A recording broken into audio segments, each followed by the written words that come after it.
at the same time in the Grass Country. This is a nation bordering the Earth Country, the Fire Country, and the Night Country. Its national strength and territory are both considered modest, a small country by all standards. The most notable feature of this country now is its imitation of the great nations by establishing its own ninja village institution, the Grass Hidden Village. However, due to early chaos and the insubordination of the ninja clans, there have been many disputes between the ninja village and the daimyo's noble group. These disputes to this day have not been properly resolved. This means the Grass Hidden Village struggles to obtain funding from the daimyo. Even though they copied the mission system from Konoha, the number of mission requests has never increased, declining every month. Even the locals question the strength of the Grass Hidden Village. After all, the ninja leader who founded the Grass Hidden Village was not a powerful enough figure to suppress the entire country. He became the head through compromises of power and interests among the multiple clans that merged into the village. Thus, from its very inception, the Grass Hidden Village had an imbalance of power and chaotic management. By all appearances, this country is on the verge of collapsing at any moment, and like many small countries that mysteriously vanished in the Warring States period, it will be silently annexed by a great power. Yet it is precisely these flaws and instability that make this country feel like a safe haven to certain people. For example, the Uchiha branch that defected from Konoha now lives in seclusion within this country. Over 2 years ago, these exiled Uchiha clan members chose this fragile nation as their temporary refuge. After 2 years of development, they built a village in the Grass Country capable of housing 200 people. The village is deep in the mountains, built in extreme secrecy and concealed by a special Jinjutsu barrier. Unless one knows the location in advance, even a Jonin-level ninja passing by would see only a pristine forest untouched by human presence, never discovering the secret hidden here. The Uchiha branch living here is the most radical group hostile to the Senju clan. For over 2 years they have stayed in seclusion, rarely contacting outside forces. Only a few elite ninjas go out to connect with the underground black market, taking on various high-difficulty missions for bounties to sustain the village's operation. As the leader of this village, Uchiha Hokuto, also the strongest ninja, here has naturally become the new. Now this new clan head is hosting some unexpected visitors from outside. The leader is a middle-aged man with light green hair wearing the forehead protector of the Grass Hidden Village, identifying their origin. Hello, Mr. Hokuto. This is our first meeting. I am Kusugumo Gasuk of the Kusugumo clan, a jonin of the Grass Hidden Village. The light green-haired man knelt on a cushion before Hokuto, introducing himself. Behind him were 3 jonin of the Grass Hidden Village, but lower in rank. Behind Hokuto stood Mira Izewai and a pair of adult men and women wearing the Uchiha clan's unique ninja uniform. They sat behind Hokuto in silence, their gazes occasionally falling on the grass ninjas with a scrutinizing, "Just say what you have to say."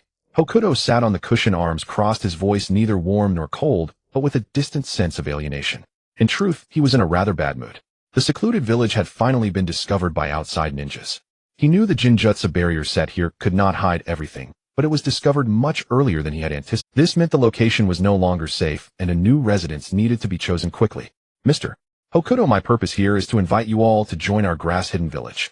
Our leader is a man of great ambition and talent, and he welcomes all ninjas with ability. If you are willing to join. Then, as the envoy of the Grass Hidden Village, Kusugumo Gasuk spoke at length, his words filled with endless praise for the village leader and promises of various benefits upon joining.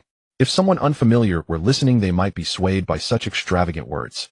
But unfortunately, Hokuto had already thoroughly understood the reality of this country and knew the true background of the so-called ambitious leader of the Grass Hidden Village. The opponent was certainly not weak, a top-tier powerhouse within the Grass Country. But if it came to a real fight, Hokuto was not afraid of him. Moreover, the internal situation of the Grass Hidden Village was chaotic, forming various factions of different sizes. The so-called ambitious leader was incapable of unifying the village, barely maintaining a facade of prosperity. I need to seriously consider this matter. If there's nothing else, you can go back. I need to hold a meeting to discuss it. Although Hokuto's heart was untouched, his words indicated a willingness to consider. In short, he just wanted to get rid of them for now. I understand. But please, Mr. Hokuto, consider it seriously. In the coming era, it will be very difficult for a single clan to survive. Kusugumo Gasuk sighed inwardly, knowing that the mission to recruit these Uchiha was a complete failure. He had already anticipated this outcome before coming, so while there was regret, he was not too disappointed. After all, these Uchiha were not completely isolated from the world. With a little inquiry, they would know how dire the situation of the Grass Hidden Village truly was. It might even end in a civil war to determine the final victor. Hey, our leader kindly sent us to invite you, but your attitude is too. A jonin behind Kusugumo Gasuk could not sit still, feeling that Hokuto showed no respect for their sincerity. However, before he could utter the word perfunctory, a flash of crimson appeared in Hokuto's eyes, revealing 3 spinning black tomo in his pupils. The grass-hidden village jonin immediately stiffened, falling into a dazed and listless state, completely motionless. Mr. Hokuto, you. Kusugumo Gasuke's face changed, and he abruptly stood up from the cushion. The other 2 jonin also drew their kunai ready for battle. Don't worry, I didn't take his life. It's just a lesson, so he knows the consequences of careless words. The Jinjutsu will be released in about 10 minutes. Take him and leave. Hokuto spoke in a calm tone. Facing the others who were on high alert, he didn't even make a single movement. Mira, Yayoi, and the others behind him remained motionless as well. A jonin of this quality, Hokuto alone could easily slaughter them all. After all, these were ninjas from a small country who had never seen the world. If such a level could become a jonin, it showed how far below the standards of the great nations the grass village's evaluation was. Then we shall take our leave. Before I go, I still hope Mr. Hokuto will think it over seriously. Our leader truly has sincerity. Kusugumo Gasuke took a deep breath, bowed slightly, then carried the jonin trapped in Jinjutsu on his back, and hurriedly left with the other 2 jonin. Hokuto remained seated watching them leave, without any intention of seeing them off. After the grass ninjas left the room, fell into a brief silence. Although what they said was harsh, there is some truth to it. Times are different now. If we continue to act alone with our current strength. Finally, Mira broke the silence, voicing his true thoughts. What do you mean, Mira? Do you want us to crawl back to that village built by the Senju clan? The man sitting next to Mira, around 30 years old, he glared at Mira with dissatisfaction upon hearing such soft words. I didn't mean that. But that's what you're thinking. You want us to bow our heads and admit fault to the Senju bastard. Come to think of it, your motives for coming to us are very impure. It's a good time now to make your intentions clear. If I'm not satisfied, then enough, stop arguing. Mira didn't mean anything else. He's also thinking about our future. And Ryuka, take your hand down. Hokuto interrupted the 2, his expression stern. TCH, I understand. Uchiha Ryuka lowered his hand from the hilt of his ninja sword, but still glared at Mira with wariness, as if he were a traitor. Xiago, call the other 4. Yes.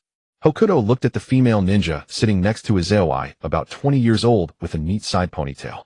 Unlike the hot-tempered Ryuka, her personality was more composed. She possessed not only jonin-level strength, but also sensory and medical abilities usually responsible for patrol and medical work in the village, a core member among the core. Uchiha Xia walked out of the room. Before long, she returned with 3 men and 1 woman. Everyone is here. Sit down. There are some things I want to clarify now, and I'd also like to hear your opinions. Hokuto raised his hand, gesturing for them to sit. The 3 men and 1 woman Uchiha ninjas found the grass-hidden village people came to contact us just now. Hokuto recounted the previous events, then swept his gaze across the group. Now tell me your thoughts. Here, including him as the leader, there were 9 Uchiha clan members in total. In the ninja system of the great nations, all 9 of them were strong enough to be rated as jonin, and they had all awakened the 3 Tomo Sharingan. After Hokuto finished speaking, Yayoi toyed with the kunai in his hand, seemingly finding it more interesting than Hokuto's words. The others were either indifferent, dismissive, or completely emotionless. Their attitude was clear. They had no interest in the grass village's recruitment. Hokuto had expected this. Compared to the grass village's invitation, what he was about to say next was the real agenda. I understand your decision. Now let me share my thoughts. The one country and village system has been fully implemented. Whether we are resigned to it or not, this is the unshakable, cruel reality. And with the rapid changes of the new era, our future living space will become smaller and smaller until one day we disappear from the ninja world. Making a change is the only way for us to survive. After listening to Beta's statement, everyone present, despite their inner reluctance towards such pessimism, could not utter any optimistic words. Because this increasingly evident prevailing trend could be discerned with just a little thought. Clients facing difficulties almost no longer sought cooperation with solitary ninja clans, but instead preferred the major ninja villages.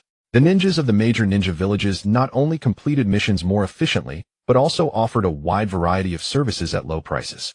The solitary ninja clans could not even catch a glimpse of their opponent's dust, let alone compete. Lord Beidou, what should we do then?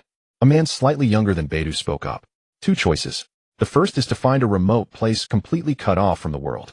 The second choice is to find a village and join it. Beidou expressed his thoughts. The generous reward he had earned from the general of Yi country could indeed sustain the village's population of over 100 for a long time. But what he had to prioritize was never the issue of money, but security risks. The fact that the ninjas of Chao Rin village had managed to find their dwelling already indicated a major flaw in their concealment method. As long as they remained in contact with the outside world, no matter how concealed, they would eventually be discovered. This time it was Chao Rin village which they could handle, But if a major ninja village discovered them in the future, it would not be so simple to brush off.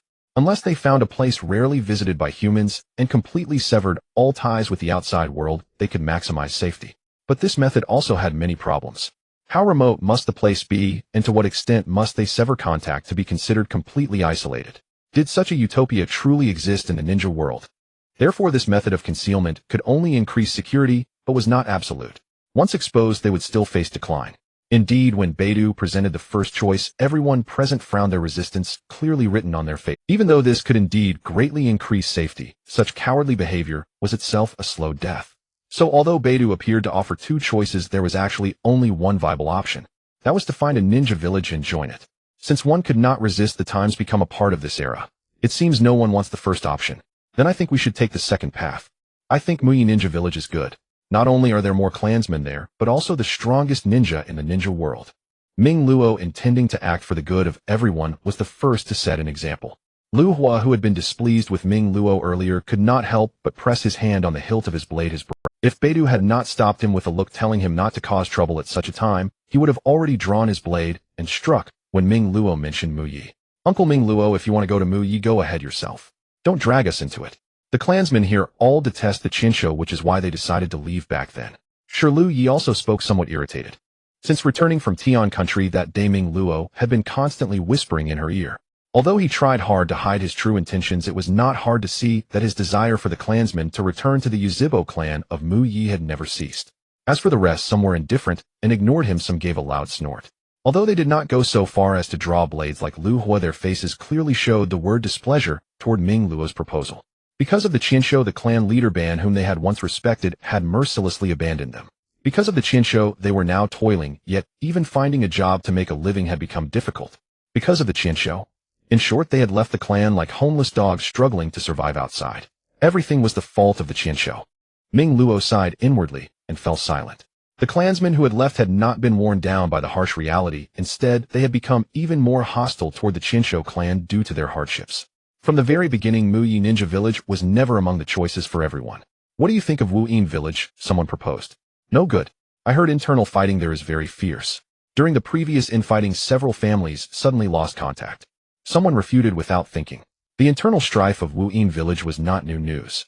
Such internal strife was merely a necessary twist in the development of a ninja village. But compared to the twists of other villages, Wu Yin Village was too intense. Although other villages also had internal strife, Wu Yin Village was the first to eliminate several ninja clans. Although the eliminated clans were only small families like pawns, it still showed how terrifying the internal strife in Wu Yin Village was. Yan Yin Village is also somewhat dangerous.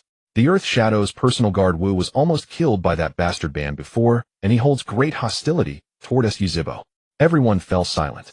That bastard Ban, even though he had mysteriously vanished from the ninja world, had left many hidden landmines for the Yuzhibo clan. The intense hostility of Yan'in Village was one such hidden landmine. Yan'in Village and Sha'in Village were the same as Yan'in. They had been deeply offended by Ban. Especially Yan'in. The lightning shadow had been bedridden for a full month before barely getting up. Even if Yan'in now showed a willingness to accept them, they dared not go. Against small ninja villages, even if they were outmatched, they still had the strength to retreat and defend. But if they went to a major ninja village and were suddenly betrayed, they would have no escape. If this doesn't work, and that doesn't work, then we might as well build our own ninja village. Lu Hua grew impatient. Why was it that the Yuzhibo had enemies everywhere? This proposal was not bad, and everyone looked tempted.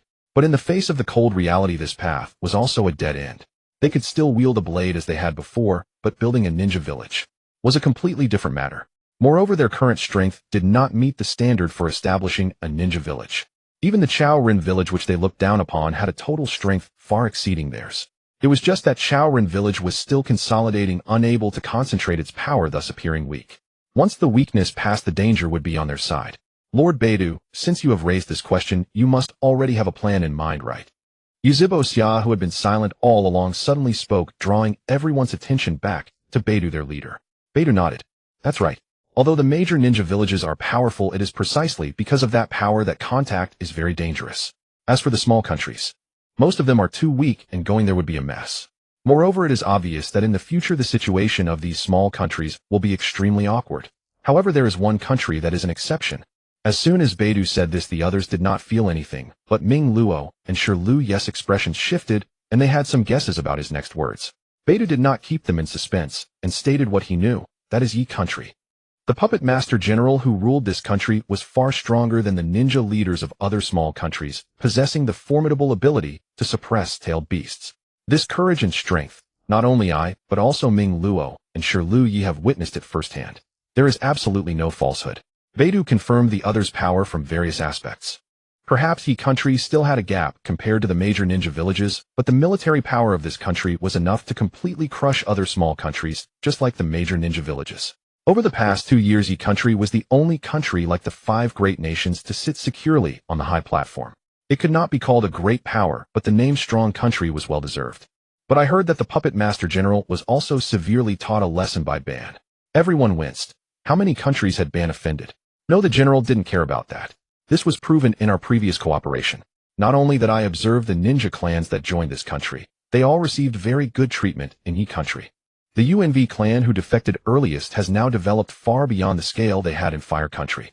Even the Ganshur clan who joined later has seen remarkably rapid growth. If he had to choose between the major ninja villages and Yi country, Beidou favored Yi country. First, he had dealt with Mi Sheng many times and knew he was a man of considerable caliber. He would not vent his anger and humiliation on irrelevant Yuzhibo members because of Ban's affair. Second, Yi country had few ninja clans, so competition was not as fierce as in the major villages. This meant that the clans that merged into this country could obtain more resources than before for development. Especially the UNV clan. They had exclusive access to a vast forest resource. It was probably the first time in the clan's history that they had fought such a prosperous battle. Below them, the Ganshur Yun, Chu Lien Guang, and other clans as later arrivals also received treatment far beyond that of similar clans in other countries. And this general, when he had good things, he truly gave them. Third, and most importantly, to Beidou, Yi country had more than one top-tier combatant. In any era, this was a symbol of stability and prosperity. This proved that Yi country was qualified like the great nations to regard the surrounding small countries as fish on the chopping block, a predator in the ninja world, not prey. I've said my piece. If you have no other thoughts, let's proceed to a vote. Beidou cleared his throat, glanced around, and seeing that no one had new ideas, nodded, and continued. First, the major ninja villages. First, raise your hand if you agree to go to Wu Yin village. No one raised a hand. They had all heard of the brutality of internal strife in Wu Yin village. If they defected, they might become pawns to be discarded after use. They didn't like to use their brains, but that didn't mean they had no brains and couldn't think. Next is Yin Yin. Anyone want to raise their hand? Still no one raised a hand. The dust-released ninja Wu of Earth country was too intimidating, and they didn't know his personality or attitude. They only heard that he always wore a cold face. Perhaps he was the kind of silent, cold-blooded dark ninja who always thought about how to kill people. After that, Yunin was also skipped with no one raising a hand. Only when it came to Sha'in did 1 or 2 people raise their hands. Next, Mu Yi. Those who want to go can raise your hand. Just as Ming Luo was about to raise his hand, Beidou could not a single one. It seems everyone dislikes Mu Yi and the Qinsho. Then next, who agrees to go to Ming Luo? You guys really? Can the difference in treatment be any more obvious? Was the Mu Yi option just there to give him the traitorous sense of participation? After the Land of Trees, it was the turn of the Land of Night. Beidou and the 16th Knight both raised their hands. Uchiha Kasumi, who sat beside the 16th Knight, hesitated for a moment, but ultimately chose to trust Beidou and slowly raised her hand. Although I do not know what kind of country the Land of Night is, nor what kind of person that general is, I trust Lord Beidou's judgment. Young Uchiha Ryuka spoke, without hesitation, raising his hand as well. He despised those cowardly clansmen who surrendered to the Senju, and coupled with a blood feud with the Senju clan, he had decided to follow Beidou, the elder of the martial faction, and leave the clan. The clansmen here had left Konoha for more or less the same reasons. Afterward, another man and woman raised their hands, choosing to trust Beidou as their leader. The remaining 3, Mingro abstained, and the other 2, still harboring concerns, likewise chose to abstain. Do you have any other issues? Beidou looked at the 2 who had not raised their hands, not to rebuke them, but merely to understand their thoughts. As for Mingro the traitor, Beidou would not even bother considering his opinion. He might as well not exist. If that one suddenly left without a word one day and headed for Konoha, Beidou would not be surprised. Joining a small country feels humiliating. Will be mocked by the clansmen in Konoha. The 2 Uchiha shinobi who had not raised their hands, both in their 30s, bluntly voiced their true feelings. When they left, they were ambitious, determined to make a name for themselves, and then returned to mock those cowardly clansmen in Konoha. But after more than 2 years, they had to bow their proud heads to the harsh reality. Their individual strength was laughably feeble against the tide of the era. Then which do you think is more important? your pride, or the survival of the clan? Beidou asked a piercing question. The two were struck dumb. If it had been during the early days of their departure, they would have unhesitatingly answered that the clan's honor was more important. But looking at the ordinary clansmen who had followed them from Konoha with anxiety often written on their faces, a confusion and worry about the dangerous environment and uncertain future, they could no longer utter such cold-blooded words. Let them mock or ignore us. This was our choice. Living our lives well now is what truly matters. Besides, face and dignity were already lost the moment Madara allied with the Senju and founded Konoha. Beidou's icy words struck like a hammer slamming into the hearts of the two Uchiha shinobi. Indeed, face and self-respect, whether for them or the Uchiha in Konoha, had long been forfeited, and they were given away by the very clan leader they once respected. The founders of Konoha, though bearing the name Uchiha, were in the eyes of discerning observers merely the charity and pity of the victorious Senju clan. Many ninja clans, even if they said nothing, might secretly despise the shamelessness of the Uchiha. Beidou took a deep breath and stopped discussing this unpleasant topic. After the Land of Night, Beidou listed several small countries' ninja villages, such as the Grass Village of the Land of Grass, the Stone Village of the Land of Stone, the Frost Village of the Land of Frost, and the Hot Water Village of the Land of Hot Water. But few supported these small countries' ninja villages. Since we've decided, let's act. I will go to the Land of Night alone to negotiate our entry with the general. As for you, take the clansmen to the secondary stronghold immediately. Now that the Grass Village has discovered this place, it is no longer safe. Beidou was a decisive shinobi. Once he made a decision, he issued orders methodically.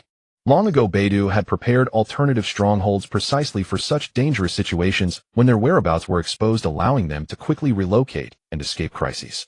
Yes, no one objected. Having made their decision, whatever their inner thoughts or worries about the future, they had to first overcome the immediate predicament before speaking of anything else. Since the Grass Village had discovered this place, more people would certainly come looking. They needed to avoid being found as much as possible. They could not tell whether the next person sent by the Grass Village would come with malice or goodwill. When will you return, Lord Beidou? Uchiha Kasumi asked. The secondary stronghold was a wartime shelter, highly concealed, but small in space, only suitable for temporary hiding. The others also looked at Beidou. Time was now their most critical factor. If all goes well, I will return in about 3 to 5 days. Beidou was not certain either, so he could only give a vague time frame, but to reassure everyone he gave them a guarantee. Don't worry. I will contact you 3 times daily through the Ninja Cats and update you on the situation. As the Uchiha clan's most steadfast summon beast allies, the Ninja Cats. Even after leaving the clan, this bond had never been severed. Whenever there was a need, the Ninja Cats were the Uchiha clan's finest intelligence couriers. No one said anything more, and they began to act separately with Beidou. Father, please take off your pants. Early in the morning, after being dressed by Kicho, Mishing arrived at the Tenshikaku and saw Ye approaching him with a serious expression. What are you up to? Mishing looked at Ye with a puzzled expression. She was no longer wearing the black off-shoulder kimono and white knee-high socks, but a pink and white nurse's uniform with a form-fitting skirt, thin white pantyhose on her legs, and a pink nurse's cap on her head, a professional medical attire.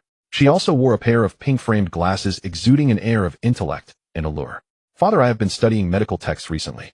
I have discovered that if a man has too much fun, he will seriously deplete his vital essence. To ensure Father can work energetically during the day, please take off your pants and let me perform a restorative procedure. Ye produced a book titled 1001 Ways to Rejuvenate the Vital Essence of a Weary Middle-Aged Man, and flipped to a page, speaking with a straight face and no sense of shame. Don't worry, I only need to hold it in my mouth for 3 hours and Father will be full of energy. This Land of Night's map is far too short. Seeing Ye about to crouch down and reach for his pants, Mishing simply extended his hand, and a golden chakra sphere materialized. With a hum, the air vibrated, and the golden chakra sphere instantly expanded to exactly Ye's size, sealing her inside. Although it lacked balance and could not incorporate sealing techniques, nor was it used in chakra armor mode, it was sufficient to trap a Jonin for a period of time. Ye's personality is quite troublesome sometimes. Mishing took his usual seat, and Irori handed him a cup of hot tea, thoughtfully adding some black goji berries. However, Father, you do look quite tired. Though I don't want to scold you, you should take better care of your health. Perhaps a little moderation in your night activities would be wise. You know very well why I'm so tired. Mishing replied helplessly. The reason he was listless this morning was entirely due to overtraining yesterday. I have no idea what Father is talking about. Irori smiled, feigning ignorance. Alright, I'll be more careful next time. But Irori, you're becoming even more controlling than Kicho. Facing Mishing's accusation, Irori just stood there smiling without a word. In this country, the mother's authority was limited, but as the general's proxy, her power was boundless. On the other side, the golden chakra sphere binding Ye vanished. She could have shattered it instantly with a single punch, but she deliberately waited for it to dissipate on its own, a behavior that seemed more like savoring the peculiar fetish of being trapped. My father enjoys this kind of play, locking Ye up to toy with her. It seems Ye still has much to learn. Ye's face flushed and her body trembled uncontrollably, as if she had discovered some great secret, a trembling of excitement and joy. Father had never touched her surely because she wasn't passionate enough, nowhere near those wanton women in the inner court. Especially that little butterfly. She had secretly watched, and even she who knew no shame found it utterly shameless. Mixing ignored Ye's muttering. If he responded, she would cling to him, and it would never end. Compared to the assassins outside who wanted his head, the number of times Ye assassinated him daily was no less than. She always appeared out of nowhere, in the bathroom, the bath, during his afternoon nap, in bed, or under the desk. Sometimes she even secretly drugged the food she brought. He had no idea where she got all those strange medicines. While Ye went to the lounge to change back into her clothes, Irori reported something to Mixing. Uchiha Beidou had come to pay a visit. He had arrived at Yomi Castle before dawn, seemingly wanting to discuss something. Since Beidou's face showed no sign of urgency, Irori had not disturbed Mixing's rest with a telepathic call. Moreover, even if something unexpected happened as the general's proxy, she could fully represent Mixing's will and handle every important matter. As everyone knew, the Land of Night had two sons. The first son was naturally the General Mixing. The other son was not his lawful wife Oda Hyugakicho, but Irori. Let him come. Without much thought, Mixing agreed to meet Uchiha Beidou. 10 minutes later, Beidou appeared before. Having collaborated many times, Beidou was familiar with the surroundings. Even without a guide, he could find his way here with ease. General, I have come uninvited, hoping that my clan and I can find a place to settle in the Land of Night. Beidou wasted no words. Time was tight, and he needed to quickly negotiate the important matter of integrating his branch of the Uchiha into the Land of Night.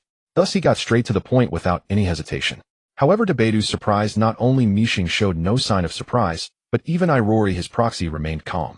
As for Ye, who had changed clothes and come out, she was sitting intimately beside Mixing on a chair, occasionally staring at his profile, completely uninterested in irrelevant people like Beidou. But with an outsider present, she didn't actually make a move, only secretly moving her feet under the table, earning a subtle glare from Irori. As for Ye, who had changed clothes and come out, she was sitting intimately beside Mixing on a chair, occasionally staring. After a brief thought, Mixing nodded in agreement, his tone as casual as asking what to have for dinner. Huh. Beidou's mouth fell open. That was it. No need to think it over carefully. Like summoning high-ranking officials for a meeting. And no doubts or concerns about their Uchiha clan joining. Irori. Yes.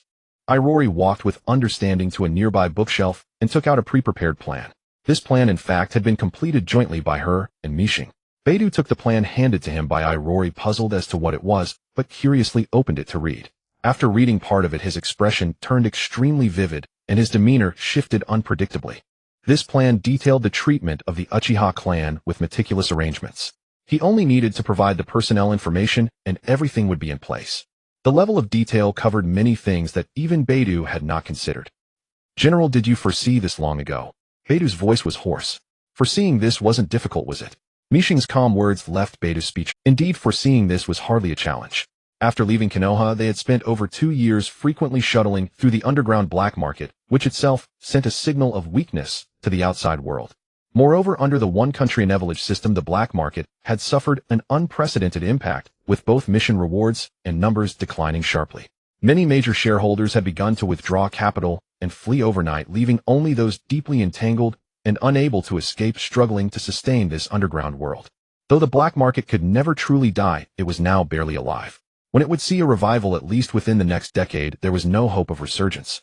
The various missions they had taken from Mixing earlier might have also been part of a planned scheme meant to observe them more closely and gather intelligence. After all, to observe and understand a target, nothing was simpler than keeping them constantly moving. The conditions I offer are written in the plan. Of course, if you are dissatisfied or feel adjustments are needed, you can also propose your ideas. No matter how much Mixing calculated, he could only roughly understand the situation of Beidou's Uchiha clan. Therefore, in some parts of the plan, he and Irori deliberately left room for flexibility to facilitate subsequent negotiations. Uchiha Beidou departed with a complex expression. Yet compared to his arrival, this intricate state of mind was interwoven with a sense of relief. In the end, he made no adjustments or modifications to the proposal Yayoi had presented, for the treatment Yayoi offered far exceeded what he had anticipated. Only some minor details would need to be fine-tuned based on each Uchiha member's abilities and specialties. Before coming, he had prepared for 3 to 5 days of negotiations, given the suddenness of the matter and the need for a process. Yet the other party had already made all arrangements awaiting their movie-ready arrival. He who had intended to surprise Yayoi was instead the one taken aback. Beta's visit to Yayoi began at 7:20 am, and he left Yejin City just 40 minutes later at 8 am. To return to Chao Country as swiftly as possible, Beidou wasted no time on the road. Instead of using ninja cats to communicate, he chose to sprint all the way, reaching Chao Country with the utmost speed. When he arrived at the second base in Chao Country, the Uchiha clan members temporarily residing there had just finished moving, and most had not even eaten lunch. The second base was built within a hollow cavern of a massive mountain surrounded by illusionary barriers, with the exit also concealed by a fake boulder, maximizing protection against external detection. Compared to the previous base, this one suffered from insufficient space and a less favorable environment. After all, this base was designed as a wartime shelter where concealment and durability were paramount, with comfort taking a secondary role. Lord Beta, didn't you go to Yi Country? Why are you back so soon? Minglua Shiliui and other elite clansmen, observing Beta's travel-worn appearance, couldn't help but wonder if some unforeseen incident had occurred. Had Beta never reached Yi Country and turned back halfway? No, I've already settled matters in Yi Country. We can proceed with the relocation. Off. As soon as Beidou finished speaking, the crowd was taken aback at first, then their eyes widened, each face brimming with bewilderment. Settled? Wasn't this matter only finalized last night? Lord Beidou, are you in your right mind? Even the swiftest negotiations would require at least 3 to 5 days, given this is no trivial affair for either party. Though their clan here was not large, they still numbered over 100, with a significant number possessing ninja talents. Among them, 9 had awakened the 3 Tomo, making them no weaklings among Jonin. Such a formidable force could easily crush several small ninja clans. They had all prepared for Beidou to negotiate in Yi Country for 10 days, half a month, or even longer. Lord Beidou, are you sure you haven't been hit by a jinjutsu? Hearing this, Beta's mouth twitched. Although his strength indeed fell short of top-tier ninjas, to have him controlled by a jinjutsu without a trace. Aside from Uchiha Madara, he didn't believe anyone else in the ninja world could accomplish such a feat. It's a bit complicated to explain, I'll elaborate on the way. Now notify all clan members to prepare for relocation as soon as possible. Also discard any unimportant items directly. Beidou took a deep breath, restoring the imposing aura he usually carried. This finally convinced the crowd that his attitude was not a joke, but a serious notification. Though incredulous, no one objected. They began following Beta's orders to gather the remaining clansmen and initiate the relocation. The irony of having just moved and now moving again made them want to complain. Minglua, in particular, felt helpless. He had just summoned a contract ninja cat an hour ago to send a letter to the clansmen in Muyi.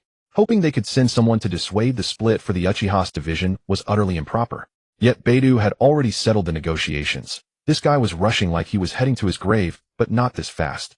Even if the Muyi clansmen acted swiftly, it would take at least 2 to 3 days to initiate any action. By then the clansmen here would have already vanished. This Beidou, could he have already spoken privately with the Yi Country general before this? Beta's swift action, allowing no time for reaction, made Mingluo suspect that last night's internal meeting might have been a deliberate performance by Beidou. At this thought, Mingluo's heart tightened. He never imagined that Beidou, with his honest-looking face, harbored such a cunning fox-like mind. This time he was completely outmaneuvered. At this moment, far away in the southeast of Fire Country in Wa Country, within the Wachao Shrine, a hidden underground darkness. Drip, drip, drip. In the dark, damp passage, the sound of dripping water made one sick. No one knew how long it had been since anyone had cleaned this place so much so that the air in the passage was filled with a peculiar odor mixed with a strange rotting smell.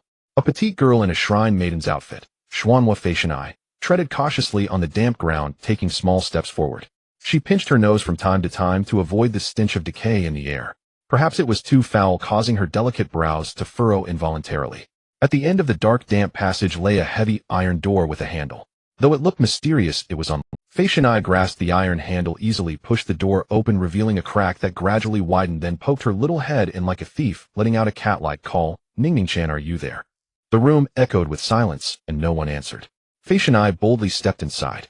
To avoid making too much noise, she closed the door very gently. The indoor light was dim, barely enough to discern that the space was spacious, but many areas were crowded with various objects. In the gloom, only the vague outlines of these objects were visible. What exactly they were was hard to tell. Fortunately, the air here was fresh, without the foul, murky smell outside. I remember it was around here. Feishanai silently moved toward a certain direction, arriving at a hard-to-notice corner, and smoothly untied one of the bags. From her practiced movements, it was clearly not her first time doing this. Hey, what's this? It's a bit soft and fluffy. This texture doesn't feel like marshmallow. Fei Shanai reached her hand into the bag expecting to touch food, but instead felt something soft a bit slimy. Curious, she took the object out. Since the light was dim, she brought it closer to examine.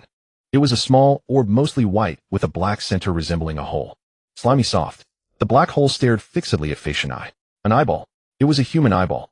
Fei Shanai screamed in panic, her hand trembling, causing the bag to slip and fall, and the slimy eyeball in her hand slid out. Soon after her scream, the room suddenly brightened. The lights in the room flickered on at once. Countless vivid, lively eyeballs rolled out of the bag. Countless black pupils stared fixedly at her.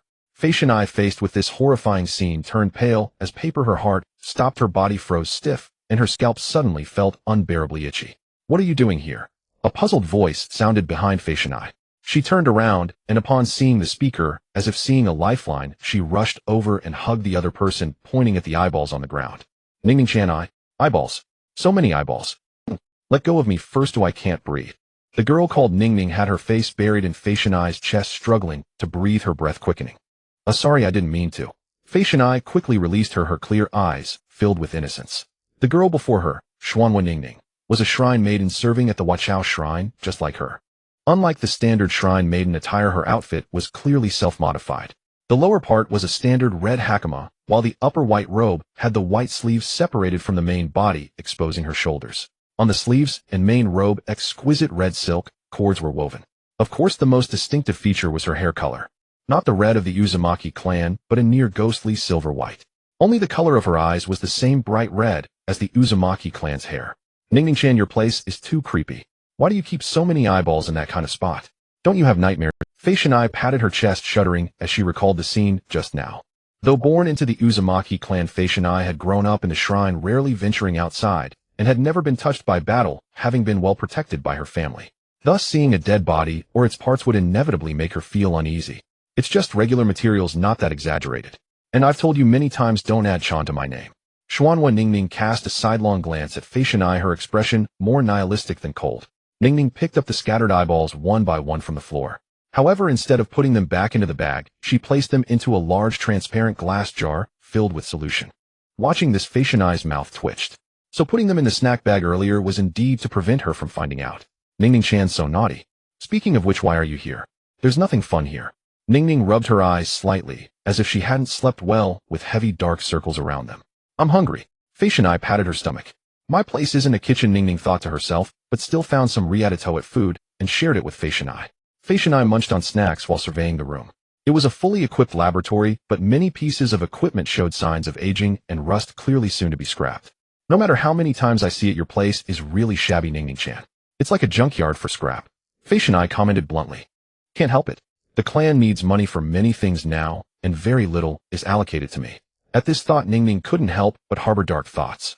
She wished she could drag those elders who cut her research funds onto the dissection table and slice them up. That's because you never produce research results that satisfy the elders, Ningning-chan. Hearing Fei Shanai's words, Ningning held back the urge to kick her out. This idiot really didn't understand anything. Without funding, how could she produce results? But then again, without results, she couldn't get funding. Damn, her research was trapped in a vicious cycle. Indeed, this clan with no foresight might as well perish soon. An even darker and twisted thought emerged from Ningning's mind. Ignoring the nearby Fei Shanai, Ningning walked over to a nearby coat rack, took down a white lab coat, and draped it over her Miko attire. On the dissection table, there were several fresh corpses that needed to be dealt with quickly. If not handled soon, they would start to stink. This was one of the few jobs she could secure funding for. Although this job was difficult and often involved dealing with corpses, which had recently made her feel nauseous at the sight of dead bodies. She wanted to earn money quickly and pursue her passion for drug research instead of spending her days dealing with a pile. Speaking of which, Ningning-chan, in a month, I will be getting married. You've mentioned this many times. What are you having? I advise you not to do anything irrational. Those old fogies will force you to go through with it. She understood Fei Shanai's personality very well. If she was unwilling, it could indeed lead to trouble. That has nothing to do with it. She understood Fei Shanai's personality very well. If she was unwilling, it could indeed lead to trouble. That has nothing to do with it, and I don't plan to defy my family's wishes. You've changed your mind. Although her face showed no expression, a hint of surprise flickered in Ningning's red. She thought the other person was coming to ask for help, perhaps to obtain some medicine to take down the guards and escape. Do I seem like the kind of person who disregards the bigger picture? Besides, the other party is a general who rules a country and is extraordinarily wealthy. Fei Shanai pouted slightly, glaring at her friend in displeasure. Is that so? Upon hearing Money, Ning Ning's hand holding the scalpel paused slightly, then she resumed her focus on dissecting the corpse as if nothing had happened. Of course, after all, he is a general who rules a nation. Listening to Fei Shanai describe her fiancé, Ning Ning felt a bit unsettled. She feared that her sister would have a hard life after marriage and couldn't help but feel jealous of how well this person seemed to be doing. As long as she's happy, it's fine. After all, a fool is a rare protected species. Glancing at Fei Shanai, who was curiously exploring her laboratory, Ning Ning had such thoughts in her mind. "Oh!" Fei Shanai suddenly exclaimed. "What's wrong now?" Ning Ning instinctively paused her movements, her eyes narrowing as the other's surprises disturbed her. This girl was good at everything except she was a bit too noisy. "Nothing, I just suddenly remembered that I have some unfinished business to attend to. My grandfather wants me to choose a maid to accompany my dowry, and I need to report it by tomorrow morning. After all, I am getting married this June. I need to quickly ask others at the shrine if anyone is willing to accompany me." Wait a moment. Before Fei Shanai could take a step away, Ning Ning's words halted her departure. "Ning Ning-chan, what is it?" Fei Shanai blinked. "Did you just say you need a maid for your dowry?" "That's right, but it's not easy to find someone. There are not many girls around my age in the clan right now." Fei Shanai furrowed her brows in distress. Ning Ning then put down the scalpel in her hand, her crimson eyes seemingly ablaze with intensity as she stepped towards Fei Shanai. "Ning Ning-chan, your gaze is a bit terrifying right now." Fei Shanai gulped, unable to help but shiver under Ning Ning's blood-red stare. "You said the general you are going to marry is quite wealthy, right? And you still need a maid?" Ning Ning seemed to be confused. To be honest, before this, she only knew that Fei Shanai had a marriage candidate, but was not very clear about this. Having spent years in her laboratory, most of the information from the outside world came from her friend Fei Shanai. However, the problem was that as a shrine maiden, Fei Shanai rarely interacted with the outside world and spent most of her time practicing sealing techniques. Fei Shanai nodded seriously. "Yes, he is a general of the Night Kingdom. According to my grandfather, the Night Kingdom is one of the few strong nations beneath the 5 major countries. The amount they borrowed from the clan was at least several hundred billion, if not more." Fei Shanai raised her fingers, unable to recall the exact figure, but it was certainly an astronomical number that would leave anyone gasping for breath upon seeing it. Several hundred billion. Possibly even more. Ning Ning's breath caught, her crimson pupils trembled violently. How much material and equipment could she buy with that much money? She couldn't stay in the Vortex clan any longer. "Fei Shanai, we are good friends, right?" Yes, we are." "Then this is the only request I will make in my entire life. Please let me be your maid of honor." This, I think. "Well, Ning Ning-chan, you must be quite old by now." Fei Shanai's gaze shifted, pointing out the issue of Ning Ning's age. Although she was shorter than herself, Fei Shanai knew that her true age did not match her height. "I'm only 23. Isn't 23 an old maid who can't get married?" Ning Ning took a deep breath and remained silent. Under Fei Shanai's puzzled gaze, she walked to the side and poured a cup of orange-yellow liquid from the teapot. "Do you want to drink some fruit tea? It can refresh you and has a good satiating effect, reducing hunger. The flavor is also tailored to your life." "Ning Ning-chan." Fei Shanai scratched her head, a hint of helplessness flashing in her clear eyes. "Do you really think my reactions are this slow? This kind of thing looks very suspicious at first glance." Perhaps realizing that Ning Ning was not joking, a complex expression crossed Fei Shanai's eyes.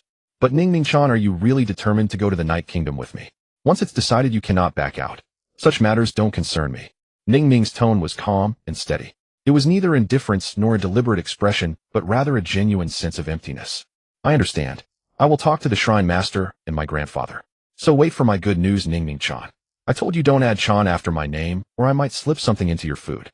With a sigh in her heart, Ning Ning gazed at Fei Shanai's disappearing figure at the door and softly murmured, "What a clumsy performance, but still thank you, Fei Shanai." Within the shrine inside the main hall. "Shrine master, I have already decided on the choice of maid." As soon as Fei Shanai arrived here, she eagerly addressed Shrine Master Dao Ming. The other party was sitting cross-legged on a mat with a massive stone statue behind them. The statue was about 10 meters high, requiring one to look up to see its entire form. The statue had a fierce and imposing expression, sitting on a grand lotus pedestal, its glaring eyes resembling a deity looking down upon all things in the mortal realm. Faintly, one could even see a hint of compassion within those angry eyes. This stone statue was the ancestor who established the Vortex clan. His real name is no longer traceable, but the title Vortex King of Brightness has been recorded and passed down by the descendants of the Vortex clan. Not only did he repel the nine-tailed demon gods, but he also suppressed various evil creatures multiple times, cleansing the filth. He once transformed into a wandering monk, healing the world and punishing evil, bringing peace to the mortal realm. With one hand, he severed ties with the evil, with the other he preserved life. Dao Ming opened his eyes from his meditation. Before the throne of the king, one must not raise their voice. Fei Shanai pursed her lips and had no choice but to walk softly. So who do you have in mind? Dao Ming invited Fei Shanai to sit and talk. After sitting down, Fei Shanai answered honestly, Shrine Master, I choose Ning Ning Chan. Is it that child? Dao Ming was taken aback for a moment, then frowned. What is Ning Ning not suitable, Shrine Master? Fei Shanai looked nervously at Dao Ming. It's not that she's unsuitable. It's just that persuading the other elders with her might be a bit troublesome. Dao Ming's frown did not ease, clearly concerned about the complexity of the matter. Vortex Ning Ning was a half-blood of the Vortex clan. Her paternal line was Vortex, while her maternal line was of an outside tribe. Due to her hair color, she was often subjected to strange looks from peers in the clan. Moreover, having lost her parents on the battlefield when she was young, she became increasingly withdrawn. Although she worked as a shrine maiden, she was rarely seen except during important ceremonies and mostly spent her time alone in the laboratory conducting some dangerous experiments. Rumor has it that her laboratory is no different from a haunted house. Only someone as bold and unguarded as Fei Shanai could be friends with her. Speaking of which, why did you choose her? I remember you have other close friends besides Ning Ning. Yes, but I still decided to choose Ning Ning Chan. I do have several good friends, but if I leave Ning Ning Chan, we'll have no one to talk to here. Fei Shanai's answer left Dao Ming momentarily stunned, completely beyond his expectations, not anticipating that her reason for choosing the other would be this. This child truly leaves one at a loss for words. The elders selecting a maid for Fei Shanai intended for her maid to care for her when she was unable to, not the other way around. Ning Ning does have a few issues. But fine, I will try to persuade the other elders at tomorrow's meeting. Seeing Fei Shanai's resolute gaze, Dao Ming had no choice but to agree. Then I'll leave it to you, Shrine Master. Yes, I will also explain it to my grandfather. Saying this, Fei Shanai stood up, respectfully bowed to Dao Ming, and turned to leave the main hall. Dao Ming paid no attention to Fei Shanai's departure. His mind was preoccupied with how to persuade the other elders tomorrow. Fei Shanai had indeed presented him with a monumental challenge. Wait, Dao Ming suddenly recalled something. If he remembered correctly, the general of the Night Kingdom's primary wife was a daughter of the Hinata clan, and when she married, she was accompanied by 2 branch family maidens. Dao Ming felt he had found a crucial breakthrough. Go bring Ro to me. Yes. As soon as Dao Ming's voice fell, a shadow flickered in the dim corner. Before long, a woman dressed in red and white Miko attire stepped in with a red knife handle and black scabbard at her waist. Her face was covered by a red and white mask obscuring her features. Only a pair of bright red eyes shone through the eye holes of the mask. A faint smell of blood wafted from her, fundamentally different from the peaceful life of someone like Fei Shanai, who lived in the shrine. Lord Shrine Master, did you call for me? Ro, tomorrow you will accompany me to the high-level meeting. During the meeting, I will recommend you to be Fei Shanai's maid, and when she gets married, you will follow her to the Night Kingdom. At that time, your job will be to protect and care for Fei Shanai. Miss Fei Shanai, I understand. In response to Dao Ming's order, Vortex Rose simply nodded, calmly accepting this task that was destined to occupy her entire life. The alliance with the general of the Night Kingdom was the top priority for the clan right now. As the shrine's guardian, maiden, her past duty was to serve as the blade guarding the family in the darkness. Vortex Ning Ning, a mixed blood of the Vortex clan and outsiders, has no particular attributes, but a rich inner world, a white-haired reed maiden, and a technician. Vortex Ro, an unnamed guardian in the dark, as evidenced by her profession, is more skilled in killing and combat than sealing techniques. Then I will also recruit a 16 knight, and the bloodlines of Hinata, Vortex, and Uchiha will be gathered, after which there will be no new female leads. There are too many things I can't write about. In early May, year 3 of the Leaves, after several days of arduous travel, Beidou led his clansmen safely to the borders of the Land of Night without incident. Before reaching the borders of the Land of Night, Mia had already dispatched a mixed unit of ninjas and samurai ready to assist Beidou in escorting the Uchiha clansmen who followed. Although Beidou and the others made every effort to conceal their movements, it was inevitable that they attracted some attention while relocating. Most likely, it was the ninjas from the Grass Village. However, they did not take action. They merely observed from the shadows until they reached the borders of the Land of Night before swiftly retreating. After all, the Land of Night was not an easy military power to provoke. It was said that the ninja clan, the Kusanagi clan, which once wielded the Kusanagi sword in the Land of Grass, mysteriously disappeared from the Land of Night without a sound. Moreover, many wandering ninja clans from outside would face devastating strikes at the first sign of hostility or unrest. The shogunate that governs this country has a zero-tolerance attitude regarding such matters. To enter the Land of Night, one must present formal documentation or notify in advance. Without these, one would be regarded as an enemy and eliminated. This level of control over the country made many ninjas from the Grass Village feel a chill. They had never seen a monarch who could efficiently govern their country to such an extent. Previously, they had tested the waters with the Land of Night more than once, but the results were so disastrous that the higher-ups immediately sealed the news, unable to bear its publication. The current situation seemed even worse. The Uchiha branch they were particularly concerned about had now entered the Land of Night. It was evident that they looked down on the grass village and intended to ally with the Land of Night, joining the ranks of that puppet master shogun. The grass ninjas responsible for surveillance could easily imagine that the higher-ups in their village, including the leader, would awaken in the middle of the night, cursing the shogun of the Land of Night under their breath. Clearly, it was they who had come first, whether it was in discovering the others' whereabouts or in the timing of the invitation. Though this is not my first time here, every time I see this city, I feel an incredible sense of peace. And this time is no different. Not knowing how many times she had visited Yagami City, Shizuki gazed at the prosperous and orderly metropolis before her, feeling a myriad of different emotions. Many of her cat plushies were bought here. All the furniture she brought this time, aside from the mountain of cat plushies, was left behind. She carried nothing else. Perhaps it is because we will be living in this city from now on, Beidou replied to Shizuki. Before this, they were merely passers-by in this city, temporarily stopping in the guise of travelers. In the time that followed, they would no longer be travelers passing through, but one of the true residents of this city. This will be your future living area, and there is a large area nearby that will also be allocated to you. You can modify it according to your needs afterwards. As long as the modification costs do not exceed the agreed price, it can be reimbursed for free by the shogun. Any excess will require you to cover the cost yourself. The ninja leading Beidou and the others pointed towards the nearby residential area. It was an unusually empty piece of land with only a few scattered basic houses constructed upon it. It wasn't that they didn't want to complete the construction, rather the needs of ninjas and ordinary people differed. For example, the Yunyu clan not only built residential courtyards, but also planted a large number of trees around, including many chakra trees, to provide a habitat for insects and to be close to nature. From a distance, the residential area of the Yunyu clan appeared to be enveloped by a forest exhibiting strong concealment.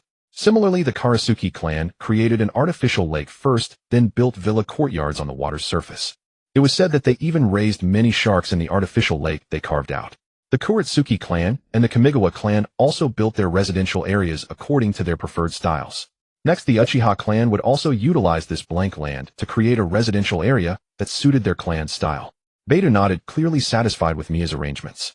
Moreover, the allocated land had very good soil quality. It wasn't just a random empty lot where they could settle down. This was a testament to the shogun's regard for them. The other Uchiha clansmen were also in good spirits, with much of the confusion and worry about the unknown they had felt on the way here dissipating from their faces. Shizuki's eyes sparkled as she began to envision various residential designs in her mind. For instance, placing a huge ninja cat statue here, a large lucky cat there representing wealth and prosperity, and so on. In summary, to create a perfect themed home that aligns with the Uchiha clan style. Only Mero seemed somewhat downcast, wondering about the situation over at the Uchiha in Konoha and whether they had taken action yet. He glanced at the expressions of the surrounding clansmen, who were gradually settling down and relaxing, and knew that even if someone was sent over, they would likely return empty-handed. As Beidou led the Uchiha clansmen busily constructing their new home, Mia was also not idle. On the way here, Beidou had prepared a document that recorded the names and information of all the ninjas in their Uchiha contingent. Now that this document was in Mia's hands, she naturally needed to review it one by one and make appropriate work arrangements based on the differences among the individuals. Beidou, Mero, and Shizuki were already familiar to Mia. They were among the more common combat ninjas of the Uchiha clan. The other 6 Uchiha ninjas who had activated their 3-demo Sharingan each had their own strengths. Their specific abilities could not be discerned from the paper data, but giving them a Jounin rating was certainly reasonable. Once the Sharingan reaches the 3-demo level coupled with a solid foundation, they generally start at the Jounin level.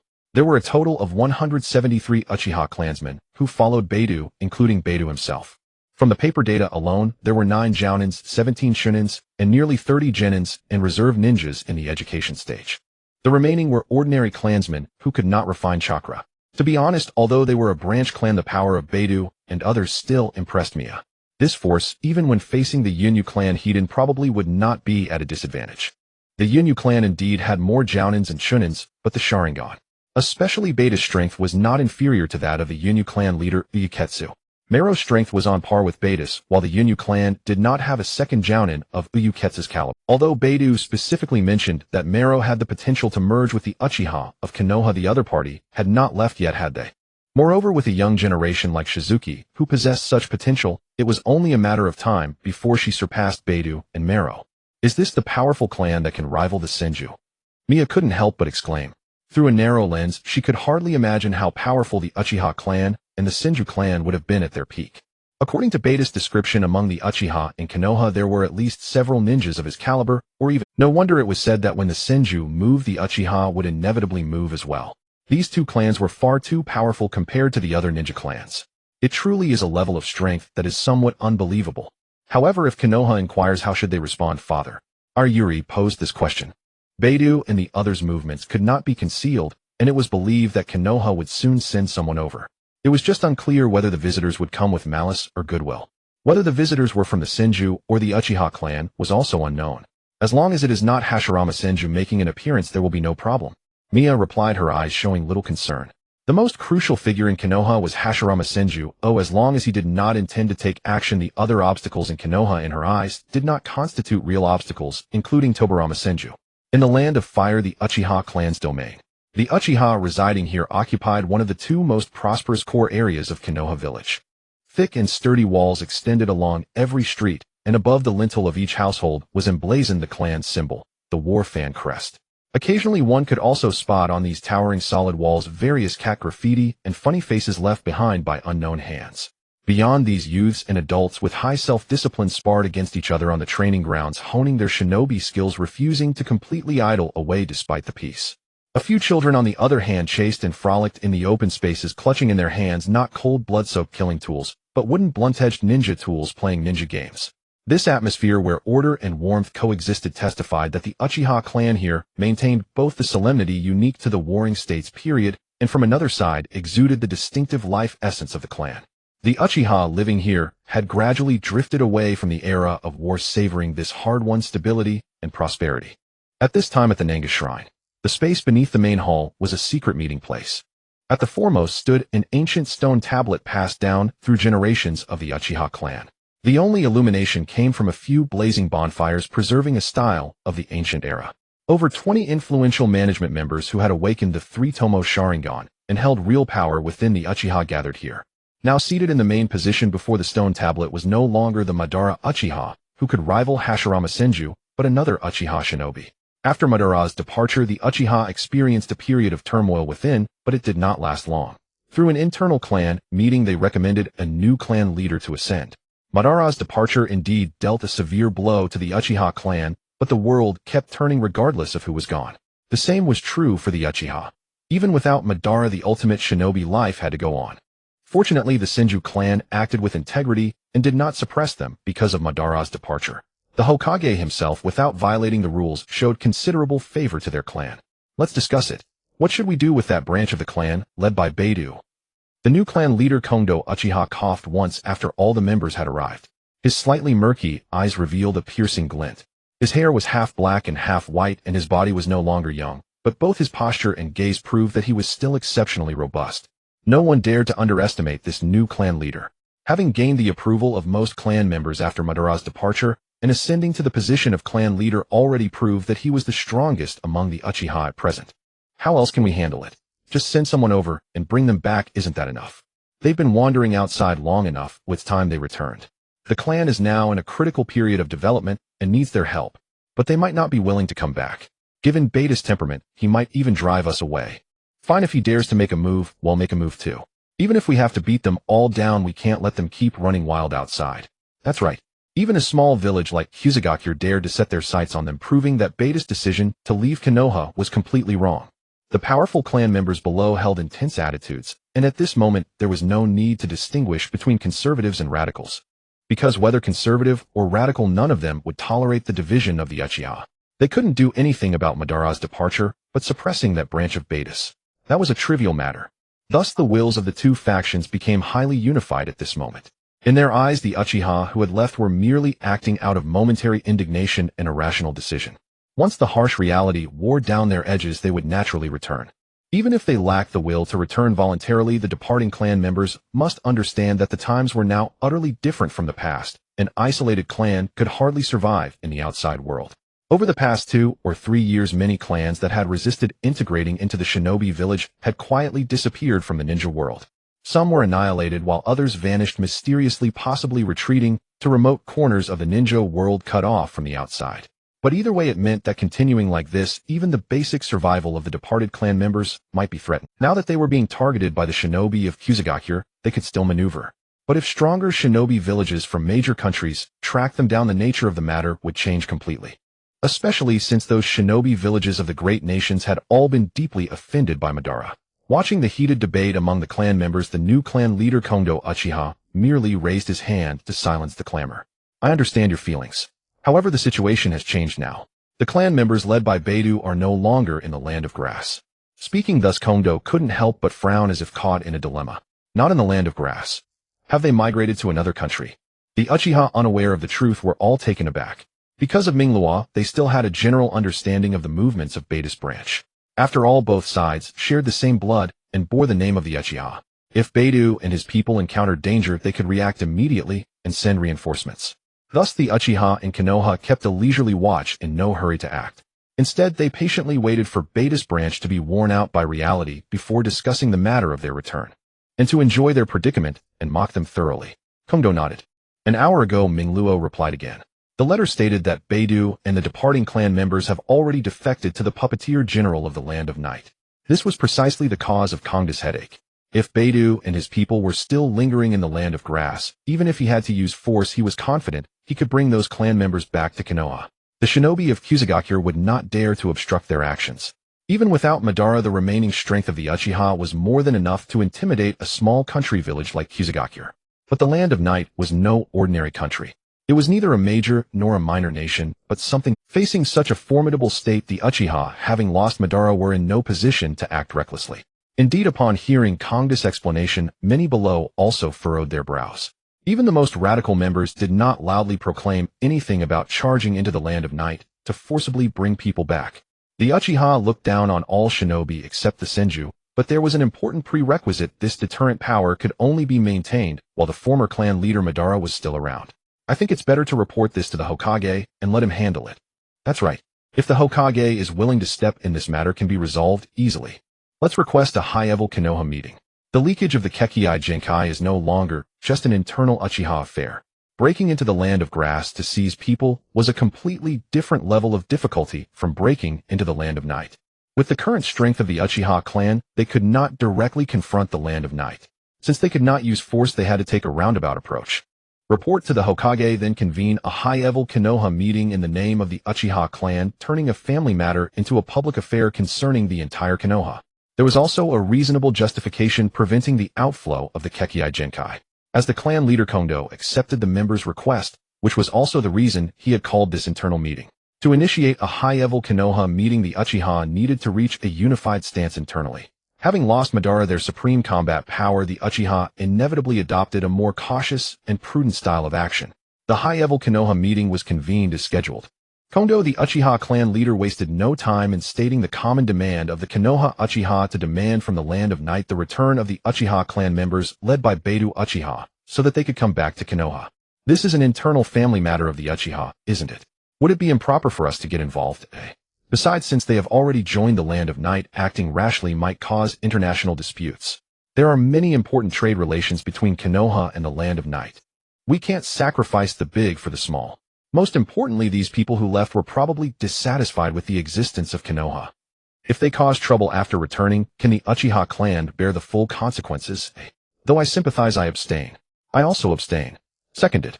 Faced with Kongda's proposal, the clan leaders of the various families showed little interest. It was not about resource allocation or important policy decisions, but an internal Uchiha matter. They were clearly reluctant to participate.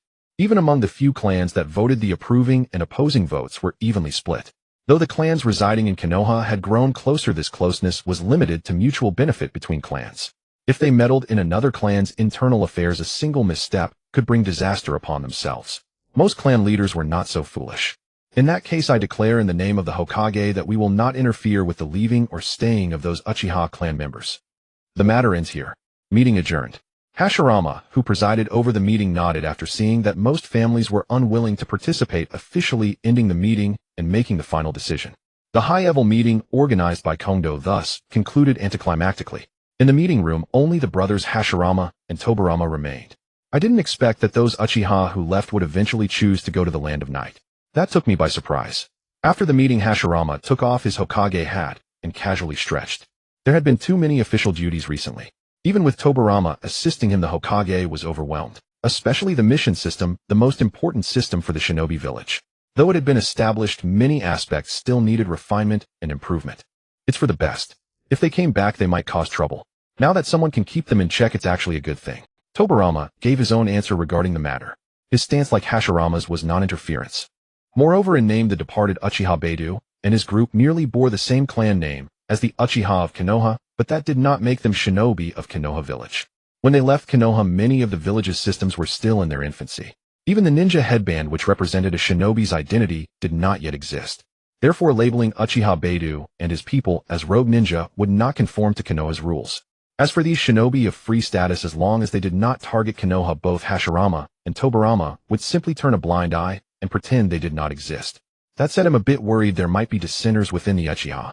This Hokage position is not easy to sit in. Although Hashirama disliked assuming the worst in others, he understood basic logic. The Uchiha in Konoha clearly did not want clan members operating outside their system. It's because you've been too lenient with them, big brother. I do not support the return of those Uchiha to Konoha. If they came back, it would only cause a mess. Tobirama shook his head. The Uchiha who had left were precisely the extremists who rejected the Senju. Now that this tumor had been expelled, why would they want to take it back? Since that's the case, Tobirama, go to the land of night on my behalf. He'll prepare the official documents. Hashirama was still a little uneasy. He hoped that Tobirama would go to the land of night in his place, meet the general face-to-face, and clarify the matter. At the same time, he was worried that the Uchiha in Konoha might be dissatisfied with the meeting's decision and act on their own. He did not want such matters to cause disputes with other countries. Tobirama nodded in agreement. Understood. I will handle this. He had been interested in the land of night for a long time, but had never had the opportunity. This time, using the Uchiha affair as an excuse, he could personally visit and observe, perhaps gaining some new insight. Yijin City. In the southern district, the Uchiha clan's territory. On a barren stretch of land, completed foundations gradually appeared, and some high walls had risen without warning. Though still unfinished, it already carried a faint breath of new life. But at this moment, uninvited guests arrived upon this land. Beidou halted the construction crew and ordered all non-essential personnel to withdraw. Then, leading his elite group, including Izayoi, Kasumi, Ryuka, and Mira, he confronted the arrivals. They wore high-collared ninja uniforms similar in style to his own, with the clan's fan crest embroidered on the sleeves and back. Clearly, these were members of the Uchiha clan from Konoha, 7 in total. Though outnumbered, they advanced with an aggressive air. The two sides locked eyes, hostility and vigilance igniting a fierce clash of gazes, as if a battle of wills raged in the air. The leading Uchiha from Konoha first swept his gaze over the vast, still-unworked land, then fixed his eyes on Beidou, filled with scrutiny and displeasure. Beidou, you've fallen. You're the one who's too arrogant, Shiranuma. Beidou stared coldly at the man roughly his age, retorting without hesitation. The man was named Uchiha Shiranuma. Before Beidou had left the Uchiha of Konoha, Shiranuma was already a powerful figure in the clan's leadership, and their strength was evenly matched. Shiranuma raised an eyebrow, clearly surprised that Beidou, who had fallen so low as to seek refuge in a small country, still dared to taunt him. Forget it, I won't argue meaningless things with you. You and your people have had enough fun outside. Come back with me. The clan is at a critical moment of development. Though your numbers are small, you're still a force. Go back. Where? Konoha. That's Senju territory. It's not just the Senju's village, it's also our Uchiha's village. Facing Shiranuma's confident words, Beidou crossed his arms and sneered coldly. The one who allied with the Senju is now missing. How can you call it an Uchiha village? Don't make jokes, so you really don't intend to return? Shiranuma's eyes flashed crimson, and 3 black tomo emerged, spinning slowly. Beidou met his gaze with his own Freedomo Sharingan, not backing down. As if this was a signal, those behind both sides activated their Sharingan, some even drawing kunai, gripping them tightly. The tension in the air grew fiercer, as if a single spark could ignite it. Then let's settle it in the Uchiha. Shiranuma took a deep breath, raised a hand to stop his men, and pointed his crimson Sharingan at Beidou. A unknown duel. If you lose, you and your people will return with me immediately. If you want to fight, I'll oblige. But win or lose, I won't lead anyone back with you. Beidou flatly rejected the provocation. Beidou, you. Shiranuma's voice turned low, tinged with anger. This man was determined not to return, intent on causing a split within the clan. But before his words could finish, a sharp whistle cut through the air as a shuriken flew straight at Beidou's face. Before Beidou could react, the shuriken grazed his cheek, leaving a bloody cut that dripped with blood. Bastards. A sneak attack. Rage flared among Beidou's men, who immediately drew their shuriken and kunai, hurling them at the opposing side. Only Mira stood frozen bewildered. Where had that shuriken come from? Seeing Beta's men produce weapons, the Uchiha led by Shiranuma also paled with no time to retort. Almost simultaneously they launched their own kunai and shuriken. The sharp clang of metal rang out continuously as the flying weapons collided midair, sparking violently. Some ricocheted into the dirt, kicking up clouds of dust. Blood seeped from wounds on arms and thighs. Even fellow clansmen, all possessing the superhuman dynamic vision of the Sharingan, could not avoid injury in such a close-quarters ambush. For every ninja, here was an expert in shuriken and kunai usage. Shiranuma, you're despicable. To force us back, you'd resort to such a cheap sneak attack. Beidou swung his ninja sword fiercely, deflecting the barrage of kunai and shuriken hurtling toward him, his expression icy. Without waiting for Shiranuma's reply, he sheathed his blade and quickly formed hand seals. Since you want to fight, you'll see it through. Fire-style fireball jutsu. A massive scorching fireball accompanied by a howling oppressive wind pressure erupted from Beta's mouth, lunging straight at Shiranuma. Shiranuma rolled to the side, evading the sudden attack. The fireball singed his clothes, burning the edge of his sleeve to ash. It seems words are useless now. Then I'll have to use force to drag you all back. Shiranuma realized that convincing Beidou and his followers with words was futile. He had to resort to stronger measures.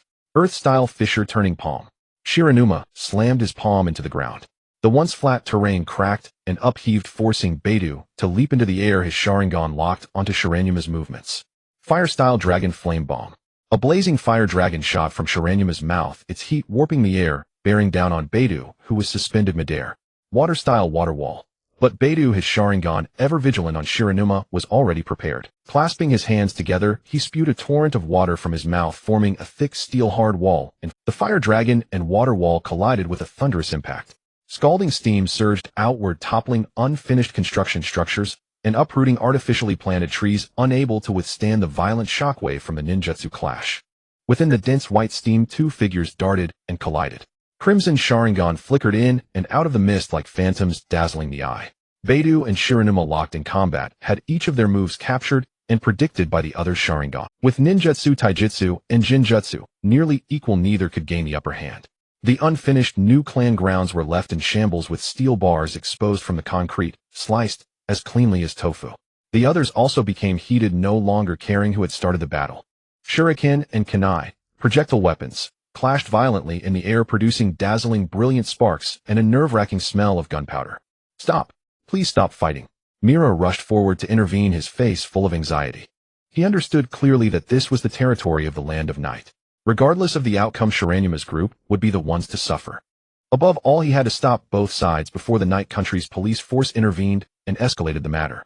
But no one heeded his shouts. Their eyes were fixed only on the clansmen they had to defeat.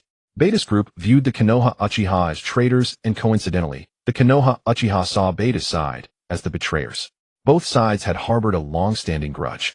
Though they didn't aim to kill, their techniques avoided vital spots, but making the other suffer was a mutual, unspoken. Damn it!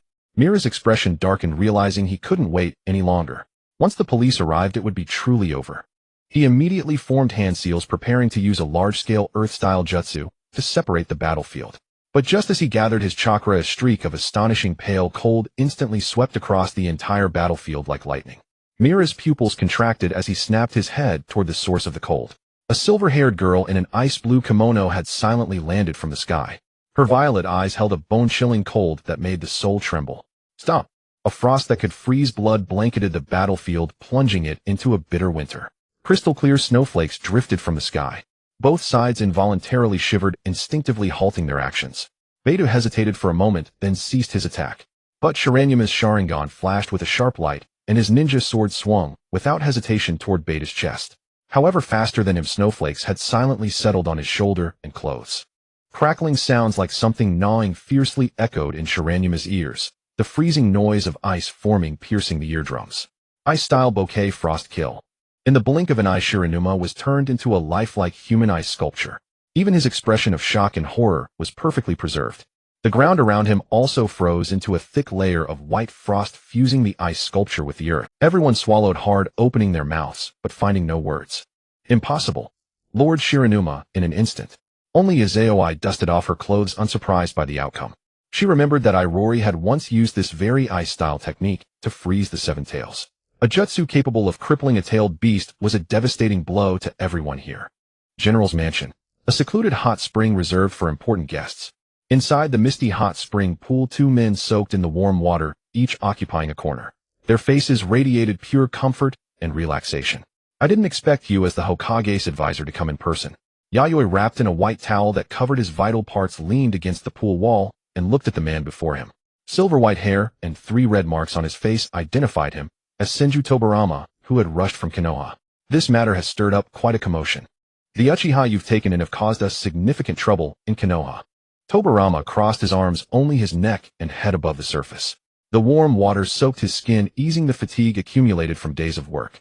If that were really the case, you wouldn't have come to give notice in advance. If Beidou and his people returned to Konoha, they'd be a ticking time bomb for the village, wouldn't they? Yayoi didn't buy Tobarama's act. Only half of what this man said could be trusted, the rest was either lies or probes.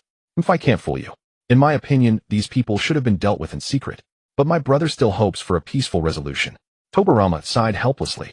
He hadn't expected to deceive the other anyway. He just thought that the tree of the night country was worth a few shakes. Even if there were no dates, it wouldn't hurt. Lord Hashirama's magnanimity is always beyond belief. Indeed, that's just how he is. You saw that clearly, and that's why you dared to act, isn't it? I won't deny that. Facing Tobarama's direct question, Yayoi smiled without refuting. If Hashirama had been like Madara, he wouldn't have dared to shelter Beidou and the others, even with 10 times the courage. It was precisely because he understood that Hashirama didn't care about such things that he made this choice. This was also what Tobarama admired about Yayoi. He never concealed his motives or ambitions. Especially the Cloud Village of the Land of Lightning. According to his latest intelligence, they seem to have developed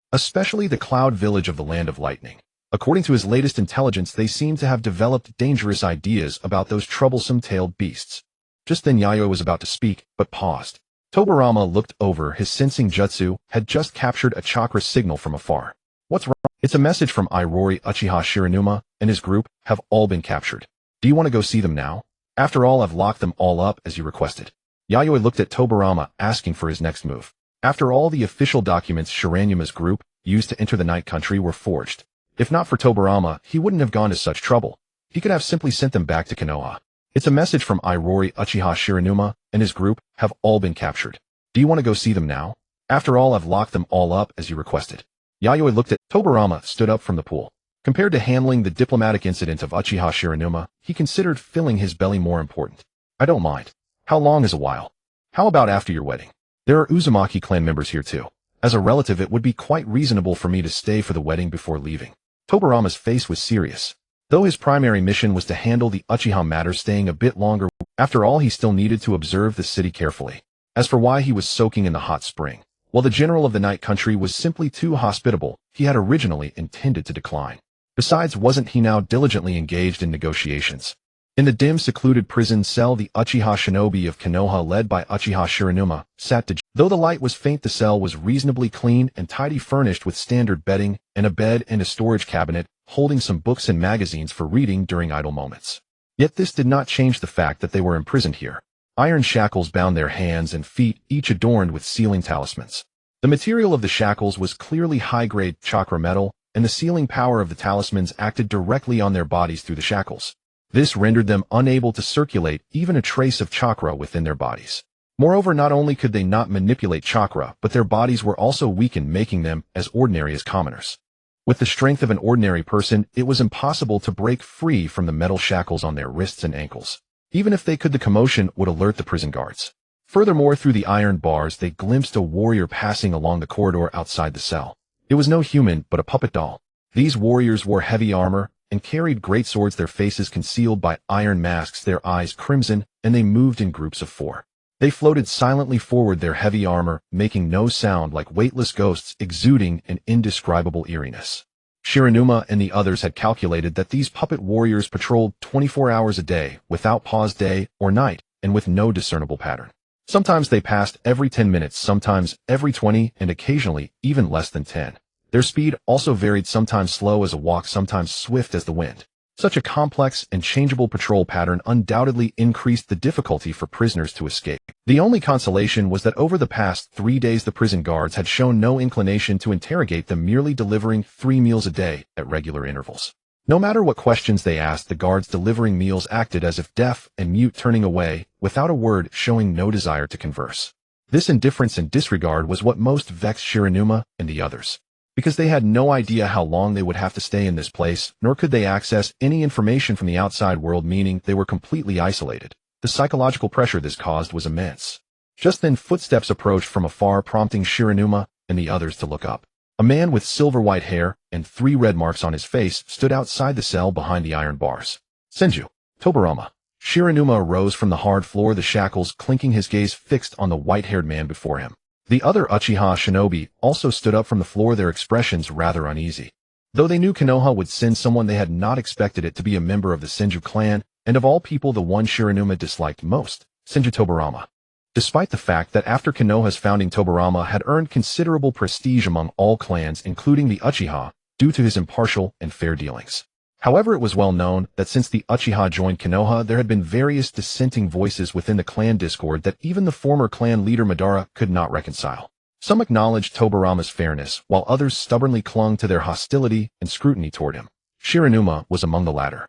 Although he was not as extreme as the Beidou faction in rejecting the Senju, his original purpose in staying in Konoha was to contend with the Senju, hoping one day to surpass them and seize control of the village.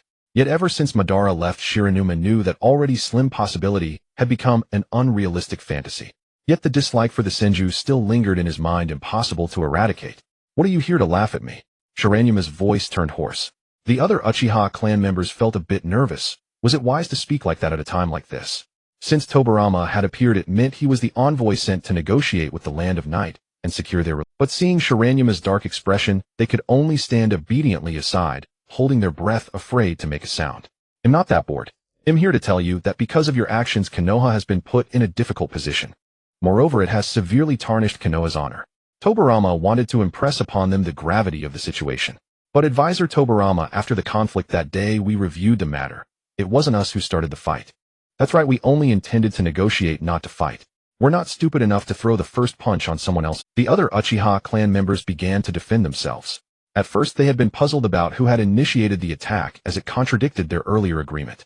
But after being imprisoned, they reevaluated the events and realized that the shuriken that first struck Beidou had nothing to do with them. "But in the end, you still fought. You can't blame us. They attacked first. We couldn't just stand there and take it without retaliating. No, that's irrelevant. The moment you fought, who struck first no longer matters." Tobarama's voice was calm, but carried an unyielding firmness. The Uchiha in the cell turned pale and flushed, unable to refute his words. Clearly they too realized that this was a trap set by Beidou and his group. That Beidou, with his honest-looking face, had learned to play dirty after 2 years away. He was utterly in that case, Beidou and his people are also at fault.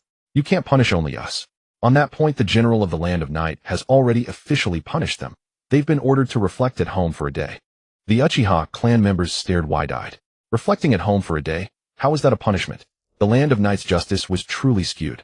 Even if they were their own people, such blatant favoritism was unacceptable. This is their internal affair, and it happened on their land. Moreover, there were no casualties, only some property damage. The general of the Land of Night punishing Beidou's group with a day's reflection at home is already a gesture of consideration for your feelings. So we should be grateful to the general for his impartiality. Then can we get out now? One Uchiha shinobi couldn't help but ask. No matter what, getting out of this wretched place was what mattered most. The other Uchiha clan members, including Shiranuma, showed signs of eagerness. But Tobarama sighed, rubbing his temples as if in pain. "You people truly don't understand the seriousness of the situation. Do you really think you're being held here? That's a trivial matter. It wouldn't require my involvement." "Then what is it?" Only Shiranuma seemed to grasp something, his expression darkening. Tobarama glanced at Shiranuma, his face suddenly turning stern, even tinged with anger. "More importantly, why did you forge documents and enter the Land of Night without authorization?" At Tobarama's reminder, everyone in the cell realized the gravity of their actions and hung their heads in shame. "Well, we thought." Someone tried to defend, but his voice was weak. "Idiots. Fools. You're a bunch of museum-worthy morons. Do you have any idea what trouble you've caused for Konoha? And this will also deal a huge blow to the Uchiha's reputation. Have you considered the consequences?" Tobarama's eyes were sharp, as if he could kill. Except for Shiranuma, the others were terrified, especially by the mention of a severe blow to the Uchiha's reputation, which made their faces turn pale. Even Shiranuma found himself breaking out in a cold sweat. "Is it really that serious?" His voice was dry, and his tone lacked confidence. "More serious than you imagine. Entering another country without proper documentation constitutes military aggression. Don't forget you are active duty shinobi of Konoha. Tobarama looked at them meaningfully, reminding them not to view the new era of nations through the lens of the past. In the current era of one country, one village, nations are beginning to regulate and restrict shinobi from other countries entering their borders. You can no longer come and go as you please like in the old days. Without official documents, shinobi crossing borders privately is considered a military invasion, a provocation against a nation's sovereignty. Also, congratulations. Your case is the first of its kind in the era of one country, one village. Both the land of Night and Konoha are at a loss as to how to handle it. If handled poorly, it could lead to war between the two nations. And if war breaks out, it will inevitably trigger a great shinobi war. After hearing Tobarama's explanation, even Shiranuma realized how reckless his actions had been. Moreover, Tobarama was not exaggerating. If the land of Night and Konoha went to war, Konoha would undoubtedly win. But what then? He was not naive enough to think the opponent would be only the land of Night. The other four great shinobi villages would certainly align with the land of Night, rushing to support them and jointly launching military operations against the land of Fire and Konoha. Though Konoha was strong, it could not withstand enemies from all directions. The entire land of Fire would be plunged into chaos. But don't worry, neither the land of Night nor Konoha wants that to happen. However, your case is indeed difficult to handle because there is no precedent. In the past, the management of shinobi clans was much looser. Shinobi from other countries could become allies, and the daimyos tacitly permitted their movement. But in the era of one country, one village, the nature is entirely different. Therefore, the actions of Uchiha Shiranuma and his group can be considered a first case. Yes, the first explicit example brought to light. As for covert actions, as long as they weren't caught or they committed suicide denying it, of course it didn't count. For now, behave yourselves here and don't cause any more trouble. As for when you'll be released, if all goes well, 10 days to half a month, at worst about a month. Rest assured, Konoha will not abandon you, and I have some connections with the general of the land of Night. Then can Beidou and the others still return? Give up that hope. That group only coincidentally shares the same surname and bloodline as you. They are not actually Konoha shinobi. Konoha has no records of their identities. There is no reason for Konoha to intervene. In short, behave yourselves here. Tobarama looked weary repeatedly and earnestly urging the Uchiha in the cell not to act rashly, adding more pressure and difficulty to Konoha's side. Having said that, Tobarama turned to leave while mentally planning his afternoon itinerary. I ate a bit too much at lunch. They'll go for a walk in the museum, then watch a puppet play at the theater. ITLL helped digest the food. That Oda fellow really didn't arrange a guide for me, leaving me to figure things out on my own. Thinking of the past few days, even Tobarama felt he had been living a bit too decadently. Each meal was a unique delicacy never repeated. He watched plays, visited the newly opened museum to admire historical artifacts, and soaked in hot springs to relax his muscles. Not to mention the bustling night market and Yejian Castle offering exotic goods from all over the world and various street performances, a prosperity and liveliness that Konoha currently lacked. Though it was not exhausting, it was still hard work. Just then Shiranuma's dry voice came from behind. Thank you. Tobarama paused, gave a slight snort as acknowledgement, and left without looking back. Having uttered the words of thanks, Shiranuma seemed drained of all strength, slumping to the floor with a complex. The other Uchiha shinobi whispered among themselves, Lord Shiranuma, we have indeed caused Advisor Tobarama a lot of trouble. Advisor Tobarama looks so tired, as if he hasn't slept well. He must have been working day and night because of our affairs. Maybe he even rushed over without having lunch. Speaking of which, I'm curious. What is the museum he mentioned? How would I know? Don't change the subject. They chattered among themselves. Despite usually being the one who disliked the Uchiha the most, he always stepped up in critical moments. Advisor Tobarama truly was. Advisor Tobarama was like a new son for Konoha. Shirayu's first impression of Yejian City was its immense size. Then she began to regret that this sprawling metropolis still lacked sufficient feline culture. With Beidou and the others overseeing the clan grounds, she as a junior had no role to play nor any need to intervene. Apart from offering a few creative ideas, she had zero interest in construction. Furthermore, the general's mansion had yet to finalize their work assignments, leaving everyone in a state of idle duty, free to move about as they pleased. Naturally, Shirayui began to explore the city where she would reside for a long time. Although she had visited many times before for mercenary missions, each stay was brief, and she had merely skimmed over most things. This time she intended to thoroughly tour every corner of the city. Yesterday, she had visited the Ganshur clan's territory, having heard they kept sharks, and her curiosity had drawn her there. She discovered that the artificial lake on the Ganshur clan's grounds indeed housed many sharks, though they were docile and could be touched. However, the Ganshur clan members had a rather unsettling smile resembling the stereotypical villains from puppet theater, clearly not good people. She didn't visit the Yinu clan's territory. Insects sounded too disgusting. Museum. What is this? Shirayui finished her 3-colored dumplings in a few bites, and was about to head elsewhere, when she noticed a magnificent building across the street seemingly isolated from its surroundings. At the entrance stood a tall marble stele, Capitol Museum. It didn't seem like an ordinary place, exuding a strange sensation, as if one's soul had been cleansed. The building appeared relatively new, likely not long established, yet the flow of pedestrians, though not overwhelming, was considerable, indicating considerable popularity. Curious, Shirayui followed the crowd, paid the fee, and entered. Maybe I shouldn't be in a place like this, she thought, feeling an inexplicable heaviness upon entering. She felt that the faint scent of blood emanating from her clashed with this place. But having already paid the entrance fee, she had felt cheated not to look around. After a moment's hesitation, Shirayui began to wonder. So this is what a museum is, eh? After a few minutes, she had formed a precise understanding of what a museum was. It was a place that collected historical artifacts open to all for viewing, allowing people to learn more about past. Each artifact could be traced back to a vast amount of historical information. Although it's been open for a while, it's rare to see young people like you here. Just then, an elderly man with white hair, dressed in plain clothes and wearing a monocle, approached with a genial smile. Shirayui glanced up and instantly recognized him as a learned historian. Such individuals were uncommon, but not unheard of. For instance, during an archaeological mission, she and Beidou had consulted a few historians, learning much beyond the realm of ninja. You know, this glassware, though ordinary today, was a remarkable object 700 years ago. And behind it lies a poignant love story. Noticing Shirayui's gaze fixed on the glass artifact displayed in the case, the scholar began to elaborate. This was commissioned by the daimyo of the Tajigwa's wife, who was of common birth. Before the scholar could finish, Shirayui had already recounted the artifact's origin and the historical events it represented with remarkable familiarity. The elderly scholar was stunned, for some of the things Shirayui mentioned were unknown even to him. He was about to question her when he realized she had vanished from his side. A ninja? The scholar's mouth twitched, feeling his worldview crumble. Had the ninja's scope of work now expanded to deep historical research? How were historians supposed to make a living? Hadn't ninjas already eliminated shrine maidens, monks, and samurai? Were they now targeting scholars too? Shirayui, however, found herself in a pleasant mood elsewhere. Though she didn't know the scholar, the thrill of flaunting knowledge before an expert offered a unique satisfaction different from defeating a powerful foe. It was also the scholar's misfortune. Had it been any other object, she might have drawn a blank, but she could never mistake that particular glass artifact. Because she had personally dug it out from the tomb of the daimyo of the Tajigwa kingdom that had fallen centuries ago. It wasn't just this piece, though many artifacts in the museum looked eerily familiar. She never imagined that such junk could be displayed in such a refined manner. Normally, such items were merely private collections, valuable only to a specific circle and mostly hard to sell, since they were not precious chakra metal. No wonder that man could become a general. Just then, Shirayui halted, her expression turning cold as she warily eyed the white-haired man approaching from the opposite direction. Chinsho Feijian. He had changed his attire and disguised his face, making him unrecognizable to anyone but acquaintances. Yet to Shirayui, she would recognize him even if he turned to ashes. Feijian noticed Shirayui at almost the same moment.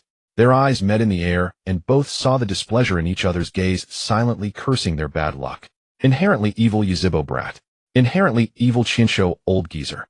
Though both were irritated by the other's presence, they understood this was not a place for action.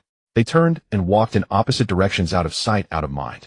Mishing, of course, was unaware of Feijian's activities in Yejin City, nor did he need to be concerned. He had received word from Beidou and the other Yuzhibo branch members that Konoha would no longer raise the issue, drawing a clear boundary. Feijian thoroughly expelled the Yuzhibo cancer that did not belong to Konoha, simultaneously winning over the hearts of the remaining Yuzhibo clan members, further stabilizing Konoha's rule. This was an unspoken mutual understanding between the two sides. Once Yuzhibo Baijiao and the others entered the Night Country with forged documents, the outcome was sealed. They only needed to wait for the results to bloom. Days passed, and soon it was June. Mishing was not in the Tianshuj, but at the inner courtyard training grounds, entering chakra armor mode to cultivate. The training content was naturally the sealing sphere that incorporated earth and water chakra natures, supplemented by the 7-star seal. After many days of practice, though he still couldn't command it with perfect precision, he had managed to uncover some of it. Now let's see if this time works. Mishing took a light breath. This time, instead of condensing solid chakra from his palm, he drew a portion of solid chakra directly from within his body, gathering it into a perfect chakra sphere before his chest. Mixing both earth and water natures, the originally blue chakra sphere transformed into a golden orb with a flowing luster, dazzling and brilliant like a priceless golden gem. Without any preamble, Mishing willed it, and the golden sealing sphere before his chest shot straight toward a 3-meter boulder 100 meters away, whistling through the air. Hum. The expanding golden sphere caused air resonance, and in the blink of an eye it captured the 3-meter boulder, completely enveloping it. On the surface of the golden sphere, black incantations spread like black snakes, extending in all directions, further reinforcing the sealing sphere, while also suppressing the target's chakra. Perhaps because the balance among the 3 elements was not perfect, the spread of the sealing incantations was slow from extension to full connection, forming the sealing array. It took a full 3 seconds. Although the golden sphere itself possessed strong binding force against top-tier ninjas, this 3-second gap was a weak point that could be exploited. For example, a tailed beast without a sealing technique could instantly break free from such a level of restraint. Mishing was not disheartened, at least he had barely found the balance point of this technique. Now he only needed to practice continuously to shorten the deployment time of the sealing technique. Nor was it just the sealing time that needed reduction, the flight speed and distance of the sealing sphere also required improvement. Seven Tails, want to give it a try? I can help you recover chakra faster. Mishing looked at the nearby Seven Tails. Compared to a month ago, its size had not changed much. The Seven Tails, which had been about to fly up and curse again, swallowed its insults upon hearing that Mishing could help it recover chakra quickly, though it found this man utterly detestable and always using it as a test subject still. Can you really help me recover chakra faster? The Seven Tails didn't doubt Mishing's ability. This man was the most bizarre chakra wielder it had ever encountered. Mishing nodded. After a moment's hesitation, the Seven Tails agreed. Even though he was not a good person, he did keep his word and never broke a promise. What do you want to test? I want to know the specific effects of the seal. Except for the initial use of the Earth-Nature combined sealing sphere to suppress the Seven Tails, Mishing had since practiced with immobile rocks as targets. He wanted to know the actual effect of combining Earth and Water natures with the sealing technique. Why don't you use those life forms you created as experiments? I can't bear to. The Seven Tails took a deep breath, suppressing the urge to curse. But inwardly it couldn't help grumbling as it flew to a spot where Mishing's sealing sphere could reach. Then let's begin. Seeing the Seven Tails in position, Mishing condensed another golden sealing sphere, which shot out with a whoosh heading straight for the Seven Tails. This process was so familiar to Mishing that mistakes were impossible. The golden sphere expanded, enveloping the Seven Tails' body. The sealing incantations simultaneously extended, forming a complete sealing array on the sphere's surface. How does it feel? Mishing approached the golden sphere, asking the Seven Tails about its experience.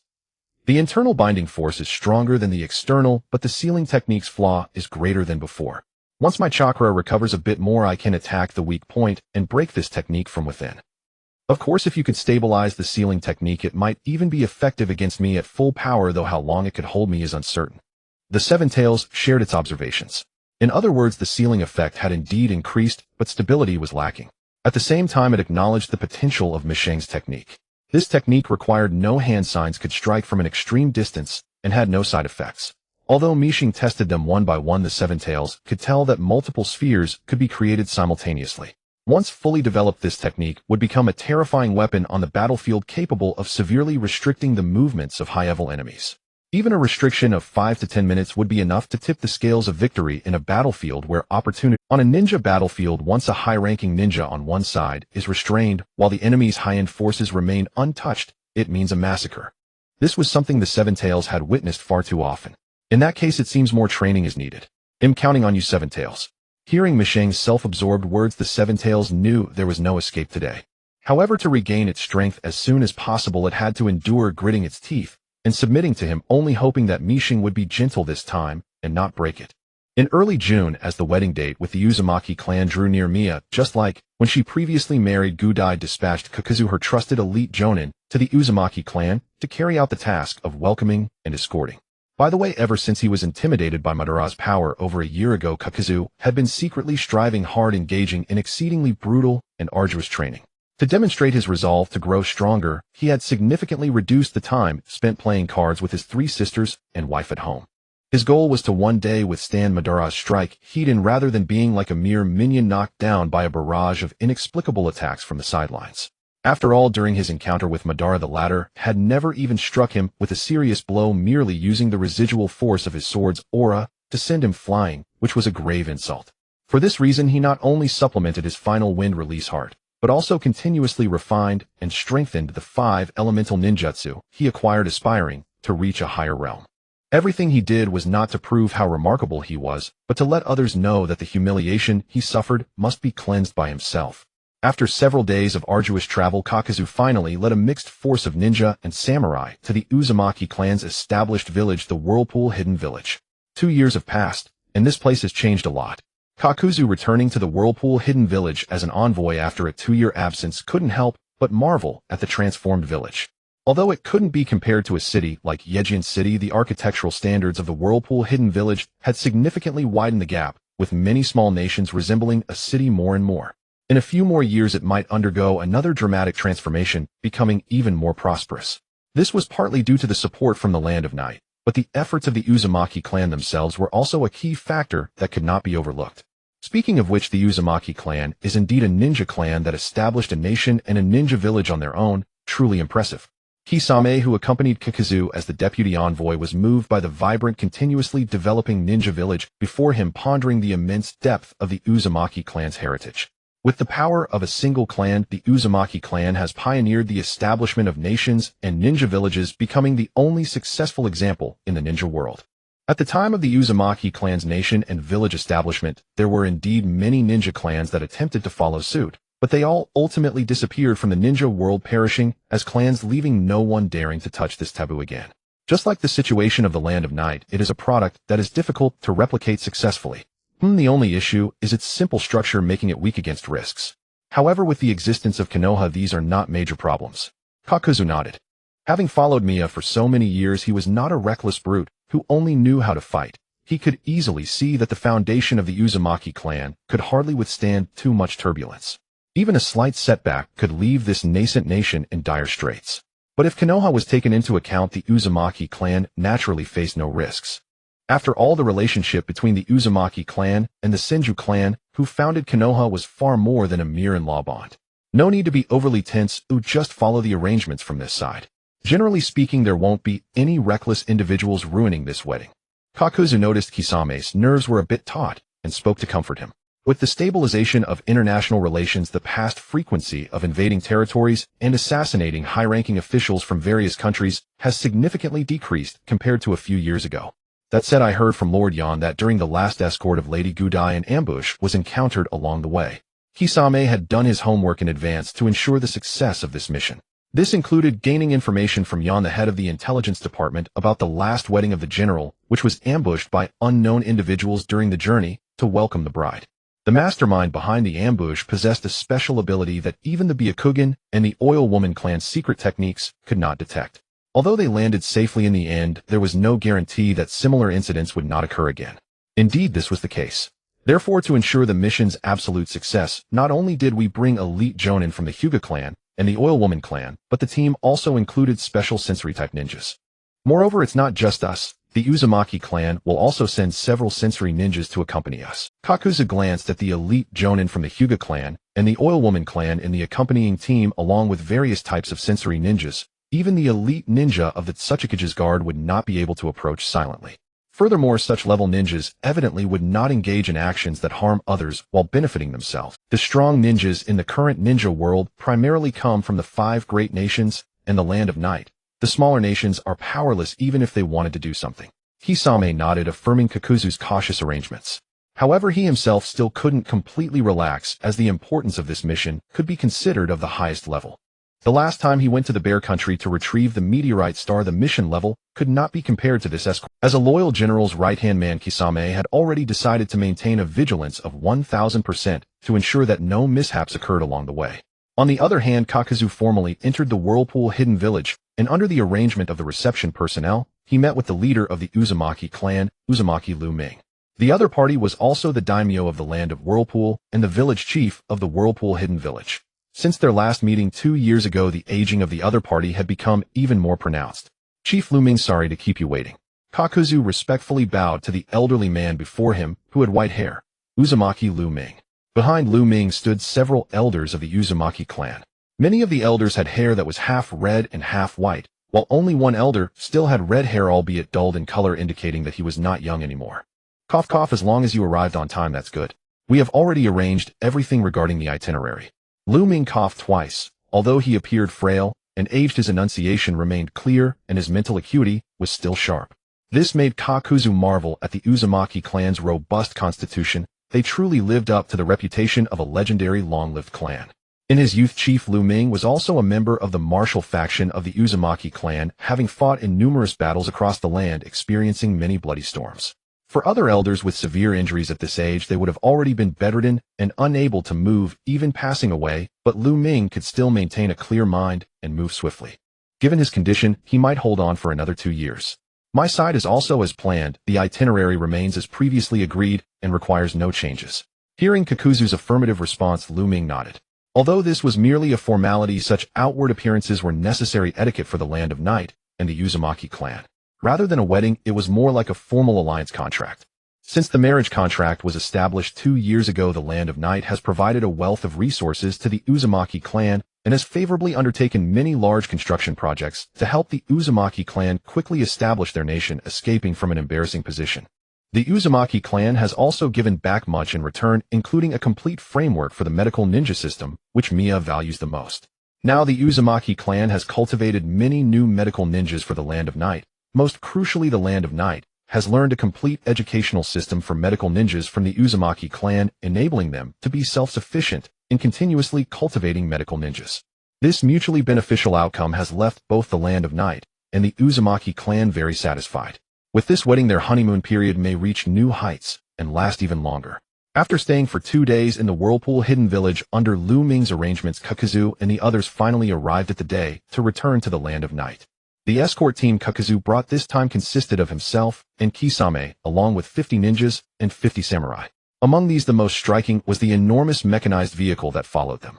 The main body was constructed from a mix of solid wood and steel, adorned outside with a multitude of gold and jade ornaments for aesthetics and luxury, with several wind chimes swaying in the breeze, creating a melodious sound. Below were 8 massive round wheels connected to a control console that propelled the vehicle forward. On the console were 4 ninjas skilled in puppet ninjutsu controlling this gigantic fortress-like mechanized vehicle. Though it was already known that the mechanized puppet technology of the Land of Night was unrivaled in the ninja world, witnessing it in person still left the accompanying Uzumaki clan ninjas in awe. Such a large rideable mechanized puppet could likely only be created by the puppet master general of the Land of Night. Soon the bride Uzumaki Hishana, accompanied by 2 maids, approached this mechanized vehicle, which towered higher than a house. At this moment she wore a red and white shrine maiden outfit with a white veil atop her head, making her appearance somewhat obscured. However, the red and white shrine maiden outfit, adorned with numerous gold and jade accessories, added a touch of splendor and nobility to the otherwise plain colors. Hishana lowered her head, and before she could approach the vehicle, she noticed several enormous wheels towering over her. Her curiosity piqued, and she couldn't help but look up, only to see a house made of steel and wood. A house built on a vehicle. Hishana felt a tingling sensation on her scalp. Her mind was somewhat bewildered. What is this thing? Am I supposed to ride in such a strange contraption for my wedding? Although it looked quite beautiful, it still felt a bit. With such a heavy object, she doubted whether it could even move. Idiot, keep your head down and don't look around out. A voice came from beside her, belonging to one of her accompanying maids, Uzumaki Ning Ning. With her silver hair, she was dressed in a shrine maiden outfit. She seemed to have noticed Hishana's behavior and quickly reprimanded her. Only then did Hishana react, hurriedly lowering her head again. With the help of Ning Ning and another maid, she slowly ascended the ladder to the mechanized vehicle and entered inside. Once inside, Hishana plopped down onto a chair, exhaling heavily, clearly overwhelmed by the solemn and quiet atmosphere outside. It felt as though countless eyes were staring at her when she was outside. That sensation of being looked at like a monkey made her feel utterly uncomfortable. Her mind began to conjure various embarrassing scenarios, such as whether her clothes were on inside out, if there were grains of rice stuck to the corners of her mouth, whether her shrine maiden outfit had been accidentally torn, or if she was so flustered that she was using all 4 limbs to move. Each step had to be taken cautiously, fearing any mistake would lead to a laughable blunder. Rest assured, you neither moved your arms and legs in sync, nor had a grain of rice on the corner of your mouth. Inside the carriage, before Hinasuna could even ask, Nene spoke up to dispel her unease. Hinasuna immediately patted her chest in relief, then turned to Nene with a puzzled expression. Ninakin, how did you know that? Your face scrunched up and your eyes darted around. Whatever you were thinking was written all over your face. Nene spoke with a blank expression and a flat tone, yet she displayed remarkable observational skills. Hinasuna's cheeks flushed slightly. Was it really that obvious? As they spoke, Hinasuna felt the entire carriage give a slight lurch before quickly returning to normal. This clunky thing actually started moving. Hinasuna let out a soft exclamation. Though subtle, she could sense that this massive mechanical carriage was rolling. The sound of the wheels outside could not penetrate the interior, nor could sounds from within escape, creating a space completely isolated from the outside world. This secluded space, shielded from all external gazes, allowed Hinasuna's tense nerves to slowly relax. She unexpectedly found this bulky big monster quite agreeable. Though it looks like a carriage, it's actually some kind of special puppet. In a pinch, it could even be used as a weapon. Although her specialty lay elsewhere, Nene, with her researcher's mindset, immediately sensed that this carriage was no ordinary vehicle. She curiously paced around the carriage space, noticing signs of mechanical modifications in many places. So this is how the structure works here. She crouched in a corner, and with a few quick moves pried off the outer casing, revealing a set of steel gears and components that looked thoroughly mechanical. Some of these steel gears were in motion, while others remained still, clearly connected to other parts. She nodded, having roughly grasped the purpose of these gears. Then she restored the removed casing to its original state, indistinguishable from before. At first, she had only followed Hinasuna to secure some research funding, but now her thoughts were beginning to change. The puppet master general of the Land of Night. That fellow must be a researcher too. Nene confirmed this inwardly. After all, this carriage was not something that could be replicated through mere technical imitation. It looked like a bulky wooden lump, but the technology within it was extremely sophisticated. Without in-depth research, one would only end up with an empty shell that looked the same. Everything pointed to the fact that the puppet master general was a top-tier technician, not to be judged by the standards of a conventional shinobi. This wondrous resonance of the soul coming from the depths of her being stirred her long-calm heart. After examining the carriage's interior, Nene returned to her seat, her peripheral gaze occasionally falling on the maid beside Hinasuna. Dressed in the same shrine maiden attire as hers, with vivid red hair and a redand white Hanya mask on her face, her crimson pupils were strikingly visible through the mask's eye holes. Someone I've never seen before. Could she be a shrine maiden from Yuzushiyo's shrine too? Nene pondered the other's identity and background. Though she was often absent, she should have remembered every member of Yuzushiyo's shrine, without missing a single one. Yet among all the shrine personnel, this person was not there, and neither her figure nor her temperament matched. Hello, Nina-senpai. I am Oboro. The red-haired masked shrine maiden raised her head slightly, as Nene's gaze swept over her, softly announcing her name. Senpai, are you also from the shrine? Nene frowned. Oboro nodded, speaking little.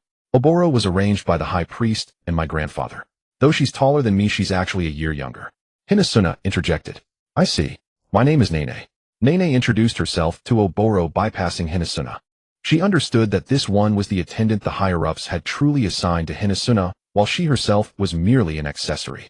Maybe she also serves as Hinasuna's bodyguard. This girl reeks of unwashed blood. Though Hinasuna might not be sensitive to it, Nene, who often dealt with corpses, could detect the icy, bloody scent emanating from the other. Like the combat-oriented members of the Uzumaki clan, she was a shinobi who had emerged from a sea of blood. Yurugami Castle, Southern District, Uchiha clan territory. After more than a month of repairs and improvements, the once empty land was no longer barren. The main frameworks of numerous buildings had gradually appeared, forming the basic outline of a thriving clan territory. Led by Hokuto, the Uchiha clan members often cooperated with the construction teams, using their various ninja abilities to speed up the building process. It was believed that before long this place would become a large-scale clan settlement. Even the Nanga Shrine, where the clan's high-level meetings were held, had been erected by Hokuto and the others. There was no helping it. The land granted by the general was simply too vast. They, the Uchiha clan, could never use it all. Yurugami Castle was a city, but it was not merely a city. Rumors leaked from the general's residence suggested that the city would need to be rebuilt and expanded outward next year. At this moment, Hokuto and a group of elite shinobi gathered in the main hall of the newly built Nanga Shrine. Though some parts were still crude and unpainted, the main framework was set. Once completed, it would be no less grand than the Uchiha's Nanga Shrine in Konoha, and might even surpass it. These are the assignments from the general.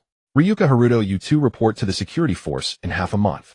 Hokuto, in his capacity as clan leader, sat in the main seat of the shrine hall, distributing the tasks conveyed from the general's residence. These included the security force for maintaining urban order, the patrol force for border defense, and so on. In addition, there was a position for educational work at the military training school. These jobs were all core practical departments of the Land of Night. Even the seemingly inconspicuous security force in Hokuto's eyes seemed to carry a special significance. As far as he knew, the composition of the security force members was quite complex. It included both samurai and shinobi. Among them, clans like the Aburame and the Hashigaki had also dispatched some of their members to take up positions in the security force.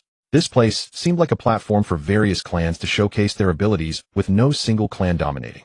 Every clan had to participate and jointly shoulder the responsibility of maintaining public order in Yurugami Castle. Understood. Ryuka and another male Uchiha shinobi nodded solemnly. Though they did not fully understand the nature of the security force, seeing Hokuto's earnest demeanor made it clear that this job was not as simple as it seemed. Next, Hokuto assigned tasks to the others. Even the youngest Yayoi was given a duty. That's all for the assignments. Does anyone have anything else? If not, well, adjourn. Hokuto let out a deep breath and rubbed his swollen temples.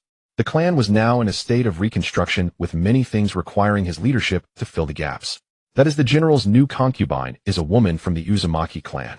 Since the clan was formally as soon as Hokuto finished speaking, a few people exchanged glances, and then one of them spoke up. Clan leader, there is one more thing to report. That is, the general's new concubine is a woman from the Uzumaki clan. Since the clan was formally established, the subordinates no longer addressed him as Hakuto-sama, but had officially confirmed his title of clan leader. All that. Yes, there is such a thing. What do you have a problem with it? Hokuto was puzzled as to why these people were bringing this up. As the ruler of a nation, taking a few concubines was perfectly normal, wasn't it? In fact, from his perspective, General Yayoi household was still too modest. Not counting the newcomer previously, there was only one legal wife and 2 concubines, a fact that led many to suspect that the general might have some psychological issues. For instance, rumors of all sorts circulated, such as him not being interested in women, but in men. We were just wondering whether that concubine from the Uzumaki clan might cause obstacles for us. Hearing this, Hokuto was about to refute, but upon second thought it seemed to make some sense. The Uzumaki and Senju clans were not only in-laws, but also distant relatives. From very early on, the ties between these 2 clans had been extremely close. During the wars between the Uchiha and the Senju, the Uzumaki had provided considerable support, which had annoyed many Uchiha shinobi. A woman? What's there to fear? Yayoi looked utterly disdainful, completely unconvinced that a woman destined to live in the inner quarters could stir up any trouble. However, even the impulsive Ryuka did not respond to Yayoi's words, sinking into silence.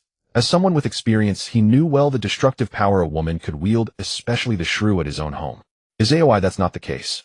The perceptive Uchiha Kasumi shook her head at Yayoi. What? Yayoi became curious, adopting an attentive expression. Kasumi then asked her in return, Yayoi, have you ever heard of the Chinoike clan? Chinoike? I recall something.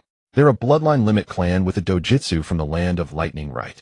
Yayoi frowned, trying to recall information about the Chinoike clan. Kasumi nodded. Yes, the Chinoike clan is a bloodline limit clan from the land of lightning. Do you know what triggered their decline? What? Did they lose a battle against other shinobi clans? If only it were that simple. Kasumi paused, her eyes full of meaning. The Chinoike clan's decline was due to the enmity of the daimyo of the land of lightning's legal wife. This set off a chain of events that ultimately led to the Chinoike clan being exiled from the land of lightning. At that time, the shinobi invited by the land of lightning to deal with the Chinoike clan were none other than our Uchiha. Clan leader Hokuto was a witness to this event.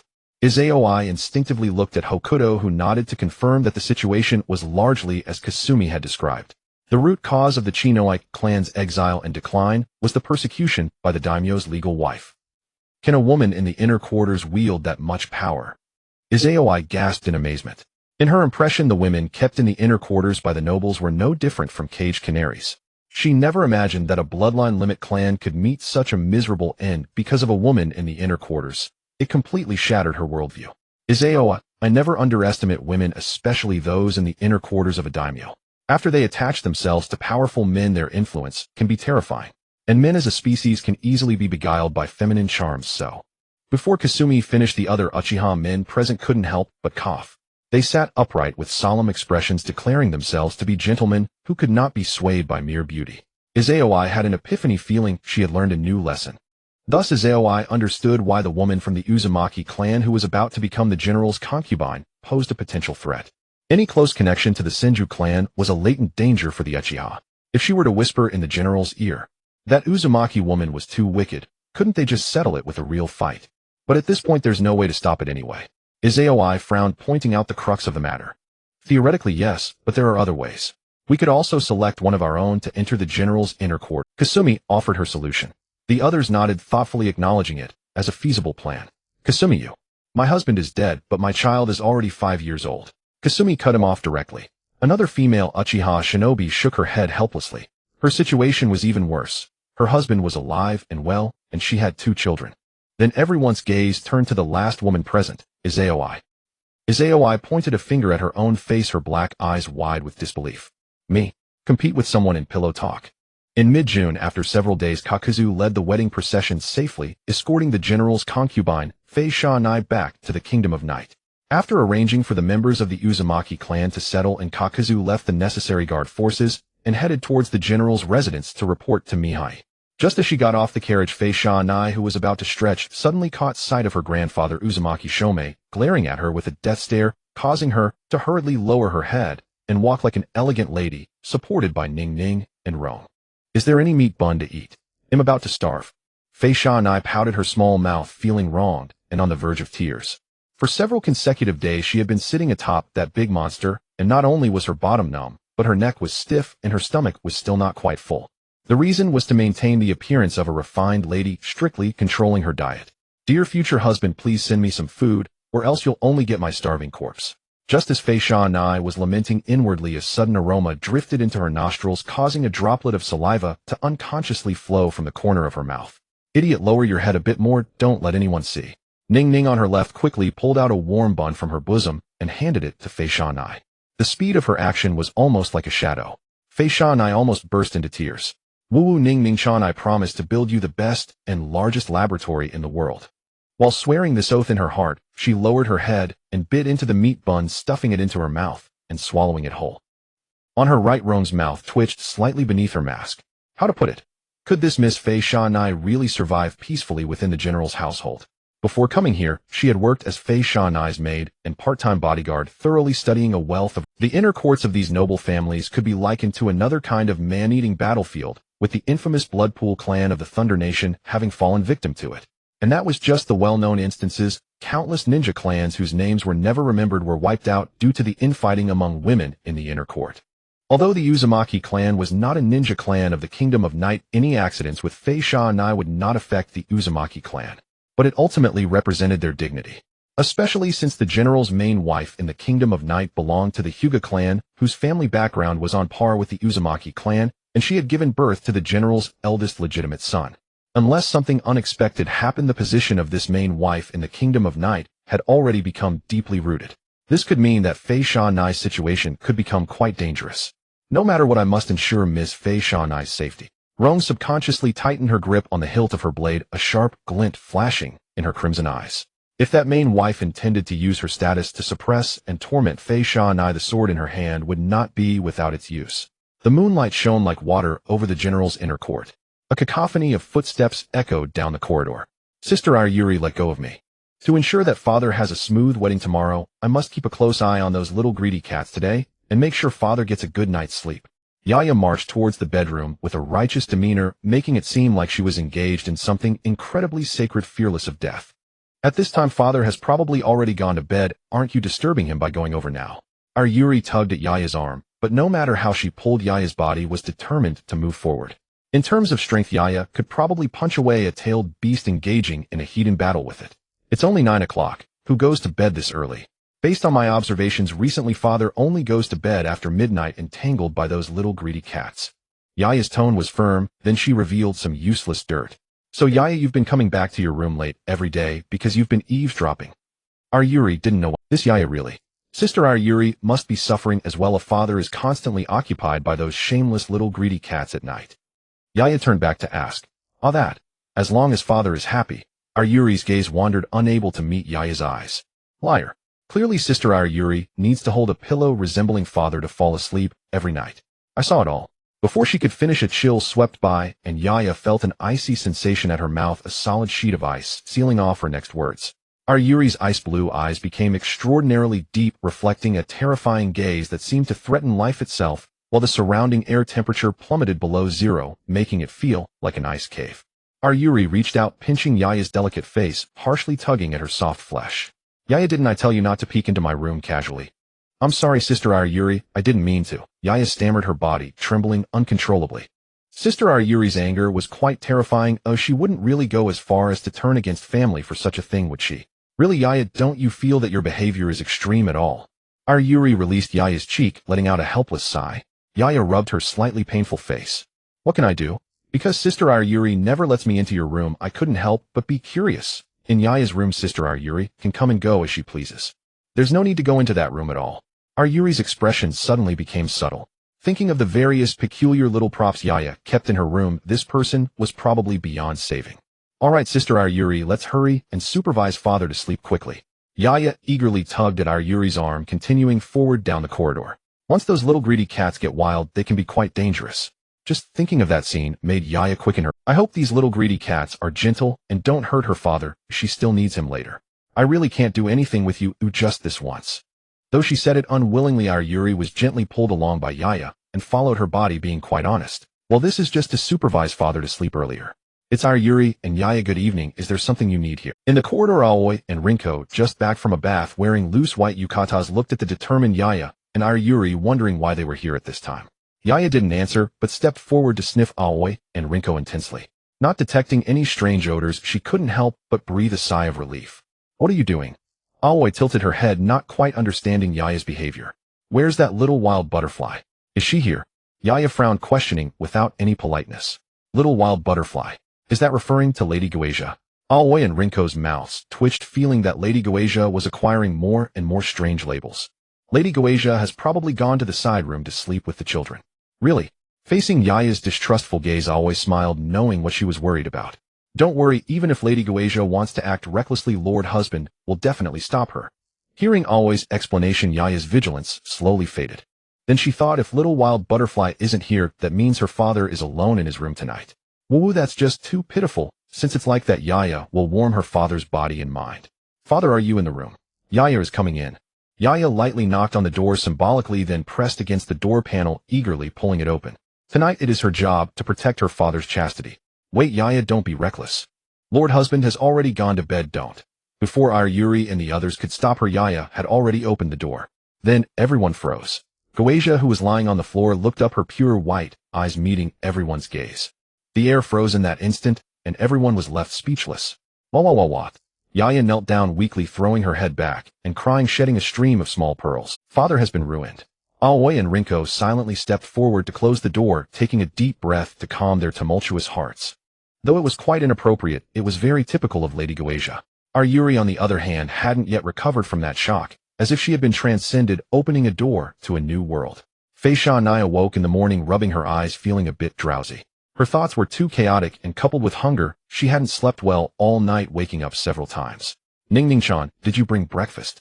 Fei Shanai lay her face on the table, weakly calling out. The food prepared here is a bit scarce, so I bought you some extra meat buns, which should be enough for you for a while.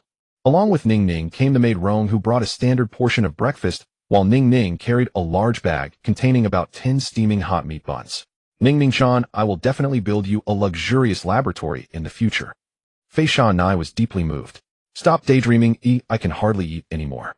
Ning-Ning placed the bag filled with meat buns on the table, feeling somewhat overstuffed. This isn't daydreaming, I will definitely charm the other party with my own allure. With that, I would have countless delicious things to eat, and could build you, Ning-Ning-chan, a super large laboratory. After hearing Fei Shanai's words, Ning-Ning and Rong were speechless, as this ambition was indeed a bit embarrassing. Speaking of which, tonight is the big night, right? Do you have any experience to share? While eating, Fei Shanai suddenly thought of something, her expression turning shy and flushed. Although her mother had explained that aspect to her in advance and shared some secret tips, would that really not scare them? If possible, she still hoped to complete the wedding ceremony in a more normal way. Sorry, Miss Fei Shanai, I don't really know much about that. Rong's voice was dry, as Fei Shanai's question genuinely touched upon her knowledge blind spot. If you asked her how to effectively kill someone, or how to make someone feel more pain than death without actually killing them, she would be very proficient at that. Ning-Ning's expressionless face showed no sign of embarrassment. It's really nothing, just lie down, spread your legs, and let the other party take care of the rest. Her utterly plain tone made it sound as though she was discussing a straightforward scientific experiment. Is that how it is, Fei Shanai lowered her head, obediently munching on the meat bun, but her face was flushed to the point of bleeding. Rong also slightly tilted her head, glancing elsewhere, clearly uncomfortable with Ning-Ning's frankness. The weather in June had grown stiflingly hot. Clad in heavy garments that swathed her from head to toe, Fei Shanai felt every breath she took was laden with a clammy stickiness. Were it not for the countless eyes watching her, she would have tugged at her collar to let in some air. Isn't the crowd a bit? When will this end? Will I still get to eat lunch? Fei Shanai kept her head low, feeling the weight of countless gazes converging upon her. Like a marionette on strings, she allowed herself to be guided forward, utterly ill at ease. Time passed in a blur, and the murmur of the crowd seemed to fade. Curiosity stirred within Fei Shanai, and she wanted to lift her head to see what was happening. He's here.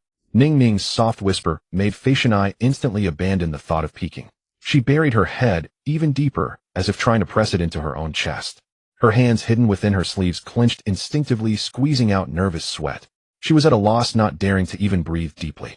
Mechanically, Fei Shanai extended her hand, letting it be taken in another's palm.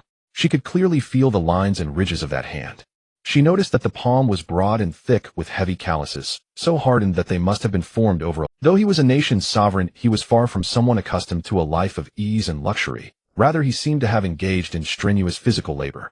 Recalling that he was also a ninja, Fei Shanai could understand. A ninja, she supposed, would undergo rigorous training every day. Perhaps even on the day before his wedding he would have trained hard until late. Oh no, I had breakfast, and I think I forgot to wash my hands. Will there be an unpleasant smell? A sudden thought struck Fei Shanai, and her body went rigid. Moreover, she seemed to have forgotten to brush her teeth after eating. If they kissed later, would he be disgusted? Wait, did I take a bath last night? Did I put on a fresh set of underwear? All sorts of chaotic thoughts flooded her mind at once, leaving her brain blank and unable to think. Relax. Don't tense up so much, your body is too stiff. A strange male voice tinged with a hint of puzzlement sounded beside Fei Shanai's ear. As if grasping a lifeline, Fei Shanai slowly let go of the taut string of her nerves. Her fingers, which had been clenched so tightly, gradually loosened. Mi-sheng glanced down at the girl whose height was about the same as Gue Dai's. With her head perpetually lowered like an ostrich, she gave off an impression of meekness and vulnerability. But that was only on the surface. Mi-sheng cast a look at the hand she held and felt a faint sting emanate. If he hadn't reminded her, she might have crushed his hand bones.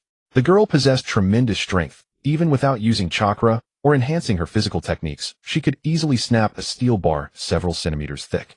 Her chakra reserves were likely extraordinary, and the incredible vitality simmering within her body was even more abundant than that of many ninjas from the Uzumaki clan. Recalling what the Uzumaki clan had told him about her, she had also mastered many powerful sealing techniques, and had dabbled in special ninjutsu, like barrier and sensing techniques. This pleased Mi-sheng greatly. If possible, he did not wish his woman to be merely a beautiful ornament. Feeling her body relax, Mi-sheng easily guided her into the shrine, the wedding venue. Since this was not his first experience, he calmly followed the shrine attendant's directions. As the shogun of the Land of Night, he had no need to familiarize himself with these details, while others would handle everything properly for him. The ritual of blessings and declarations was almost identical to his wedding with Gue Dai, with only the names slightly altered. The scale of the ceremony was only slightly less grand than Gue Dai's, but the duration was just as lengthy. From dawn till dusk, the lavish wedding finally came to an end. Upon arriving at the shogun's mansion, the banquet in the outer court was already prepared, but that no longer concerned Fei Shanai the bride. Supported by Ning Ning and Long, she began to step into the inner court. Before entering, Fei Shanai looked up at the towering thick wall ahead that stretched out of sight. It seemed to be a boundary dividing the inside and outside into two sealed spaces. The color of the wall was dark and somber. Unlike the solemn tranquility of the Uzushio shrine, the atmosphere here was a blend of majesty and menace, exuding an immense sense of oppression. It felt as if she were not entering a place meant for living, but a dark abyss that could swallow everything. Fei Shanai's heart pounded with unease. Would she have to spend the rest of her life in such a place until death? But it was too late for regrets. She was now the shogun's concubine and could no longer throw a childish tantrum as she might have in her clan. Lady Fei Shanai, please follow me. Gue stood at the entrance between the inner and outer courts. She had been arranged by Gue Dai to guide Fei Shanai and her attendants into the inner court. The inner court of the shogun's mansion, though less complex than the outer court, was still easy to get lost in without a familiar guide, as it was the living area of the shogun and his family. Moreover, wandering carelessly without familiarity could easily trigger something dangerous. As a puppeteer, Mi-sheng, the master of this place, had planted many perilous and well-hidden traps within the inner court. The inner court was both a living area and a war fortress that could operate efficiently when necessary. Lady Fei Shanai, please rest inside. Gue led Fei Shanai and her two attendants to a courtyard in the inner court. At the entrance stood a tall vermilion torii gate, and inside artificial landscapes of mountains and water were arranged. Stone lanterns were placed on the ground for illumination. On some peculiarly shaped, artificially carved boulders, white Shimenawa ropes were entwined. The layout could be seen as a miniature shrine. Seeing the familiar shrine scenery, Fei Shanai felt an unexpected warmth and intimacy. For the first time, a sense of closeness and fondness welled up in her heart toward the husband she had never met before coming to the Land of Night. This carefully arranged shrine courtyard was clearly built for her. For someone who had lived in the Uzushio shrine all her life, there was no place more comfortable and relaxing. Perhaps her life here in the future would not be as terrible as she had imagined. Under Gue's guidance, Fei Shanai entered the main bedroom of the courtyard. Long, who served as both maid and guard, also stepped in to carefully inspect the room's layout. After confirming there were no issues, she followed Kuei out of the room, leaving Fei Shinai alone. Footsteps faded away. Fei Shinai took a deep breath and forced herself into a proper kneeling posture on the tatami, maintaining it even though no one was watching. The room was so quiet that the sound of a pin dropping could be heard, and she could clearly hear her own soft breathing. Fei Shinai lowered her head and stole a glance around, murmuring with disappointment, "Why isn't there anything here?" She had only eaten a little in the morning, and not a single piece of food since. Coupled with the tedious and lengthy wedding ceremony during the day, she was utterly exhausted. As she was lost in thought, the sound of a door opening made her body jolt. She quickly straightened her posture and held her breath. The pose she struck was even more rigid than when she listened to the head priest explain sealing techniques at the shrine. As the footsteps drew nearer until a shadow enveloped her completely, Fei Shinai broke out in a cold sweat, her eyes trembling with anxiety. An intense shock seemingly from nowhere made her brain feel oxygen deprived. Her hands clutched wildly at the hakama skirt of her Miko outfit, gripping it tightly. What was I supposed to do next? I remember Ning Ning said this morning that at this point I should just lie down and let the other party do the rest. Fei Shinai strained to recall Ning Ning's words. She had said that all she needed to do was lie flat, and then the other person would handle everything. So Fei Shinai leaned back, spreading her legs apart. As if too ashamed to be seen, she tightly shut her eyes, her eyelids quivering. Come on. After saying that, she clamped her mouth shut and turned her head to the side, her face a mask of death-defying resolve.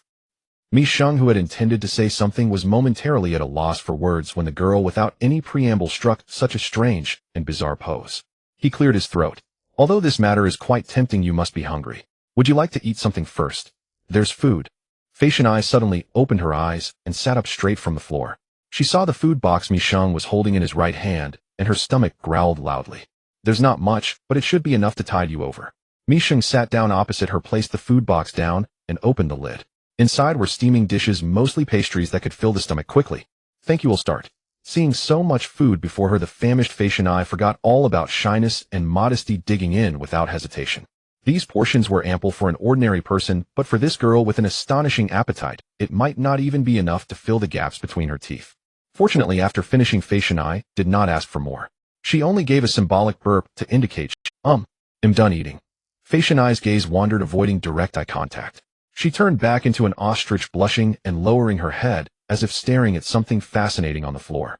It's fine. Leave the rest to me. Right. Oh, my clothes. Do I need to take off these clothes? Fei Shinai no longer knew what she was saying. A mixture of cowardice and anticipation, fear and hesitation was fully displayed before Mi Sheng. Mi Sheng glanced at Fei Shinai's redand white Miko outfit, over which she wore a long pale pink gradient chihaya woven with red ribbons in many places. Paired with the golden crown on her red hair, it exuded an elegant and ancient charm. No need. It's better to keep them on. Fei Shinai was so embarrassed she wished she could disappear. To ask a Miko to wear her Miko outfit in the shrine. Would she really not go to hell for this? The next day, Lady Hishana, I am coming in. Wearing a shrine maiden outfit and a redand white Hanya mask, Oboro gently knocked on the door before pushing it open. Along with her was Ning Ning, also dressed in a shrine maiden outfit, her white hair cascading down. Even though they had changed locations, their habit of wearing shrine maiden clothes at the Whirlpool Shrine persisted here. As the two entered the room, they unexpectedly found the tatami in disarray, with cherry blossom pink chihaya and a red hakama skirt carelessly tossed aside, while a white long robe lay draped over a high mound of bedding. As for why the bedding was piled up, Lady Hishana, Oboro crouched beside the mound of bedding and gently called out towards it. A muffled response came from within the bedding. Then the mound shook a couple of times, and a small head with disheveled red hair and a crooked golden crown slowly peeked out from beneath the covers. Her delicate skin was tinged with a rosy glow. Her red eyes darted nervously, shy to meet anyone. Has my husband left?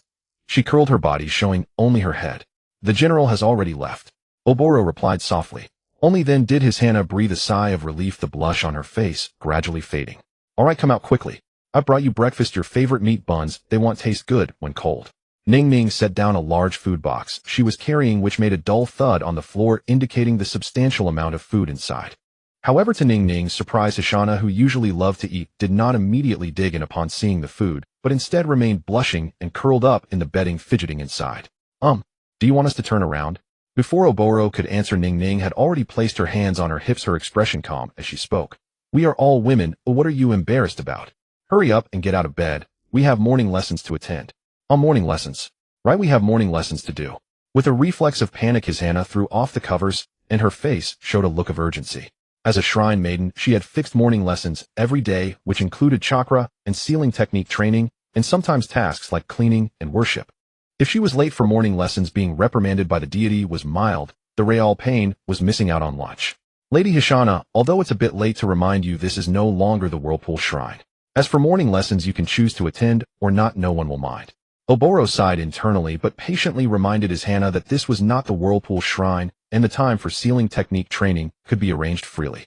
After hearing this, his Hana awkwardly scratched her head, and then looked at Ning Ning with a hint of grievance. Ning Ning, please don't remind me of those terrible things. That scares me to think I might miss lunch again because of the deity's orders. I just want you to get up quickly. Ning Ning paused here, quickly scanning his Hana with her gaze, her eyes flashing for a moment. So is this the reason you are hiding in there? It must be said her body is truly captivating. His Hana was completely naked with only white foot wraps on her feet, her body slender and voluptuous, her snow-white skin adorned with a layer of vibrant blush, a color that seemed nurtured by a man's affection. His Hana blushed and crouched down, covering her body as white steam seemed to rise from her head. After quite a while, she finally calmed down, accepting the brand new shrine maiden outfit that Oboro handed her and putting it on. Then in a fit of frustration, she picked up a meat bun and stuffed it into her mouth in a few quick bites. Her stomach seemed like a bottomless pit, and to Oboro's astonishment, even after devouring dozens of meat buns, she showed no sign of slowing down. Is Lady Hishana's body really okay? Although ninjas generally had large appetites, Hishana's consumption seemed exceptionally abnormal. She had only heard that the other party had an astonishing appetite, but witnessing it firsthand was even more exaggerated than the rumors. Rather than worry about her, it would be better to worry about whether she was too tense last night and inadvertently overexerted herself, perhaps injuring someone else. As Hishana's friend Ning Ning was well aware of her physical strength and chakra, which were extraordinarily powerful, so she was not concerned about Hishana's well-being. Instead, she was slightly worried about the condition of the male side. Oboro. Although she had not experienced it herself, it did not mean she was ignorant, as she understood some basic knowledge about men and women. Does this person have no embarrassment at all when saying such things? Oboro secretly glanced at Ning Ning's indifferent face, unsure whether to speak. Rather than being indifferent, it was more like a lack of emotion, as if nothing could provoke any fluctuation. Unconsciously, Oboro wanted to see her show a different expression. On the other side, in the underground space of the general's residence, Miyabi occasionally rubbed her lower back, her walking pace slightly slower than usual. Last night, she had only intended to take it easy. After all, it was the girl's first time. She had to be gentle. But to her surprise, this new little wife, once she got into the rhythm, charged forward like a rampaging bull. This new little wife had her own unique charm, just like Ki. Both were captivating beauties whose slender forms and graceful demeanor didn't even allow them to see their own toes. If Ki's ferocity was reflected in her spirit, then this one's ferocity was embodied in her physique. There were no complicated mechanisms like Ki's, only plain and straightforward stats. Hey Oda, where are you taking me next? A low voice interrupted Miyabi's wandering thoughts. The buzzing sound of wings flapping echoed above the steel pipes. There, hovering beside Miyabi, was a giant blue beetle. It was the Kyubi. Didn't I tell you to recover your chakra quickly before? Miyabi replied without looking back. Referring to the last time she assisted in training, she had promised Kyubi to help it quickly restore its chakra. I thought you had forgotten about that. How could I? I am a man of my word. It's just been a bit busy these days, so I haven't had the time to take you there. Miyabi descended step by step along the straight staircase. The corridor was filled only with the sound of her footsteps and the buzzing of Kyubi's wings. So there are lower levels here too. Are you some kind of groundhog digging everywhere? Kyubi noticed that the place they had just passed was where it had previously been locked up. It had thought that was the lowest point, but unexpectedly, there was an even deeper space below. This guy hasn't dug out the entire land, has he? Kyubi marveled, inwardly astonished. The vastness of the underground space of the general's residence far exceeded its imagination. In terms of depth, this place was at least 300 meters from the surface. Moi. Following Miyabi's footsteps, Kyubi flew down the staircase, and suddenly sensed something unusual in the surrounding air. The air here bore a scent that made its body feel uncomfortable. The deeper it went, the more it could sense a powerful chakra hidden in the lower space, completely different from that of ninjas and tailed beasts. No, it seemed like the air in this entire space was filled with chakra that caused physiological discomfort. They reached a tall, iron door sealed with talismans. Miyabi formed hand seals, and the talismans on the iron door fell away as the technique activated, landing in Miyabi's palm. The massive black iron door let out a heavy rumble before automatically opening inward. The entrance before them was wide enough for even the fully formed Kyubi to pass through with ease, let alone the now incomplete Kyubi. Kyubi followed Miyabi inside. As expected, it was a hollowed-out giant space. The surroundings were reinforced with rocks and steel to support the space from collapsing. Deep purple chakra transformed into lively purple serpents moving freely in the air. The chakra gathered in this space had become dense enough to materialize. So this is why you build a city here. I didn't expect such a massive chakra energy to be hidden beneath this city. Seeing the chakra-filled space, Kyubi immediately realized that every piece of land and every bit of air in this space was naturally forming chakra. Miyabi shrugged, implicitly agreeing with Kyubi's observation. When he built Yagami City here, it was because this land's depths concealed such enormous chakra energy. This naturally occurring chakra had strong concealment properties. Even sensing ninjas found it difficult to penetrate and perceive. Miyabi had initially detected this land's vitality was stronger than other lands through his active chakra, which led him to investigate further and discover the chakra energy hidden hundreds of meters beneath the surface. After years of modifications, this deepest underground space had been transformed into a grand energy supply base. Thick steel pipelines wider than a man were buried deep in the ground, densely covering the area and extending to the upper levels. These pipelines would extract the chakra naturally condensing in the land and air to supply the operation of the entire general's residence facilities. Even the zero-level brain controlling the ghost puppet army was powered by the chakra from here, allowing it to command the large-scale puppet army. Between these pipes, there were various filtration devices. These devices were simply constructed with many spiral fan blades to draw in air, generating loud mechanical noises as they extracted and filtered the chakra present in the land. This naturally occurring chakra, as it was not refined from human spiritual and physical energy, naturally repelled the ninja physique. To utilize the chakra here, it required multiple complex refining steps to remove impurities. In addition, Miyabi approached a cylindrical cultivation chamber, stopping in front of it. Through the transparent glass wall, the scene inside was easily visible. The bottom of the cultivation chamber was also connected to metal pipelines that filtered and transported chakra, with some of the filtered chakra flowing into the chamber. Unlike the blue chakra most ninjas refined, the chakra being transmitted here appeared a light purple. Wrapped in this dense light purple chakra was a green gel-like substance resembling a seed, moving in an amorphous manner as if it possessed a life of its own.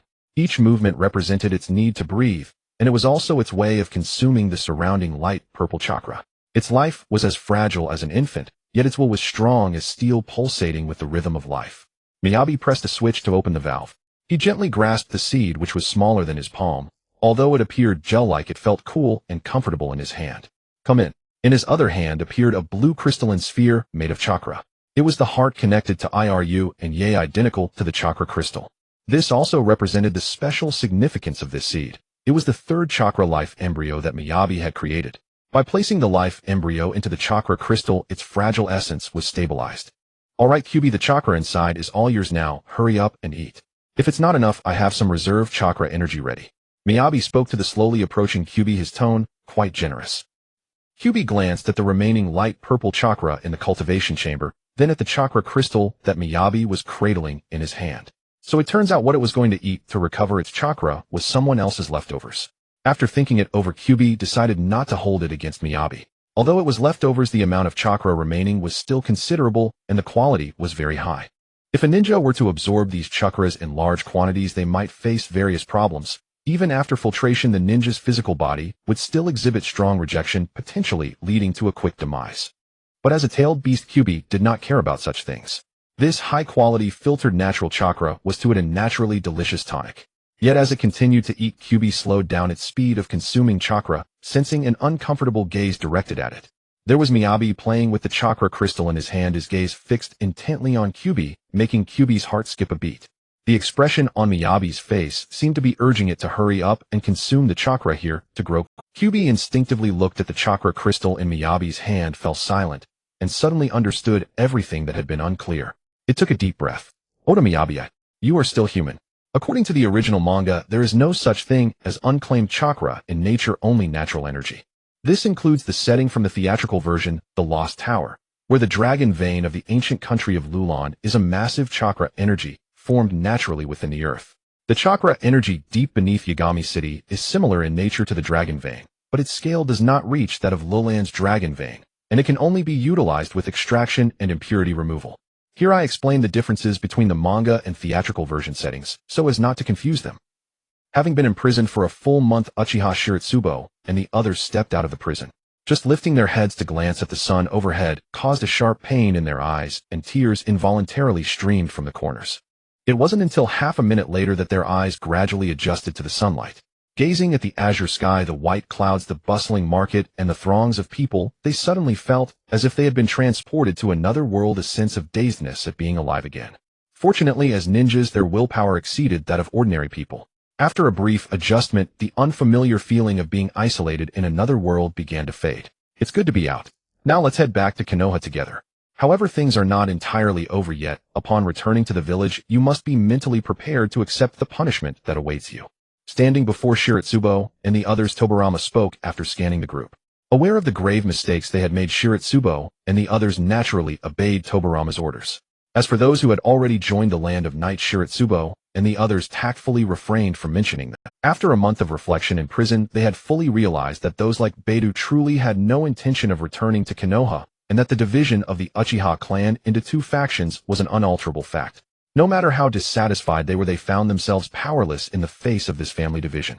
Forcing the issue was certainly not an option. The Land of Night's protection made it impossible for the current Uchiha in Konoha to reverse their disadvantages. Konoha couldn't intervene on their behalf as they lacked a legitimate reason to do so. Those like Beidou who had left Konoha had not even had their identities registered, thus were not bound by Konoha's regulations. As Tobarama stated, Beidou and the others merely shared the same surname and bloodline as the Uchiha of Konoha. Their interactions from then on would be limited to just that. Tobarama, what about the compensation regarding the Land of Night? I have already discussed the matter with General Oda of the Land of Night. Rest assured, your deeds will not be made public and all records will be destroyed. Fortunately, there were no outside witnesses to the conflict at the time, otherwise it would have been difficult to handle the matter discreetly. Tobarama's words eased Shiratsubo and the others, relieving their anxieties. After all, leaving behind such a serious criminal record would end their careers as ninjas if it came to light. It would also deal an unprecedented blow to the reputation of both the Uchiha and Konoha. What about the compensation? After such an incident, there should be reparations to the Land of Night, right? The others also realized and looked to Tobarama, eager to learn what compensation the village had arranged to secure their release from the Land of Night. Tobarama shook his head and spoke meaningfully. Regrettably, General Oda of the Land of Night did not demand any compensation. Nothing at all. It seems that the General of the Land of Night is rather magnanimous. I thought he would extort a hefty sum. Shiratsubo's fellow Uchiha ninjas began to murmur, initially harboring resentment toward the General of the Land of Night, but now finding his demeanor quite generous. Be quiet. Shiratsubo couldn't hold back any longer, scolding them with a face darkened by anger. The people behind him were startled into silence, unsure why Shiratsubo had suddenly become so furious. Shiratsubo maintained a stern expression, silent. If possible, he would rather that the General of the Land of Night had demanded a steep price. For compared to tangible compensation, the intangible debts of gratitude were far more costly. Let's head back now, Advisor Tobarama. Shiratsubo exhaled heavily, as if to vent all the pent-up indignation and resentment from this period. Tobarama nodded without further comment, leading Shiratsubo and the others back to the Land of Fire. After over a month outside, this Hokage advisor needed to return to Konoha quickly to assist the Hokage. As for the Land of Night, they had enjoyed their share and completed their objectives. Even the inspection work had been meticulously recorded, making Tobarama feel this trip had been immensely rewarding. Under the hazy moonlight, the dark waves of the sea were illuminated, the damp, salty sea breeze mingling with the cold tidal air, crashing onto the shore in waves. In the massive cave adjacent to the sea, a gigantic creature lay on the dry ground, rhythmic breaths emanating from its nostrils, indicating it was drifting into a sweet slumber. However, even in its sleep, the nine tails behind it gently swayed with consciousness, meaning that even in deep sleep, it could still perceive its surroundings. At the slightest hint of danger, it would wake up instantly. This massive beast with 9 tails and a body as large as a mountain was the most powerful entity among the tailed beasts, Kyubi. Suddenly, it seemed to sense something, opening its blood-red, beastly eyes, casting a terrifying glow. The refreshing sea breeze blew into the cave, brushing against its fluffy orange fur. Instead of feeling comfortable, it was instead filled with a stench that it found repulsive. Kyubi squinted its eyes. Is it those annoying insects again? It recalled 2 humans who had caused a ruckus in its belly for 2 weeks months ago, devouring some of its chakra and flesh. For the first time, someone had managed to survive after being swallowed by it, and even gained some of its chakra. The terrifying physique and vitality of these humans left a deep impression on Kyubi. Once was enough, even if they are descendants of the Sage of 6 Paths, I will not show mercy this time. The portion of chakra it lost was of no concern to Kyubi. Such a loss could be replenished with a bit of rest. After all, unlike the other tailed beasts, as long as it wanted it could recover its chakra faster than it could expend it. This unique ability meant that its chakra was almost equivalent to being infinite. However, though it didn't care about the loss of that bit of chakra, it didn't mean it would allow humans to take what they wanted. For centuries, countless humans had sought out its chakra, attempting to use its immense power to fulfill various ambitions. These humans' desires were like boulders rolling down a mountain. Once they started, they couldn't stop. Even now, there were still countless humans attempting to exploit its power. The earlier attack by humans was, "I need to quickly deal with the intruders. Afterward, I must find a more secluded place to avoid these weak and annoying insects." As QB thought this, it pushed off with its massive paws, its gigantic body charging out of the cave like the wind. Boom. The moment its colossal body hit the ground, the surrounding mountains shook violently, and the fierce windstorm bent the tall trees as if they were mere weeds. QB paid no mind to the destruction it caused upon its entrance. In fact, it had already restrained its power sufficiently. Otherwise, just the act of moving would have been enough to destroy the mountains and forests with the strong winds generated by its body. Its gaze was now firmly fixed on a vacant patch of land not far away. Against the backdrop of the bright moonlight and dark waves, a black-haired man dressed in a black ninja outfit and adorned with red layered armor stood steadily, holding a folding fan. His pair of crimson, three-tomo Sharingan locked onto QB with the gaze of a predator. Uchiha Madara. Sharingan. Is he of the Uchiha clan? Although QB had no interest in humans, over the centuries it had learned quite a bit about the powerful clans in the ninja world. In fact, the secrets it knew might surpass those known by the ninjas born from these clans. "I am Uchiha Madara, the man who will tame you next." Madara spoke calmly, raising his head to meet QB's red, beastly eyes, his tone as if he were discussing something trivial within reach. "You think you can control me with just that measly Sharingan?" QB laughed in anger, not even needing to adopt a defensive stance, it merely glared back. Boom. The orange chakra erupted like a volcanic explosion, immediately staining the night sky a suffocating scarlet. The howling, violent wind pressure stirred the moist air of the sea, uprooting trees and cracking the ground into web-like fissures that rapidly spread in all directions. The entire coastline trembled under this cataclysmic pressure, as if with just a little more force, it would be completely driven beneath the sea by the terrifying wind pressure created by QB's chakra. Madara tightened his grip on the fan, the three black tomo spinning rapidly in his red pupils. Although he struggled to resist the wind pressure with his body, his chakra-laden feet still slid back uncontrollably for half a meter. Madara was not angry, he simply brushed the dust off his clothes. "To make me retreat with just an explosive release of chakra. I acknowledge this chakra of yours. It seems I indeed need to forge a chain for you. You bastard." QB's voice also dropped low. After the earlier test, it realized that Madara was fundamentally different from the ninjas it had encountered before. The last time someone had been able to withstand its full chakra explosion without being blown away was so long ago that QB couldn't even remember. However, Madara's gaze, which regarded it as prey within his grasp, made QB feel incredibly displeased. When had mere humans dared to act so arrogantly before it? "Quiet down, I don't want to make too much noise."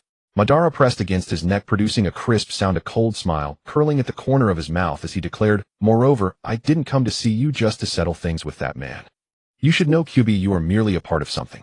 QB was startled. The calm words were as thunderous as a clap in its mind, causing its fur to bristle. QB's pupils tightened, the orange chakra erupting from its body, showing signs of uncontrollable turmoil, revealing numerous flaws. However, it had no time to consider these. The thing that Madara mentioned made it involuntarily recall a past where it had been completely dominated and submerged into the abyss. "Where did you learn this?" It's impossible." QB roared in anger, fear, and panic unmistakable in its voice, instinctively wanting to retreat, to distance itself as far as possible from this man. It hoped to escape to a place isolated from the world where no one could find it. "So even a flawed creature like you has something to fear." Madara chuckled lowly, his laughter sending chills through QB's very being. "However, it's too late to try escaping. Just stay here quietly and submit to the power of the Sharingan." Madara leaped into the air, descending toward QB's head. QB instinctively swiped its claws, attempting to swat Madara away. Yet as its claws reached halfway, a flash of scarlet appeared in its beastly eyes. The Sharingan. However, this time it was not the basic three tomo, but a kaleidoscopic form more complex and mysterious with the three tomo united. The abyss-like darkness enveloped QB, leaving it in complete blackness. It felt as if its entire body was plummeting into an endless void, losing the ability to control its movements. Consciousness. How could a mere Sharingan?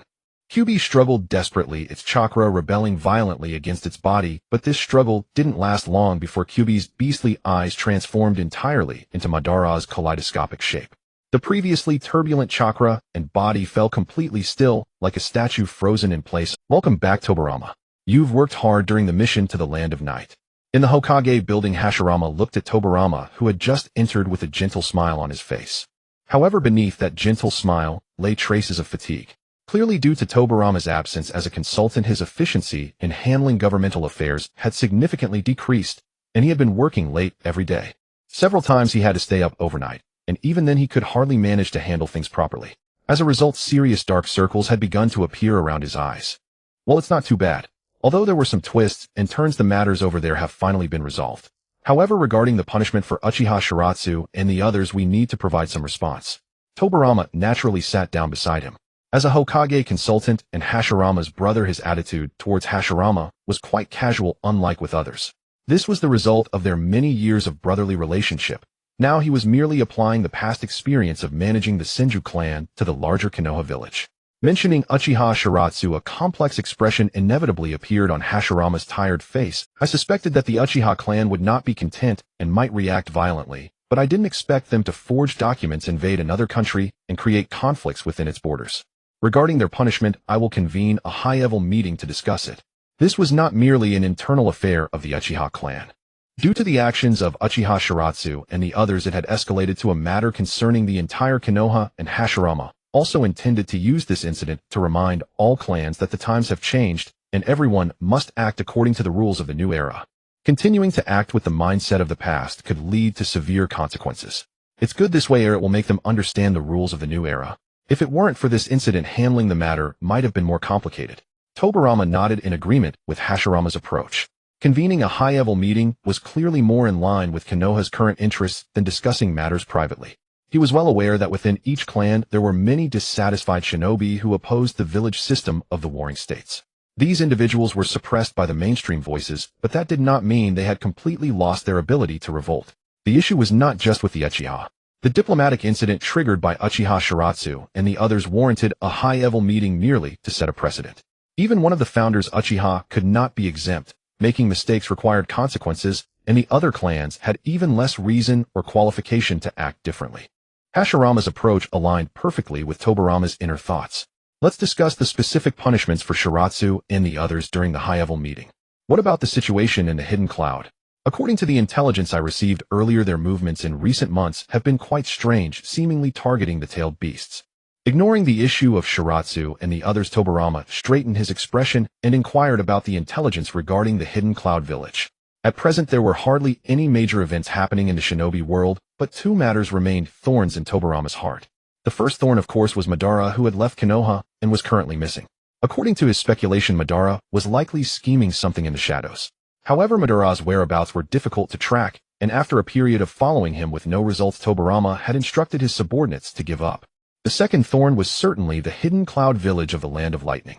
According to the intelligence he had gathered, this village had become quite frenzied in its efforts to enhance military power, seemingly with the intent to capture tailed beasts.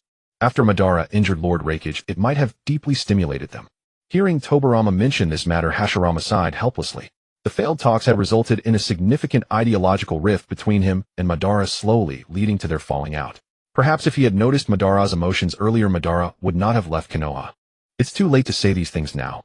I think it's time to convene another summit for the heads of the ninja villages. A summit of the nations. Of course, it could be differentiated from the last one and divided into two parts. The first part would involve talks among the Kage of the 5 great nations, while the second part would include nations with ninja villages in the discussions. Tobarama made a distinction between the great nations and the smaller ones regarding the talks. As long as the great nations take the lead, the smaller nations will naturally follow suit. This is an obvious fact. Just as Konoha was initially established, as long as they saw the direction, the great nations would have to abide by the new rules. This advantage that transcended time, Tobarama would certainly not give up. He aimed to use this summit to further solidify Konoha's position and to fully root the system of one nation, one village. In doing so, Konoha would become the barometer of the entire shinobi world, effectively leading all nations. In the future, Konoha and the Land of Fire would feast abundantly, while the other nations and villages would merely sip the soup. Konoha had such qualifications and strength. Well, in that case, it sounds like a good idea. Hashirama did not see things as realistically as Tobarama did. He simply felt that sitting down and negotiating openly would benefit peace and stability in the shinobi world. Rather than that, Tobarama, I have something more important to discuss with you. Hashirama did not dwell on the topic for too long. He moved on and stood up from his seat, walking over to a nearby bookshelf. What is it, big brother? Tobirama also rose from his seat and approached Hashirama's side. However, before he could react, Hashirama's arms suddenly wrapped around his neck. The force was so great that Tobirama's face turned a little pale. Be big brother. Tobirama did not doubt that Hashirama was an imposter. Such terrifying strength along with the overwhelming chakra that could immobilize him completely was something only Hashirama could possess in the shinobi world. He just couldn't understand why Hashirama suddenly turned against him. Tobirama. Hashirama grinned as he pulled out a long strip of paper from the bookshelf. You went to the land of night to negotiate with General Oda, right? Then can you explain to me what this long bill sent over from the land of night is all about? Hashirama spread the bill open, allowing Tobirama to see it clearly. Looking at the densely packed price numbers on the bill, Tobirama's face twitched. A meal costs at least 100,000 Rio, and the highest price reaches 500,000 Rio, and this is just for meals. You spent every day in high-end hot springs, watched several puppet shows a day, and even sat in a special seat that costs 10,000 Rio. Tobirama, is this the result of your month of negotiations? You've really worked hard. Hashirama smiled warmly, but that warm smile was filled with gritted teeth. Be big brother, this is because. Speaking of which, it's been a long time since we've closed the door to have a private talk today. I, your big brother, want to share some heartfelt words with you, Tobirama. Tobirama was already sweating profusely, his mouth dry. Oda, you've put me in a tough spot. And all these things were not free. Achoo. On the training ground, Yayoi sneezed hard, feeling someone was cursing her from behind. She was now in chakra-armed mode, covered in a tangible chakra, resembling flowing blue flames dense enough to form solid material integrating both offense and defense. Moreover, the sealing sphere circulating with a golden halo floated in her palm, revealing intricate sealing formations on its golden shell. So Hinasaki, can you identify the problem? Yayoi looked at her newlywed wife Hinasaki, who had accompanied her to the training ground. Her current attire was much simpler than on her wedding day, wearing only a thin red and white shrine maiden outfit without the chahaya and kanmuri to facilitate daily activities.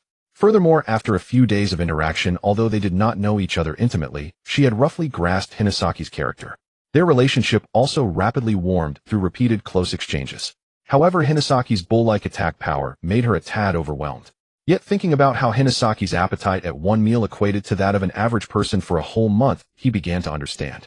A natural chakra monster and a perfect container for the tailed beast, he suspected that the Uzumaki clan chose Hinasaki for this reason. After all, the seven-tailed beast was in his possession and was not a secret in the shinobi world. He had no plans to hide it, as it was a powerful asset for deterring external enemies. Let me take a look. Initially thinking she would just be watching the excitement, Hinasaki, upon hearing Yaiwa's request, stepped forward to observe the floating sealing sphere in Yaiwa's hand. As she looked, she kept munching on cookies, making her speech somewhat unclear, but her face was filled with happiness. There were no constraints here, no never-ending early lessons, no incessant nagging. Each meal could be satisfying, and she could eat as much delicious food as she wanted. This freedom of doing whatever she wanted and not doing what she did not want gradually made her forget her initial worries about the future, and she began to revel in the whirlpool. Most importantly, every night. Thinking of this, Hinasaki's long legs beneath her red hakama instinctively rubbed together, generating warmth. No, right now my husband is seriously asking me a question, and I can't think about such shameless things. Banish these wicked thoughts, banish these wicked thoughts. Hinasaki gently shook her head, internally chanting a spell to dispel evil, trying to throw out those unbearable thoughts. Cough, cough. Yayoi looked at her newlywed wife, who had been in a daze, with a silly smile, and couldn't help but cough to remind her to come back to her senses. This young wife was wonderful in every way, except she frequently spaced out, standing still, without knowing what she was smiling about. Under Yaiwa's cough, Hinasaki blushed, embarrassedly smiled, and then put on a serious expression. Her red eyes began to focus on the golden chakra sphere in Yaiwa's palm. Such strange chakra, how is the sealing technique inscribed? Hinasaki rubbed her eyes, initially thinking she had seen it wrong, but upon closer inspection, she realized she had not. Can sealing techniques be inscribed on tangible chakra? Hinasaki was taken aback. This touched upon her knowledge blind spot, and seemed somewhat unreasonable. However, she did not forget Yaiwa's question, and redirected her focus from the tangible chakra sphere to the sealing technique above it. On the level of this sealing technique is just average. The reason it can operate so stably is probably due to this special chakra. Hinasaki's evaluation was somewhat mild. In her eyes, the completion of the sealing technique inscribed by Yayoi would not even receive a passing score if she were to grade it. The fact that this sealing technique could be successfully inscribed was entirely due to the unusual special chakra, enhancing its effect. Here, modify this way, and this place needs to be like this. Listening to Hinasaki's constant suggestions for revisions, saying a bunch of this way and that way instead of helping Yayoi understand it only left her more perplexed. Can you be more specific? Yayoi interrupted Hinasaki's enthusiastic lecture, asking her to provide more specific modification suggestions. Hinasaki scratched her head, looking at Yayoi innocently, without saying a word. She had made it so simple, generally wouldn't it be immediate enlightenment, quickly identifying the gaps and completing them? In the shrine she had indeed taught like this. Why was there someone who didn't even know this basic knowledge of sealing tech? Yet this was also unreasonable. The sealing technique inscribed on the chakra sphere was a high-level sealing technique, the 7-star seal. If she didn't even have a solid foundation, how could she have skipped the earlier stages to learn such an advanced sealing technique? Hinasaki opened her mouth, feeling a tickle on her scalp, wanting to say something, but hesitating. Let's do it this way. Hisana was patient, explaining once more, but this time her narration was no longer just outlining the key steps. She meticulously broke down every step of the sealing technique engraved on the chakra sphere, feeding it into Yayui's mind, as if teaching a complete novice. This time Yayoi listened, nodding occasionally and frowning at times, gradually beginning to realize that his own sealing technique was riddled with so many flaws. Then Yayoi couldn't help but wonder how had he originally learned and mastered the advanced sealing technique. After all, ninjutsu must be cultivated step by step from low to high levels before one can learn more, just as mastering elemental jutsu requires understanding the fundamental nature of chakra transformation. Hisana's throat grew dry from explaining, and she also noticed a problem. Yayui's knowledge of sealing techniques was extremely weak. It wasn't that he knew nothing, but his understanding of sealing techniques was fragmented, lacking a coherent self. Rather, it was a bizarre patchwork of pieces, and amazingly, he had still managed to successfully perform the technique. Hisana subconsciously glanced at the chakra sphere in Yayui's hand, no longer focusing on the sealing technique, but on the sphere itself. She had been puzzled from the start. Could chakra, once materialized, serve as a carrier for sealing techniques? In the Uzumaki clan's sealing system, this was fundamentally impossible. My lord husband, would you allow me to sense your chakra? No, better yet, the instant process of chakra refinement. Hisana's expression grew unusually serious, vaguely sensing a major issue with Yayui's chakra. Yayoi hesitated, then nodded. Yes. Subsequently, he dispelled the chakra cloak on his body and the chakra sphere in his hand. Hisana reached out, touching Yayui's chest, releasing her own chakra to fully perceive his body. As a ninja of the Uzumaki clan, she was not only an expert in sealing techniques, but also possessed powerful sensory abilities. With full concentration, she could see the core secret of a ninja's foundation, chakra refinement. That was the most fundamental thing for every ninja, and every clan more essential and important than any completed technique. Yayoi did not resist concentrating his spirit and connecting with his body. Under Hisana's perception, the entire process of generating new chakra from nothing unfolded before her. Then Hisana lowered her hand, her face dazed. The result was unexpected. Yayui's chakra refinement process was quite ordinary, something any ninja could easily master, completely unrelated to the important secrets she had imagined. The only notable aspect was that the refined chakra possessed strong vitality. Yet no matter how she tried to capture it, she could not perceive how this special vitality was imparted to the chakra. Strange, isn't it? Yayoi glanced at the bewildered Hisana, his expression as if expecting this. Though he lacked Hisana's keen sensory abilities, that didn't mean he was ignorant of his own body. In fact, his research into his own body and chakra was more thorough than anything else. Take a look at this. Yayoi produced a scroll and spread it before Hisana. The scroll recorded the living chakra technique developed by Kicho, which allowed ninjas who mastered it to possess a lower-grade form of active chakra. This chakra refinement technique was one of the methods he had developed after studying his own body. Hisana took it and studied it carefully. Like Kicho, she found many parts difficult to grasp, but the general idea was clear enough. The active chakra I can easily refine would be elevated to a dangerous high difficulty, forbidden technique for others, and even then its effectiveness would be greatly diminished. Hisana seemed to understand. This was like how she couldn't comprehend Yayui's ability to skip foundational steps and directly master advanced sealing techniques without a solid grounding in the basics. Similarly, Yayoi couldn't understand why the chakra he so simply refined was considered a high-risk forbidden technique for others. So he broke down the simplest things into countless tiny steps for outsiders to understand. Let's return to the sealing technique itself. Not wanting to dwell further on this topic, Yayoi steered Hisana back to explaining sealing techniques. Through his exchange with Hisana, he realized the serious issue. He didn't understand sealing techniques as deeply as he thought, merely using active chakra to forcibly perform them. Though it had the same effect as a sealing technique, its nature was entirely different. Hisana nodded, finding Yayui's chakra peculiar, but not delving deeper. After all, overthinking leads to hair loss. My lord husband, there may not be enough time left to explain sealing techniques. Come to my room tonight, and I'll teach you more. Hizana sneaked a glance at Yayoi, two alluring blushes appearing on her face, then lowered her head, her view obscured by something bulging. Yayoi felt a phantom pain in his lower back. He had planned to rest alone for a few days, but seeing Hizana's captivating appearance. Good news, she was addicted. Bad news, she was addicted. The next day, at dawn, Yayoi rose and left the shrine courtyard where Hizana stayed. He donned his ninja travel attire and a protective coat, heading to the passage between the inner and outer courts. There, Kicho, also dressed in travel ninja gear, was waiting along with Yoru as a guard. This was supposed to be a trip for just Yoru and Yayoi-sama, no need to bring anyone else. Yoru alone is enough to protect him.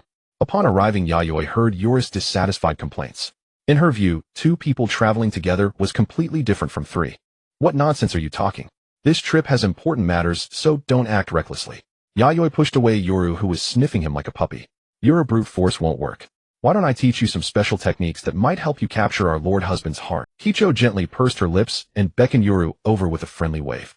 Though reluctant, Yoru's body instinctively moved toward Kicho. She was wary of this cat-like creature that often clung to her master, but that very fact showed Kicho's skill. If she pretended to be friendly and stole all those so-called Hyuga secret techniques. Yoru's heart raced. She suddenly looked at Kicho with kinder eyes. If possible, she too wanted to ride Yayoi-sama. You two hurry up and move out. Yayoi glanced back at the whispering pair. They could talk on the road. At Yayoi urging, Kicho and Yoru stopped their discussion and quickly caught up, prioritizing the mission. Leaving Yoru City, the trio headed northwest through the land of night. The silent forest was their destination. It was an untouched primeval forest, unmarked on the map of the land, remote with unique and hidden terrain among countless mountains. Even locals of the land of night rarely knew it. This was Yayui's deliberate choice. Because this area was peculiar, like the depths beneath Yoru City, it held vast natural chakra energy, fostering many high-quality chakra trees. Among them, some special chakra trees grew incredibly, possessing immense life force beyond that of ninjas, making them ideal accelerators for cultivating chakra life embryos. Bringing Kicho and Yoru to the edge of this forest, a wild and vibrant landscape stretched before them. A faint green mist hung above the forest, forming a peculiar green sea, chakra gas that had condensed due to excessive density. Around and within the forest, many mountains were scattered, making it hard to tell if they were surrounded by or surrounding the mountains. Without Yayui's reminder, Kicho and Yoru both entered a state of alert. The violent chakra permeating the air, accumulated over years, had merged with the surrounding vegetation, releasing powerful natural illusions. If one's attention faltered, they could easily be ensnared by the illusions, eventually exhausted and dying in the forest. Many bleached bones showed that this forest devoured people. Fortunately, compared to 2 years ago, Kicho's strength had grown immensely. With a little caution, the illusions had no effect on her. Following Yayui's instructions, she activated her Byakugan and continuously searched for chakra trees meeting his requirements. The chakra trees here seemed inexhaustible, but most were no different from ordinary ones, only slightly better in quality, far from the level needed to cultivate a chakra life embryo. I hate to disappoint you, my lord husband, but it seems there are no chakra trees here that meet the requirements. The silent forest was vast, but Kicho could easily pinpoint targets with her Byakugan. After searching for 2 hours without success, she began to doubt whether special chakra trees capable of nurturing life embryos still existed in this forest. She had seen the chakra tree used to cultivate a life embryo before. It was so massive it took over 20 people to encircle it. The chakra trees they found now were impressive, but only needed 5 or 6 people to encircle, with a vast difference in life force. Yayoi frowned upon hearing this. If they couldn't find a chakra tree with immense life force, it would take much longer to stabilize the third chakra life embryo. Kicho searched more carefully. Given the chakra concentration in this area, such special chakra trees shouldn't be completely extinct. Yayoi refused to believe it, and had Kicho continue searching with her Byakugan. Kicho nodded, though she didn't hold much hope she would follow his orders. Taking a deep breath, Kicho channeled more chakra into her Byakugan, observing with full intensity. Her vision pierced through layers of trees and thick rock, even the underground rivers beneath the forest, searching for anomalies. No luck. After another half-hour of observation, her Byakugan began to ache, and she shook her head at Yayoi, indicating none of the chakra trees here met his requirements. So be it. Yayoi sighed inwardly, but didn't rage over it. It was merely a regret that the third chakra life embryo would take longer to mature. According to his original plan, the third one after Irori and Yoru should be born within 4 or 5 years. Now that timeline would extend to over a decade. After all, life force was different from chakra. Lacking chakra, there were many substitutes, but pure life force was hard to replace. Forget it, let's go back. Yayoi, feeling somewhat dispirited, prepared to leave. Just as he lifted his foot, a rumbling voice like thunder penetrated the air, reaching his ears precisely. If you're looking for chakra trees with immense life energy, I know a place. Care to follow me? Whoosh. Yora's black hair flew as she instantly flashed in front of Yayoi, lowering her center of gravity, her dark eyes warily scanning the surrounding thin mist for the source of the voice. Yayoi was startled, but not overly panicked, searching calmly. Kicho's face was beaded with cold sweat. Her Byakugan had seen nothing. It was inexplicable that a target was right before her eyes, yet she was as blind as a bat. Even if the Byakugan failed, given their strength, no being could approach without causing any disturbance. Below. Fortunately, the Byakugan was not entirely useless. After the thing spoke, Kicho caught the abnormal fluctuations and fixed her gaze on the ground beneath their feet. Fall back. Without hesitation, the moment Kicho spoke, Yayoi flashed to a distance. Yoru and Kicho retreated as well, landing beside him, staring at the ground where they had stood. That ground began to surge, rising high like a mountain towering over the earth. Rumble, rumble. The ground trembled like thunder. A massive creature emerged from the earth, shedding large amounts of dirt. The creature had 8 enormous limbs covered in soft yet tough gray hair. With a slight motion, it snapped trees around it, leaving clean mirror-like cuts.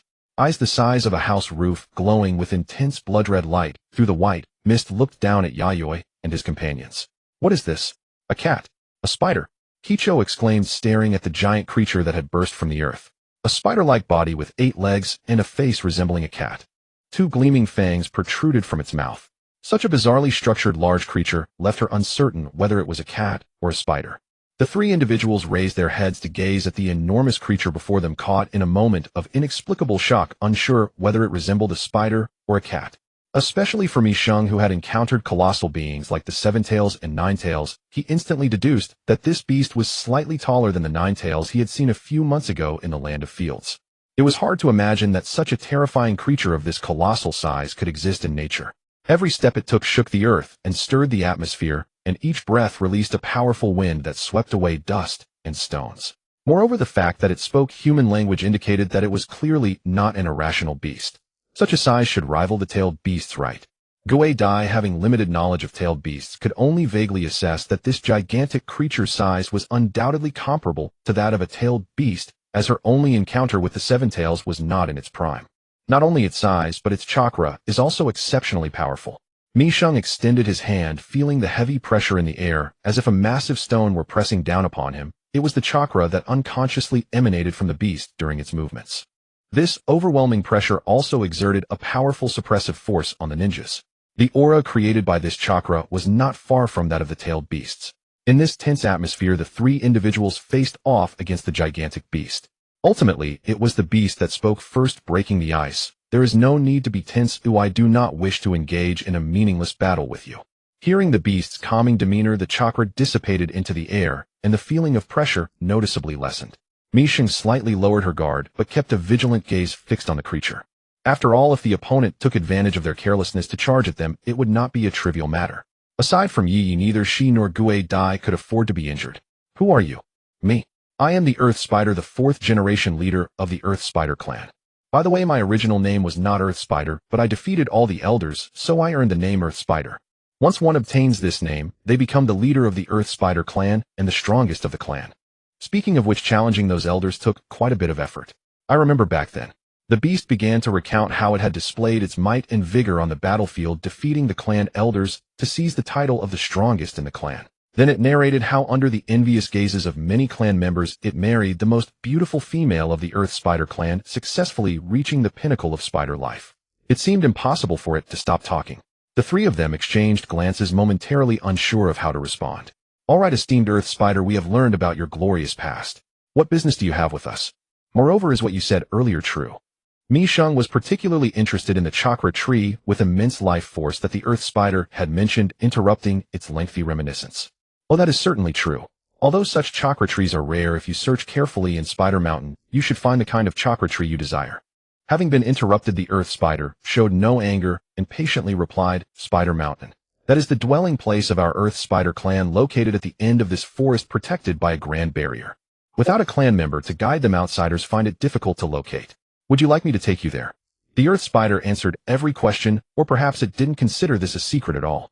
Or perhaps it simply did not care, even if others knew, showcasing its confidence in itself. and the Earth Spider. However, this honest response from the Earth Spider did not ease the vigilance of Mi Sheng and the others. Instead, it heightened their alertness once more.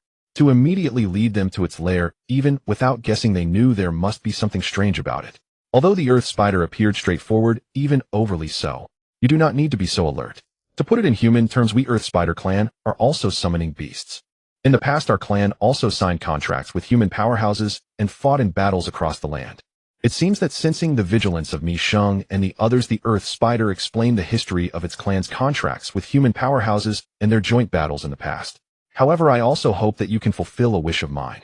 The Earth Spider opened its mouth, a hint of significance. Its blood-red gaze swept over Mi Sheng and Yi, finally landing on Gui Dai. More precisely, it focused on the weapon hanging at Gui Dai's waist, the spider cutter.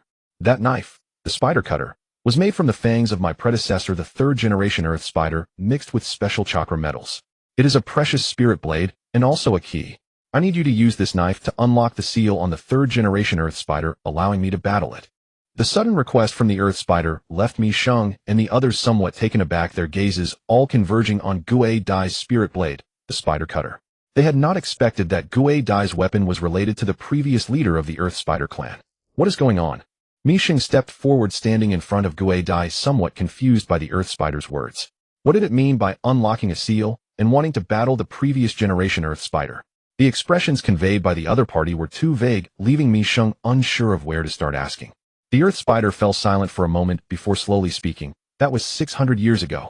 At that time, I was a 50-year-old youth, and the Earth Spider clan was still under the rule of the third-generation leader. During that era, the Earth Spider clan was not as powerful as the three great sacred lands, but it was still the strongest summoning beast clan beneath the sacred lands. However, one day a significant event occurred that caused the Earth Spider clan to suffer heavy losses and be forced into isolation from the outside world. Mi Sheng and the others remained quiet, attentively listening to the Earth Spider recount the history of their clan. That was when the third-generation Earth Spider suddenly fell into madness one night, losing its rationality. The clan's experts who went to stop it were mostly killed in retaliation, resulting in more than half of the clan's elites perishing in that internal conflict. Ultimately, it was a warrior who had signed a summoning contract with our Earth Spider clan that subdued the third-generation Earth Spider. After sealing the third generation, the warrior severed half of its fangs, commissioning a blacksmith to forge a knife named Spider Cutter, and sealed the power to unseal within the knife. As the Earth Spider narrated, its gaze remained fixed on the spirit blade Spider Cutter at Gui Dai's side, revealing an indescribable complexity in its tone. A warrior. Do warriors also use sealing techniques? Mi Sheng suddenly became curious. The Earth Spider, however, countered with a question. If even ninjas can use sealing techniques, is it so strange for warriors to use them? In the era over 600 years ago, the boundary between warriors and ninjas was quite blurred. Both were simply different branches that evolved after the ninja clans disappeared, as they all learned and mastered chakra. The Earth Spider's clear and logical discourse left Mi Sheng speechless, realizing that the Earth Spider possessed an extraordinary understanding of historical events. However, perhaps it was not merely an understanding of history, but rather that it had likely experienced the transitional phase of history itself. The history familiar to people was simply its personal experience. That warrior was. I can't quite remember the name. The surname should be Yuan. After helping us seal the third generation, he took the Spider Cutter and left Spider Mountain. Later, he established a warrior clan, treating the Spider Cutter as a treasured inheritance of his clan, signing summoning contracts with our Earth Spider clan through the generations. Unfortunately, since 200 years ago, the warrior clan has been in decline, losing even the ability to sign contracts with our Earth Spider clan. When we sought to find them, the descendants of the warrior, due to the chaos of war, did not know where to seek refuge, and the Spider Cutter subsequently went missing. As it spoke, the Earth Spider glanced into Gui Dai's eyes. Being somewhat familiar with ninjas, it recognized that this was the Byakugan of the Hyuga clan. It seems the descendants of the Yuan warrior have been exterminated. Humans are still too fragile. The tone of the Earth Spider carried no anger or resentment, only a sigh at the merciless passage of time and a subtle sadness regarding the fate of the warrior's descendants. After all, relationships were maintained by the older generation. Once the elders passed away, no matter how one tried to maintain the relationship with the passage of time, it could never revert to its original closeness. Moreover, at that time, the Earth Spider clan was also struggling for survival. After losing their strongest, their power had continuously shrunk, having experienced numerous conflicts in the summoning world, their former glory long gone. So what do you say? Will you come with me? The Earth Spider extended its invitation once more. Although Mi Sheng's face showed no expression internally, she began weighing the pros and cons of following the earth spider to its lair. After all, he currently needed a chakra tree with immense life force, and such trees could no longer be found in the forest. If he wanted one, he could only go to Spider Mountain, the territory of the Earth Spider clan. Actually, you need not worry. Aside from me, the clan leader, there are no other powerful beings in the Earth Spider clan that pose a threat to you. Furthermore, your woman is not so easy to deal with. She is quite strong. The Earth Spider's gaze was fixed upon Yi beside Mi Sheng. Among the three, Yi posed the greatest threat to it. It could sense danger from her body, which seemed ready to erupt at any moment. Lord Mi Sheng, Yi believes that Mr. Earth Spider is a good person. Let us follow Mr. Earth Spider to take a look. In an instant, Yi showed Mi Sheng and Gue Dai what it meant to change expressions. Just a moment ago, she had appeared cold and ready to fight at any disagreement, and now she was calling him Mr. Earth Spider. Mi Sheng could only look at her helplessly. As for Yi, how should one put it? While others are obsessed with small heads controlling large ones, she could control the brain, even without a head ready to be reeled in. Here we borrowed the myth of Yuan Laiguang slaying the Earth Spider. The Spider Cutter is also Yuan Laigang's sword, named after the slaying of the Earth Spider. It's okay if you don't understand this, it's just to enrich the backstory. After all, there will be no further scenes regarding this, so just knowing it here will suffice. Additionally, in case someone is unaware, the large summoning beast appearing here is the great monster Earth Spider, a well-known giant in the island nation. With its 8-legged body, steel-like hair, and a face reminiscent of a cat. While the face can be directly changed to that of a cat, as both cats and owls share the character cat, and their appearances are similar. So they followed after all. Yayoi leading Kicho and Yo-Yo trailed behind Tsuchigumo. Ahead, Tsuchigumo's body, looking as heavy as a mountain, moved as swiftly as a hurricane, without any loss of agility, due to its bulk. Moreover, with its tough bristles covering its entire body, wherever it passed, it would slice any inadvertently touched rocks and trees into fragments. It was evident that these seemingly soft yet metal-cutting bristles served not only as offensive weapons, but also as defensive armor, and were highly deceptive. Actually, over 2 years ago, when you last came here, my clan already noticed you. Tsuchigumo spoke while swiftly moving its massive body, conversing with Yayoi and the others. Oh, Yayoi looked up at Tsuchigumo in surprise. It probably referred to the time over 2 years ago when he first brought Kicho here to retrieve the life embryo representing Yo-Yo. At that time, my clan sent word to me saying Spider Cutter had appeared again, but you left too quickly. By the time I arrived, you were already gone. I didn't want to cause a stir outside thinking you might return again, so I slept in the spider forest waiting for your next visit. As expected, it wasn't long before you came again. After hearing Tsuchigumo's explanation, Yayoi understood why Tsuchigumo had emerged from the earth. He initially thought it was an earth escape technique, but it turned out Tsuchigumo was merely using the soil to conceal its body and sleeping there. Yet over 2 years meant not long. The perception of time among long-lived summoned beasts seemed to exist on a different dimension from humans. It seems fate favors me, destiny decrees that I am destined to fight the 3rd generation. The 3rd generation Tsuchigumo was the strongest clan leader in the history of the Tsuchigumo clan. If not for that unexpected incident, the Tsuchigumo clan might have become a sacred land. Tsuchigumo's tone remained as steady as before, but when mentioning sacred land, his emotions still fluctuated intensely. Why are you so determined to unseal the 3rd generation, Tsuchigumo? Aren't you already the clan leader? Yayoi quickly caught up with Tsuchigumo's pace. Tsuchigumo slowed down, its red eyes glancing at Yayoi. You don't understand. To truly earn the name Tsuchigumo, defeating the Oldtimers is not enough. Since the 1st generation, the name Tsuchigumo has been obtained by defeating the previous generation. However, because the 3rd generation was sealed, my title Tsuchigumo could only be earned by defeating the combined elders. From the day I inherited it, this title was incomplete. Tsuchigumo's answer shed light on the power transition system of the Tsuchigumo clan. The next clan leader ascends by defeating the previous one, ensuring that future generations surpass the past, thereby securing the clan's future. Tsuchigumo's answer shed light on the power transition system of the Tsuchigumo clan. The next clan leader ascends by defeat, but this power system encountered a disruption with the previous generation. The 3rd generation Tsuchigumo went berserk for unknown reasons and was sealed. To truly obtain the title Tsuchigumo, the current Tsuchigumo had to unseal the 3rd generation and rightfully claim the title from him. But why is this creature so calm?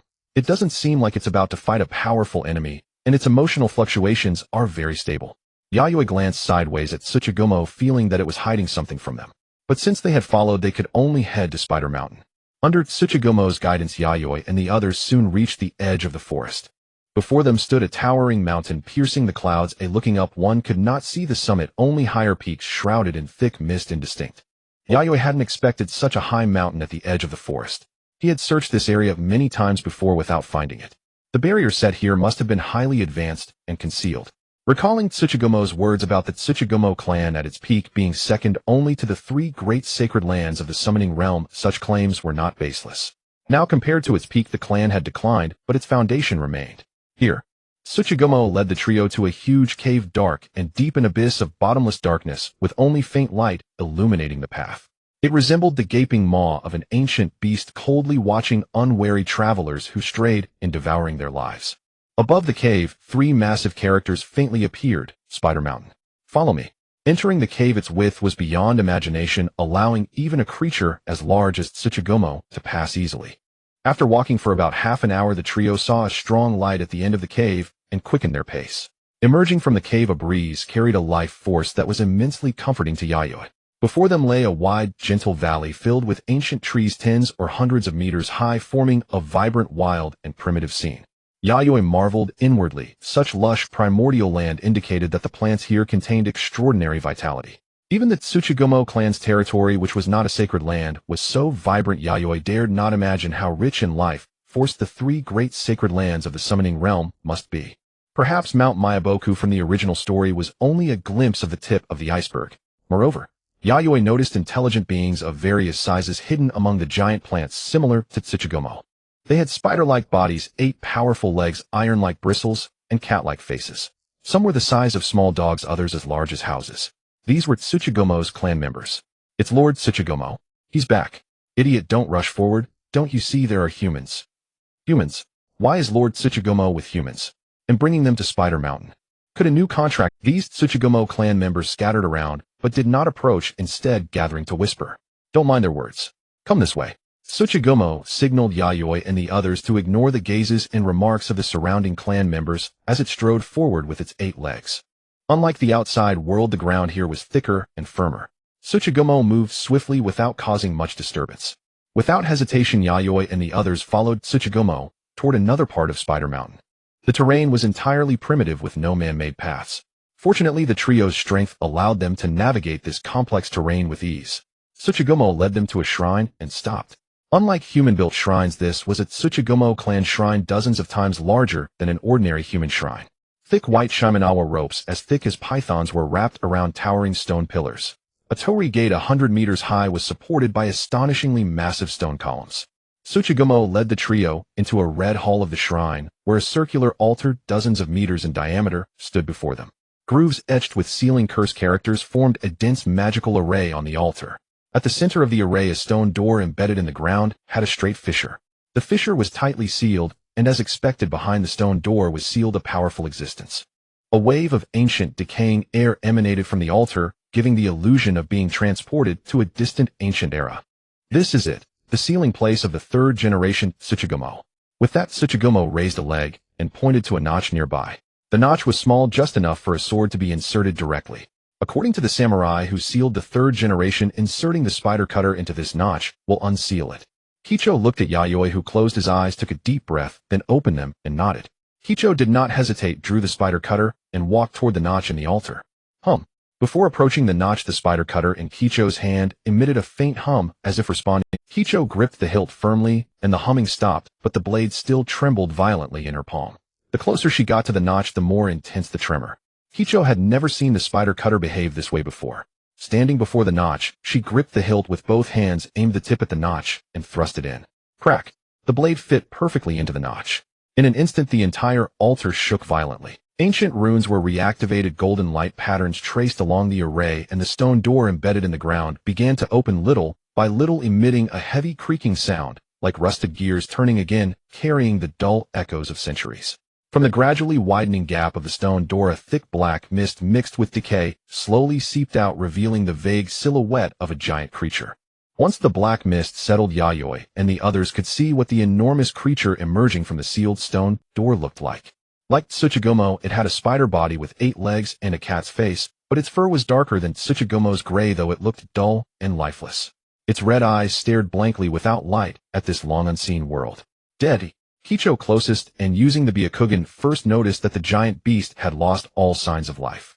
Before them was a hollow shell devoid of all vitality. Yayoi turned to look at Tsuchigomo. Tsuchigomo was silent at first, then let out a low laugh. Just as I thought. After being sealed for so long, the third generation has passed away. The laughter carried a trace of regret and reluctance, barely suppressing its restless heart. The forest full of chakra trees outside didn't exist 200 years ago. It grew in just a few years after a strange mutation one night, over 200 years ago. The third generation's life force and chakra after death rooted into the earth's veins and spread outward, forming the forest you saw. I brought you here just to confirm the truth of this matter. With the truth confirmed, Tsuchigomo's heart was long unsettled. The long-awaited battle after centuries ended in this way. 600 years ago, when the third generation Tsuchigomo went berserk, young as it was and ignorant of power, that strength was deeply etched in its memory. Centuries of cultivation were all for the day when it could prove it had surpassed the previous generation. Yet the spider's calculations were no match for heaven's will. This battle, which would never take place, would persist until the end of its life. Yayoi suddenly understood why Tsuchigomo had not shown a strong battle will from the beginning. It might have already guessed that the previous Tsuchigomo had died in the seal, its power returning to the earth. Now it brought them to unseal it just to see for themselves. Wait, something seems off. Kicho quickly pulled the spider cutter from the notch and swiftly moved to Yaiwa's side, her Byakugan fixed on the massive body of the third generation Tsuchigomo. To the astonishment of everyone, visible cracks began to appear on the third generation Tsuchigomo's body, spreading across its entire surface in the blink of an eye. As the cracks expanded, large chunks of the shell fell away, and before they could hit the altar floor, they spontaneously ignited into blue chakra flames. When all the fallen shell fragments had burned away in the blue chakra flames, deep, obscure characters appeared on the empty ground, exuding ancient desolation and sorrow. These are ancient characters. Yayoi covered his nose and mouth. The lingering stench of the third generation Tsuchigomo's death was foul, but his gaze was locked on the text left on the ground. He recognized them at once as characters from ancient times. There must also be an encryption method unique to the Tsuchigomo clan, making the text, though Yayoi knew all the characters, impossible to form readable sentences. All he could decipher were scattered words. Yet even these fragmented words startled Yayoi with the astonishing secrets revealed by this profound text. Because the words he understood included natural energy, sage art, and similar terms. Clearly this was a transmission technique for the Tsuchigomo clan's sage art cultivation. As a being who had lived over 600 years, Tsuchigomo naturally understood the characters Yayoi could read. Moreover, the text contained encrypted information only accessible to the Tsuchigomo clan's high-ranking members. Reflecting in its blood-red eyes the legacy of the previous Tsuchigomo, Tsuchigomo fell into a long silence, then spoke hoarsely. Sage art. So this is why you went berserk, third generation. You once vowed to follow the footsteps of the three great sacred lands, yet you failed in sage art cultivation, went berserk, and died. That suits your competitive nature. The remaining text recorded the third generation Tsuchigomo's exploration and understanding of sage art, an invaluable experience in sage art cultivation. Even while sealed, it continued to seek answers about sage art, constantly refining. Finally, before death, it regained its sanity and left this text about sage art cultivation, hoping that later generations of the Tsuchigomo clan would perfect it and create a sage art unique to the clan. In that case, I accept this challenge, third generation. I will master sage art and prove I have surpassed. Tsuchigomo let out a heavy breath, the sound echoing dully in the air, revealing a strong competitive spirit, and its powerful chakra began to stir restlessly. Now that a direct battle was impossible, completing the cultivation of sage art and leading the Tsuchigomo clan to the gates of the sacred land was the only way for it to prove itself and surpass the previous Tsuchigomo. Thank you for helping me fulfill this long-cherished wish. Next I will take you to find the chakra tree, but... Tsuchigomo turned to Yayoi, nodded, and then changed the subject. Before that, would you like to undergo my trial and sign a summoning contract with our Tsuchigomo clan? I can see you are powerful ninjas worthy of being our clan's contractors. A trial? Yayoi was curious about what the trial entailed. Yes, the trial is simple. Prove your abilities through pure combat. You mean you want to take on all three of us at once? Yayoi thought he had misheard, pointing to himself. Kicho, Tsuchigomo nodded. Don't worry, this battle won't waste much of your time. I will finish it soon. In its blood-red eyes, the figures of Yayoi, Kicho, and Yo-Yo were deeply reflected. Click, click, as the sturdy legs of the earth spider stomped heavily on the ground, launching a charge like a whirlwind. The earth surged and trembled with web-like cracks continuously spreading and expanding. The surging and astonishing chakra resembled a heavy tide crushing towards the three members of Miyoshi along with the massive body of the earth spider. Roar, don't even think about escaping. My speed is swifter than the storm. Attacking with full force like this, any probing is utterly meaningless. The earth spider let out a frenzied roar, showcasing its unmatched, terrifying might. This bloodthirsty and combative appearance was completely different from its earlier composed and wise demeanor. Miyoshi couldn't help but be taken aback. Was the earth spider really this passionate in battle? They were no longer in the sealed hall of the shrine, but rather located in the forest behind the shrine. This forest was dark and deep, shrouded in a thick white mist, and looking up there was little sunlight to be seen, only endless darkness enveloping everything. It felt like a secluded secret realm. In other words, even a full-blown battle here would pose no problem. Rather, this place served as a training ground for the Earth Spider clan, specifically designed to hone the combat abilities of its members. The forest was permeated with the lingering aura of past battles fought by powerful beings. Yi was the first to step forward, positioning herself at the front. With no grandiose movements, she merely swung her fist forward, producing a sonic boom that matched the charge of the Earth Spider. Boom. The ground beneath them cracked, sending out waves of circular air pressure, further ravaging the earth and surrounding. Yi's fierce strikes landed directly on the legs of the Earth Spider, halting its charge abruptly, as its massive body, sturdier than any stone, was forced back half a step. Bloodlight flashed in the Earth Spider's eyes as it felt a piercing pain in the leg that had made contact with Yi's fist. After a long time, it sensed the blood boiling within. Without hesitation, its legs moved like knives so fast that only afterimages remained in the air, all aimed at Yi. Each strike carried a terrifying force capable of splitting mountains and stones, severing trees at their roots, with razor-sharp air pressure cutting deep wounds into the earth. Its body moved in sync with the wind created by its sweeping legs, allowing for better force application. It appeared as though it was swinging all 8 legs simultaneously, attempting to break through Yi's defense with a flurry of fast attacks. However, the outcome was unexpected. Yi did not evade. Her arms were like blades tempered in steel, intercepting every single lightning-fast strike from the 8 legs. As rock fragments danced before them, the Earth Spider felt as if its 8 legs were not striking the flesh of a girl, but rather something more resilient than chakra-infused metal. God split. Just as the Earth Spider and Yi were locked in combat, Gue Dai had managed to escape to the side of the Earth Spider, immediately unleashing her most powerful soft fist. The massive chakra, compressed to the hardness of steel, was released in an instant, unleashing a pale whirlwind that violently struck the side of the Earth Spider's body. The white storm, filled with the power of the soft fist, spread widely, easily engulfing the entire body of the Earth Spider. Yi retreated in advance to avoid being caught in Gue Dai's attack. As the Earth Spider's body retreated, once the white storm dissipated, its exterior was no longer covered in gray fur, but rather enveloped in a thick, smooth, reflective black metal shell. In an instant, it transformed from a gray spider into a black spider. Its body also appeared more robust and imposing, seemingly even more formidable. Gue Dai observed with her Byakugan and noticed that the black metal shell encasing the Earth Spider still retained some of the chakra that she should have infused into its chakra network. It was that layer of metal that blocked the force of my soft fist. Moreover, this layer of metal obstructed my Byakugan's insight, preventing me from seeing its chakra network. So that's how it is. It relies on this layer of metal armor in the forest to evade detection by the Byakugan. Not only was its defensive power astonishing, but this black metal also served as a means for the Earth Spider to conceal its presence and chakra. Only when it moved would its aura be sensed. If it remained still, neither the Byakugan nor sensory ninjutsu could detect its presence. What a powerful soft fist, and the range of the technique is also quite large. If it were an ordinary large summoning beast, it would be severely injured by that single strike. But my Spider Black Gold is different. It is the perfect absolute defense that can withstand all physical attacks, rendering even the Byakugan-enhanced soft fist ineffective. The Earth Spider stabilized its form, and then roared once more. Its legs stomped down again, using the ground's reaction force to propel its massive body towards Gue Dai, a thick leg slicing through the air with a howling sound. Although its movements were swift, the moment the Earth Spider shifted, it could not escape the Byakugan's observation. As it charged, Gue Dai had already leapt back, establishing a safe distance from the Earth Spider. Absolute defense. Generally, techniques with such names end up being broken eventually, right? Miyoshi, who also dodged falling stones from the shockwave, commented on the Earth Spider's so-called absolute defense. Even the chakra-armed mode he initially envisioned, meant to integrate offense and defense, merely reduced the force against the Susanu's chakra sword strike. It would still be shattered.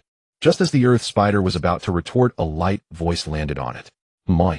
Gue Dai had used the rising dust to land on the Earth Spider's back. In this battlefield, complicated and obscured by the massive dust clouds, only she with her Byakugan could swiftly make the correct judgment. God split. Gue Dai's palm pressed lightly and swiftly against the back of the Earth Spider. Her seemingly soft palm suddenly erupted with a pale storm, engulfing and consuming the Earth Spider's body. I told you that kind of technique. Before the earth spider could finish, it suddenly expelled a mouthful of blood due to the unexpected pain and let out a muffled groan. Crack! The black metal on its back emitted a piercingly clear sound as it began to crumble and fall. Using the Byakugan to observe the spider black gold and identify its weak points, then using that terrifyingly powerful soft fist for a close-range explosion was a splendid attack. The ocular power is also quite astonishing, but that arm is probably unusable for a while. Watching Guei Dai leap away from its back, the earth spider's blood-red eyes caught sight of Guei Dai's blood-stained right arm, which was mostly likely fractured. That last soft fist detonating at close range while it amplified the power also wrapped the user within it, making it a dangerous double-edged sword. Now's the time. Guei Dai unleashed her God-split soft fist, generating a white shockwave, while also dispersing the dust clouds that impeded their view, allowing Miyoshi to seize this rare opportunity. Entering the chakra-armed mode, he clasped his hands together in front of his chest, and a golden chakra sphere unexpectedly formed, tracing a golden meteor in the air as it shot towards the sky above the earth spider. Release. After forming the hand seals, the originally fist-sized golden sphere rapidly expanded to the size of a house, descending towards the black gold crack on the earth spider's back. The black gold there had been shattered from within by Guei Dai's soft fist, exposing the original gray fur beneath. Boom. The inflated golden sphere crashed down, not encasing, but rather applying physical pressure to crush the earth spider's massive form. After all, with the earth spider's size, creating a sealing sphere to imprison it would require an enormous amount of chakra. The chakra materialized inscribed with sealing techniques. The earth spider gasped, struggling to keep itself upright. The physical pressure of the golden sealing sphere was secondary. The sealing techniques covering it posed the greatest threat to its chakra.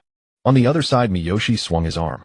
A writhing mass of blue chakra was flung from his arm, landing precisely on Guei Dai's injured right arm, adhering firmly. The bleeding arm visibly healed, the skin returning to its fair complexion. Is that a medical ninjutsu?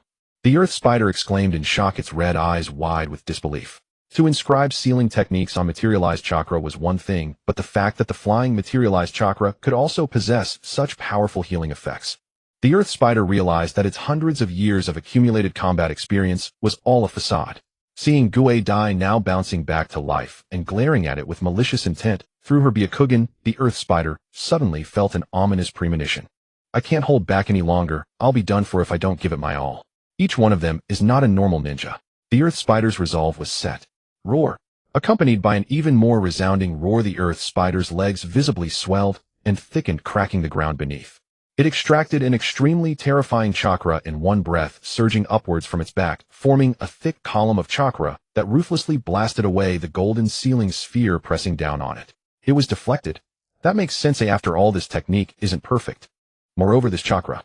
Miyoshi extended his hand, carefully sensing the chakra that was now permeating the air. The chakra that the earth spider had unleashed this time was approximately 3 times stronger than before. If the battlefield were only him and Guei Dai, this battle would be tough to win. The opponent's offensive and defensive capabilities were astonishing, and their movements were frighteningly agile. He and Guei Dai lacked a powerful winning hand. If Guei Dai's God Split were a bit stronger and his sealing sphere's completeness were higher, only with their combined efforts would they have a significant chance of winning. With the advantage of size, the opponent's margin for error was too high. Generally speaking, if one were to take Guei Dai's soft fist at close range, their chakra network would be instantly rendered useless, unable to extract chakra thereafter. Yet the earth spider only spat blood and was injured. Its internal chakra network was surprisingly resilient. Breaking through its restraints, the earth spider's crimson eyes glowed with an intense bloodlust. It no longer recklessly released chakra in a meaningless display of power, but instead gathered a large amount of chakra, distributing it to the ends of its 8 legs connected to the earth. With this move, I will decide the outcome. Earth released spider's ambush. Without warning, the ground beneath the feet of Miyoshi and the others abruptly vanished. Indeed, it disappeared. There were no prior warnings, no tremors, simply wiped away from existence in an instant by some invisible force. The 3 fell with nothing to brace against. Below them was an unfathomable dark abyss nearly 100 meters in diameter. Even if they threw ropes to the surrounding cliffs to pull themselves up and prevent falling, it would take time.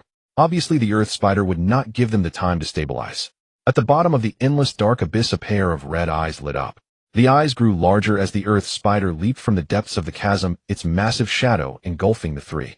The earth spider swung its legs, targeting Miyoshi. First, take out the important medical ninja, then.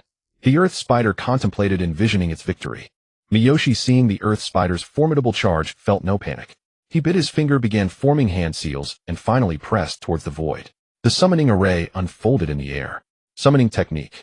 Bang. Yi, who had been positioned diagonally behind Miyoshi, instantly appeared before him, directly facing the charging earth spider. Yi. Understood, Lord Miyoshi. Miyoshi adjusted his stance, clasping his hands to form a platform for leverage. Yi stepped on it, bending her knees and launching herself. Boom. The sound of the sonic boom erupted. Miyoshi's face paled slightly as his hands nearly shattered from Yi's push. What? The earth spider watched the seamlessly coordinated sequence of moves from Miyoshi, and Yi instinctively spitting out sturdy white threads to cling to the stone walls, trying to pull itself away to evade the attack. Unfortunately, it was too late. Yi opened her mouth, taking a deep breath. Her exquisitely distorted face showed a cold indifference. She bent her elbow with greater force than before and swung down towards the earth spider. What she unleashed was no longer an invisible airwave, but a tangible red pressure crashing down on the earth spider's massive body. This was just the beginning, as each punch came faster than the last, with the previous strike not even exploding on the earth spider before the next one followed. The continuous red pressure was like a series of erupting volcanoes spewing forth torrents of scalding lava. The red shockwaves sent out caused the entire walls of the abyss to tremble, with large boulders the size of houses breaking free from the walls and plummeting into the bottomless void. The surrounding air turned a deep red from Yi's red pressure, and finally her last punch descended. The delayed punch pressure concentrated in an instant and erupted against the earth spider's hard shell. Countless detonating punches focused at one point formed a red lotus comparable in size to the earth spider, pure and vivid, blooming in the void, engulfing the entire body of the earth spider. Whether it was the earth spider's wails, the sound of rocks shattering, or the howling wind, the entire abyss fell into a silent world with no echoes to be heard. The silent world lasted for several seconds, and both Miyoshi and Dai covered their ears. After the delay, the explosion swept through like lightning, even covering their ears and further protecting them with chakra. Both Miyoshi and Dai felt their eardrums ringing painfully, as if their bones were vibrating violently in the chaotic sound waves. The three landed at the bottom of the abyss. The enormous earth spider, occupying most of the abyss exit, lay on the ground like a dead fish, turned belly up. The black metal that had covered its body had long since vanished, with only scattered black metal shards lying around. Its so-called absolute defense, the spider black gold, had ultimately been dismantled from the inside out by Yi. The earth spider's red eyes barely opened at this moment, staring blankly upward, beginning to question its existence. Is the battle over a bit too soon? It only took less than 10 minutes. Dai remarked, observing the fallen body of the earth spider, reflecting on how intense the battle had been, yet it hadn't lasted long. After all, this guy was the one who challenged all three of us at once, claiming it wouldn't take too much of our time. Miyoshi said while approaching the earth spider, tapping on its body to produce a sound. Are you dead? If not, make a sound. He had already instructed Yi to hold back, using only 70% of her power. With the earth spider's vitality and defense, it shouldn't have been killed, merely heavily injured. Squeak. The earth spider let out a squeak. Originally planned to split this into 2 days, but after thinking about it, I decided to release it all at once. The earth spider, usually composed and wise, but in battle it is passionate and also full of wisdom. Half an hour later, Yayoi Kicho and Yaya returned to the shrine on Spider Mountain. Tsuchigomo's body was wrapped in layers of white bandages, stabilizing the loosened bones. Its size was enormous, and even if Yayoi wanted to use medical ninjutsu to treat it, he could only selectively heal certain parts. Fortunately, Tsuchigomo itself possessed astonishing vitality. After Yayoi healed the severe injuries, it could slowly recover on its own. For now, though, it could not engage in combat. Moving its body was not a problem. To be honest, that was the most terrifying punch I have ever felt. Just now I thought I was about to meet the third generation. Tsuchigomo let out a deep breath. Even now, thinking back on the overwhelming taijutsu that had pinned it to the ground and rendered it immobile, it still shuddered in fear. Its injuries would require perhaps a month of rest to heal the bones before it could fight again. Such severe injuries had rarely been experienced even in its centuries of life. I am the one who is astonished. To have taken Yaya's ultimate taijutsu technique, Extinction Red Lotus Hiden, and then quickly rise and move after a brief recovery. Although this was partly due to his medical ninjutsu and Yaya's restraint at the end, Tsuchigomo's own regenerative power and its robust, sturdy body were equally crucial. An ordinary large-scale summoning beast would have been killed on the spot by Yaya, its body reduced to pieces. That is only natural. I have always focused on enhancing my physical attributes. When covered with spider black gold, my offensive and defensive capabilities can rival a tailed beast for a short time. However, after this battle, it seems spider black gold still has significant flaws that need further refinement. Tsuchigomo reflected on the previous fight. Setting aside Yaya's extraordinary taijutsu attacks, even Kicho, who was weaker than Yaya, had been able to find the weakness in its spider black gold, using the Byakugan, breaking through its defense with a gentle fist by striking the weak point. After a moment of thought, Tsuchigumo turned its gaze to Yayoi. This guy is also an unusual ninja. Using tangible chakra for long-range sealing and healing are techniques that ordinary ninjas cannot employ. Tsuchigumo slowly withdrew its gaze, opened its mouth, and spat out a massive scroll, nearly half the height of a person. As promised, accept this copy of the summoning scroll. Now write your name in blood on it, and infuse it with chakra. Yayoi received the summoning scroll from Tsuchigumo, but did not immediately sign the contract. Follow me. Tsuchigumo slowly moved its body. Yet even with its slow movement, it was still faster than a normal human's pace. In less than 10 minutes, Yayoi, Kicho, and Yaya followed Tsuchigumo into a forest where they saw at the center a towering ancient tree that would require at least 30 people to encircle. The thick trunk was covered in rough, weathered textures left by time, and the canopy spread out like a giant umbrella with fine leaves rustling in the wind, casting dappled sunlight. This was precisely the chakra tree Yayoi had been searching for.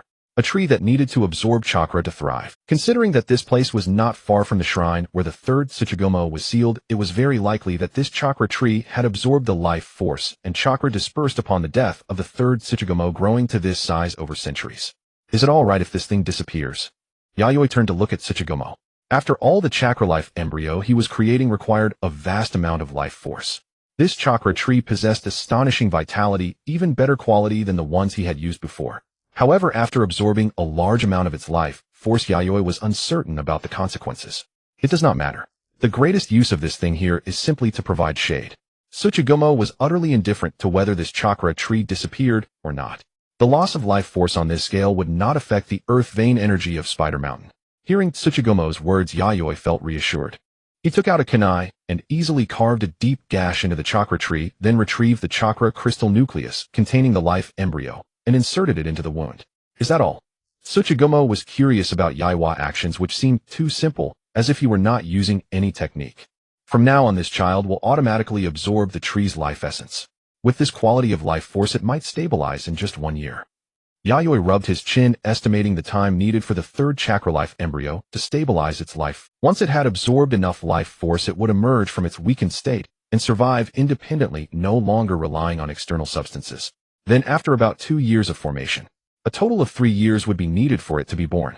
Next, Yayoi, Kicho, and Yaya, at Tsuchigumo's warm invitation, stayed on Spider Mountain for several days. Of course, Yaiwa's reason for staying was not solely due to Tsuchigumo's invitation. As a contractor, he also needed to understand the specific combat capabilities of the Tsuchigumo clan. As one of the top summoning beast clans beneath the 3 great sacred lands, the Tsuchigumo clan possessed considerable depth. Apart from the elders who no longer participated in battle due to their advanced age, there were 3 or 4 other large spiders tens of meters in size, including the chieftain Tsuchigumo itself. Their enormous size, when combined with a powerful contractor on the battlefield, would inevitably cause devastation. Moreover, Spider Mountain was home to spiders with various ability systems, such as those specializing in physical prowess, sealing techniques, medical ninjutsu, the 5 elements release, jinjutsu, sensory ninjutsu, and so on. In other words, the ability system of the Tsuchigumo clan was very comprehensive with no obvious flaws. What delighted Yayoi most was that many summoning beasts in the Tsuchigumo clan excelled at positional warfare, making them excellent assets for both offense and defense on the front lines. After spending several days on Spider Mountain, Yayoi left with Kicho and Yaya. This journey had been immensely Not only had he resolved the issue of the third life embryo lacking sufficient life force, but he had also successfully formed a summoning contract with the Tsuchigumo clan. In particular, Tsuchigumo was such a powerful summoning beast that if it succeeded in mastering Senjutsu, its strength might undergo a qualitative leap to the level of a tailed beast. Even without Senjutsu, Tsuchigumo's current power was close to that of a tailed beast, and it could even engage a tailed beast hidden without losing ground. In terms of physical attack power and chakra reserves alone, Tsuchigumo was at least infinitely close to the tailed beast level, if not there yet. The only 2 aspects where Tsuchigumo was inferior to a tailed beast were its less durable body and its lack of instantaneous destructive power on the scale of a tailed beast ball. However, Tsuchigumo had its own advantages. Its repertoire of techniques was richer than that of a tailed beast, and its large-scale earth release could quickly create a favorable battlefield terrain. The technique Earth Release Spider Trap Formation left a deep impression on Yayoi. By erasing the ground beneath the target, it left them suspended in midair, unable to move, and then rapidly closed in for a strike. A lethal move for most ninjas. Even the so-called absolute defense secret technique Spider Black Gold had enormous development potential. Not only did it further enhance Tsuchigumo's offensive and defensive capabilities, but when staying still it could also block the detection of the Byakugan and sensory ninjutsu. In the future, if this technique were perfected, it might even be able to shield against the Byakugan and sensory ninjutsu while moving at high speed, requiring direct visual observation to detect. Tsuchigumo's abilities were not only suited for frontline assault, but also specialized in assassination and surprise attacks for a summoning beast. As for senjutsu, to be honest, Yayoi was not indifferent to it, but the inherited senjutsu of the Tsuchigumo clan was currently incomplete and still in need of refinement. Even the previous generation Tsuchigumo had gone berserk due to senjutsu issues. In a sense, senjutsu was no different from a forbidden technique. Not only were the conditions extremely stringent, but it was also fraught with life-threatening danger. Yayoi recalled that when Naruto Uzumaki went to Mount Myaboku to learn senjutsu the Toad Sage, there had mentioned the prerequisite an extremely large amount of chakra. Unlike physical and mental energy, natural energy existing in the natural world was extremely dangerous to absorb. Without powerful chakra as a foundation, one would be quickly consumed by natural energy and turned to stone before even having a chance to react. Therefore, it was perfectly reasonable to regard senjutsu as a higher-level forbidden technique. Without absolute certainty, Yayoi had no intention of touching it. Welcome back, Lord Yayoi. You spent quite a lot of time on this trip. Returning to the Shogun's residence in Yamashiro, Airori, acting as the Shogun's representative, greeted him in the Tenshikaku. Although several days had passed without any communication, during that time Airori's face showed no worry. She maintained a graceful, gentle smile. After all, there was no need for concern. With Yaya guarding him closely, few dangers could threaten Yayoi now. If he had truly encountered any danger, he would surely have summoned her via the contract. That he had not done so meant that while there had been twists and turns, they were easily handled without her presence. Therefore, Airori understood that what she needed to do was not engage in futile prayers, but to faithfully fulfill her duties as acting shogun and quietly await the return of her master Yayoi. Quite a few things happened, but they were mostly good things. Yayoi sat down on a chair, sipping the hot tea Airori handed him, and began recounting the events of the past few days. Soon Airori had a general understanding of everything that had occurred during Yaiwa outing. First, they encountered the enormous summoning beast Tsuchigumo, learned about the connection between the spirit blade Spider Cutter and the Tsuchigumo clan, and finally fought the clan chieftain Tsuchigumo to complete the trial of the summoning contract. To have survived Yaya's ultimate technique, that master Tsuchigumo is truly formidable. After hearing the entire account, Airori expressed such admiration. Indeed, although Yaya held back in the end, its strength should not be underestimated. If it were Kicho and I facing its trial, the outcome might not have been certain. Yayoi nodded. The chakra circuits that simulated the meridian system within Yaya's body, like Airori's chakra circuit Ice Mirror Surface, also had a dedicated name, Adamantine Force. This meant Yaya possessed an indestructible body and inexorable destructive power. The ultimate technique she executed was comparable to a tailed beast ball. However, unlike the large-scale destruction of a tailed beast ball, Yaya's taijutsu ultimate technique completely abandoned area effect advantages, focusing all destructive power into a concentrated burst. After all, large-scale destruction and long-range fire suppression were already covered by Airori. Yaya only needed to consider breaking through enemies that Airori could not handle, such as Uchiha Madara. At the thought of that name, Yayoi could not help but sigh. He was gradually beginning to understand the psychological state of Mu. Whenever he wanted to imagine a hypothetical enemy, the name Uchiha Madara would automatically pop into his mind, like an inescapable curse. A man spending his days not thinking about women, but about how to surpass another man. Yayoi felt he must be a. Mayashin quickly shook her head, trying to cast away that nightmarish name from her mind, and took a sip of tea to calm her nerves. By the way, Aryuri, while I was away for these few days, did anything important happen? Mayashin changed the subject, asking Aryuri to report on the situation in the Night Kingdom during her absence. Although a few days had passed, it was unlikely that anything significant had happened in the Night Kingdom, but as a general, he still needed to stay updated on the state of the nation. If there are important matters, there should be two. The first is from Lady Hisanai, who wishes to construct a large lab. Upon hearing Aryuri's words, Mayashin did not expect it to be related to Hisanai. However, a large laboratory. What does she want to do? Are you certain she wants to build a laboratory? Yes, it seems to be related to the field of biomedicine. I've already approved the necessary equipment and construction. Since it concerns Lady Hisanai, I did not use public funds, but instead invested from your private treasury, Lady Mayashin. Mayashin frowned slightly, remaining silent. It wasn't that he was pained about that amount of money. After all, Hisanai was his woman, not someone who treated him like a fool. As long as the request was reasonable, even if a little was wasted in the end, it wasn't a big deal in his eyes. Such a level of expenditure in comparison to the major projects of the entire nation was at most a trifling sum. The only thing he was concerned about was Hisanai's personal safety. After spending some time together, Hisanai's habit of occasionally being forgetful and daydreaming left a deep impression. If the experimental research reached a critical step and she suddenly lost focus, that would not be a trivial matter. Research involving ninjas, regardless of the type, was fraught with risks that required intense concentration. Hisanai was severely lacking in this regard. He'll have a talk with her tonight to see what her situation is. Originally, he planned to speak with Koidori about future aspirations tonight. After all, while Hisanai was great, her bull-like assertiveness was exhilarating yet overwhelming to deal with every day. However, it now seemed necessary to inquire about what Hisanai planned to do with the laboratory. If it was just for fun or not researching anything dangerous, then it would be fine. But if she intended to study dangerous items, he would have to stop her.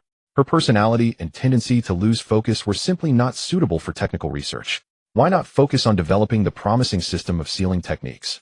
Yayoi did not speak, but simply, after all, concerning her senior, even if this senior was younger than herself, she could only let Mayashin make the decision. Unless the situation was special, she generally would not interfere in the affairs of women in Mayashin's household.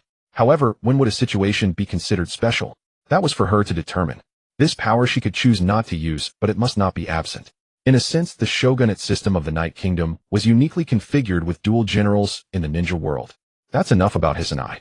What is the other matter? Mayashin looked at Yayoi. The issue Yayoi placed after Hisanai was what she truly wanted to discuss.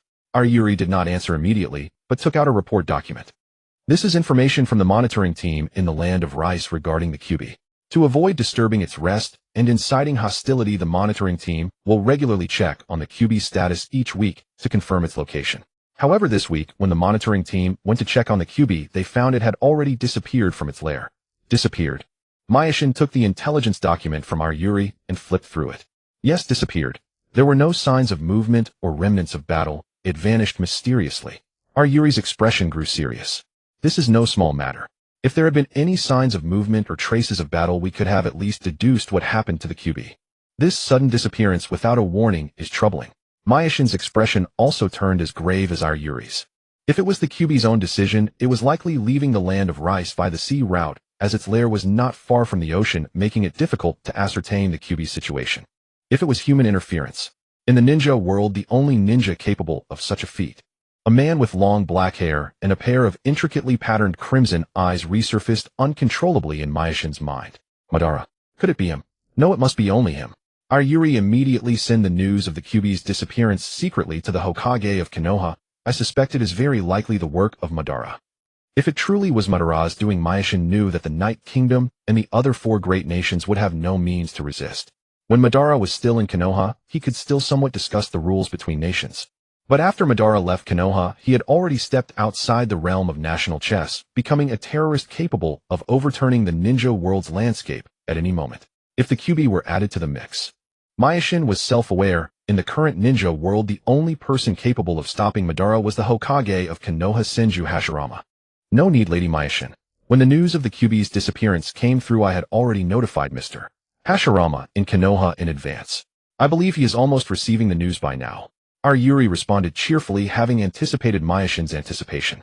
While strengthening the defenses of the Night Kingdom these past few days, she also conveyed the important message of the QB's disappearance to the Fire Country's Konoha. Mayashin's lips twitched slightly. Yayoi, you do an excellent job as the acting general. I'm sure without me you could manage the country very well. If Lady Mayashin wishes so. Or is it that Lady Mayashin is actually reluctant to let go of the general's position? Yayoi made a slight bow and then looked up with a teasing smile. Mayashin, what the hell? In this vast Night Kingdom, are you the master, or am I? In the Fire Country Konoha. In the Hokage building, a remarkable scene was unfolding in the office. Instead of Hashirama sitting in the Hokage's seat, it was his most trusted younger brother Tobarama, who was frantically flipping through documents and approving them, with piles of unfinished and completed files accumulating beside him, making him sweat profusely. Meanwhile, Hashirama, who should have been diligently writing, sat leisurely on the nearby sofa sipping afternoon tea while enjoying the view outside, as if he had nothing to worry about. After all, as Hokage, he had worked hard recently and deserved some enjoyment, right? Tobarama, speed up a bit, we have a meeting to attend later. Tobarama opened his mouth to say something, but found himself unable to argue back. He had enjoyed his privileges, and now he indeed had to suffer. Oda is too stingy, he only spent 50 to 60 million Ryo on her. Tobarama complained internally. Millions of Ryo was a staggering amount for an ordinary person, but for a general overseeing a nation, it should be a trivial sum. He heard that the other party spent more than tens of millions of Rio on his woman each month. Although he received a 40% discount on the bill, it still angered him when he thought about it. Was he pained over that amount of money? No, he was more concerned about his own well-being. Ever since that day, he had been made to work hard by Hashirama, even being followed to the bathroom. Understood, big brother. Tobarama paused to catch his breath, planning to sip some tea and rest before continuing his work. The punishment for the Hirazuma incident has already been communicated. The Uchiha clan, after the high-level meeting, dismissed the elder position of Hirazuma. That's good, consider it an early retirement. Tobarama's expression showed little change. Losing the elder position of the Uchiha meant Hirazuma was effectively leaving the power center of the Uchiha. Combined with the negative impact he caused, Konoha also revoked his status as a ninja after the high-level meeting. The Uchiha ninjas who followed him faced various penalties, but retained their ninja status. In other words, Hirazuma was now just an old man idling at home. Tobarama suddenly felt envious. Retiring and enjoying life in his 40s made him unsure whether to view it as a punishment or a reward. However, for a ninja like Hirazuma who wished to strive and fight, it was indeed a serious punishment. Aside from that, what do you think about that matter? I think we can give it a try, Hashirama asked for Tobarama's opinion. Tobarama fell silent, deep in thought, clearly hesitant about the matter Hashirama mentioned. Tobarama, you still have too many biases against the Uchiha clan. I believe you can agree to it. After all, the Uchiha are also important allies of Konoha and cannot be ignored. Hashirama's expression turned serious as he spoke earnestly. I certainly understand that, but the request from them came too suddenly, and I wasn't prepared. In that case, once work is finished, let that child named Kagami come to find me. Tobarama sighed, ultimately not insisting on Hashirama's opinion, nodding in agreement. However, after agreeing, he felt a subtle sense of relief. The backstory was simple. After being dismissed from his status as a ninja and his elder position in the Uchiha, Hirazuma made a personal request to Hashirama. He hoped that his youngest son, a child named Uchiha Kagami, could learn under Tobarama. Hashirama thought this proposal was good. It could not only ease the relationship between the Senju and Uchiha clans, but also soothe the anxious emotions of the Uchiha. Tobarama naturally understood this reasoning. He had been looking for opportunities to infiltrate the Uchiha clan lately, but this request was too abrupt. Now that he thought about it, it might indeed be a good breakthrough. Just as the two were conversing, a ninja dressed in a ninja outfit knocked and entered. Hokagesama Advisorsama, this is an urgent letter from the acting General Yayoi of the Night Kingdom, specifically requesting you to read it yourself. Do I need to open it personally? Hashirama took the letter and the ninja exited. With curiosity, Hashirama opened the letter and Tobarama walked over from his seat. He knew the acting General Yayoi of the Night Kingdom, a little girl who often followed Mayashin closely, like a conjoined twin. Her powerful ice ninjutsu during her confrontation with Madara had left a deep impression on him. It seems it won't be trivial, it can't be another bill. Before Tobarama could finish his complaint, he and Hashirama saw the contents of the letter, and their expressions changed dramatically. Kyubi, Madara. Although the letter mentioned that the Kyubi had disappeared in the land of rice, suspected to be Madara's doing, there was no concrete evidence. Tobarama could tell with just his feet that the only ninja capable of taking the Kyubi in such a stealthy manner besides his brother Hashirama was Madara. Moreover, Madara could easily manipulate the tailed beasts with Jinjutsu. Hashirama would need to use his powerful wood release to suppress and control a tailed beast, but no matter how he minimized the scale of the wood release, there would still be obvious traces of battle. Thus, the only person Tobarama could think of was Madara, and regarding the purpose of controlling the Kyubi. Tobarama's expression darkened as he vaguely guessed something. Tobarama, don't overthink, this is just baseless speculation. Hashirama seemed to know what Tobarama was thinking, patting his shoulder to signal him not to worry. Big brother. I know. But believe me, Madara is not that kind of person. His clan members are still in the village. However, as he spoke these words, Hashirama's tone lacked confidence, his voice growing softer. He himself did not fully believe those words. Although it felt a bit self-congratulatory, in the ninja world, the only person capable of battling Madara was him, the Hokage. Against others, Madara did not need to specifically seek out the Kyubi to increase his chances of winning. Hashirama gazed out the window as the sun dipped toward the horizon, the orange glow casting a warm veil over the rooftops of Konoha's many buildings, while the air in the office felt as heavy as if it were filled with lead. Madara, what exactly do you intend to do? Have you truly forgotten our past ideals? If your new path can build a peaceful world, Konoha and I will fully support you, but you said nothing back then and suddenly decided to leave the village. The night view of the city within the general's mansion courtyard. From a bird's eye view, the inner courtyard buildings resemble neatly arranged squares, with various courtyards, training grounds, hot spring baths, kitchens, and other facilities deliberately cut into standard blocks arranged in an orderly manner. Not far from the main courtyard is a courtyard styled closely to a shrine. The buildings inside are also constructed like a shrine, featuring various halls and spacious bright corridors comparable to a plaza's atrium. Although its scale cannot compare to the Vortex Clan's Whirlpool Shrine, it is still much grander than an ordinary small shrine. However, for a place that only accommodates 3 people, this size feels overly spacious. The only comforting aspect is that there are many guards readily available in the inner courtyard. Though these guards cannot be called human, lack emotions, and do not communicate with others, they are a group of humanoid puppets made of wood and steel. Yet their mechanical perfection in obeying orders leaves no room for complaints from their users. They do not tire, require no food, do not need rest, and are neither fearful nor hesitant in the face of danger, remaining on standby 24 hours a day to protect the safety of the personnel in the shrine's courtyard. With regular replenishment of chakra, they can be used until the puppets are damaged. As long as they are properly maintained, the service life of these puppet warriors can reach over 10 years. Even when their service period ends, many of their internal parts and shells can be recycled for secondary use. Such a miraculous sight can only be seen in the general's mansion. After all, puppet masters as a branch of ninjas were not born as combat professions. Before the era of Yayoi, most puppet masters performed stories through controlling puppets to obtain the necessary resources for survival. This makes my protective work seem to suddenly lose its meaning. As a maid and guard of Hishana, Oboro had entered the inner courtyard for almost half a month, quickly adapting to the different life here, unlike the outside world, due to her excellent ninja qualities. Leisurely, relaxed, peaceful, and free. It can be said that the biggest rule of the inner courtyard is that this atmosphere is entirely opposite to what she initially imagined: solemn, cold, where everyone acts cautiously according to their social status. The biggest drawback is the lack of human warmth. Despite being spacious enough for over 1,000 people, the number of occupants is merely around 10. Not only are a large number of daily chores replaced by puppets, but even important guarding and patrolling tasks are also completed by puppet soldiers. This leaves Oboro with most of her time on her hands. Aside from training at the open-air dojo in the shrine at regular intervals, she spends her idle time lurking in the shadows, ensuring Hishana's safety. To say she is protecting, it feels more like observing the other's lifestyle from the shadows. At this moment, in the bedroom of the shrine's back hall, Oboro, as usual, had her arms crossed over her chest, leaning against the beam hidden in the shadowy corner of the room, watching over his Hana. However, the incessant sultry sounds coming from below made her a bit parched, and her breathing couldn't help but become rapid. Behind the mask, a pair of bright eyes stared blankly upward, as if trying to distract her attention so that the indecent sounds from below would not disturb her state of mind. As a ninja, one must remain calm and composed in the face of any situation, treating it with equanimity, and there's nothing to worry about. Indeed, there is nothing to worry about. The battlefield below is also a battlefield where one must focus all their mental energy. Blocking her ears is impossible, because in such physically demanding tasks, his Hana occasionally calls her down to bring a cup of water to avoid dehydration. Below, as Yayoi released her hands, Hishana, with her back to him, tumbled forward onto the soft, comfortable, white bedding, making it hard to tell whether the bedding was whiter or her skin was. Her Miko attire partially exposed her long, disheveled red hair spread out, revealing glimpses of her fair back amidst the red locks. Oboro sighed, but remained dutiful, using body flicker technique to flash down and bring up a cup of already prepared iced tea.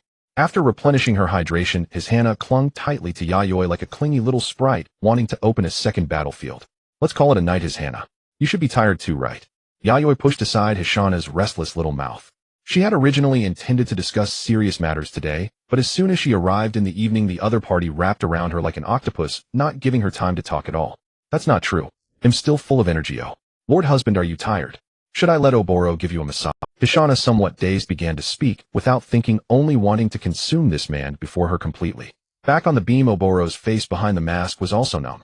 Was there still a place for me? What else could Yayoi say? Woman, you have successfully angered me.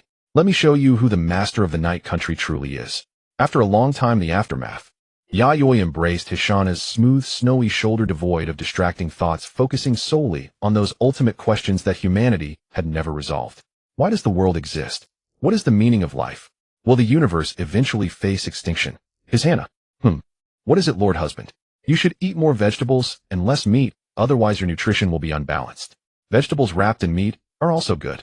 His Hana nonchalantly commented. Lord husband, tonight's sealing technique class is over. Should we continue with the sensory ninjutsu course?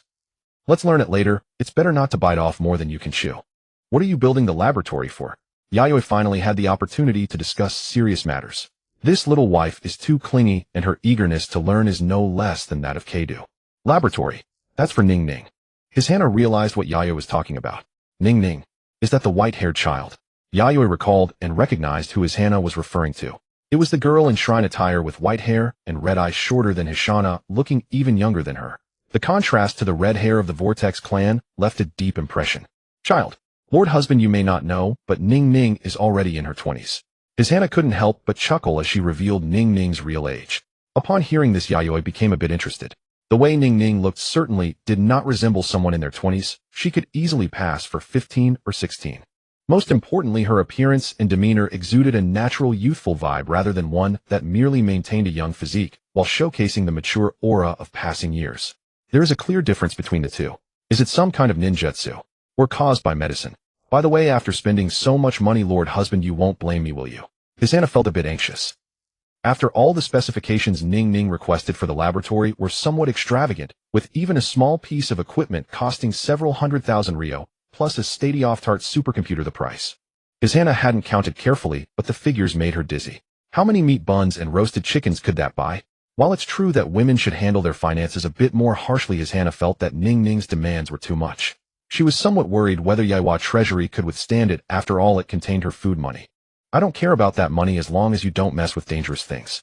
Yayoi had looked over the specifications requested by Hishana for the laboratory and the required funding. That amount of investment was somewhat excessive for personal use, but it did not reach the level that Yayoi needed to take seriously. If it were not for this, Yuri would not have approved it so easily, but would have waited for him to return for a discussion. However, necessary reviews are still required. He'll go talk to her later to understand her specific level. Although money and resources are not an issue, I don't like people taking advantage of me. If that money were used for feasting and amusement as my woman, it would just be taken as contributing to the economy of the country. After all, the money is still mine in the end. However, if she were to use the guise of research to illegally profit and become a parasite draining wealth, such issues are far more serious than mere indulgence. Such incidents had occurred before. Yayoi was very sensitive to such matters. As for those involved back then, naturally they all ended up being sent to the bitter cold to labor as miners. Hishana nodded. She didn't understand these matters. Letting Ning Ning and Yayoi communicate together was actually better. After all, even if her life had improved, she should not forget her former sisters. Sharing good fortune and food is what good sisters do. As for learning sensory ninjutsu, Hishana was getting restless while Yayoi remained expressionless, still maintaining a sage-like demeanor. Learning sensory ninjutsu. At this rate, shall eventually be harmed by it. No need, I still have the sealing tech. Then shall I unlock Lord Husband's seals? Yayoi. By the way, Lord Husband, do you know the various uses of the Yayoi?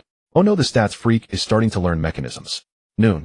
After a good sleep, Hishana got up with Oboro's assistance, putting on her everyday Miko attire. After finishing lunch, Hishana surprisingly did not take a lazy nap, but instead took the inner courtyard map and walked towards various barrier nodes in the inner courtyard. As a guard, Oboro naturally followed behind.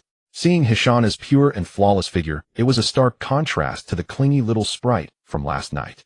Oboro could not comprehend, but was very shocked. Clearly, just over half a month ago, Hishana was still an innocent girl who knew nothing.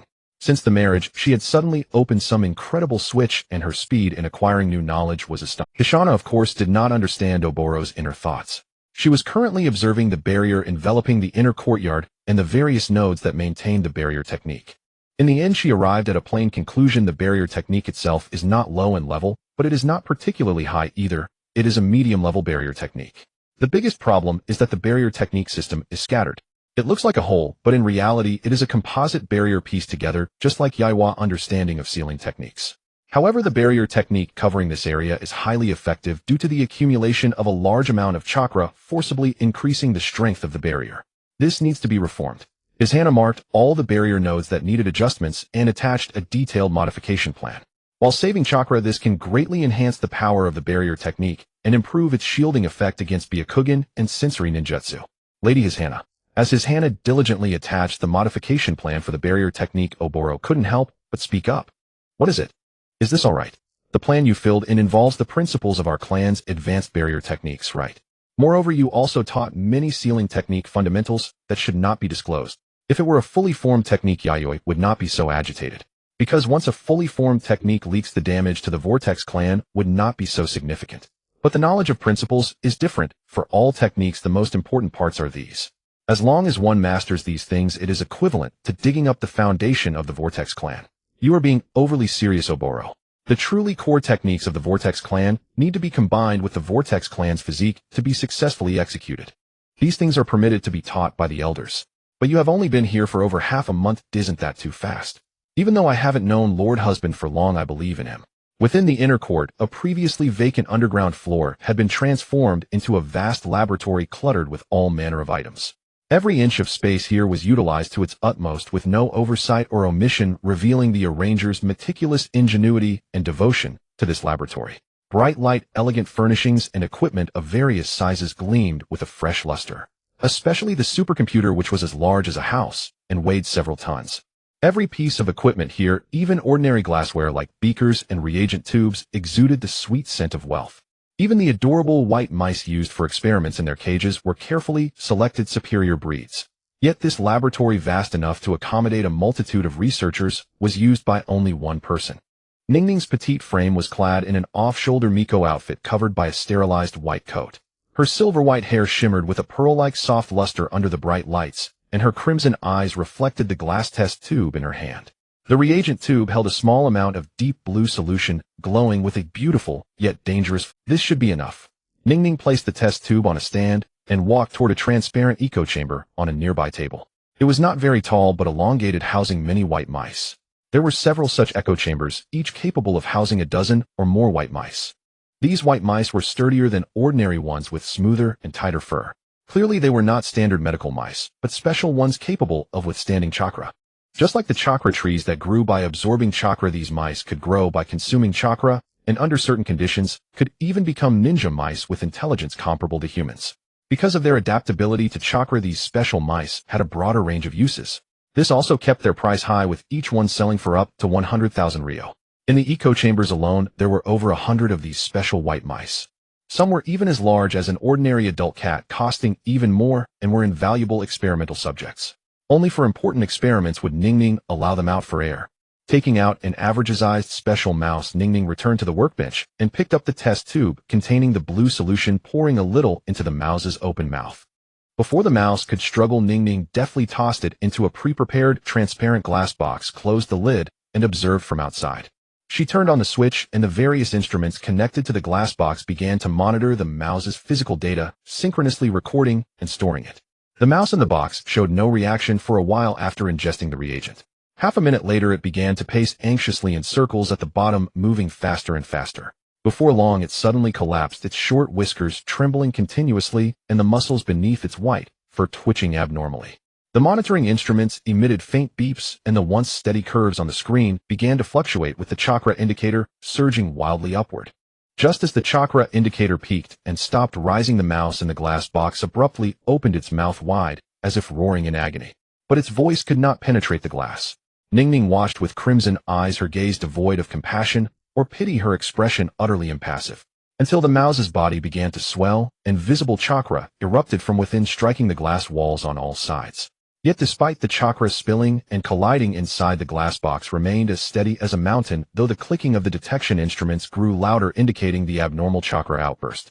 The mouse's frenzied state of chakra qualitative enhancement lasted for several minutes before it collapsed limp and twisted, as if utterly drained.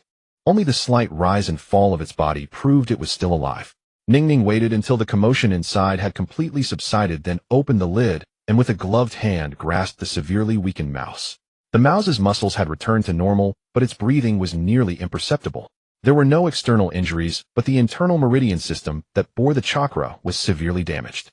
Without hesitation, Ningning's right palm emanated a dense green light, enveloping the feeble mouse. This was the mystical palm technique, which could heal not only external wounds, but also internal injuries swiftly. A high-level medical ninjutsu with a learning difficulty of a rank. After treatment with the mystical palm technique, the mouse's previously weak breathing became steady and strong. Ningning then took a small pill and pushed it into the mouse's mouth. By this time tomorrow, the mouse would likely be hopping around again, ready for reuse. She had learned medical ninjutsu precisely for this reason, to recycle precious experimental subjects, avoiding the need to constantly procure new ones. Is this a forbidden drug to amplify chakra intensity? And at this level of completion, it could already be used in actual combat, couldn't it? A male voice suddenly came from the side. Mishing had appeared in the lab at some point, standing before the massive computer, his eyes scanning the various data displayed on the screen. Although he rarely engaged in such forbidden drug research as a medical ninja, he could still understand these research materials.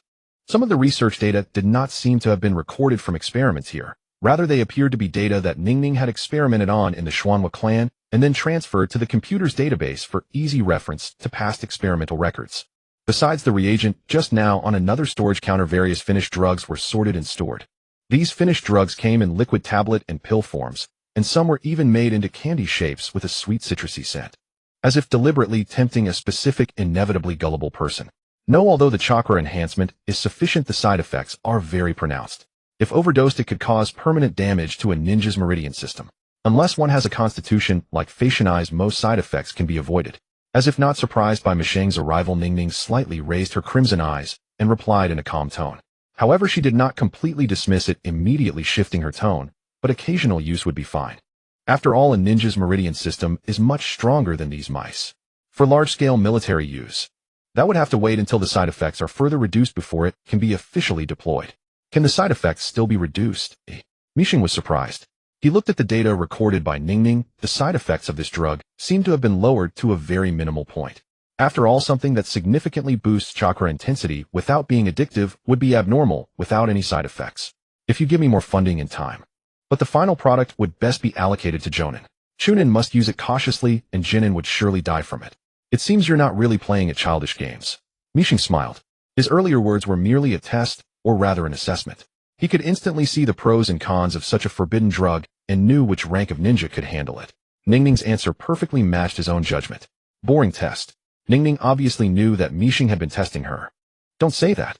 After all, this lab cost a lot of money. I have to see if the person using it is the real deal. And the verdict?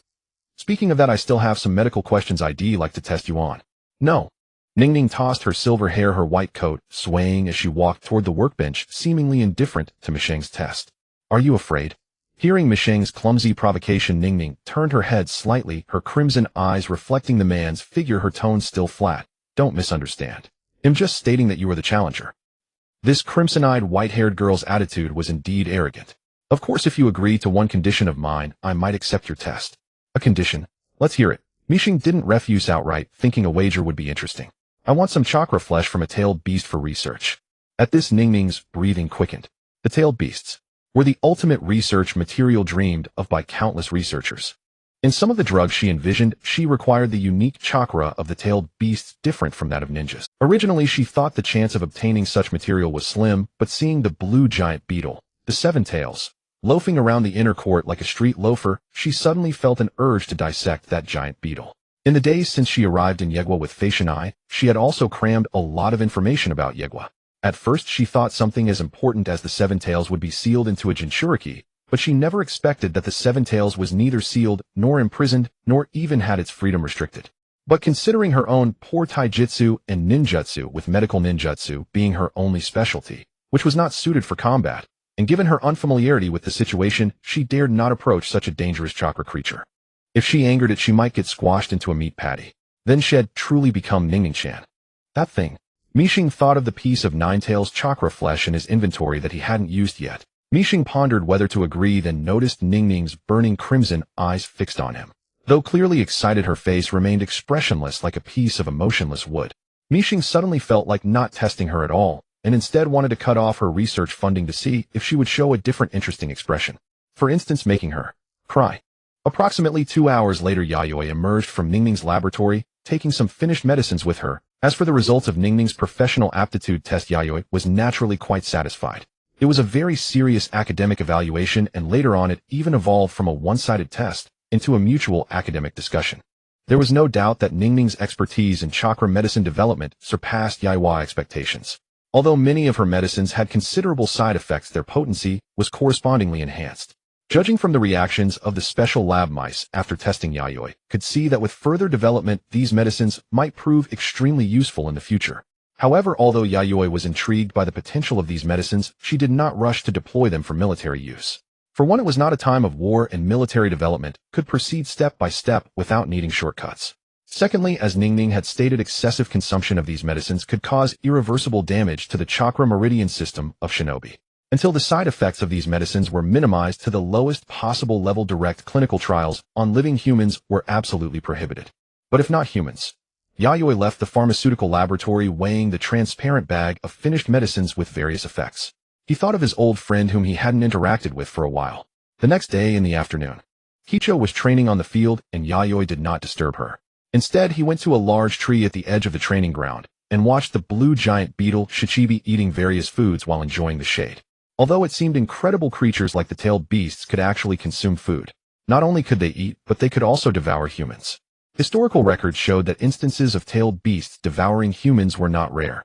However, unlike wild beasts, tailed beasts devoured humans not to sustain themselves, but as a means of attack. For example, when the nine-tails swallowed Kinkaku and Ginkaku, it was merely an offensive tactic. After a human died inside the tailed beast's stomach, the beast would not digest the body, but would spit it out. As for tailed beasts eating food, the situation was more complex. First, tailed beasts were chakra-based life forms needing no external sustenance to survive, so food was not a necessity. However, due to their long lifespans, many tailed beasts had developed unique habits. For Shichibi, eating was a way to pass the time, a pastime born of boredom. Of course, if it occasionally encountered fresh chakra-rich plants, it would not resist taking a bite to satisfy its. Shichibi was currently idle, seeking entertainment to pass the time, lest its mind rust from constant dating. Shichibi, how do you find the flavors of today's food? Not bad, you have a conscience bringing me something tasty. Though it said not bad, Shichibi's eating pace was anything but slow, indicating it was very pleased with the food Yayoi had provided, having not stopped eating since it began. Yayoi glanced at the pile of food before Shichibi. On a huge white porcelain plate lay earthworms thicker than a human, deep-fried to a golden crisp with a perfect balance of sweet and salty. A glass taller than a human held chilled sour plum juice, its sweetness and sourness perfectly tailored to Shichibi's palate. On a similarly enormous fruit platter, fresh and succulent fruits awaited Shichibi's enjoyment. To be honest, Shichibi's single meal vastly exceeded his Anna's appetite. Hence, the cost of Shichibi's meals came from the national treasury. After all, a tailed beast was a strategic asset of immense national importance, and it was only fitting that the entire nation provided for its upkeep. Speaking of which, today's sour plum juice seems a bit more tart and sweet, and it even seems to have increased my chakra a little. Did you change the recipe? Shichibi belched, took a sip of the sour plum juice, and remarked on its bodily changes. It didn't find anything particularly amiss. During a weakened state, consuming chakra-laden substances could speed up its recovery. Just like when it absorbed filtered natural chakra before, its method of regaining power essentially relied on replenishing chakra. Yes, I added a special sour plum ingredient that can absorb chakra. Yayoi nodded. Shichibi's nervous system was highly developed, and it could easily detect subtle changes in its body, which did not surprise Yayoi. However, what he had added was not a special sour plum ingredient. He had simply altered the medicine he obtained from Ningning into a sour plum flavor and mixed it into the juice. This medicine was meant to restore chakra, but Ningning had deemed it a failure. The reason was that its restorative effect was too intense, causing unbearable pain in shinobi and making it difficult for their bodies to endure. Originally, Ningning intended to discard this medicine as waste, but Yayoi believed that even with such strong side effects, it could be immensely useful if applied correctly. It seems the side effects that appear in humans are not felt by Shichibi, though the restorative effect is somewhat weak for a tailed beast. This is hardly a failure, it's a true miracle drug. For Ningning, who had yet to develop her vision, her focus might have been more on humans. But as a man who possessed a tailed beast, Yayoi thought if humans could not bear it, why not administer it to a non-human? As for the intense pain caused by the potent effect, it was well known that tailed beasts were not human and had no sense of pain. The result was exactly as Yayoi had predicted. This medicine, so dangerous to humans, had no side effects on the tailed beast and was almost perfectly absorbed. Seeing this, Yayoi felt relieved. He had initially worried that Shichibi might experience some discomfort and had come prepared to treat it promptly. Now it seemed he had underestimated the resilience of Shichibi's body. Thinking about it, the reason medicines caused severe side effects in shinobi was twofold. First, the human body had its limits. Second, most shinobi's meridian systems were too fragile. But tailed beasts had no such weaknesses. Their outer skin could even defend against weapons like the Kusanagi sword and scathe, demonstrating their formidable durability. As for the meridian system, tailed beasts did not possess one, as their entire bodies were composed of high-density chakra. The human meridian system was far too inefficient for chakra usage. This might also apply to Irori and Yaya. After confirming that Shichibi was fine, Yayoi turned and left. This guy is really odd, coming all the way here just to say that. While today's sour plum juice is really something. Shichibi watched Yaiwa's retreating figure without much concern, simply biting the oversized straw and taking a deep dragon-like gulp of the sour plum juice. From now on, I'll have Oda follow this recipe for the sour plum juice. Shichibi felt its tailed beast life had reached its peak. It had never before found human-made food so delicious. Besides the sour plum juice, the golden crispy deep-fried earthworms were its absolute favorite without a doubt. With each bite, not only was it crisp and sweet salty, but it also burst with juice in its mouth, releasing a rich aroma of fat and meat. After enduring so much hardship, it deserved this enjoyment. In late July, Yayoi affairs became busier. On one hand, many policies in the Land of Night required adjustment and implementation. On the other hand, the universal plug-in sisters Yayoi had recognized Aoi and Rinko were pregnant. To ensure the safety of their unborn children and their own health, the overly heavy document sorting and carrying work within the Tenshikaku could no longer be assigned to them. So by next year, there will be 2 new babies here. Sitting on the veranda of the inner courtyard in the gentle breeze, Hisana gazed curiously at Aoi and Rinko's lower bellies. Though there were no visible changes yet, 2 new lives were already growing within. If all goes well, they will be born around April or May next year. Yes, perhaps with more children next year, it will be livelier here. I hope they will be healthy. Rinko lowered her head and touched her belly. Having been well-rested and well-nourished, her body had become slightly fuller than before, and even her snow-white chin had softened, radiating a gentle maternal glow. Aoi, who had become pregnant around the same time as Rinko, had undergone similar changes. Her chin had softened slightly, and she was enveloped in the same maternal radiance. Perhaps Lady Hisana will have her own child soon. Aoi teased Hisana, who was staring curiously. After Hisana married into the household, the women of the inner residence did not turn hostile toward each other, as one might have imagined. Although they had not known each other for long, and were not yet very familiar, they could still sit down and have tea and chat during their free time. However, due to the difference in status, she and Rinko respectfully addressed Hisana as lady, for even among concubines there were hierarchies. I'll pass on that. I'm not ready for that kind of thing yet. Hisana shook her head in panic. Although having a child sounded somewhat interesting, she felt she was still a child herself, and had not yet prepared to become a mother. As she spoke, she took a thumb-sized biscuit from the snack bag in her left hand and stuffed it into her mouth to calm her nerves. On the special snack bag, a label prominently read Hisana's snack bag, as if afraid someone might not know. As a woman, it is our duty, Lady Hisana. This is unavoidable, Aoi said, somewhat helplessly observing Hisana's carefree attitude. At first, she and Rinko had worried that Hisana, who came from the Uzumaki clan, might be a rough, and after all, before Hisana arrived, they had heard from Yayoi and Kicho that she could eat 100 meat buns in one meal. In their minds, they had even imagined a red-haired, 2-meter-tall female warrior with arms thicker than their thighs. But now looking at her, she was 6 meters tall, not exactly slender, but certainly not burly either. However, there was one part of her that was indeed quite impressive. Aoi secretly glanced at Hisana's ample chest. Could it be that all the nutrients she consumed were concentrated there? When she bathed in the hot spring, would it really float? They'll deal with that later. I'm going to play with Sister Kicho. Watching Hisana dart in and out like a whirlwind, Aoi and Rinko could only sigh helplessly. What a simple-minded, carefree creature. I hope Lady Kicho doesn't teach her any strange knowledge. Don't worry, Lady Kicho knows her limits. Rinko thought Aoi was overthinking it. After all, if Hisana were corrupted, the 2 Uzumaki women who had accompanied her would not remain silent. Especially the red-haired woman named Oboro, who wore a Hanya mask. Her piercing gaze indicated she was a blood-experienced shinobi, far from someone to be trifled with. Under the cloudless sky, a full moon hung high, its silver light clear and bright. Bathed in moonlight, the city of Yoru as tranquil as ever came alive with the bustling energy of its night market as evening fell. Taking advantage of the summer, some shops jointly held lively celebrations to stir up the atmosphere. A food street cutting through the area was lined with a dazzling array of local specialties. Weary workers, after finishing their shifts, gathered in groups of 3 or 5, arms draped over shoulders, and entered a barbecue restaurant. They ate and drank, their faces flushed red as they spoke freely. Itinerant vendors and a puppeteer performing with his marionettes painted a peaceful picture of everyday life. This was the common people's existence and their response. But for the ninjas and samurai within Yoru, this ordinary night was laden with an unusual heaviness different from the days before. Kakuzu, on his way home after work, abruptly stopped in the middle of the street. He turned a deaf ear to the surrounding noise, his deep green eyes fixed on the moon above, silent and still. Kurobi stood by the window of his bedroom. He had intended to unbind his katana, but suddenly gripped the hilt as if the blade would leap from its sheath at the slightest sign of trouble. In the forest, Aburame no Shibi was tending to his insects. Several other Aburame clan ninjas stood beside him, watching the agitated bugs that flew and crawled in all directions, constantly trying to calm them. The newly established Uchiha compound had basically settled into order, gradually taking on the aura of daily life. Hokuto and several other Uchiha Jonin suddenly felt an inexplicable sense of urgency, as if someone had gripped their hearts tightly. They stopped their conversation at the same time. Furthermore, clans like the Hashigaki, including the security forces and the ninjas and samurai within the general's residence, though equally unaware of what was happening, also felt an unusual oppressiveness in the air tonight. This choking sensation seemed to herald that something bad was about to happen. At the Tenshikaku, Yayoi, who had planned to return to rest, suddenly came to the observation deck of the Tenshikaku. He stared fixedly in one direction, his brows deeply furrowed, as if lost in thought.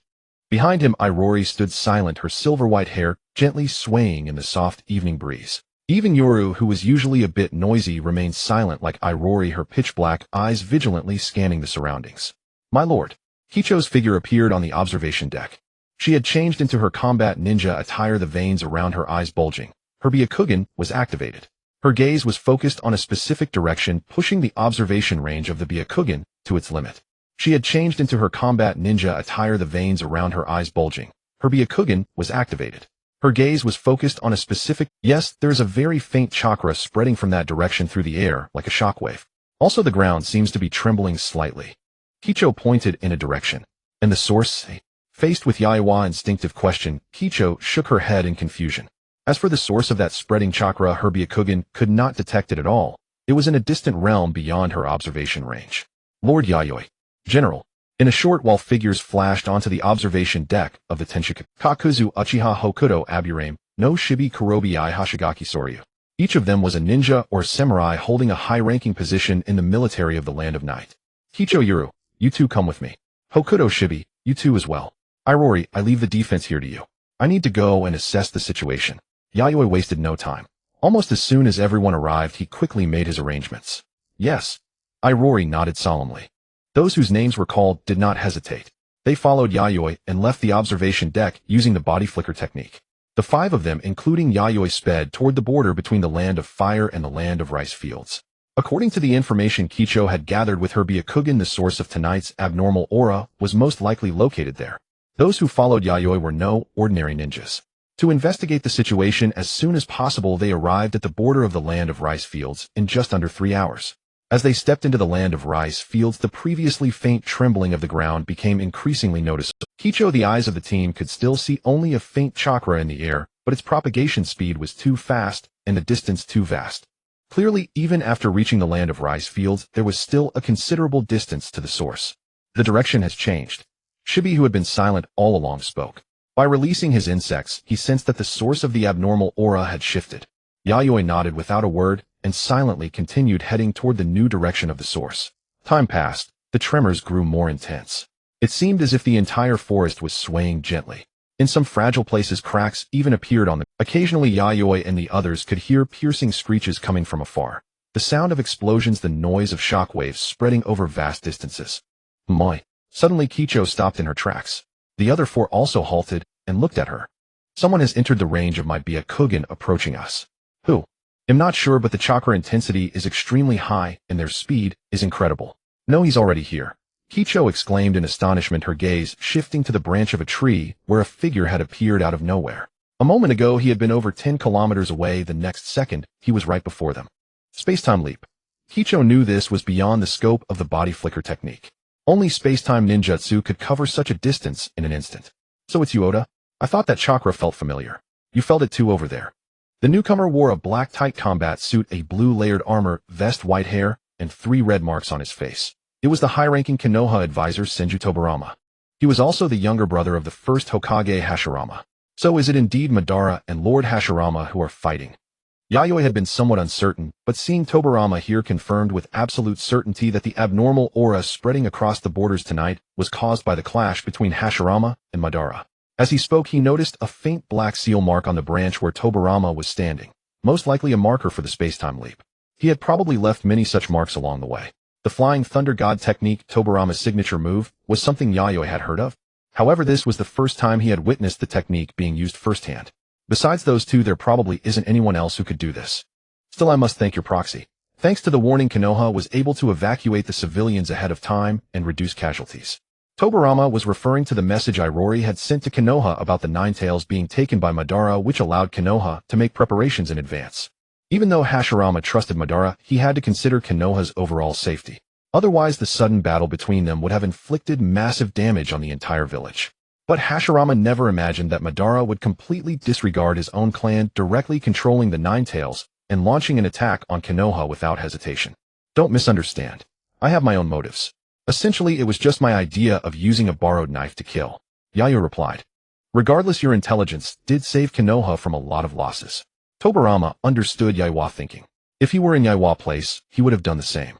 A dangerous terrorist like Madara, everyone and every nation would benefit from his death. Are you going to? Yayoi looked at Tobarama. Tobarama shook his head, but just as he was about to speak, he suddenly jumped down from the branch and crouched low. Here it comes. Get down. Yayoi and the others didn't hesitate to follow suit. Any hesitation would be a disrespect to Tobarama's sensory abilities. In the shinobi world, perhaps only Mu of the Hidden Stone Village could rival him in the precision and range of sensory ninjutsu. Not long after they crouched, a sharp noise of something cutting through the air swept over them from afar. Everyone covered their ears to avoid being injured by the deafening roar. When the noise reached its peak, they looked up and saw a pitch-black chakra wheel. At its core was a massive black sphere surrounded by rapidly rotating blue magatama. Both the black sphere and the rotating blue magatama were substances formed by highly condensed chakra, and these two types of high-density chakra matter had been perfectly fused together under human control. Before the black chakra wheel even touched the ground, a storm dozens of meters high rose from the entire forest, tearing it apart and carving a deep, endless trench that stretched to the horizon. Then the black chakra wheel directly struck a mountain in the distance. Boom! Before the storm from the first wheel had even subsided, the shockwave from the second explosion surged again.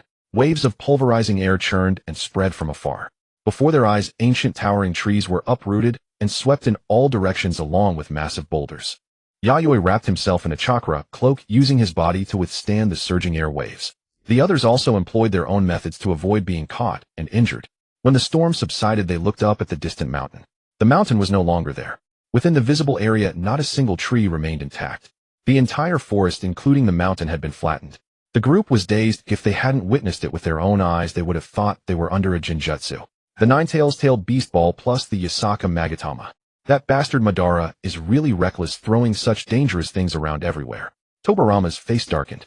If this continued, not only the land of rice fields, but also the surrounding countries might be leveled by Madara. The shinobi world was vast enough to accommodate battles between powerful ninjas. Yet at the same time it was small. In the eyes of his brother, and Madara redrawing the map was merely a matter of lifting a finger. Calm down. For now, we can only wait here for the battle to end. Just getting close to the periphery of their battlefield is extremely dangerous. Yayoi glanced at Tobarama, telling him to settle down. The only thing they could do now was stay put and not go up to create trouble. Just as Jonin couldn't interfere in their battles, their own strength was insufficient to meddle in the fight between Hashirama and Madara. When those two displayed their full power, every strike was a natural disaster capable of reshaping the terrain. I know. Tobarama forced himself to calm down, but the worry in his eyes did not fade. Although he trusted his brother's strength, with Madara now wielding the Nine-Tails power, even he couldn't guarantee that Hashirama would win. If he lost, the world would truly be doomed. Someone is coming. Kicho spoke again. From her cautious expression, the newcomer was likely a very powerful ninja. Don't be nervous. It's one of ours. Tobarama seemed to know who it was and signaled the others not to panic. Within minutes, a beautiful woman appeared in the group's sight. She wore a white kimono-style ninja outfit, had a purple diamond-shaped mark on her forehead, and 2 red buns in her hair. Red hair, the Uzumaki clan. She is. Yayoi, seeing the person, already understood who this Uzumaki woman was. Tobarama, sister-in-law. With Tobarama's and the red-haired woman's exchange of addresses, Yayoi thought the wife of the first Hokage Hashirama, Uzumaki Mito. Like Bisai, she was a kunoichi of the Uzumaki clan. Tobarama, how is the situation with Hashirama? Mito gave a brief nod to Yayoi and the others before asking Tobarama about the battle situation he had observed. The situation is not optimistic. Tobarama sighed and explained what he had seen to Mito. Mito's expression grew grave. She knew that if Hashirama and Madara continued to fight, terrible consequences would follow. We must make Hashirama end the fight as soon as possible. Their destructive power is too great. At this rate, no country will be spared. But a battle of that level, even you, sister-in-law. Tobarama didn't finish, but the meaning was clear. I know. My combat ability isn't enough to directly intervene in that battlefield, but my sealing techniques can still play a role. As Mito spoke, Tobarama hesitated, unsure whether to agree to her request. Mito's intention was clear. She didn't need to engage in the main battle, but could provide support from the side, sealing the Nine-Tails to reduce the pressure on Hashirama. In that case, I'll go with you to deal with the Nine-Tails. Yayoi suddenly interjected, cutting into the conversation between Tobarama and Mito. What are you? Just the Nine-Tails should be fine. And Lady Mito is right. The Nine-Tails power is troublesome, especially its nearly infinite chakra, which makes the situation very passive. But you're not from Konoha. Don't misunderstand. I'm not doing this to help Konoha. Regardless, I don't want someone like Madara to win. This battle concerns the survival of the land of night as well. Yayoi looked deeply into Tobarama's eyes. Seeming to sense Yaiwa's determination and seeing the resolve in Mito's expression, Tobarama let out a heavy sigh, his eyes revealing an unprecedented resolve. Fine, but let me warn you, you could lose your life at any moment in the coming battle. Yayoi nodded, then turned to the people behind him. Eurystes, Kicho, Shibi, Hokuto, the three of you return. The reconnaissance ends here. The battlefield ahead is not a place you can approach. Yes, General.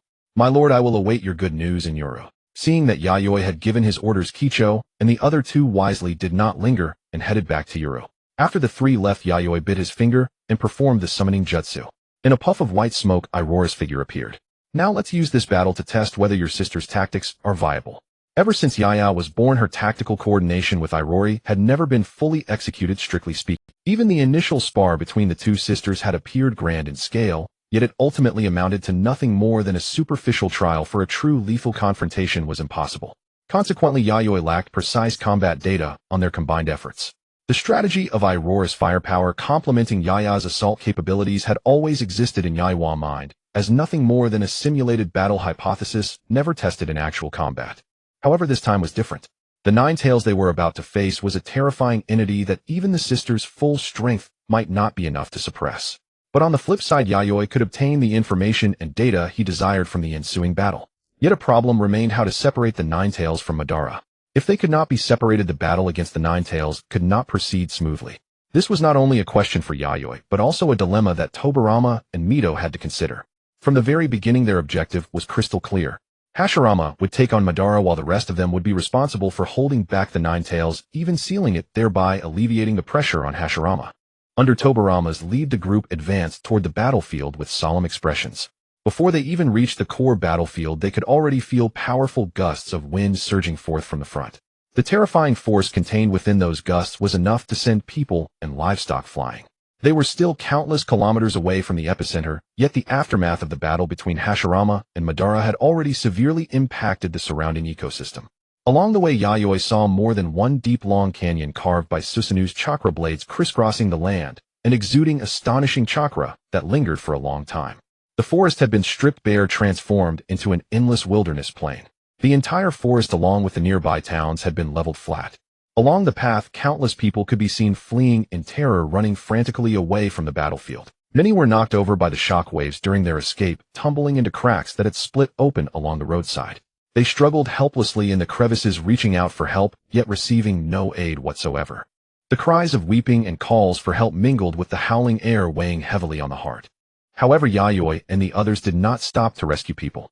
If only a few were involved, they could have quickly evacuated them, but the number of refugees here was enormous. At least tens of thousands. Stopping now would change nothing. Only by ending this battle as quickly as possible could they reduce further casualties. Yaiwa's heart also grew heavy. The good news was that this battle was taking place in the land of rice fields. The bad news was that it was too close to the land of nights. Something is coming. Mito suddenly spoke. She, like Tobarama, was an exceptional sensor-type shinobi. But her warning was unnecessary, as everyone could already clearly see the true nature of the attack. It was a blue blade of energy that split the earth, carrying an overwhelming momentum that shattered rocks, creating a hurricane dozens of meters high that swept up countless hard stones and clouds of dust charging toward them. This blade of energy seemed to come from the end of the world. Not only was its range immense, but its speed was also terrifyingly fierce. The attack range is too wide, we can't dodge. Not only the few of them, but also the massive crowd of refugees behind them. If even the edge of such an attack grazed them, they would no longer need to flee. They would be annihilated outright. Shadow Clone Technique. Water Release Water Formation Wall. Tobarama immediately performed the Shadow Clone Technique, creating 4 shadow clones. Together with his original body, 5 of them rapidly formed hand seals. The 5 leaned back slightly, then opened their mouths. First torrents of water shot out, then transformed into a surging flood that roared toward the majestic blade of energy in the distance, collectively forming a massive water wall dozens of meters high. Ice Release Ice Storm Fortress. The moment Tobarama's water wall took shape, Aurora simultaneously unleashed her ice release. The cold air condensed, freezing Tobarama's water wall to further reinforce its defensive capabilities. Then the earth rumbled, and a thick layer of ice stretching at least 100 meters and matching the height of the enormous water wall rose from the ground, becoming a solid bulwark behind the frozen water wall, as if a grand ice castle had been instantly erected on the land. Together with the frozen water wall, they formed a double defense. Boom. The massive blue blade of energy that flew and collided violently with the double ice walls. The wild blade of energy rampaged against the thick ice walls, and countless cracks of various sizes spread and tore across the ice visible to the naked eye. The double ice walls groaned under the unbearable strain, yet they still used their reinforced structures to block the impact of the blade. Behind the ice walls, the group watched the trembling double barriers. Tobirama and Iroha gathered vast amounts of chakra in their chests, ready to launch a second round of ninjutsu immediately if the front wall shattered, completely blocking the incoming blade. Fortunately, that did not happen. Although the ice walls could barely withstand the blade's assault, they rapidly dissipated its momentum until it dissolved into a gentle breeze that faded into the air. The double ice walls also reached their limit, crumbling into a flurry of crystalline ice shards that drifted down. How ridiculous, flying from such a distance yet still carrying so much power. The quality of chakra in that blade is probably no less than a tailed beast bomb, but fortunately the quantity isn't as massive, otherwise we would have had to forcibly alter its trajectory in haste. Yayoi gazed at the ice dust filling the sky, witnessing for the first time at close range the full might of Madara's Susanoo. As for the previous encounter in the Black Steel Forest, he had been sent flying by the shockwave, and hadn't even seen what happened. In the past, whenever those two started fighting, the Uchiha and Senju would retreat at least 10 kilometers just to avoid being accidentally killed. Tobirama took a deep breath. If he were alone, he wouldn't dare to directly block a blade from Madara's perfects. That thing at close range could slice a mountain peak clean off. And by close range, he meant within a few kilometers. The effective striking range of the perfect Susanoo. Many of the great mountains in the Land of Fire had flattened tops. Who was responsible for that? It was far too difficult to guess. What do we do next? The further we go, the denser the shockwave attacks will become. It won't be easy to get close. Yayoi looked at Tobirama and Mito. As sensor-type shinobi, they were the ones best able to make accurate battlefield assessments. Tobirama, you left a flying thunder god mark on Hashirama, didn't you? Mito looked at Tobirama. Yes, just in case I did leave one on my brother. Tobirama nodded, indicating he had indeed prepared for the worst. His sensing technique had been tracking the positions of Hashirama and Madara, and he could judge the direction of the battle's outcome by sensing fluctuations in chakra intensity. Once Hashirama's chakra weakened to the extreme, he would immediately rush over and take him away. No matter what, even if they lost this battle, Hashirama could not die. He was the only one in the current ninja world capable of stopping Madara. The future of the ninja world could not be left to someone like Madara. As long as Hashirama lived, there was still hope for the ninja world. Take me there. He'll coordinate with Hashirama to suppress the Nine-Tails chakra first, then you can come up for support. Mito stated her plan. Tobirama frowned in thought. Just as he was about to speak, Yayoi interjected. Tobirama, can't you use your flying thunder god technique to take the Nine-Tails away? The Nine-Tails is enormous, it should be easy to touch.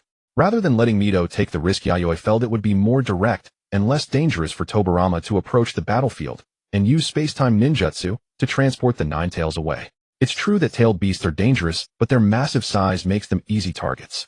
With Tobirama's sensing ability and speed, finding an opening to get close to the Nine-Tails shouldn't be difficult. No. Tobirama shook his head. My flying thunder god technique was created from the very beginning to counter the Sharingan's dynamic vision. It's already barely enough to teleport a person. Taking a tailed beast. That's simply delusional. Yayoi. Mito. This guy really. And once we get there, the battle intensity is too high. Without real-time communication, it would be very troublesome, and we might miss the perfect opportunity. Tobirama pointed out another drawback of intervening. Then he sighed. If I had known this would happen, I would have brought the head of the Yamanaka clan. With his ability, we could have had instant mental communication among all of us. Speaking of this, Tobirama couldn't help but regret. Although he had left many flying thunder god marks along the way, the technique was still imperfect. It would take time to return to Konoha and bring the Yamanaka clan head. More importantly, the Yamanaka clan head's strength was insufficient to intervene in a battle of such intensity. He could easily be killed by an attack coming from nowhere. The latter was what Tobirama regretted most. The shinobi who could help them lacked the strength, while those with sufficient strength had abilities that were of little use in unifying their power. If that's the case, I can do it. Yayua's statement made Tobirama's eyes widen. Mito also looked at Yayoi. Oda, you're not a sensor type, are you? There's no rule that only sensor types can perform mental communication. As Yayoi spoke, a mass of solidified chakra appeared in his palm, writhing and breathing like a living organism. It was highly condensed active chakra. Then two masses of solidified active chakra shot toward Tobirama and Mito, attaching to their arms. Can you hear me? Tobirama and Mito immediately heard the voice transmitted by Yayoi. It was not heard through their ears, but received as a mental signal. It seems you can hear. Yayoi, seeing the surprise on their faces, knew the mental communication was working. He and Rory and Yaya used a similar mechanism for mental communication during combat. Your chakra is really strange, Tobirama remarked. Normally mental communication is an extension of sensory techniques. Yayoi had built a high-rise without laying a foundation, yet it was unbelievably solid. It's a bit like the chakra flesh of a tailed beast containing healing power. It's as active as Hashirama's cells, but without that strong invasive ability. Mito further analyzed Yaiwa's active chakra. As Hashirama's wife, she had extracted some of his cells for research more than once. What about the communication? Tobirama asked the key question. 5 kilometers. With Yaiwa precise answer, Tobirama's expression relaxed. This distance exceeded his expectations. Initially, he had thought the mental communication range would be limited to 1 or 2 kilometers at most. Instant mental conversation within a 5-kilometer radius, though not as far as the Yamanaka clan head, was still sufficient for him to deploy tactical plans. On the vast ocean, unfathomable dark whirlpools emerged one after another. The sea surface split by sword chi had not yet healed before new sword chi flew in, carving more wounds across the water. The torn earth created irregular cliffs. Enormous mountain peaks soaring into the sky crashed down onto the ground with a thunderous roar, kicking up dust clouds that obscured the heavens and the earth. Mountains collapsed and rolling stones cascaded endlessly from the broken edges. The forest was reduced to rubble, transforming into a flat, barren wilderness. Magnificent blue sword chi carved deep canyons across the land, crisscrossing in a sight both awe-inspiring and horrifying. Hashirama, do you intend to keep running forever? Another bolt of blue sword chi shot forth, clearing obstacles in its path, while also slicing through the peak of a nearby mountain, triggering a terrifying shockwave that swept up massive clouds of dust. Rumble, rumble. A terrifying blue giant raced across the earth, each step causing violent tremors that spread to distant lands beyond the naked eye. Yet Madara, standing atop the blue giant, remained utterly indifferent, his expression cold and detached. His scarlet eyes were fixed solely on the man, constantly shifting the battlefield to lure him elsewhere. Hashirama Senju. But no matter how many times the battlefield shifted, their destructive power was overwhelming. Every new battlefield they moved to became a scene of utter devastation. The giant beast he commanded was the Nine Tails, which he had subdued using his eternal Mangekyo. Yet it was not merely the tailed beast in its solitary form. Over the Nine Tails' massive body lay a layer of tangible blue chakra, forming a colossal azure armor that wrapped it tightly. This was the perfect fusion of the Nine Tails and his complete Susanoo. Its strength surpassed even that of the standalone complete Susanoo. He no longer used techniques like fire release. Under such a terrifying offensive where a single swing could destroy heaven and earth, other ninjutsu were worthless. This Madara is truly reckless, but this position is still not safe enough. I need to move to a more desolate. Moreover, both the wood golem and wood dragon techniques were destroyed by Madara. It seems only. Bursting through the smoke and dust, Hashirama's figure was astonishingly fast. Each leap left barely visible afterimages in the air, narrowly evading the sweeping sword chi. As for the powerful shockwaves from the sword chi, they posed little threat to him. As long as he was not struck, the injuries from the residual waves healed instantly, amounting to mere scratches. Beyond that, Hashirama considered how to limit Madara's destructive range and lead him to a remote area before unleashing their full power. Having fought all the way here, vast stretches of the land of rice fields had been devastated beyond repair. Hashirama could not imagine how many years it would take for this nation to recover. Hashirama, are you only capable of running now? A pitch-black tailed beast ball wrapped in blue magatama rapidly spun into a wheel of energy and flew straight toward Hashirama. Damn it! Hashirama's expression changed.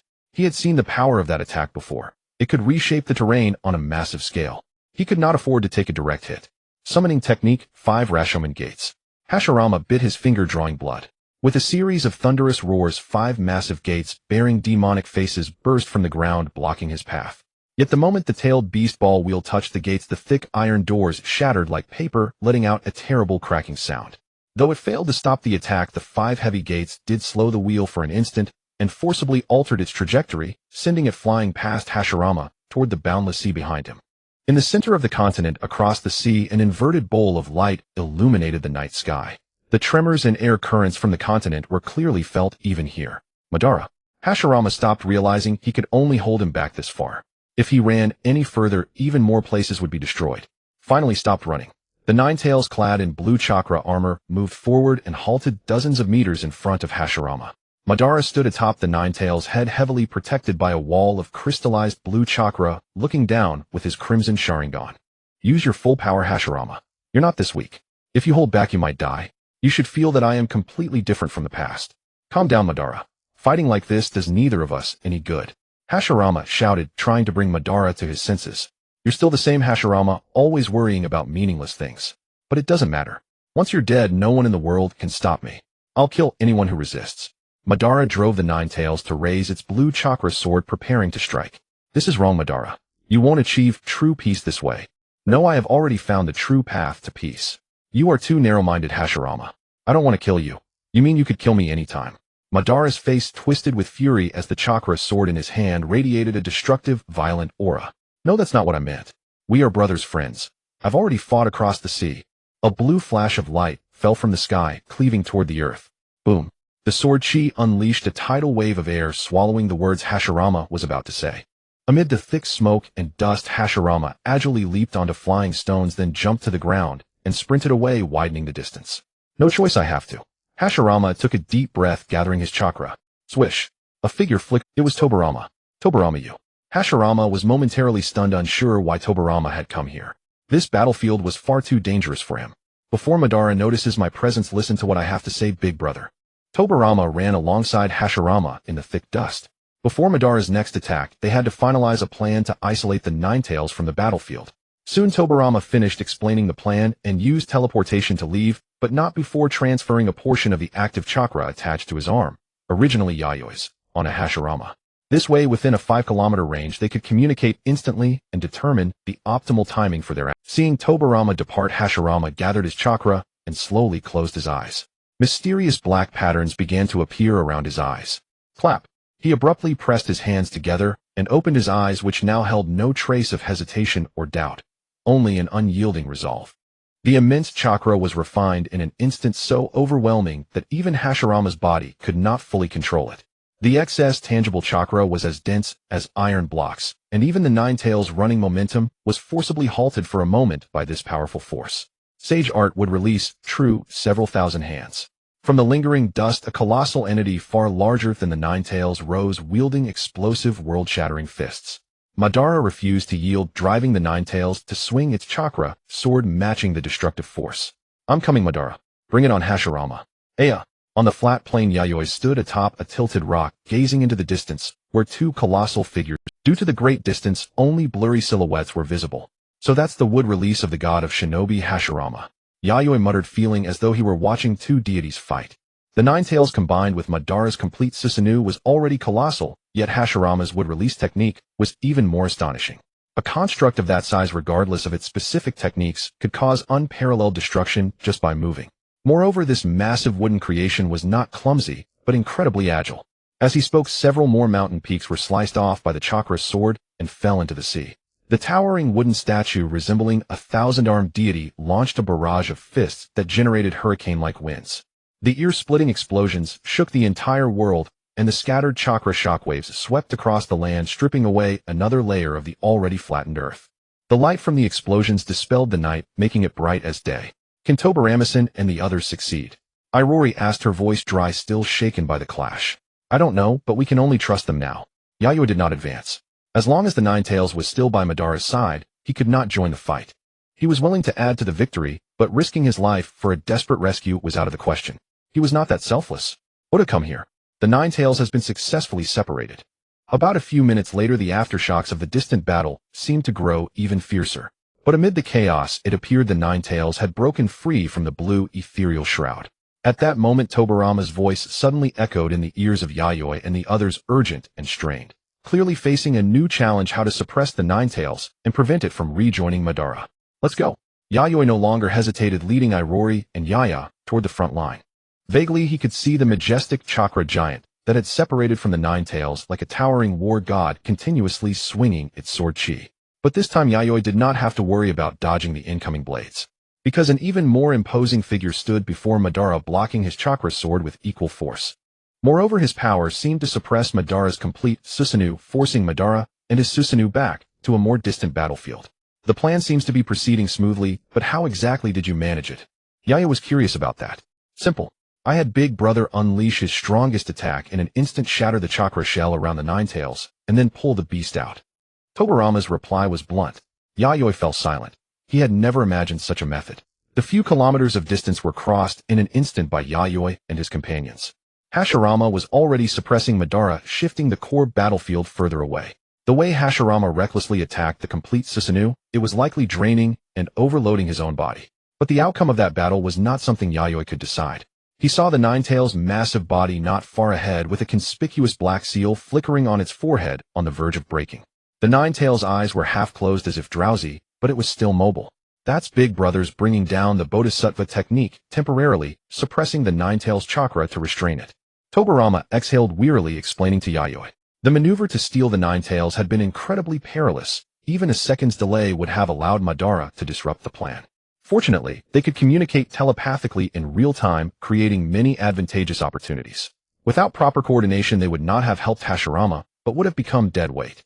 Without Hashirama continuously feeding chakra, the suppression effect of bringing down the Bodhisattva will soon fade. Next, I need you to immobilize the Ninetales so completely that I can seal it for good. On the other side, Mito, who had been dodging the Ninetales' attacks, leaped beside Yayoi, and Tobirama, catching her breath. Even in a semi-conscious state, the Ninetales' speed and power were immense, making it hard for her to get close. Even if she did her sealing technique required time, without fully suppressing the Ninetales, the seal would likely fail. Immobilize it. For how long exactly? Yayoi tilted his head, glancing at Mito. At least half a minute. Mito answered. That's no easy task. Despite his words, Yayoi's expression showed no defeat. Compared to Madara, the Ninetales' power was still. Moreover, the Ninetales' attacks were easy to read, and its devastating tailed beast ball required preparation time, which could be forcibly interrupted if timed right. The only difficulty was that they could not afford a prolonged fight. They had to finish quickly. No time to think. Tobirama charged forward first. A torrent of water shot from his mouth, blocking the Ninetales' path. Though his water release was powerful, it could only slow the beast for a moment. Fortunately, the moment Tobirama acted, Irori's attack followed in sync. With the water from Tobirama, Irori could create ice more easily. The water drenching the Ninetales froze into thick layers of ice under Irori's ice release, spreading across the beast's body and limbs with a crackling sound. The Ninetales thrashed its Ninetales wildly, but the movement slowed noticeably. Irori's ice release demonstrated its utility in hindering the enemy's speed. Ice release, freezing ice mist. A pale torrent spewed from Irori's mouth, striking the Ninetales' body and exploding into a vast white freezing fog that enveloped the beast, further reducing its mobility. Without needing a command, Yaya saw the opportunity. She dashed under the Ninetales, tensed her body, and grabbed one of its hind legs. With her superhuman strength, she yanked the standing Ninetales off balance, causing it to fall on its backside. What monstrous strength! That's even more terrifying than Big Brother's. Tobirama broke into a sweat. It was the first time he had seen someone physically wrestle a tailed beast to the ground. Although his brother Hashirama possessed remarkable strength, it was not on the level of wrestling a tailed beast. Seeing Yaya bring the beast down, Yayoi and Mito acted without needing a signal, seizing this once-in-a-lifetime opportunity. With a sharp clatter, chains rang through the air. Several golden chains inscribed with sealing spells shot from Mito's back, wrapping around the Ninetales' limbs, torso, and neck. Each golden chain dug deep into the beast's flesh, suppressing its surging powerful chakra. However, because the Ninetales' chakra was so immense, the chains around it were pulled taut as the beast thrashed, emitting a strained hum, as if they might snap at any moment. Since we need to suppress it, I'll use this puppet. It's been a long time since the war to establish the Night Country. Yayoi took out 3 scrolls and spread them open. Immediately, intense chakra emanated from the scrolls. Release. Yayoi unsealed the marks on the scrolls. Amid a large puff of white smoke, a massive, elongated black shadow appeared, rushing toward the Ninetales and tightly coiling around its body. Its gaping jaws clamped down on the Ninetales' neck, causing the beast to howl to the sky, a hint of pain in its growl. It was a pitch-black giant serpent with dark crimson vertical pupils. The fangs embedded in the Ninetales' neck shimmered with a metallic luster. Clearly, this black serpent was not made of fragile flesh and blood, but was a steel construct forged entirely from black alloy. Yet its lifelike appearance made the serpent seem like a living creature of flesh and blood. As the iron giant python coiled around the Ninetales and clamped its teeth onto its neck, Mayumi instinctively extended her 10 fingers, each sending forth a slender, yet solid chakra thread connecting to the crucial mechanical interfaces of the alloy serpent.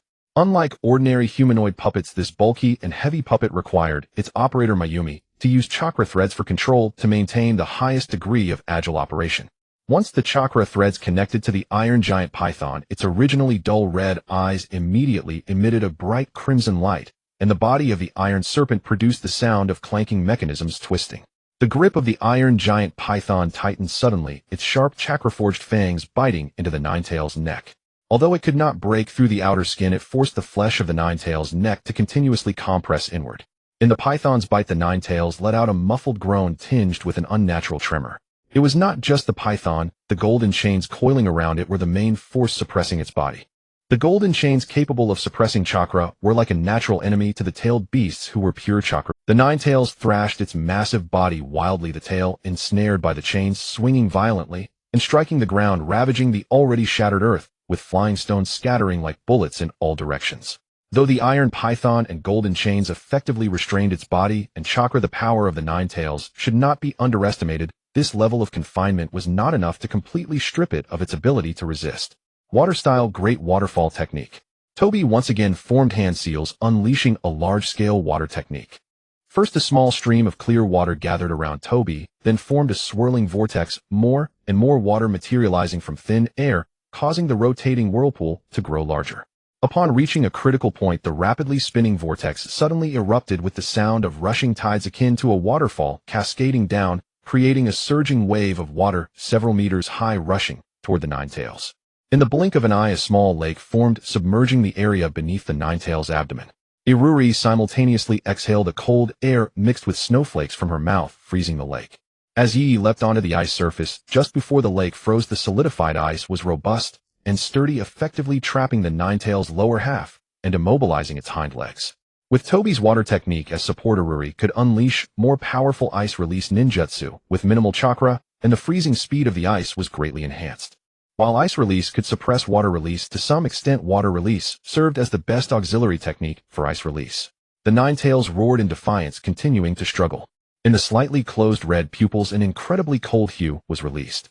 However, under multiple bindings, the Ninetales' struggle became increasingly feeble. Mizuhito seized this opportunity, stepping onto the ice surface and charging toward the immobile Ninetales, jumping in front of it, ready to form seals and cast a sealing technique. In that instant, the Ninetales, which had been slightly closing its eyes, suddenly opened them wide, revealing a savage and ferocious light, completely shedding the half-asleep demeanor it had earlier. It violently broke free from the iron giant python that had coiled around its body, freeing its hands. One massive claw swung mercilessly toward Mizuhito, creating a fierce whirlwind that aimed to shred the most dangerous human woman before it into pieces. However, faster than it was the rushing Yi from the side. The high-speed movement created not only a sonic boom, but also a multitude of fine red arcs crackling through the air. Yi's pitch-black pupils resembled two bottomless black holes devouring the massive figure of the Ninetales before her. A small red triangular mark faintly appeared on her fair, smooth forehead. To the Ninetales' naked eye, Yi's body seemed to be jumping through time and space, making it impossible for the Ninetales to capture her figure. An invisible attack struck the Ninetales' forehead without warning. Boom. The punch against the Ninetales produced an explosive sound, without any flames, only a multitude of red lightning scattering outward. Roar! The Ninetales cried out in pain, staggering backward. Its brain rattled and consciousness fell into a brief void. At that moment, Toby also utilized the Flying Thunder God mark inscribed on Mizuhito's clothing to transport her to a safe location. The previous scene was indeed quite thrilling. Toby did not expect the Ninetales to have awakened long ago, feigning a state of half-sleep, waiting for Mizuhito to step into the trap, then suddenly launching a surprise attack to eliminate Mizuhito, the greatest threat. Even the tailed beasts understand who poses the greatest danger among humans. However, that girl named Yi was incredibly fast just now. If it weren't for sensing her movement trajectory, I would have almost thought she was using a space-time jumping ninjutsu like me. Toby's gaze casually drifted toward Yi, who had punched back the Ninetales and swiftly exited its attack range. At this moment, Yi's entire body was enveloped in a layer of fine red arcs, her black hair floating like an explosion behind her head, as if she had activated some hidden ability, instantly enhancing her speed and attack power. The arcs wrapping around her body were not lightning release chakra. Instead, they were a result of her chakra flowing at high frequency, causing vibrations invisible to the naked eye, which continually interacted with the surrounding air, creating a peculiar phenomenon. This incredibly powerful physique had already surpassed the realm attainable by humans. At least such high-density chakra from high-frequency vibrations, if exchanged for a human body, would be capable of withstanding it, but the meridian system would absolutely not endure, leading to a fatal explosion of the meridian system. It really isn't easy to deal with Ninetales. Just the sheer brute strength and defensive power make it hard to approach. Seeing the iron giant python she controlled break free from the Ninetales, Mayumi was not surprised at all. She felt that only such overwhelming power deserved the title of the strongest tailed beast. The chains binding the nine tails are the adamantine sealing chains, a special sealing technique that can only be executed by ninjas with the Uzumaki clan bloodline. Mayumi observed the incredibly slender golden chains on the nine tails, which seemed fragile enough to break with a touch, yet were far more resilient than she imagined. No matter how the nine tails struggled, it could not break free from the chain's bindings, continuously suppressing its chakra, preventing it from fighting with full strength. Mayumi did not intend to use the sealing ball to further suppress the nine tails along with the adamantine sealing chains. His technique was still incomplete, and in this context would not even serve as an enhancement. Let's decide the outcome in one breath. The nine tails chakra is nearly limitless, and a Tugo-4 would only hand over the advantage. Mayumi utilized her special active chakra to open a public channel, secretly messaging the others. I originally planned to hit it hard when the nine tails launched its tailed beast ball. Toby seemed to be contemplating other methods. Although tailed beast techniques are singular, their intelligence is not low. Facing us, the nine tails might not even intend to use such clumsy techniques to attack. Mayumi recalled how the nine tails pretended to be weak to lure Mizuhito forward, proving that its combat intelligence was far from low. As long as we deal with Mizuhito, the greatest nuisance among us, no one here poses a lethal threat to it. Mayumi, let me go. I'll use Annihilation Red Lotus to take it down, and then let Iruri freeze it.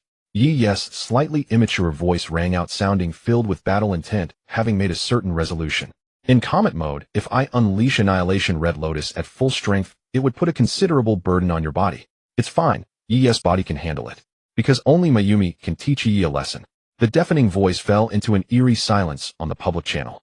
Oda, your interpersonal relationships are quite complicated. Indeed, that's yes, love. So even in a public setting, shut up? Mayumi took a deep breath. Operation begins. Leaving such a statement in the mental communication channel, Mayumi fell silent.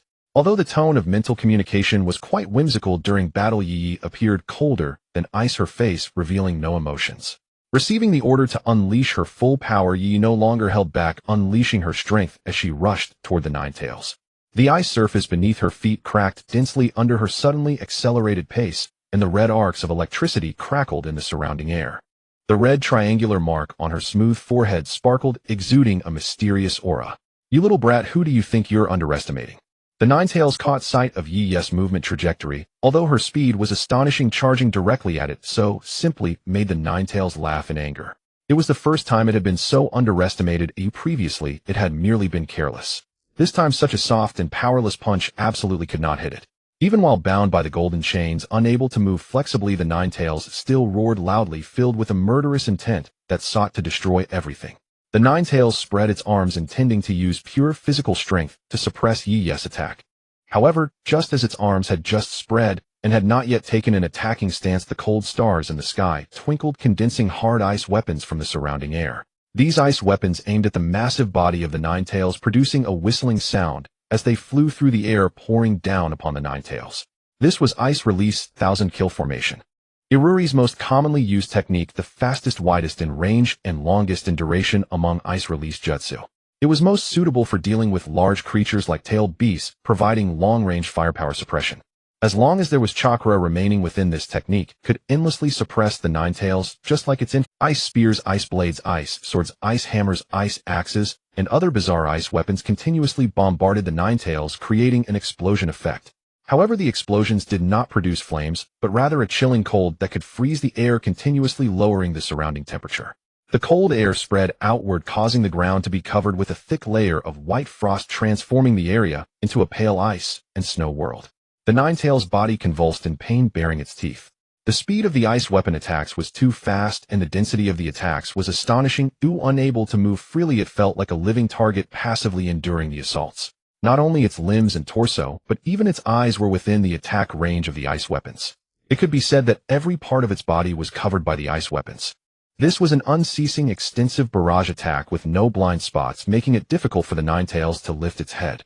However, despite this, the nine tails still possessed tremendous resistance.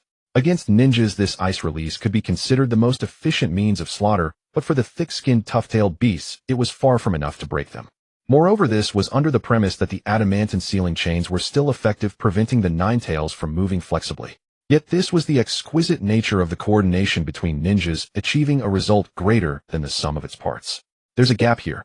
As expected of the strongest tailed beast, amidst the relentless ice weapon assault, the nine tails found a sliver of an opening, intending to swing its arm to disperse the ice weapon attacks before it. But suddenly its arm ached. The steel black python, which it had previously shaken off, seized the moment of its inattention, lunging out to bite its arm. The iron tail swung tightly, coiling around the Ninetales' neck. Damn it! The Ninetales gritted its teeth, just as several figures suddenly flew toward it, dancing in a bizarre manner under the bright moonlight. Those were several puppets fully clad in thick armor, wielding samurai swords, wearing iron masks, and revealing their red eyes. This scrap metal, before the Ninetales could curse the gaps in the bodies of several puppet warriors, suddenly released intense white light. Boom, boom, boom. The puppets exploded one after another before the Ninetales. The surging flames engulfed most of the Ninetales' body. The power generated by each puppet's self-detonation was comparable to high-level fire release techniques. The Ninetales roared in fury amidst the flames, the cold ice, the scorching explosions, the giant snake puppet constricting its arm, and the chains suppressing its chakra, each causing it immense pain. The black smoke from the fire engulfed the Ninetales' entire field of vision, preventing it from accurately observing the movements around it. Disaster. The Ninetales snapped awake in its fury, realizing something was amiss. Both the ice style and the self-destructing puppet samurai were mere diversions, auxiliary feints. Such crude attacks could at most temporarily impede its movements, never defeat it. But by the time it realized this, it was already too late. Yaya, who had been running, suddenly accelerated. Her body, dwarfed by the Ninetales, pushed off the ground with a forceful leap, transforming into a crimson comet streaking across the sky, charging straight toward the Ninetales. As the smoke obscuring the view dissipated, the Ninetales' glaring, malevolent eyes clearly reflected the black-haired girl, her delicate features almost inhuman, crackling with red arcs of electricity, and locked onto those unfathomably dark pupils. The crimson triangle on Yaya's pale forehead blazed brighter than ever, emitting an unprecedented light. Then came Yaya's fist. It was a fist of deep red. The crimson pressure of that punch was far more ferocious than the ice style or the self-destructing puppet samurai. With a single blow, the Ninetales let out a cry of agony unlike any before. Yaya followed with another punch, each strike moving at speeds beyond human limits, the crimson pressure landing precisely on the Ninetales' head. Boom. The Ninetales, which had never collapsed under any previous attack, finally succumbed, its body crashing down with a thunderous roar, splitting the earth beneath it. The ferocity of that crimson pressure, transmitted through its head and spreading throughout its entire body, was no less oppressive than Mito's adamantine sealing chains. Visually, it seemed even more brutal than the chains. It was pure ultimate taijutsu. A red shockwave swept outward from the point where Yaya's fist met the Ninetales' body, forcing the onlookers to squint and reinforce their footing with chakra to avoid being blown away. As Yaya delivered her final punch, the accumulated crimson pressure that had clung to the Ninetales erupted simultaneously, gradually coalescing into a single entity. Without needing Yaya's warning, everyone found cover. The delayed red phantom of the fist pressure detonated against the Ninetales' body. Like a blooming scarlet lotus, the crimson flames engulfed the Ninetales' massive form.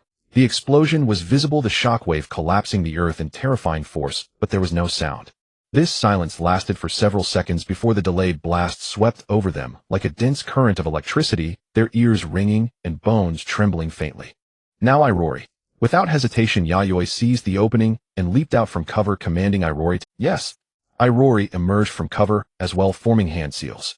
Ice-style ice clone. 3 humanoid blocks of ice emerged from behind Irori, taking her form, separating from the main body, and spreading out around the Ninetales with astonishing speed.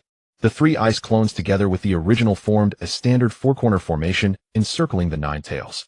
Yayoi approached the Ninetales and caught Yaya as she fell from midair. Yaya's body had returned to normal, the red arcs of electricity gone. Her fair face was covered in sweat from overexertion, and she breathed heavily. The red triangle on her forehead flickered and then vanished. You've worked hard, Yaya. Now you can rest well. Yayoi carried Yaya away from the battlefield. The Ninetales lay prone on the ground, its body trembling. After such a fierce assault, even it could not escape unscathed. Its mind was still ringing, its basic cognitive functions lost. Damn, that little brat. The Ninetales gasped out the words, an unconscious, powerless murmur of rage. Seeing Yayoi leave the battlefield with Yaya, Irori began to form hand seals. A brilliant purple light flared in her eyes, her pupils disappearing within it.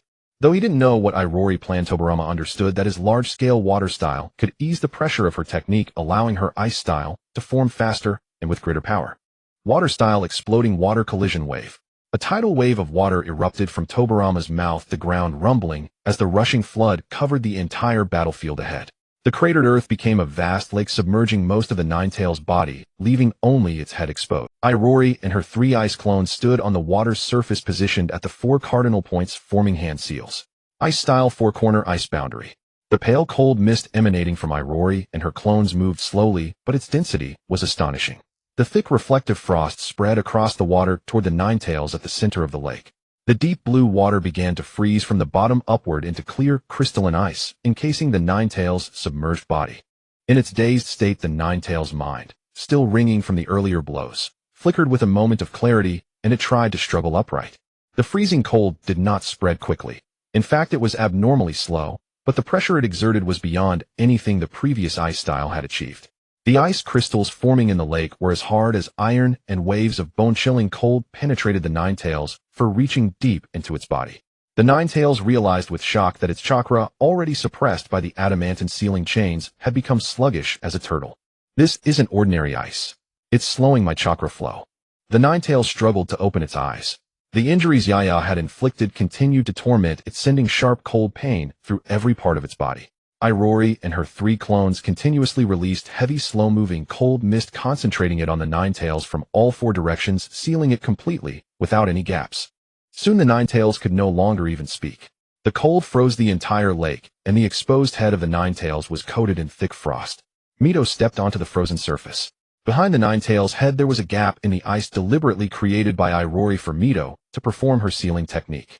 Mito entered the gap, formed hand seals, and pressed firmly against the back of the Ninetales' head. Within the thick ice, the Ninetales' malevolent eyes blinked, the greatest struggle it could manage. But its struggle was futile. Its movements were sealed, and its chakra flow was sluggish to the extreme. For the moment, it was utterly helpless. What terrified it most, however, was that as Mito's technique unfolded, the Ninetales felt its chakra begin to flow rapidly, not by its own will, but uncontrollably surging toward the back of its head, pouring out of its body. Not only its chakra, but its consciousness grew increasingly blurred. Cold darkness and savage brutality invaded its mental space. You human insects. Just wait. The feeble, powerless threat was the last echo the Ninetales left in the air. Like the pathetic whimper of a loser, no one paid it any heed. The Ninetales' massive body vanished from the ice, successfully sealed into Mito's body. Mito took a deep breath. Her face was pale, covered in fine sweat. The immense chakra of the Ninetales was not easy to bear once sealed inside. Such dangerous chakra. Just stay quiet inside me, Ninetales. Mito exhaled deeply. The Ninetales' chakra was indeed powerful, but with her own chakra and strong sealing techniques, without external interference, the Ninetales would never escape. Yayoi released the technique. The 3 ice clones approached her and merged back into her body, returning the unused chakra to her. Compared to Mito, Yayoi, who had Tobarama's large-scale water style to assist her, looked much better. Though she was also breathing heavily, the rate was not severe, and she quickly regained her rhythm. So exhausting. But at least it's over. Tobarama could not hide his fatigue, gently tapping his sword. After running around all night and participating in the battle against the Ninetales, his chakra depletion wasn't severe, but his spirit was wavering. Indeed, it's finally over. How's the other battle? Yayoi, carrying Yaya, walked over and turned to Tobarama. From the chakra fluctuations, those 2 are still fighting fiercely. Advantage probably lies with my brother. Tobarama sensed the chakra of Hashirama and Madara in the distance. Yayoi nodded and said nothing more, but her gaze unconsciously drifted to the orange-red chakra lingering in the air. That was the scattered energy left by the Ninetales. Though only fragments, if gathered, the amount would be considered. Yayoi placed Yaya into Yayori's arms and eagerly pulled out a special collection bottle from her ninja tool pouch to collect the Ninetales' chakra. Meanwhile, Tobarama also produced a similar small bottle to collect the remaining Ninetales' chakra. This was invaluable experimental material, not to be wasted. After an unknown length of time, the earth-shattering battle finally ceased. Lightning serpents writhed within the dark clouds, and rain poured down in torrents. Like a world-drowning flood, it poured into a massive rift valley. It was already the afternoon of the next day. Thick clouds and curtains of rain blocked the sunlight, the great rift steeped in cold, damp air. The ground was muddy, littered with countless pits and craters from the fierce battle. Even the wide, long, endless rift valley before them was a topographical change caused by the battle's aftermath. The high cliffs trembled under the rain, threatening a secondary collapse. The streams formed by rainwater rushed endlessly along the rift that stretched to the horizon. Hashirama, his long black hair soaked by rain, wearing a black ninja outfit and red-layered armor, suddenly dropped to his knees, coughing and gasping violently. The armor and sleeve on his left arm had been torn in battle, revealing a scarred arm from which blood flowed ceaselessly, unable to heal. Brother. Hashirama. Mito and Tobarama appeared beside Hashirama through the cold, dark rain, supporting him. Mito, Tobarama, you're here. Judging by the situation, you must have sealed the Ninetales. Hashirama showed a weak smile, his last trace of worry disappearing. Don't speak anymore, Hashirama. Let me treat you. Mito stopped him, a green light emanating from her palm as she covered his wounds, performing medical ninjutsu. With Mito's medical ninjutsu, Tobarama naturally didn't interfere. His gaze instinctively fell on the cold corpse not far away. He walked over and looked closely. It was Madara's corpse. Even though he had been arrogant and unrivaled in life, his expression in death was no different from any other corpse, lifeless calm. A sharp ninja sword was lodged in his chest, piercing his heart. The wound still oozed blood. Clearly he had died not long ago. Footsteps splashed through the rain. It was Yayoi. Dead. Seeing Mito treating Hashirama, Yayoi didn't disturb them. She came to Tobarama's side, studying Madara's corpse. A flicker of complexity and a hint of subtle meaning passed through Yayoi's eyes. Tobarama nodded, saying, General Tobarama, they'll leave the cleanup of the battlefield to you too. They'll take Hashirama back to the village first.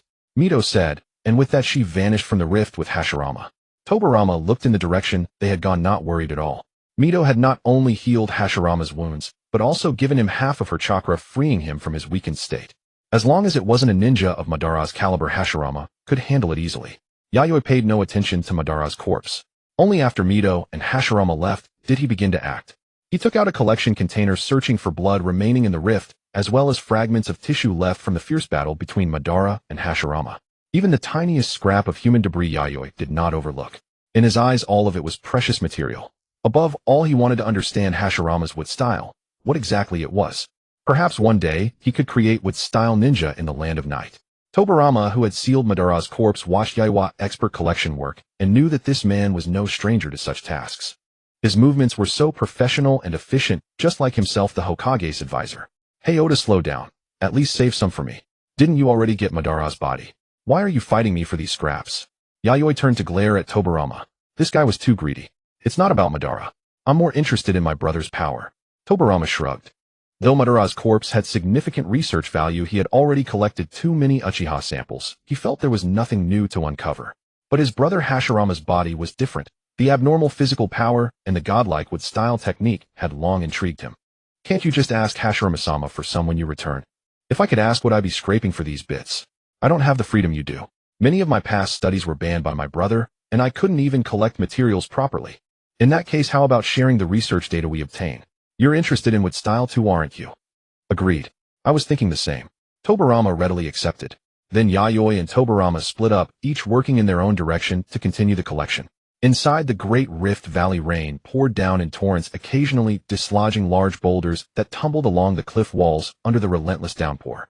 Yet even such harsh weather and abysmal conditions could not dampen the fervor of Yayoi and Tobarama. Their collection proceeded with remarkable efficiency. In less than a few minutes, they had gathered all the crucial materials from the rift. This outcome was expected by Yayoi and Tobarama. The spilled blood and discarded human tissue were the result of the close-quarters combat between Hashirama and Madara, who had expended vast amounts of chakra. Thus only this area yielded valuable materials. Elsewhere the remnants were nothing but the devastated terrain left by the clash of wood style and Susanoo, utterly devoid of any worth. It seems this is all we can collect. The rain couldn't have come at a worse time. Much has been washed away. Yayoi looked up at the gloomy sky as raindrops struck his face, then traced down his cheeks. Fortunately, the black hooded coat over his ninja attire was waterproof, preventing his inner clothes from Indeed, but we've gathered enough for experiments. Tobarama tucked several small vials containing the materials into his tool pouch, appearing in good spirits. Let's part ways here. For now I want comment on my side, but Konoha is bound to become extremely busy. As the Hokage's advisor, you want to have a moment of peace. Yayoi averted his gaze and turned to Tobarama, a hint of schadenfreude in his voice. He could already envision Tobarama being overwhelmed with work. This incident was entirely different in nature from Uchiha Shiranema's rampage in the Land of Night. Moreover, the mess left in the Land of Fields required Konoha and the Land of Fire to devise a viable solution promptly.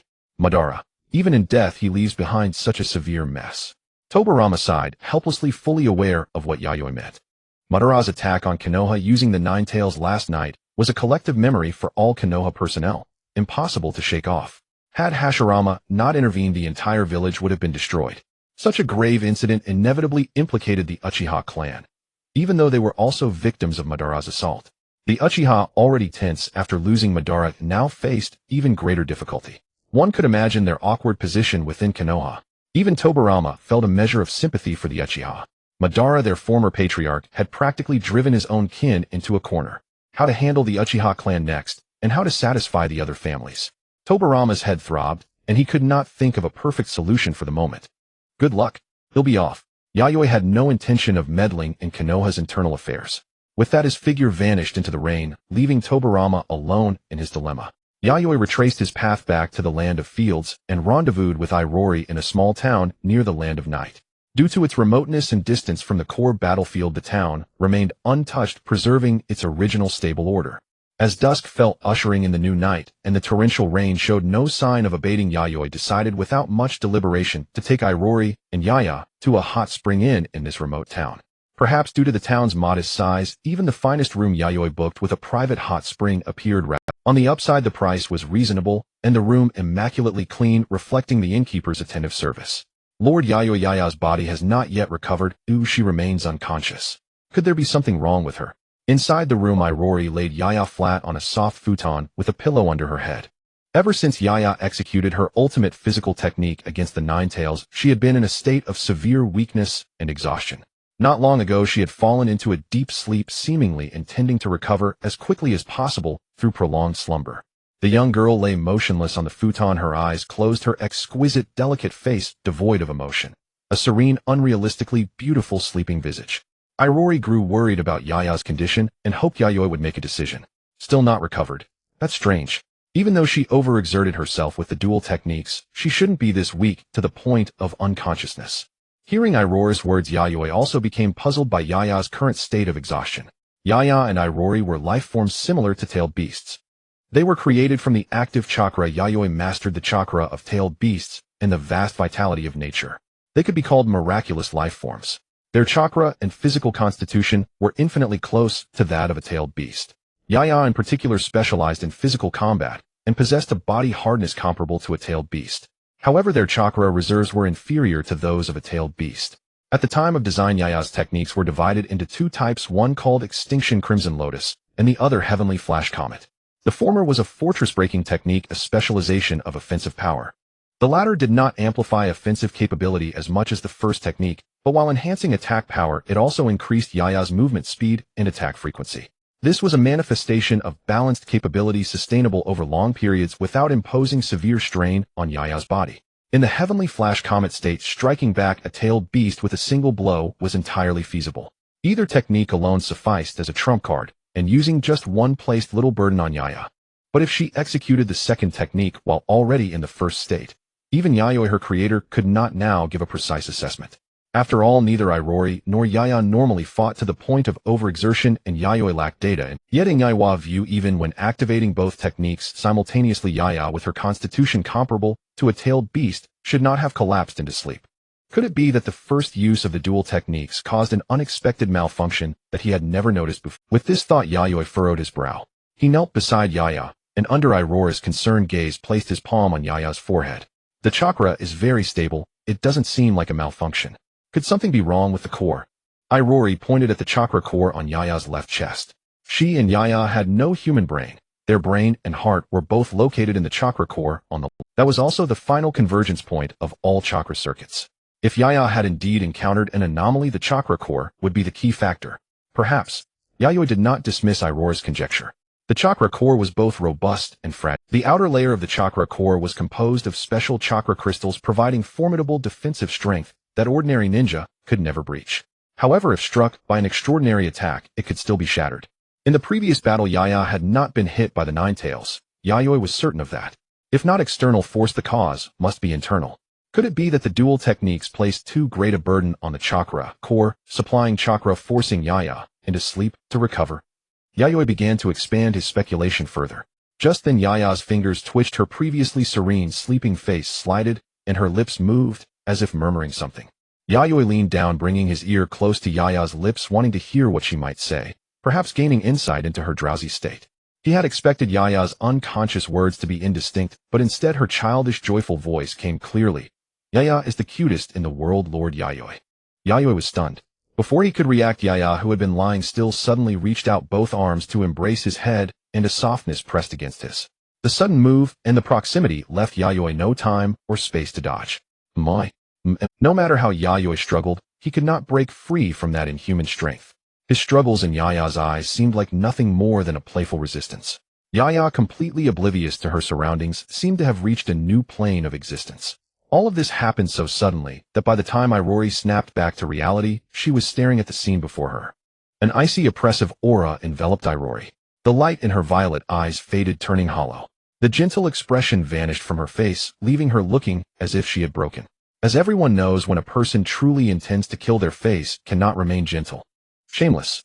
Those outside women, not personally created by Lord Yayoi, were in her eyes no threat at all. Though she addressed him as Lord, it was not out of respect or anything else.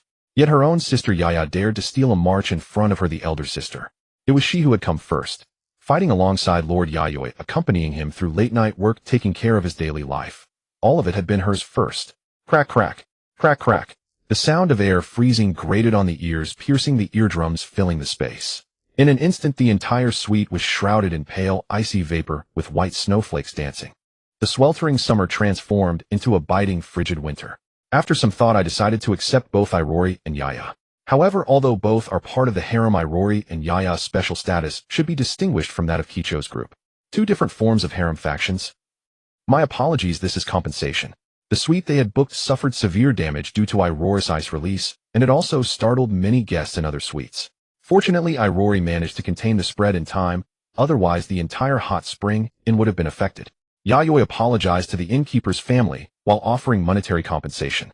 Luckily, he had a habit of storing a large amount of cash in scrolls, so he wouldn't find himself in the embarrassing situation of being unable to pay compensation. The innkeeper's family looked at the frozen suite and the money Yayoi handed over. The amount was more than enough to cover the repairs, with plenty left over. Deeply moved by Yaya's sincere attitude, they quickly arranged a new resting suite for the three of them. Honestly, Sister Irori, you were far too rough just now. It wouldn't matter if Yaya got frozen, but if Lord Yayoi were harmed, wouldn't that be a complete disaster? Yaya shook off the remaining ice shards from her clothes, complaining to her sister Irori. And you have the nerve to complain. Since you've already recovered, why pretend to be asleep and shamelessly ambush? At the thought of this, Irori couldn't help but take a deep breath to calm her inner turmoil, afraid that if she wasn't careful, she might freeze the surroundings again. After all that talk, Sister Irori actually wants to be all lovey-dovey with Lord Yayoi too.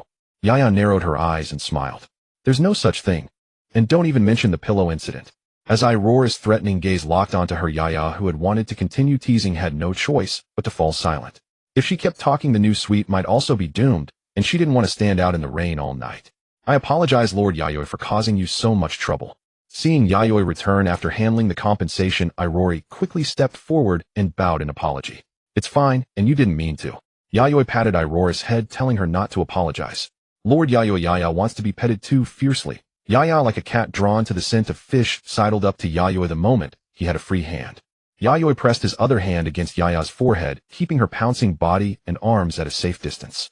You're out of luck, you nearly choked me to death just now. Especially his waist, it was nearly broken. Sorry, Yaya, will be gentler next time. Yaya quickly promised, her eyes pleading like a puppy begging for its master's pat, pitiful and endearing. Yayoi refused to let her get too bold. Turning to Irori, he said, I'm going to take a hot bath now. Keep an eye on her. Yes, Lord Yayoi.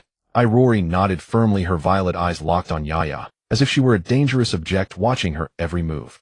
Yaya clicked her tongue in annoyance, unable to help but regret. If only she had held back earlier and pretended to be weak, then she could have attacked now, and maybe even tasted the ultimate prize tonight. Pennywise and pound-foolish Yaya lamented, her heart aching. A peaceful night passed. Yayoi rose early, had breakfast with Irori, and Yaya paid the innkeeper, and then set off back to the night country. Outside, the rain was still pouring, shrouding everything in a thick curtain. The roads were muddy, and distant thunder rumbled, echoing in their ears. Yayoi put on a waterproof trench coat, while Irori and Yaya wore raincoats bought from the town to keep their clothes dry. Fortunately, this harsh weather vanished once they reached the border of the night country. It wasn't hard to imagine that this abnormal downpour was a delayed aftereffect of the battle between Hashirama and Madara. At this rate, the heavy rain in the land of rice fields would continue for another day or two. Some areas would likely suffer severe flooding, and with the large number of displaced people, the country was now plagued by misfortune. It was not a wealthy nation to begin with, and such severe natural and man-made disasters would only accelerate its instability. Yayoi deeply regretted missing such a perfect opportunity gifted by heaven. However, he only sighed briefly. Launching an attack was truly out of the question. Rather, the current peaceful situation was far more beneficial to the night country than conquering the land of rice. This was precisely the outcome Yayoi had hoped for. What he needed now was time to develop. Only by weathering this period of growth could the Night Country complete its transformation from a small nation to a great power. A strong nation was a positive assessment from all sides, but as long as it wasn't a great power, it couldn't truly stand on the grand stage of the shinobi world. Welcome back, my lord husband. Yayoi returned to the Night Country with Irori and Yaya. The senior military officials of the Night Country, led by his legal wife Kicho, were all gathered in the Tenshikaku. Kicho, Aburazuki, and Hokuto, who had returned earlier, had already briefed everyone on the events in the land of rice fields, but the specifics required Yayoi, the pillar of the group, to explain upon his return. Everyone take a seat. In the meeting room, Yayoi had the group sit around a large circular conference table. Without needing Yayoi to speak, Irori, as the acting general, had already prepared her account narrating the events from the land of rice fields to the land of fire, without any bias. Although Irori described the process lightly, everyone listened with bated breath. After all, it involved Hashirama Senju and Madara Uchiha, the recognized pinnacle of the shinobi world. Even if they weren't directly confronting them, assisting the Leaf Ninja in suppressing the Nine Tails was an extremely perilous task. Fortunately, the outcome was favorable. Madara was defeated and died, and the Nine Tails, with the Night Country's assistance, was completely sealed. However, not everyone breathed a sigh of relief. Hokuto, who came from the same clan as Madara, felt a complex mix of emotions upon hearing of his downfall, even though he no longer revered or respected him. But no matter what words he wanted to say, what ultimately escaped his lips was only a silent sigh. Another person with a heavy heart was Kakudu. But no matter what words he wanted to say, what ultimately escaped his lips was only a silent sigh. Another person with a heavy heart was Kakudu. Madara was dead. What did all his hard work and training amount to? Who was he supposed to prove himself to? Not that he was arrogant enough to think he could defeat Madara. Kakuzu simply hoped Madara would remember his name, not dismiss him as an insignificant nobody. Next, there shouldn't be any major upheavals in the Leaf, right? Someone suddenly remarked. The others nodded in agreement. To many, Madara was an unstable element, a dangerous figure whose next move was unpredictable. His past actions attacking envoys from various countries without hesitation proved he was a shinobi who followed no rules. Such a capricious and terrifyingly powerful person posed a huge threat to the leaders of all nations. Even the high-ranking officials of the Land of Fire likely harbored considerable resentment toward Madara. Now that Madara, the dangerous element that the leaders of various countries didn't know how to handle, had been defeated and died, many nation leaders were probably overjoyed. First, let's see the Leaf's response. More importantly, the land of rice fields has been severely affected by this disaster. Many refugees will likely flow into the Night Country, and we must prepare to receive them. Also, I need someone to lead a team to the land of rice fields for disaster relief under the guise of aid. Compared to discussing the Leaf's next moves, Yayoi believed this large-scale population movement was more crucial. As far as he knew, the Land of Fire also suffered considerable damage since Hashirama and Madara had fought all the way from the Leaf to the land of rice fields, with their final battle at the border between the Land of Fire and the Land of Rice Fields. The severity in the Land of Rice Fields was obvious, but the disaster in the Land of Fire was equally significant. However, the Land of Fire was powerful enough to handle it with time and needed no external aid. But the Land of Rice Fields, with its weak capacity to withstand risks, was not so fortunate. To escape this predicament, it had to rely on external forces. Yayoi planned to demonstrate through action that once the Son of the Night Country arrived, better days would come for the suffering people of the Land of Rice Fields. To conquer a nation, he intended to first win the hearts of its people. Jizomaru, you are in charge of logistics and transport. I'll leave the disaster relief in the Land of Rice Fields to you. When the time comes, ensure that the local refugee resettlement and supplies are handled properly. Yayoi looked at one of the high-ranking officials. He was a man in his 30s with long black hair, a fringe covering the right half of his face, giving him a somewhat taciturn appearance. His name was Jizomaru, a veteran jonin who had been with Yayoi from the very beginning. After the founding of the Night Country, he had been responsible for resource management and transportation. He was married and skilled in earth release and fire release. Understood. Jizomaru nodded and accepted the task without another word. Tetsusuzu, the finance department, must allocate funds promptly. Coordinate with Jizomaru to complete the refugee resettlement and disaster relief. Yayoi turned to another person. He was a middle-aged man slightly older than Jizomaru, wearing an iron mask that covered the lower half of his face from the nose down. The aura between his brows was cold and stern. He was in charge of financial affairs, another crucial department. He was married, proficient in both taijutsu and ninjutsu. Like Jizomaru, Tetsusuzu was an early follower of Yayoi, having previously worked in the underground black market managing the ledgers of a certain branch. Yes, Lord Yayoi, I will cooperate fully. Tetsusuzu nodded firmly. Yayoi then assigned other department heads to assist in coordination. Matters concerning the Land of Rice Fields were thus settled quickly and decisively. There was no weighing of pros and cons. Once Yayoi set the general direction, the rest was about execution, not endless debate. The meeting ended in less than half an hour. Everyone left their seats and exited the conference room. Yayoi headed to his office with Irori. The accumulated work from the past 2 days was not excessive, and there were no urgent matters requiring immediate attention. Thus Yayoi calmly sat down and handled part of the work. When darkness fell outside, he set aside his tasks and returned to the inner palace to rest early. Though the battle with the Nine Tails had left them almost unscathed, the consumption of stamina and chakra was considerable. Moreover, there were some things Yayoi needed to reassess, leaving him in no mood for government affairs. Returning to the bedroom, Yayoi saw several sturdy, yet soft white silk ropes hanging from the beams above the bed. He immediately recognized this as Kicho's setup for performing her aerial dance. Yayoi glanced at Kicho, who was now dressed in a gorgeous outfit resembling a 12-layered kimono with a resplendent golden crown on her head. She exuded an air of elegance and nobility, but that elegance would likely not last long. Indeed, after a great battle, another great battle was inevitable. Have you ever seen the aerial dance?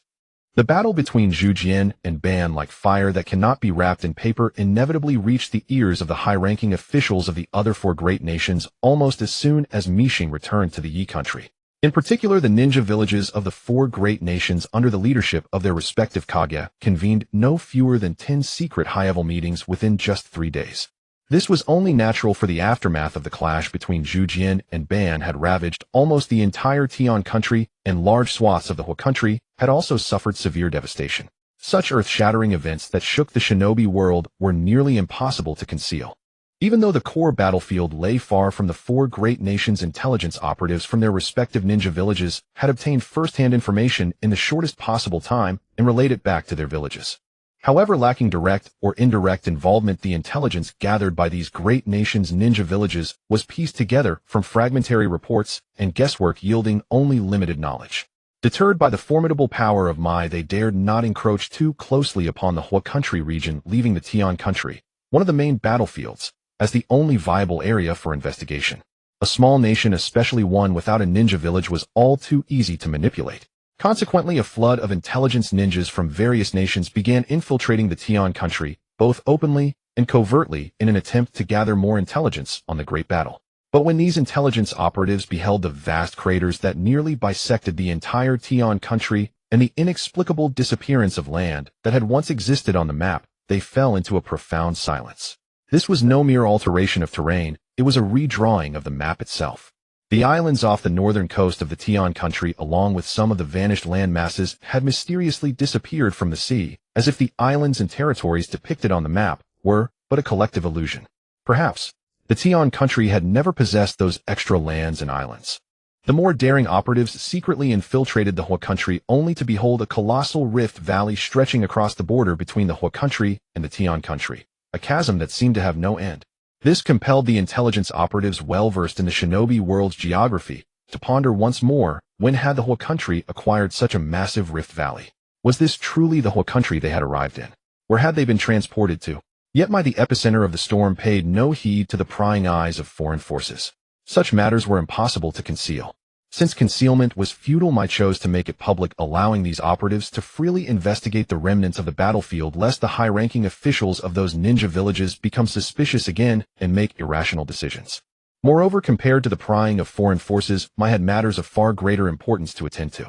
Within the Chinsho clan's estate, in a classical Japanese-style courtyard. Since concealment was futile, Mai chose to make it public, allowing these operatives to freely investigate the remnants of the battlefield, lest the high-ranking officials of those ninja villages, with his own regenerative abilities and the nurturing care of his wife, Shui's medical ninjutsu, he believed that his injuries would fully heal in another day or 2. Were you injured so severely this time, big brother? Feijian approached from the other end of the veranda, a document tucked under his arm. He had heard his elder brother Zujian's coughs as soon as he arrived. 3 days had passed since that great battle. If one looked back at the records of Zujian's past injuries, none had ever taken more than a day to fully heal. I overextended my chakra and stamina a bit too much. That's not just a bit too much. But never mind. With sister-in-law's medical ninjutsu and your own regenerative abilities, it shouldn't be too serious a problem. Feijian merely mentioned it in passing, then took the document from under his arm and handed it to Zujian. This is the relief supplies for the Tian country provided solely by Mai.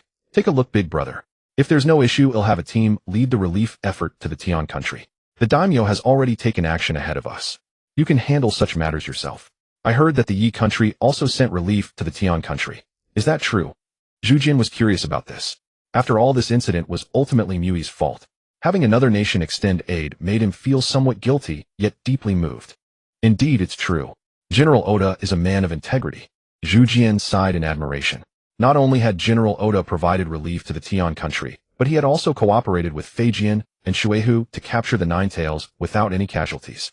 This debt of gratitude left Zhu Jian at a loss as to how to repay it.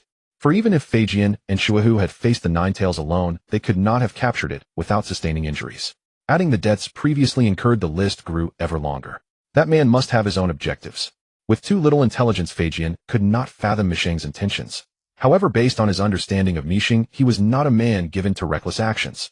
Especially in matters of interstate diplomacy, every word and deed of his must be laden with hidden meaning. Regardless, the fact remains that he has helped Mai. Feijian, when the opportunity arises, please ask General Oda what he needs. Zhu Jian had heard of Misheng's past endeavors to collect various ninjutsu.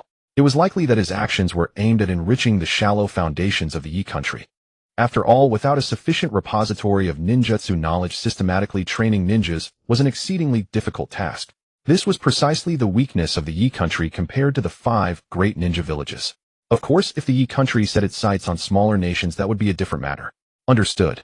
Feijian merely nodded, indicating that he would keep it in mind, then changed the subject.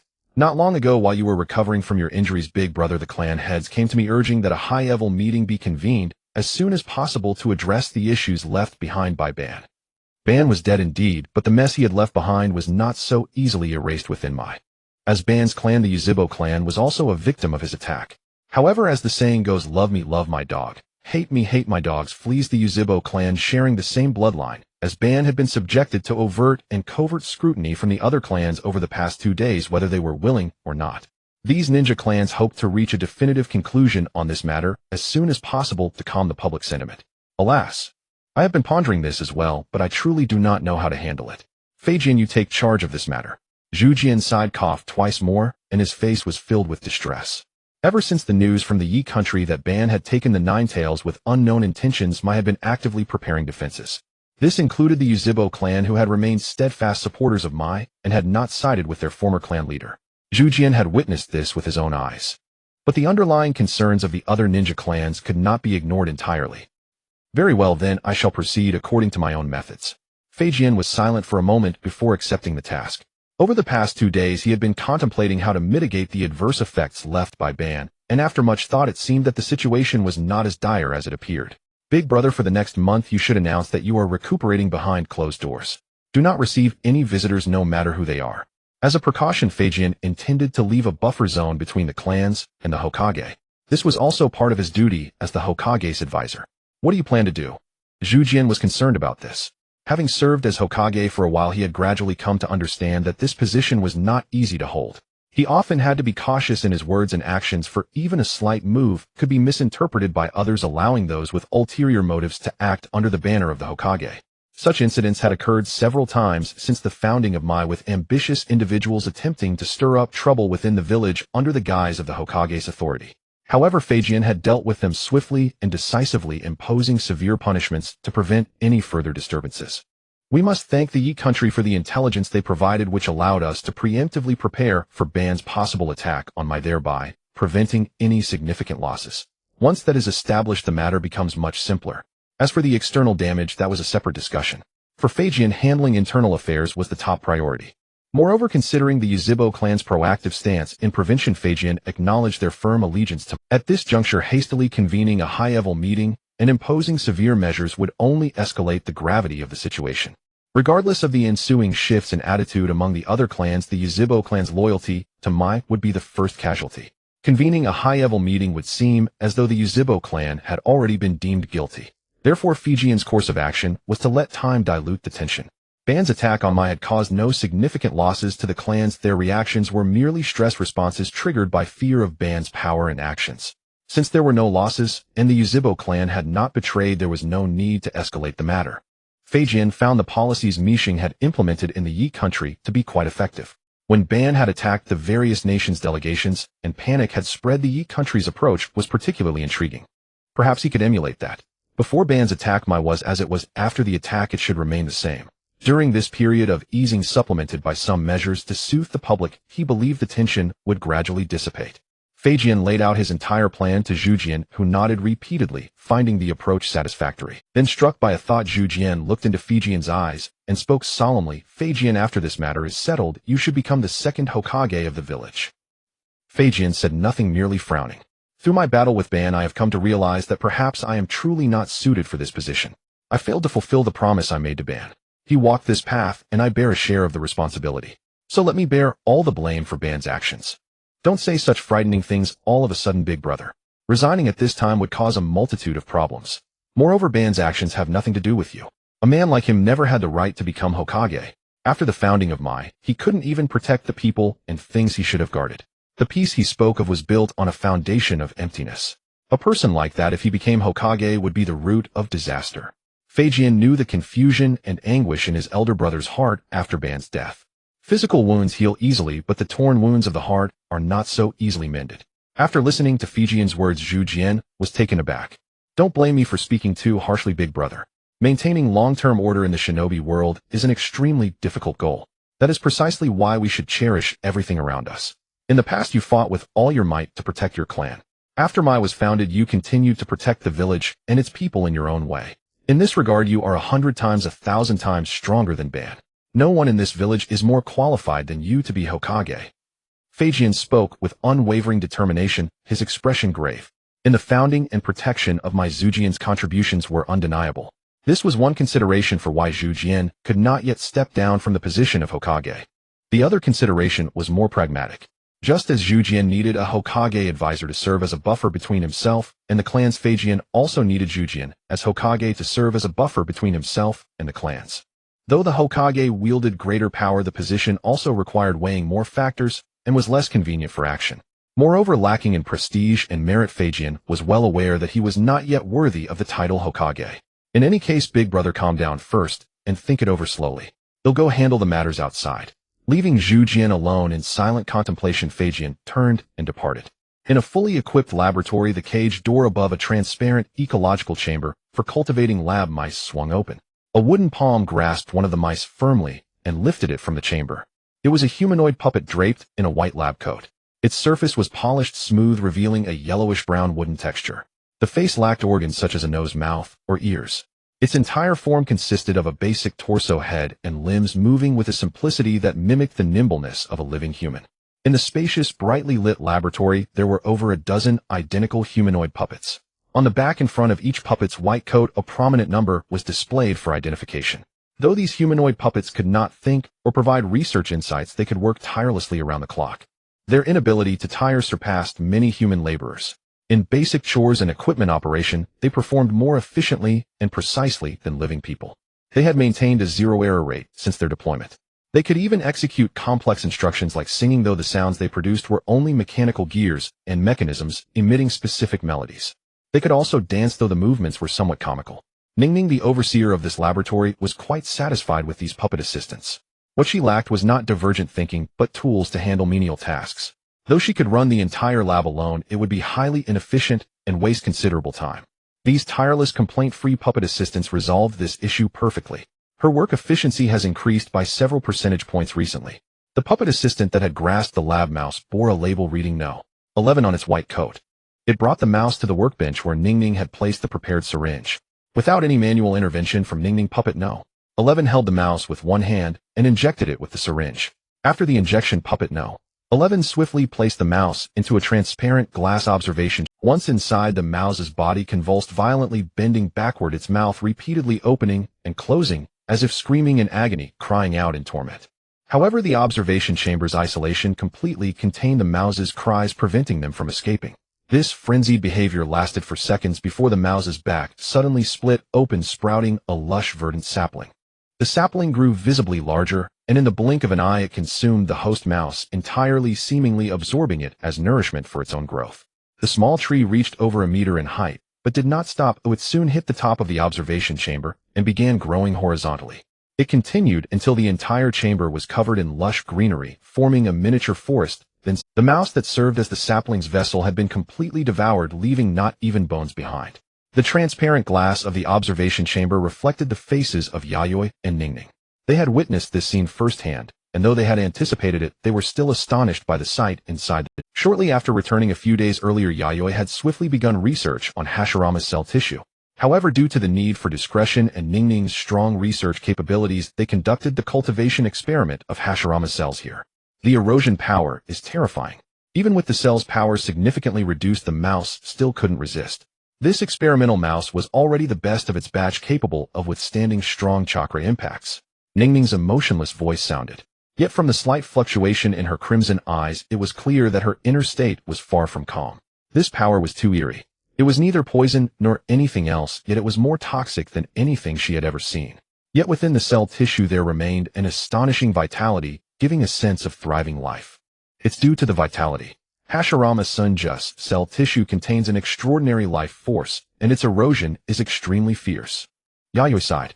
Though this was only a cursory experiment, it revealed just how domineering Hashirama's cells. The syringe contained only residue after filtration of Hashirama's cells. Even if applied to a stronger human body, the outcome would likely be no better than that of the mouse. Even if one survived by some miracle, they would probably become something akin to a vegetable. Indeed, a literal plant person. Skin cracking like tree bark, the entire body covered in wooden thorns. The grotesque, twisted form was chilling just to imagine. If the leader of the Senju clan possesses such power throughout his body, then it's no wonder he is hailed as the god of shinobi. He and normal humans seem to belong to different species. Ningning had studied the physiques of various shinobi clans and knew that each ninja's cell power varied, but generally fluctuated within a certain range. Only Hashirama's cell energy was utterly unique, not resembling anything that a human body of flesh and blood could master. I recall that the Uzumaki and Senju clans are distant relatives. Did you not investigate the Senju clan in detail? Yayoi looked at Ningning. Even among distant relatives there are degrees of closeness. Ningning indicated that she was not familiar with the Senju clan. After all, frequent contact was usually among the clan's high-ranking members. Exchanges between lower and middle ranks were not as frequent or intimate. The same applied to intermarriage. Women married into the Senju clan or taken from the Senju clan were all highly respected within their respective clans. This was similar to the relationship between the Uzumaki clan and the Land of Night, though the Uzumaki and the Land of Night lacked the distant kinship. I will try other methods to break through this, but don't hold out too much hope. Ningning preemptively cautioned. Breaking through Hashirama's cells was far more difficult than developing drugs, and the difficulty levels were incomparable. Do your best. Don't neglect the cultivation of the tailed beast chakra meat. Yayoi glanced at another cylindrical culture tank about 2 meters tall. The Nine-Tails chakra meat obtained from Kinkiko earlier, along with the recently collected Nine-Tails chakra, were all placed inside for Ningning to cultivate. Judging by the current growth, the oranger chakra meat was maintaining an incredibly vibrant vitality, continuously devouring the injected Nine-Tails chakra. It seemed that soon this small piece of chakra meat would grow more flesh. It was evident that Ningning had been very dedicated to cultivating the Nine-Tails chakra meat. You don't need to remind me, he'll take good care of it. The new drug I'm developing requires tailed beast chakra, and it'll have results soon. Don't forget to allocate more funding for me then. The idea for the new drug had existed since her time in the Uzumaki clan, but back then, it was like a clever woman with no rice to cook. Now all conditions were met, and she could devote herself fully to research. Don't worry. If there are results, you won't be short of funding. Yayoi indicated that he would first see the outcome. If it were merely for amusement, he would indulge Ningning here for Hibana's sake. But precisely because he had expectations, he was stringent with Ningning. If not, she could just come to his bed at night. With that, Yayoi turned and left the laboratory. Ningning watched his retreating figure until it disappeared through the door, then lowered her head into contemplation. Based on her observations these days, this general was not the type to let a fat piece of meat slip from his mouth. She wasn't bad-looking, was she? Why had he visited several times without showing any sexual interest? To make things convenient for him today, she had deliberately worn nothing under her shrine maiden robe, and it was still slightly chilly down there. Unable to fathom it, Ningning shook her head and refocused on her work. Yayoi paid no heed to the turmoil in the outside world. He only knew that with Madara dead, he no longer had to be on edge and could focus on development. He handled the general's office work while deepening his bond with Hibana. Of course, Yayoi did not neglect his main tasks. Most of the time, he sent shadow clones to work at the Tenshikaku while his main body, along with another shadow clone, continued training. The training focused on sealing techniques, but to compensate for his shortcomings, Yayoi also sought Hibana's guidance to learn sensory ninjutsu. As a talent carefully selected from the Uzumaki clan, Hibana's aptitude was no less than that of Mido Uzumaki. Both possessed powerful physiques and chakra, excelling in sealing techniques and sensory ninjutsu. Moreover, she had a complete systematic understanding of basic ninja principles, which suited Yayoi, who had come from a non-traditional background. In this way, 2 or 3 months of peaceful days passed, and time arrived in October. Northeast of the Land of Night. Black Mountain Mining Area Base 3. As part of the former territory of the Land of Iron, this area was frozen and harsh winter all year round. Even in the eastern part of the country with its year-round winter, the environment of the Black Mountain Mining Area was among the most severe. Yet within these harsh mountain ranges lay abundant mineral resources. Among them, the most precious was a naturally occurring chakra metal untouched by human craftsmanship, representing the most valuable strategic national resource of this vast mountain range. Originally, this mountain range had no name, but because the chakra metal mined here was a rare black color, it was named Black Mountain. The name of the Black Mountain Mining Area also originated from this. Within the frozen mountains, a large stone base could be seen built into the landscape. Inside the base, various mining tools were visible, and many prisoners dressed in warm cotton clothing labored day after day in mining. Guarding the area were a group of fully armed samurai in silver-white laminated armor. Each samurai was tall and imposing with an awe-inspiring aura. They stood motionless in the blizzard like statues fulfilling their watch duties. Interspersed among them were ninjas wearing ninja attire and windproof coats. Ninjas and samurai cooperated to manage the place efficiently. Among the supervising ninjas, a black-haired teenage girl of about 15 or 16 stood out conspicuously. She stood in the wind and snow, rubbing her red nose, gazing at this isolated frozen mining area with a look of utter despair. She was Uchiha Yayoi, who had been assigned to develop the northeastern mining area. She couldn't understand why she had been sent to such a place to work. Though she now held the position of squad leader in Base 3 of the Black Mountain Mining Area, managing about 20 people, 3 ninjas, and 22 samurai. With a daily work time of less than 3 hours and generous pay as long as she didn't leave the mining base without permission or violate base rules, she could freely use her remaining. She only needed to show her face occasionally, attend meetings, and leave the rest to her subordinates. She didn't have to do everything herself. With a daily work time of less than 3 hours and generous pay as long as she didn't leave the mining base without permission or violate base rules, she could freely use her remaining time. But this was not the job she wanted.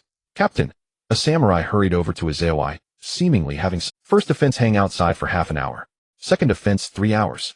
For more than that, throw them into the solitary confinement cell until they behave.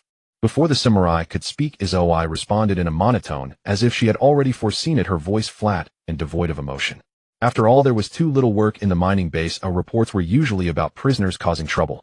She now knew the punishment protocols for different offenses by heart. Standing at a high vantage point, she looked down at the prisoners working with their tools like industrious ants. There was no boundless ambition, only hollow emptiness in their eyes. She recalled 2 months ago when she hinted to the personnel department that she wanted a job with good pay, not too busy, and plenty of free time for personal pursuits. So she was transferred to the northeastern mining area. Indeed, good pay, short work hours, ample free time, perfectly matching her requirements. The problem was she wanted the free time to seduce the general. Now she was stuck in the northeastern mining area. How could she complete the mission assigned by her clan? She was just watching others dig potatoes here. After patrolling the area once or twice and finding nothing worthwhile to do, Yayoi returned to her rest. It was a stone house built to withstand wind and snow, its exterior and interior walls polished so smooth that the original texture of the stone was completely indiscernible. Outside, the blizzard froze everything solid. Inside, the fireplace crackled with burning logs, radiating warmth that made the stone dwelling feel like spring, a stark contrast to the icy world beyond. The interior of the stone house was spacious, a standard tubdrum, one living room layout that could be decorated according to the occupant's preferences. To the convict laborers outside, such a place might have been the object of envy, but Yayoi could not muster any joy. Not only was this place far from the heart of the night country, it was also a great distance from her goal. Staring at the pale frozen earth day after day, felt as though the entire world had abandoned her. She felt as though she was on the verge of depression. Perhaps it was related to her restless nature, ill-suited for work in such an environment. Even so, Yayoi still tried her best to fulfill her duties. She teased a few cats lazily lounging by the fireplace, feeling as though she was being healed. Reinvigorated, she strode into the bedroom, sat down at the writing desk, picked up a pen, and began drafting her duty report. Mining was one of the pillar industries of the night country. The natural chakra metal excavated from the major mining areas was not only a vital strategic resource, but also brought considerable income to the nation. The Heishan mining area where she was stationed was one of these mining zones. It was divided into several mining points, each with a base established nearby. She currently served as a squad leader at Base No. 3 of the Heishan mining area, which differed from the other. While most bases employed regular miners recruited from across the night country, the workers at Base No. 3 were all convicts. Consequently, the patrol and management staff at Base No. 3 far outnumbered those at other bases. The management was also stricter and the procedures more cumbersome. After all, each month the diligent convict laborers had to be commended and recommended for sentence reduction, partly to motivate the prisoners, and partly because this godforsaken place was seriously short of manpower. Most of the night country's mining areas were located in the eastern territories, where winter lingered endlessly, while the west was rich in forests and lakes. Though it was a single nation, the climate was vastly different. It's okay, in 3 or 4 months I can leave. Yayoi encouraged herself in her heart, persevering. According to regulations, personnel transfers in the mining area could be made every 6 months provided the reason was valid and an application was submitted. Such transfers were the norm here. Only those who could withstand solitude could endure working in such a place, or perhaps the local samurai who were fond of the harsh frozen tundra found it ideal. It allowed them to hone their will and earn a high salary, and having grown up in the East, they thrived in such an environment. The base commander of Base No. 3 was a high-ranking samurai equivalent to a jonin. It was said that this samurai commander was an early follower of Yayoi, having participated in the Night Country's founding war over a decade ago. Thinking of this, as Yayoi looked at a photo frame nearby, which held a group photo taken after she arrived. Against the backdrop of pale frozen earth and sprawling snow-capped mountains, she stood alongside several other squad leaders and the base commander. Every time a newcomer arrived, a commemorative photo was taken. It was one of the traditions here. To Yayoi's satisfaction, she had learned much about Yayoi deeds from the base commander, including detailed personality traits and habits. Although coming to the Heishan mining area was an accidental mistake, she had stumbled upon a wealth of valuable information, which was an unexpected delight. After finishing the duty report, Yayoi checked it several times from beginning to end, and only when she found no issues did she tuck it into the corresponding folder. Then she began writing a letter to Beidou, the clan leader, informing him that everything was fine and not to worry, while also using Beidou to learn more about the outside world. Earlier she had heard that Ban had been killed and the Uchiha clan was in a difficult position in Konoha, likely facing ostracism, news that had delighted her immensely. Though her own days had been somewhat unsatisfactory, seeing the frowns of those traitors in Konoha caused her discontent to vanish completely. One's own misfortune was not worth celebrating, but the suffering of others was certainly worth extolling. The fall of Ban lifted a great weight from many hearts, yet the nations continued to maintain their basic order as before. Even if some countries harbored restless ambitions, they chose to remain patient and dared not show their heads, fearing the power of the first Hokage of Konoha. Tension coupled with stability was the overall trend in the ninja world. As long as Senju Hashirama lived, this visible trend would persist. During this period, not only did the nations exercise restraint, but the land of fire and Konoha also remained quite calm, as if nothing had happened before. As before, he devoted himself to developing Konoha alongside his brother and Hokage advisor Tobarama. This disappointed many nations hoping to see Konoha in turmoil again. As before, he devoted himself to developing Konoha alongside his brother and Hokage advisor Tobarama. This disappointed many nations hoping to see Konoha in turmoil again. In their understanding, since Ban had attacked Konoha so outrageously and caused such heavy losses, the internal outcry against the Uchiha clan should have been inevitable. Yet nothing happened. Before Ban's attack, Konoha was calm. After Ban's attack, Konoha remained calm. Konoha's approach disappointed many who felt that the Konoha leadership was too soft, and that a restless clan like the Uchiha should have been harshly criticized and suppressed. The land of fire and the land of Tian should also have condemned the Uchiha clan. After all, Ban had inflicted immense trauma on both countries. Especially the land of Tian, whose calamity had not yet been fully resolved. They ought to have demanded an explanation from the Uchiha. It was not only Konoha that was affected by the rumors, the Night Country was also swept up, because the Uchiha of Konoha were Uchiha, and the Uchiha of the Night Country were also Uchiha. However, the rumors spreading near the land of fire and the land of Tian disappeared entirely within a few days. The reason was simple: those who spread the rumors vanished almost on the same day, leaving no trace, neither alive nor dead. The swiftness of the action chilled the nations behind the scenes, as if an invisible hand was manipulating everything, precisely predicting their every move. Tobarama is really quick. I don't need to make a move on my end. Though Konoha's purge of enemy intelligence agents was covert, it was obvious to discerning eyes which party was responsible for the mysterious disappearances. Yayoi not only knew that Konoha was behind the action, but also knew exactly who had planned it. Such cold-blooded and efficient elimination of enemies did not match the style of the Hokage Hashirama. In Konoha, the only one capable and daring enough to do so was Tobarama, the Hokage advisor. The brighter the light, the deeper the shadow behind it. Tobarama was precisely the shadow behind the Hokage. While the Hokage Hashirama's strength was the foundation of Konoha's stability, Tobarama's ability to pacify hearts was also a crucial cornerstone of Konoha's order. In that case, they'll recall Mr. Shionwulvexu. Irori replied from the side. The nations had secretly spread rumors harmful to the Uchiha clan targeting Konoha, and the Night Country was also implicated. If no counteraction was taken, the situation might escalate further. Knowing the harm, while Yayoi understood that weakness was not an option at this time, a severe reprisal was necessary to nip the rumors in the bud. But compared to Konoha, the Night Country had more to consider. Just as they were about to act, Tobarama cut through the knot with swift ruthlessness, efficiently eliminating the threat. Not for now. Let Shionwulvexu stay in the land of Tion a little longer to prevent the rumors from recurring. Besides, it gives the father and son more time together. Yayoi was referring to Shionwulvexu and his eldest son, Unvijima. After the incident with Kinkaku and Ginkaku, once Unvijima had recovered from his injuries, he returned to the land of Tion to oversee intelligence work there. In a year, the father and son rarely met. Since nothing particularly significant was happening in the Night Country, there was no urgent need to recall Shionwulvexu. Speaking of which, how are the refugees from the land of Tion, who entered our borders, being handled? Yayoi thought of the refugees who had been flowing into the Night Country over the past 2 to 3 months. Due to the severe disaster, these refugees from the land of Tion had to leave their homeland in search of a stable place to survive. Not only the Night Country, but also neighboring the land of Fire and the land of Tang had taken in many refugees from the land of Tion. As a result of this incident, the land of Tion suffered heavy losses, with the aristocratic group, led by the daimyo, exerting historically low control over the country. However, all parties were relatively restrained and did not rush to devour this piece of fat. But it was an indisputable fact that the land of Tion had been infiltrated like a sieve, with dark currents surging in the shadows. The basic issues of food and shelter have been resolved, but integration will take several years. Irori glanced at the reports from the front lines and replied, "How many people have been taken in?" "Approximately 300,000, and the number is still increasing, though the fluctuation has become very small." Yayoi nodded. This number was insignificant compared to the Night Country's total population, but it was not a figure to be ignored. Moreover, receiving so many people had exceeded Yayoi expectations.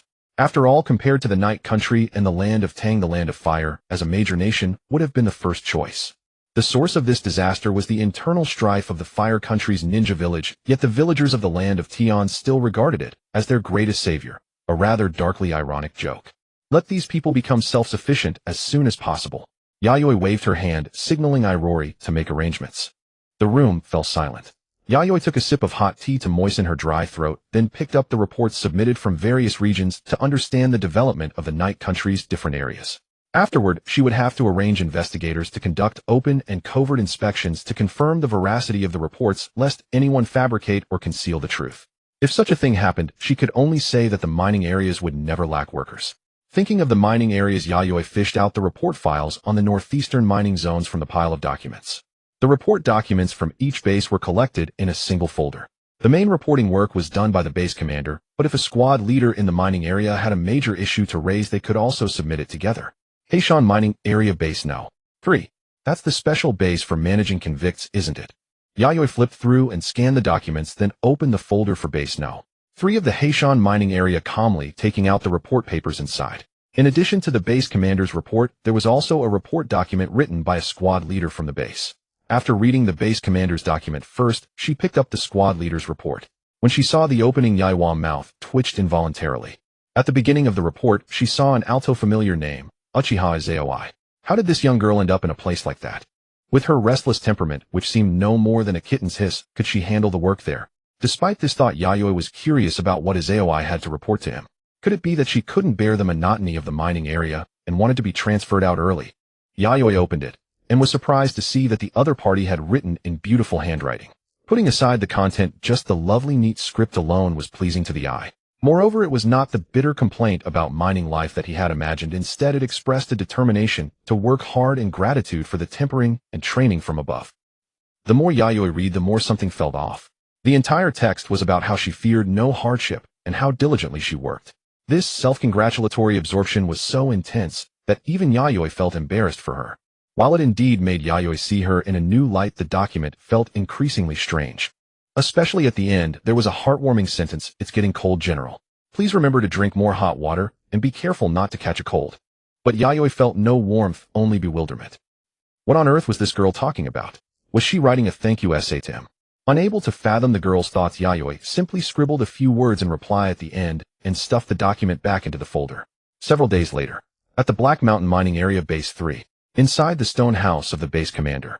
Base Commander Tianlingxing has the general's reply to the report document sent to Yejin City arrived yet. Shiliyui knocked on the door, and after receiving permission from the person inside, she strode in quickly, urgently asking whether the report document sent to Yejin City had been returned. In the stone house was the base commander Tianlingxing, who had just finished changing into a warrior's layered iron armor in the bedroom and was preparing to go out on patrol. He was a man in his 40s, not yet wearing his helmet, revealing a weathered face. One could only faintly discern that he had been a handsome young man in his youth. Shiliyui couldn't help but sigh. That time truly was a butcher's knife. Shiliyui, this is already the 7th time you've asked me today.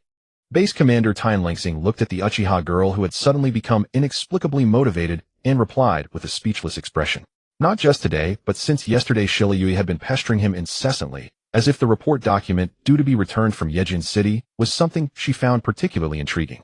It's just my first time writing such a report document, so I'm a bit curious. Shiliyui naturally wouldn't reveal the truth, merely brushing him off. Really?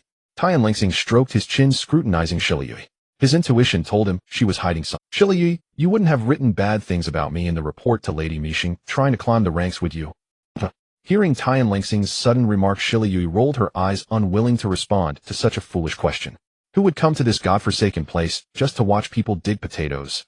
There was nothing but ice and snow, along with some board games she had long grown tired of and the occasional fun of picking on troublemakers among the miners. Aside from that, there was virtually no entertainment. Most of her free time was spent training to pass the days. Tianlingxing knew his guess was wrong. Moreover, he really had no black marks to be found, and being an early core member of the Night Country, there were few people within it who could cause him trouble. A newcomer like Shiliyui lacked both the ability and the power, nor did she have any motive. Base Commander, this is a parcel from Yejin City. A samurai knocked and entered holding a file folder. Put it on the table. He'll deal with it after I return from patrol. After Tianlingxing replied, the samurai set down the folder and left the stone house. Shiliyui, acting as if she were at home, walked over to the table, opened the folder, and took out the report document that had been replied to and was addressed to her. Though I'm not entirely sure what you wrote, as long as it doesn't break the rules, I can put in a good word for you with Lady Mixing. Also, after you finish reading, remember to go out on patrol. Don't waste time. Tianlingxing reminded her. Shiliyui hurriedly left with the document, returned to her own stone house not far away, and quickly unfolded the reply page of her document. The reply was also filled with care, especially the last line: the mining area is cold, remember to wear more warm clothes. This made Shiliyui chuckle and scratch her head, a heavy stone lifting from her heart.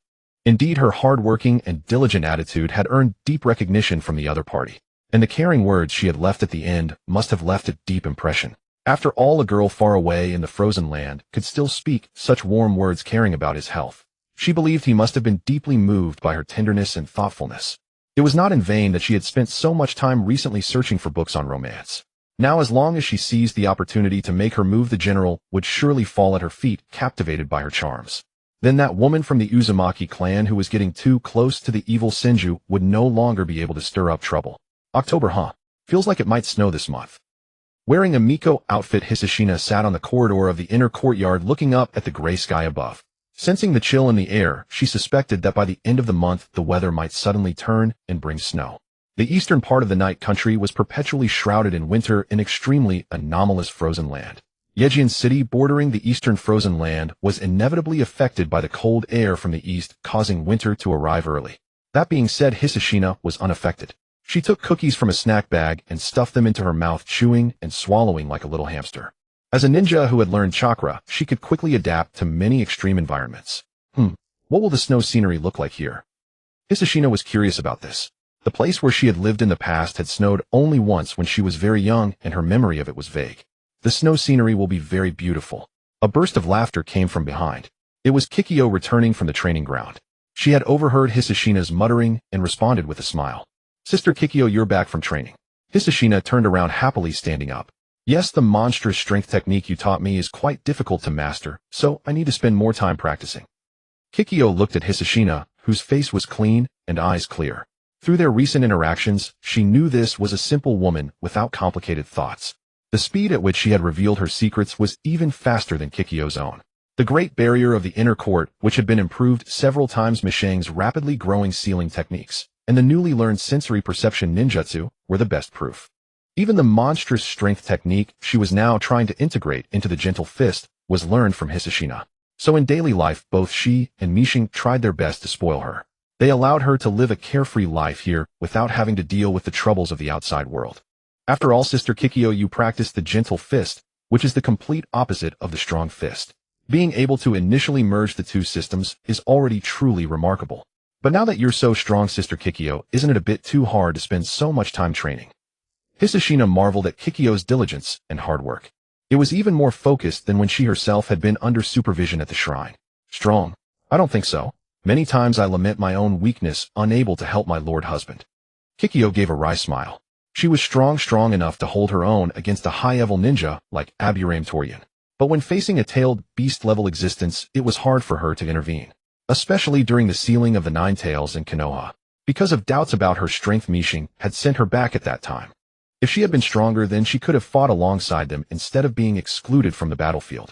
It's okay. They'll help you get stronger too, Sister Kikyo. Feeling Kikyo's firm determination to become stronger, Hisashina patted her chest in assurance, causing her ample bosom to jiggle. If you need anything, I won't hold back. And besides, compared to my matters. Kikyo smiled, then shifted the topic. You've been married here for 3 months now. Aren't you being a bit too lazy, Sister Hisashina? Hisashina was startled, shrinking her neck, suddenly feeling an ominous premonition. Kikyo's suddenly stern gaze reminded her of the shrine's patriarch, Uzumaki Domio. Sister Kikyo, I suddenly remembered that Ning-chan needs me for something so ill. Hisashina decided to make a run for it. But before she could turn around, Kikyo grabbed her shoulder firmly. The force was so strong that it startled Hisashina, making it impossible to turn. Unlike Mishing, who taught sealing techniques from scratch, Kikyo had high talent and a deep understanding of the fundamental principles of taijutsu. The monstrous strength technique she taught Kikyo learned very quickly. But Kikyo's speed of mastery seemed a bit too rapid, and she was now using it on her teacher. Moreover, when Kikyo grabbed her shoulder, it wasn't just the monstrous strength she had taught. There was also a very resilient force that penetrated into her body. Although it didn't cause injury, it severely slowed the flow of her chakra. Hisashina secretly regretted not holding back a trick. The stone she had lifted had indeed fallen on her. Although you don't need to fight, accidents might happen one day. Before that, you also need to learn some practical combat techniques from me, Sister Hisashina. Kikyo smiled and placed her other hand on Hisashina's shoulder, completely rendering her unable to. Although Hisashina had great strength, her practical combat skills were abysmal. Coupled with Kikyo's use of gentle fist techniques, her chakra circulation was extremely difficult. Without chakra to fuel the monstrous strength, it was merely futile struggle. I think it's quite safe here. Isn't this unnecessary? And Sister Kikyo, you see, I usually train in sealing techniques too. Hisashina replied softly. She had seen Kikyo's training often getting herself in a mess, sometimes bleeding, looking very painful. I'm talking about practical combat techniques. Don't change the subject, Sister Hisashina.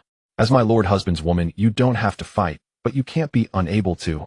Oboro, lying on the corridor beam, watched everything and nodded inwardly, fully agreeing with the strict practical training for Hisashina.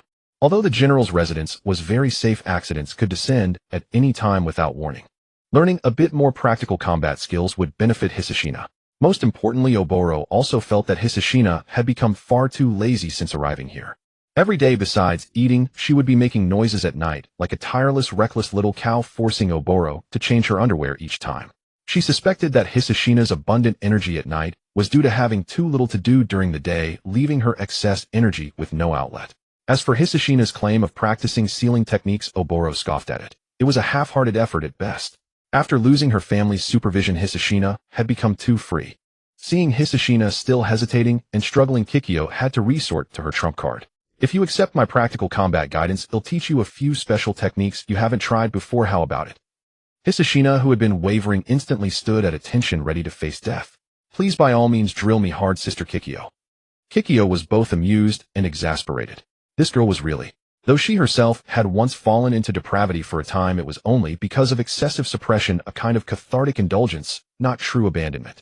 Hisashina was different. She had grown up in a carefree environment, and even after marrying here, she was doted on by everyone around her, never experiencing the cruelty of the ninja world. She was the type who needed to be fed to eat properly. As for what would happen after Hisashina learned her special techniques, Saya could only be tough on their lord husband. She was the type who needed to be fed to eat properly. As for what would happen after Hisashina learned her special techniques, Saya could only be tough on their lord husband. Speaking of which, ever since she recently learned Hisashina's monstrous strength technique, her lord husband didn't seem to handle her as effortlessly as before. In late October, the cold wave swept across the eastern region and snowflakes began to fall over Yejin City. It hurt so much. On the training ground, Fei Shanai couldn't help but touch her forehead, feeling a large lump there that seemed to have gone numb to the touch. Didn't I tell you not to shut your eyes casually when facing an enemy? If I were the enemy, you would have died 276 times by now. Goeichuan, standing before Fei Shanai, withdrew her middle finger that had just flicked sharply on Fei Shanai's smooth forehead, feeling utterly exasperated by Fei Shanai's deplorable combat skills. Several days ago, she had already begun guiding Fei Shanai through practical combat training, aiming to help her master the essential combat abilities of a ninja as quickly as possible. The result? Well, it wasn't that there was no progress. There was some improvement, just not much. Fear of pain and injury was one reason, but what frustrated Goeichun the most was that Fei Shanai always panicked when facing a sudden attack, not knowing how to respond, and then resignedly closed her eyes, as if doing so would render the enemy's attack ineffective. This self-deceiving act made Goeichun both annoyed and amused. Have I died that many times? Fei Shanai had intended to plead for an end to today's training, but she was astonished when she heard the number of deaths Goeichun had recorded. What else? Just today you've died nearly 90 times. Not only have you not improved, but you've even regressed. With your physical constitution, you should easily dodge this level of surprise attack. Goeichun pointed out the shortcomings in her opponent. In terms of basic physical attributes, Fei Shanai was in no way inferior to her, and even held an advantage in chakra reserves. Moreover, with a series of unconventional ninjutsu such as sealing techniques, barrier techniques, and sensory techniques, it should have been Goeichun who had to deal with headaches, yet the reality was the opposite. She didn't even need to activate the Byakugan or use Gentle Fist. She simply defeated Fei Shanai with basic taijutsu. It can't be helped, Sister Goeichun. Your speed is terrifyingly fast. I've never fought anyone before. Fei Shanai wanted to take out some snacks to chew on, but meeting Goeichuan's sweeping gaze, she quickly withdrew her hand, looking embarrassed and at a loss. Initially, she thought practical training wouldn't be too strict, but she never expected Goeichun to be so rigorous in this regard, making her quite uncomfortable. Usually she was a very gentle person who doted on and cared for her. Yet during combat training, she forbade Fei Shanai from eating snacks, and even more so from shouting or crying due to pain or bleeding. She trained her strictly according to the standards of a ninja. Indeed, although it was training, not actual combat, under Goeichuan's regimen, Fei Shanai truly bled and got injured. Several sets of clothes had been torn apart.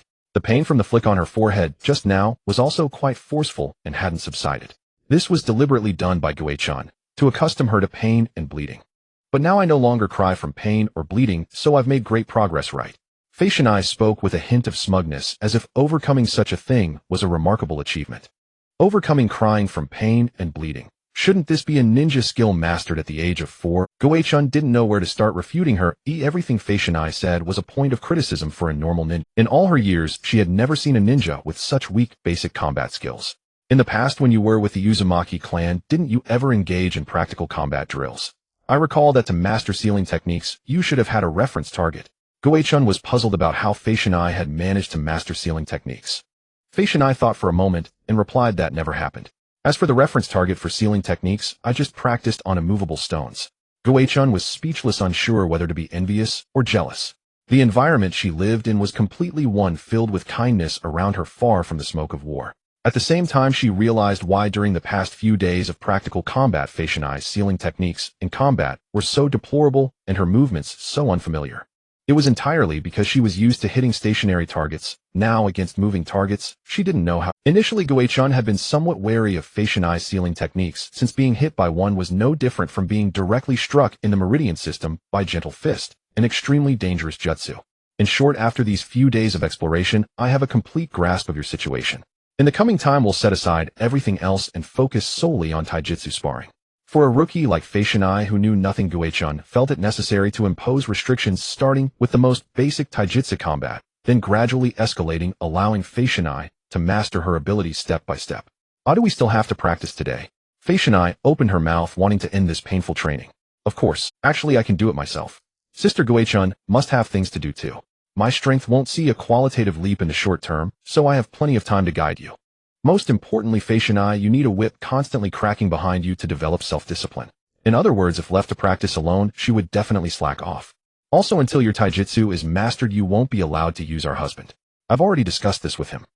Fei Shanai's gaze toward Goeichun instantly filled with terror, as if looking at a demon. Don't look at me like that. If you don't want that to happen, grit your teeth and strive desperately. You don't want our husband to be used only by me, do you? As if not satisfied, Goei-chan further pressured Fei-shinai to shape up. A ninja with such excellent qualities as Fei-shinai had a high probability of becoming a top-tier ninja in the ninja world. Keeping her cooped up at home all day eating and playing was a waste of resources. Although the situation among nations was currently stable, war, as Goei-chan had learned through many years of life, was either in the initiation phase or the preparation phase. It would inevitably erupt again sooner or later. Moreover, with the advent of the era of one village per country, the ninja war that would erupt would be so fierce that even Goei-chan would be alarmed. It would no longer be a clan against a clan, but a more brutal slaughter between villages and nations. By then, the Land of Night might have to clash head-on with the great nations. Before that, sufficient combat power must be prepared. Seeing Fei-shinai finally become serious, Goei-chan felt a sense of relief. Good, that's the spirit. Although the reason for her seriousness left Goei-chan somewhat speechless, as long as she took it seriously, it was a good thing. This way, in a few years, besides herself, the Land of Night might gain another high-end combat power. In fact, if Fei-shinai had her combat experience and could integrate all her advantages, she could immediately rise to the ranks of top-tier ninjas. Suppressing a tailed beast alone would presumably not be difficult. In other words, aside from her stats, everything else about Fei-shinai was a blank slate. While Goei-chan was vigorously training Fei-shinai, Yayoi was not idle either, receiving a guest from Konohagakure, Shinju Tobarama. Having not seen each other for 3 months, Yayoi was a bit surprised that Tobarama had chosen this time to visit him. It couldn't be to exchange research data. His progress on Hashirama cells was slow, and he assumed Tobarama's was similar. If Tobarama had truly achieved rapid results, a second would-release user would have appeared in Konoha long ago. Aren't you staying in Konoha to assist Lord Hashirama with village affairs? How do you have the leisure to come here? Or does Konoha have some new diplomatic strategy? In the reception room, Yayoi and Tobarama sat facing each other. Irori served tea for both, and then stepped back behind Yayoi, also puzzled by Tobarama's visit. According to the intelligence gathered by the Land of Night, there should have been no major events in Konoha recently. Even the internal issues caused by Uchiha Madara had been smoothly resolved under Tobarama's subtle strategies. It's not exactly diplomacy, but there is indeed a matter. Konoha hopes that the Land of Night can provide some assistance. Tobarama nodded, indicating that his visit to the Land of Night at this time was indeed to ask for a favor. The wording also represented Konoha's will, implying that what Tobarama was about to raise was not a private matter, but a decision concerning the entire village. Interesting. Go ahead, I'd like to know what Konoha's next move is. Yayoi looked as if all ears, curious about Konoha's subsequent actions. Since the Madara incident, Konoha had become like an iron bucket, and the information obtainable from the outside was extremely scarce. From these scattered pieces of news, Yayoi couldn't predict what Konoha was up to recently. Tobarama's expression softened slightly. Don't worry, it's not particularly difficult for you, Oda.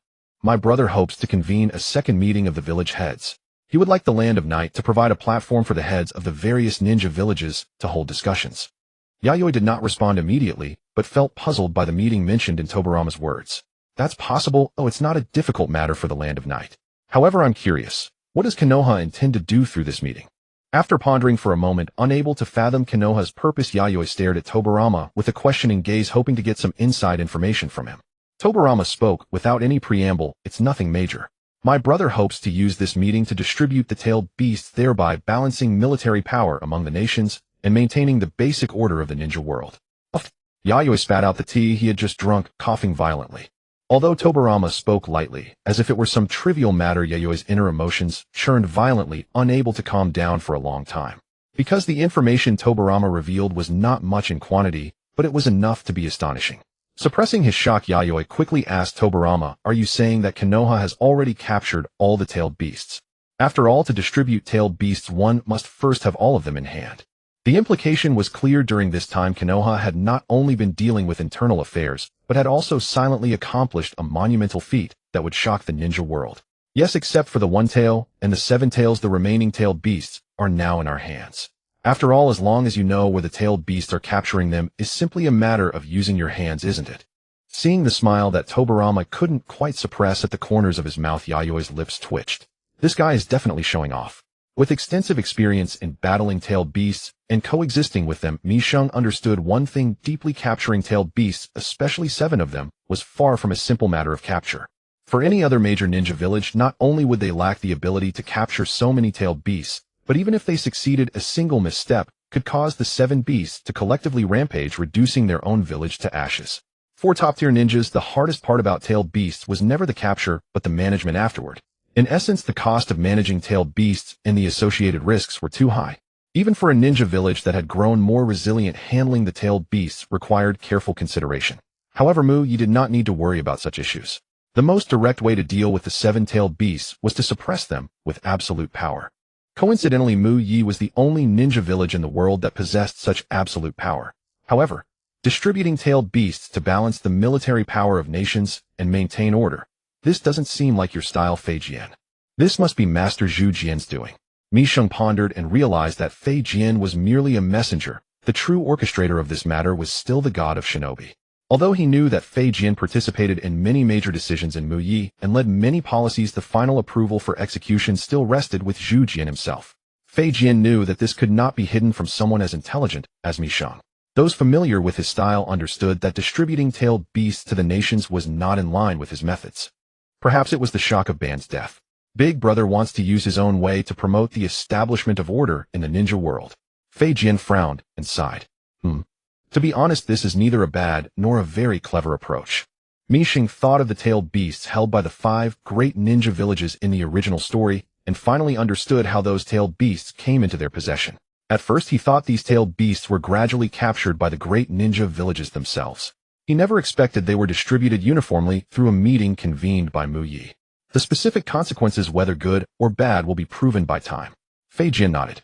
Although he felt Zhu Jian's approach was somewhat questionable, upon careful consideration, it was not entirely unfeasible. After all, if Mu Yi did not capture them, the other great ninja villages would eventually realize the importance of tailed beasts, potentially leading to unnecessary conflicts over their power. As far as he knew, the Yunin village of the Lei country was already secretly plotting to obtain the power of tailed beasts. With this example, it was only a matter of time before the other great ninja villages took the tailed beasts seriously and attempted to capture them. Before that, Mu Yi took the lead in controlling the tailed beasts and distributing them uniformly, demonstrating its power to other nations, while establishing its transcendent status ahead of the era. At the same time, it avoided conflicts among nations, aligning with Zhu Jian's desire to maintain order in the ninja world, a move that achieved multiple goals. As for keeping all 7-tailed beasts for Mu Yi's exclusive use, even Mu Yi could not do that unless Zhu Jian spent all his time watching over these tailed beasts and doing nothing else. Turning them into Jinchuriki was equally troublesome. 1 or 2 might be manageable, but the thought of making all these tailed beasts into Jinchuriki made Fei Jian's scalp tingle, fearing that one day he might wake up to find Mu Yi gone. Thus, Zhu Jian's plan to distribute tailed beasts was both an idealistic aspiration and a practical consideration. The world is full of beautiful visions, but it is precisely these beautiful visions that drag people into hell. Consider this my personal opinion. It's best not to hold too much hope for peace or anything of the sort. Mi Sheng held a very pessimistic view of the distribution of tailed beasts. From the perspective of gaining huge benefits for Mu Yi's rapid development through the distribution of tailed beasts, this plan was not unreasonable. But pinning the vision of order on the balance of tailed beast power seemed overly naive. I thought you would flatter me a little, Oda, and get priority in the distribution of tailed beasts for me. Fei Jian smiled, not expecting Mi Sheng to be so straightforward, directly negating his brother Zhu Jian's idea of maintaining order. Generally speaking, under such circumstances, one should go with the flow and use previously accumulated favors to secure priority in obtaining tailed beasts, thereby strengthening one's own military power. Sorry to disappoint you. I have no interest in flattering others, even if it's Master Zhu Jian. Then would you like to be given 1-tailed beast first? I recall you already have the 7 tails in your possession. With 2-tailed beasts, perhaps the Yi country could gain more say in international affairs. Fei Jian hoped Mi Sheng would accept 1-tailed beast for free. Zhu Jian had sent him not only to use the Yi country's platform to host the meeting, but also to gift the tailed beast to the Yi country as a way to repay the various favors owed by Mu Yi. No, I have no interest in obtaining a 2nd-tailed beast. That would be too conspicuous and would make other great nations wary of the Yi country's power, which is not conducive to development. Mi Sheng shook his head, rejecting Fei Jian's proposal. Then what do you want to obtain from Mu Yi? Fei Jian was a bit surprised, but remained calm, asking Mi Sheng what he needed.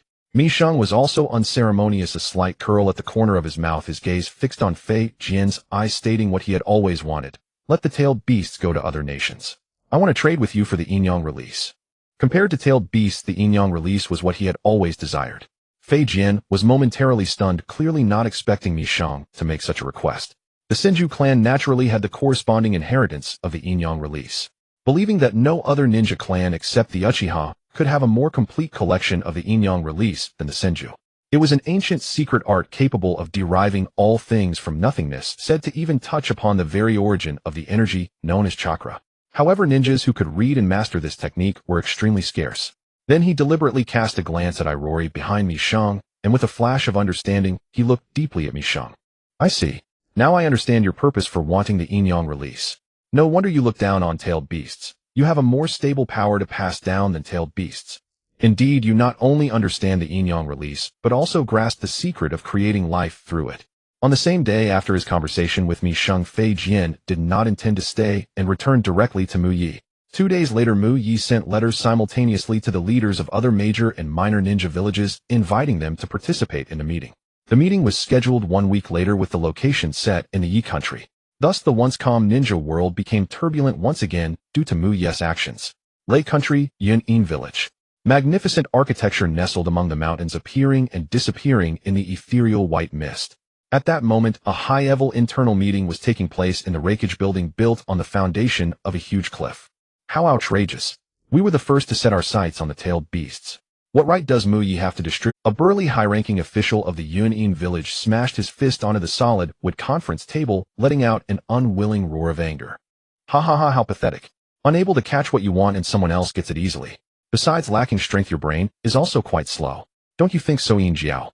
Jin Jiao, with twin horns and flowing yellow hair, couldn't help but cross his arms and laugh mockingly. Exactly.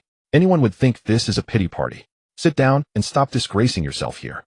A man with silver hair and twin horns with 6 whisker-like marks on his cheeks was Jin Jiao's younger brother Yin Jiao. Like his brother, he crossed his arms and coldly swept his gaze over the high-ranking official who had roared in frustration. If it weren't for you two brothers constantly ignoring orders, we would have obtained more tailed beasts long ago, and the situation wouldn't be so passive.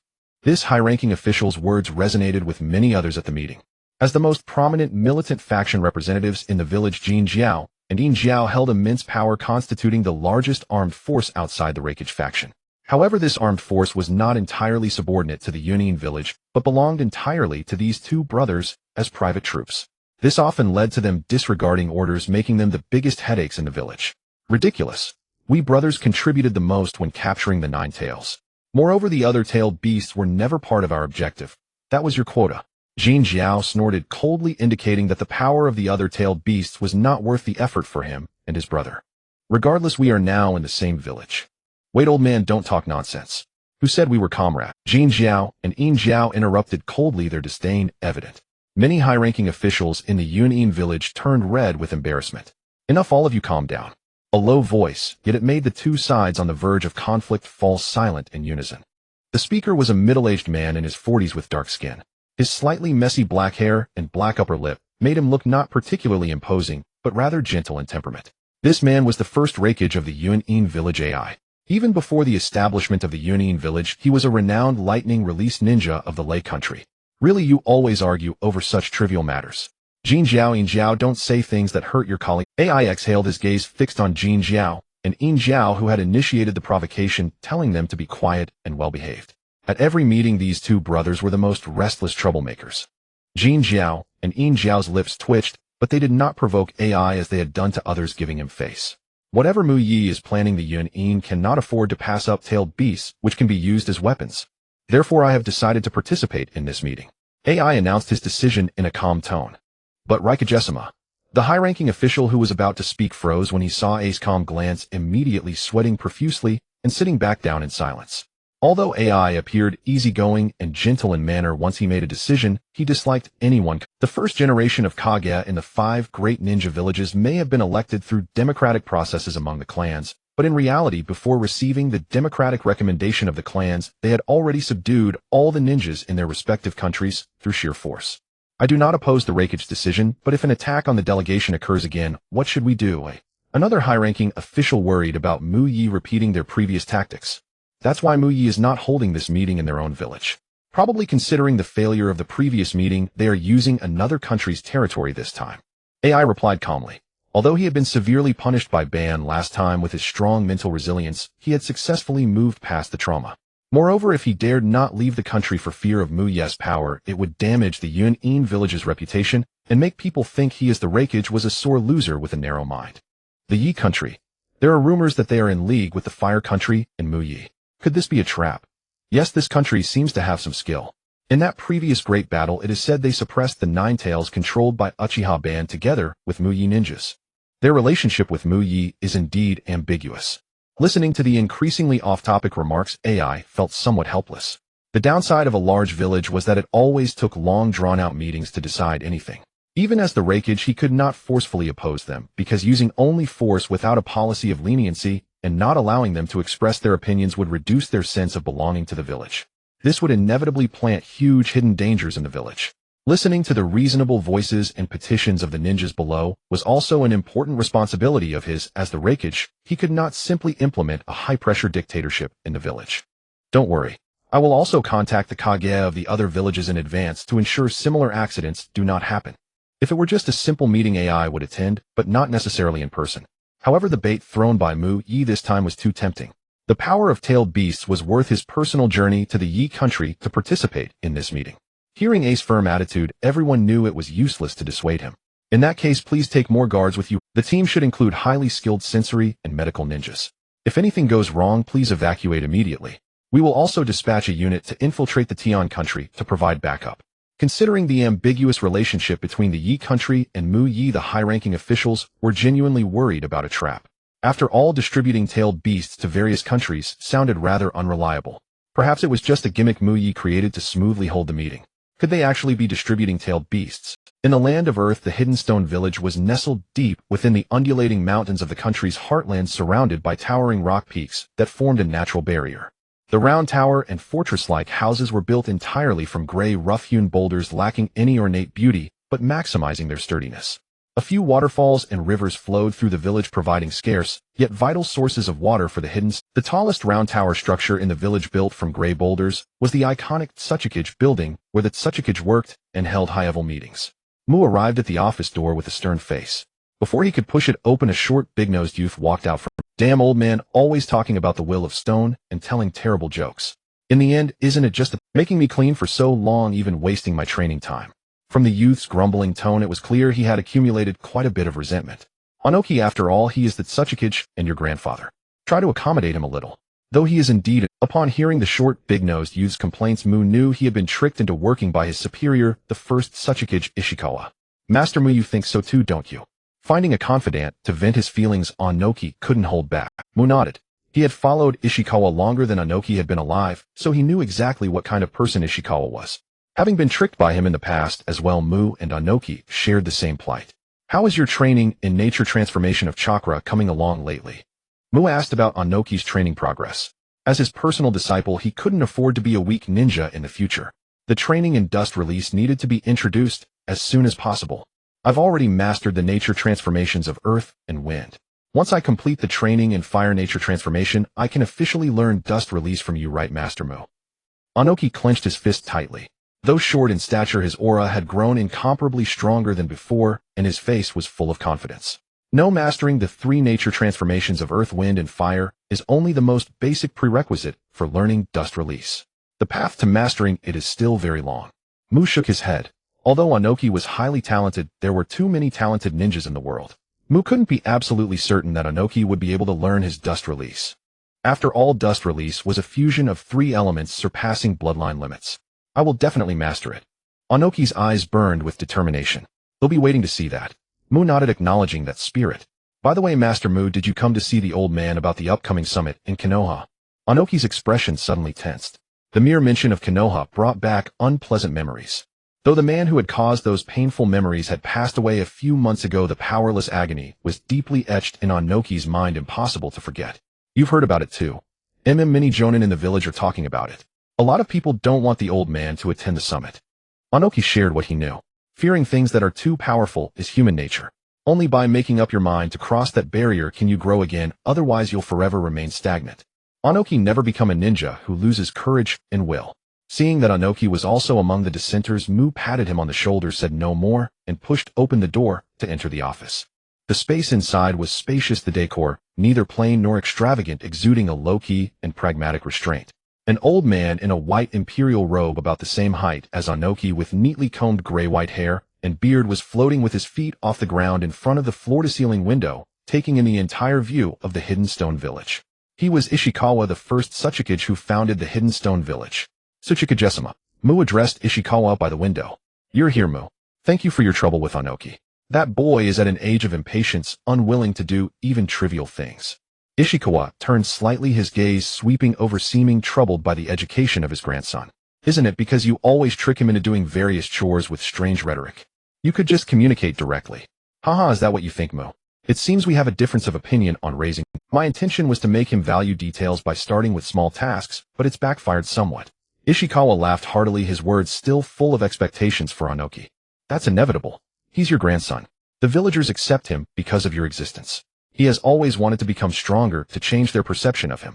As Onoki's teacher, Mu knew exactly what his disciple was thinking. Unfortunately, identity is predetermined from birth. It's not easy for him to break free from my influence. Enough of that. I've made up my mind to attend the 5 Kage summit initiated by Konoha. Ishikawa's face turned serious. I understand. He'll handle the escort duties. Mu seemed unsurprised and replied calmly. Good, I'm counting on you. By the way, have you communicated with General Oda of the Land of Night? How is it? Has he colluded with Konoha? You really have no talent for telling bad jokes. His reply is here. It's as meaningless as your jokes. Mu took out a letter and sighed helplessly, looking down. The letter from Yayoi contained only a short sentence: split-tailed beasts prepare, money come quickly. He didn't know where to start complaining. Was this some kind of tailed beast clearance sale? Or were they going to sell them by weight? Did this guy think he was being funny with that reply? He had originally expected a very serious high-class summit among the leaders of the ninja villages, but now it had become vulgar and lowbrow. Eastern Land of Night. Before Yayoi stood 3 strangely shaped cliffs with huge sharp icicles hanging down from the top, like 3 ferocious wolves bearing their fangs, extremely menacing. The mountain towered far above the surrounding peaks, and the frozen forest around it seemed as insignificant as roadside weeds. From a distance, it gave a strong sense of terror and oppression. Above the mountain, swirling snowflakes fell continuously, covering the entire area, creating a pale world of frozen earth. This place was called Three Wolf Mountain. The surrounding steep snowy peaks and biting ice formed a natural barrier, once the foremost military stronghold of the Land of Iron. However, with the fall of the Land of Iron, it naturally became territory of the Land of Night. Due to its strategic location and natural defenses, after the establishment of the Land of Night, Yayoi carried out several extensive renovations on the original Three Wolf Mountain, transforming it into a more complete military stronghold. Now Three Wolf Mountain was the military core of the Eastern Land of Night, bearing the most important national defense responsibilities in the region. More than 200 ninjas and over 1,000 samurai were permanently stationed there. In the foreseeable future, more ninjas and samurai would be added gradually. So the 5 Kage summit is going to be held here. Kakuzu, who had followed Yayoi to Three Wolf Mountain, looked at the 3 wolf-mouthed snowy cliffs with a nostalgic expression. He had been a participant in Yayua's surprise attack on Three Wolf Mountain. That battle had been extremely perilous. At that time, his strength was far from what it was now, and he had nearly died under the encirclement of the Land of Iron samurai. Exactly. If the summit were held in Yami Castle, any conflict during the talks would become troublesome. Choosing Three Wolf Mountain makes it easier to handle, and it's secluded enough with solid terrain, isn't it? Yayoi looked at the unique terrain of Three Wolf Mountain with satisfaction. Holding the 5 Kage summit here was a decision he made after careful consideration. The Kage and village leaders gathering from various countries might include some hot-tempered individuals, or those with old grudges, making armed conflict during the summit a possibility. Not to mention the martial first Kage. Any village leader who could establish a ninja village in a small country in this era was no ordinary ninja. Therefore, Yayoi felt that holding the summit in a place like Three Wolf Mountain was more reassuring. But want that leak information about this place? Kakuzu worried about that. Don't worry about that. After this place will need to be renovated anyway. The current Three Wolf Mountain doesn't meet my expectations. It's just a premature, half-finished product. Yayoi studied the complex and treacherous terrain of Three Wolf Mountain, considering where to start when renovating again in the future, making the most of the surrounding terrain. Yayoi-sama, the venue for the 5 Kage summit, and the resting rooms for delegates from each village have all been prepared. A samurai in his 30s holding a black-hilted katana walked toward Yayoi, and Kakuzu reporting on the preparations for the 5 Kage summit. It was Kurobi. His aura was restrained. If one didn't know him, they might mistake him for an ordinary samurai. This meant Kurobi had not weakened, but grown stronger. While Kakuzu trained hard, this veteran samurai had not neglected his own training. You've worked hard. By the way, Yayoi-sama, just now the leaders of the Hidden Frost Village and Hidden Hot Water Village arrived. I've arranged for them to be entertained. Kurobi added that 2 village leaders had already arrived. They're quite eager. It's still 2 days before the formal summit. Is it because they're nearby? No wonder I sensed some unfamiliar chakra near Three Wolf Mountain earlier. Yayoi was slightly surprised, but nodded to show he understood. Since learning perception jutsu from his Ana, Yayoi had been able to apply it in practice. Although it could only cover an area of about 6 to 7 kilometers around him and couldn't pinpoint locations, any unfamiliar chakra approaching would still be detected by his perception jutsu. He believed that as he became more proficient, his range and accuracy would improve. The top perception ninjas in the ninja world could locate targets hundreds of kilometers away. At that moment, Yaiwa's expression changed slightly. Follow me. Yes. Kakuzu and Kurobi quickly followed Yayoi to the entrance of Three Wolf Mountain, connecting to the outside. It was a snow-covered road surrounded by snowy peaks, the only passage in and out. At the entrance, a group of people was being stopped by patrolling samurai. Let me handle this. Yayoi approached, dismissed the samurai on guard, and looked at the arriving group, focusing on their leader. The leader had long black hair and wore a red layered armor. He was the first Hokage of Konoha, Hashirama Senju. Pleasure to meet you, Lord Hokage. You must be tired from the long journey. Likewise, General. I am deeply grateful for your hospitality in hosting the 5 Kage summit here. The two shook hands, a formal greeting. As Hashirama was about to say something, he heard footsteps behind him. Tobirama approached. Hey, instead of chatting here, why don't you first deal with these big fellows? Pushing them all the way here was such a hassle. Tobirama pointed to the dozens of oversized carts being pushed forward by Konoha ninjas, each carrying a colossal beast in a coma.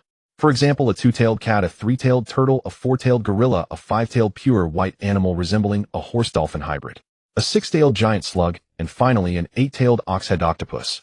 These 6 bizarre giant creatures were the many-tailed beasts captured by Konoha. Except for the 9-tailed sealed inside Mido Uzumaki, all of them were gathered here.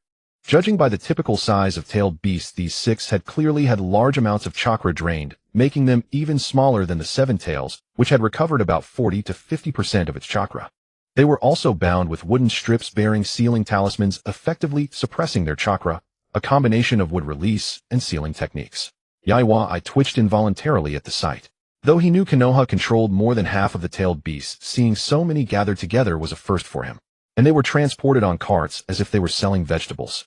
Wood release, wood dragon jutsu.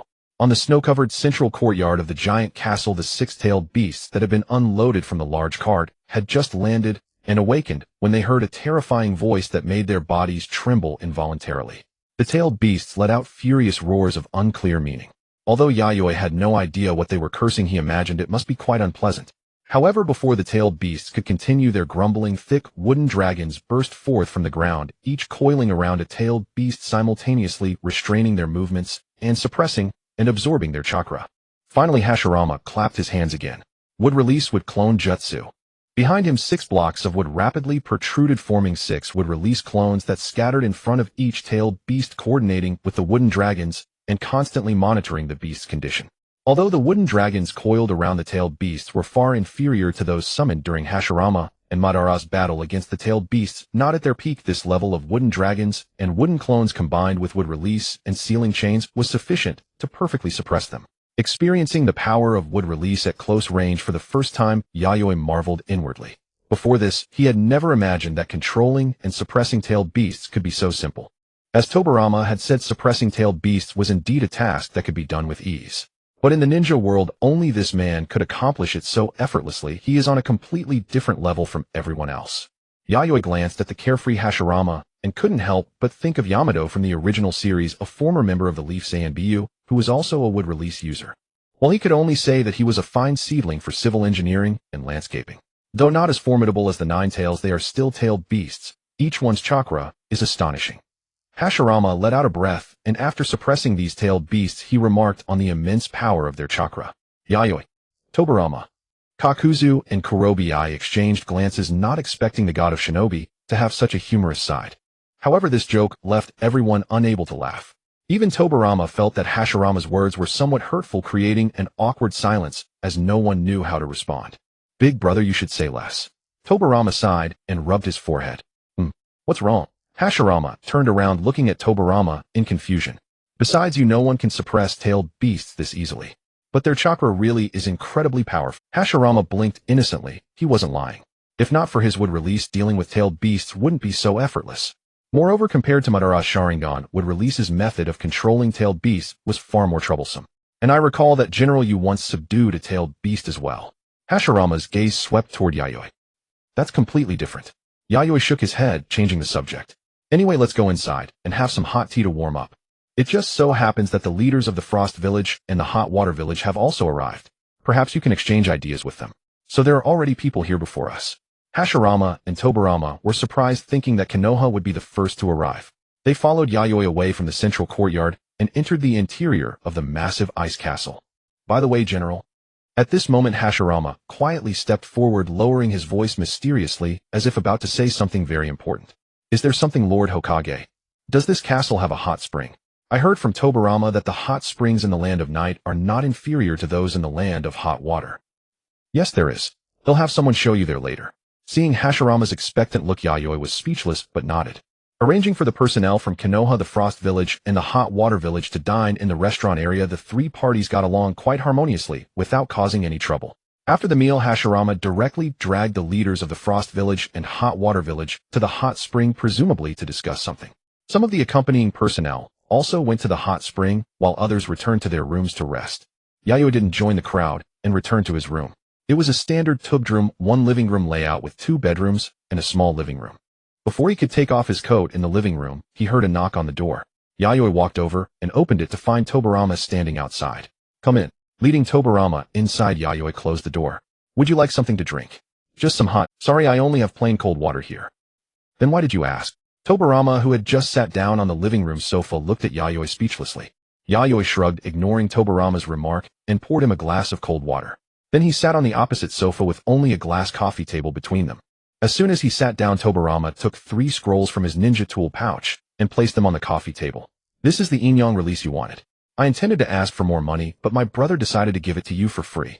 And we're friends, yet you still want money for this. You're the one who sent the bill to Konoha. You don't have the right to say. Tobirama laughed in exasperation. He remembered that after the Uchiha mission to the Land of Night, he had taken a major fall when he returned to Konoha. That was because you tried to fleece me, and in the end I gave you a discount, didn't I? In any case, the value of Inyang release surpasses that of a tailed beast, especially in the hands of a ninja like you. Tobirama tapped his fingers on the coffee table, changing the subject. It seems you didn't come just to deliver something. What do you want to say? Yayoi accepted the 3 scrolls on the table, his heart warming slightly, but he knew now was not the time to examine them. He also sensed that Tobirama had more to say, so he looked up at him. I'm very interested in the data on artificial life you developed. How about a new deal? Tobirama's gaze was, if not for Yayui's request for Inyang release, Tobirama might not have noticed that the artificial life forms Yayoi created were far superior and more stable than tailed beasts, making them far more valuable. Although he had some knowledge of Inyang release and had applied some of its concepts in developing forbidden techniques, creating life, honestly, if he hadn't seen it with his own eyes, he would have found it hard to believe that a ninja of Yayoi level could accomplish such an incredible feat. In ancient mythology, only the legendary sage of the 6 paths, the progenitor of ninjutsu, could achieve this. But the legends of the sage were too distant. Tobirama didn't know if they were real or merely fictional figures from ancient times. Setting aside the distant past, he felt that the artificial life Yayoi had created was more suitable than tailed beasts to serve as Konoha's ultimate safeguard to be passed down through generations. So this is the new deal? You've set your sights on this. I don't want to sound harsh, but even if I gave you all the data, the failure rate would be 100%. Yayoi pondered for a moment, not immediately agreeing, but offering this warning to Tobirama. Tobirama frowned, feeling a bit uncomfortable, as if he was being underestimated. How could he be certain of failure without even trying? Tobirama never thought that in the realm of creation he would be inferior to Yayoi, given his own development of various secret techniques and forbidden arts. If he could obtain Yayoi research data combined with his own intellect and the aid of Inyang release, he believed conquering artificial life would not be difficult. That way, even after he and his brother Hashirama passed away, a stable and powerful force would remain to protect the village. It seems you don't believe me, Tobirama. Seeing Tobirama's frown, Yayoi knew he had other plans. No, I know you don't like to lie, but I have more faith in my own abilities. For a researcher, having one's abilities questioned is quite unpleasant. Tobirama's tone was serious. Indeed, but I don't intend to take back my words. Yayoi understood the stubbornness of researchers, but he still insisted on his view. So shall we make this deal? It's possible, but I've already obtained Inyang release. In that case, I want the complete method of sage art training. Yayoi thought for a while and stated his condition. After all, the research data for creating Irori and Yuru was purely theoretical, lacking the corresponding life embryos, active chakra, and formulas, so its value was not as high as imagined. As for requesting sage art, although the Earth Spider clan with whom he had a summoning contract also had sage art inheritance, it was incomplete, and it was unknown when it could be perfected. rather than that it would be better to directly obtain an existing sage art for research. You're really not holding back. Tobirama clicked his tongue. He knew Yayoi would ask for a steep price, but he didn't expect him to target sage art directly this time. In Konoha, the only ninja capable of using sage art was his brother Hashirama, and he was a perfect user able to enter sage mode instantly. It could be said that among all sage art users throughout history, Hashirama's mastery and research of sage art were among the finest. Tobirama didn't agree immediately. He decided to consult with Hashirama first. Yayoi understood and saw Tobirama out of the room. After Tobirama left, Yayoi closed the door, returned to the bedroom, sat at his desk, and took out the 3 scrolls containing Inyang release to begin his study. After quickly browsing through them, Yayoi made a judgment. Although some content is missing, the completeness should exceed 90%, it's not a big issue. In the past, the Inyang release he had collected, including what he obtained from the Hyuga clan, amounted to less than 20% in total. Now the Inyang release he had obtained was over 90% complete, far exceeding his expectations. After all, the inheritance of Inyang release was too ancient, and its content was profound and obscure. Most ninja could not understand it, nor did they comprehend the power of mastering this technique. As a result, many ancient ninja clans held a casual attitude toward the inheritance of Inyang release, leaving it fragmented. With this, the performance of Irori and Yoru might be further improved. My chakra might also undergo a qualitative change. Yaiwa pitch-black pupils deepened, revealing a meaningful glint. From the very beginning, he had felt that Inyang release was too similar to his own active chakra. In the ninja world, no technique suited him better than Inyang release. Moreover, many people, including Tobirama, had a major misunderstanding about his creation. They thought he had used Inyang release to accomplish the feat of creating life. But the order was actually wrong. Long before obtaining the fragment of Inyang release, he had already attempted to create the earliest life embryo of Irori using active chakra.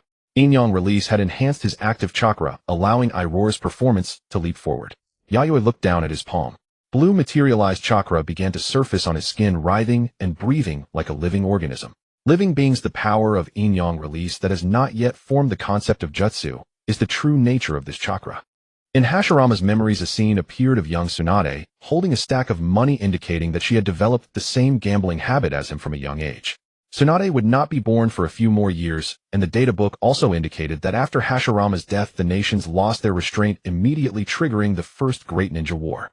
The Inyang release he had long coveted was finally within his grasp, yet the joy within Mi Sheng's heart was far from the calm indifference he displayed on the surface.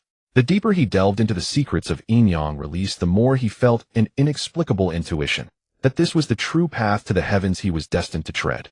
However, to elevate active chakra to a new realm, I must experiment slowly and not rush. But I can first try using Inyang release to refine the bodies of Irori and Yoru, making them more complete. Mi Sheng had always known that Irori and Yoru were not as flawlessly perfect as Tobirama had believed. They possessed fatal weaknesses. That weakness was the chakra core located in their left chests. If that core were damaged, their bodies could cease to. Their bodies were sufficiently sturdy to withstand ordinary attacks, but as long as this vulnerability remained, risk would always accompany them.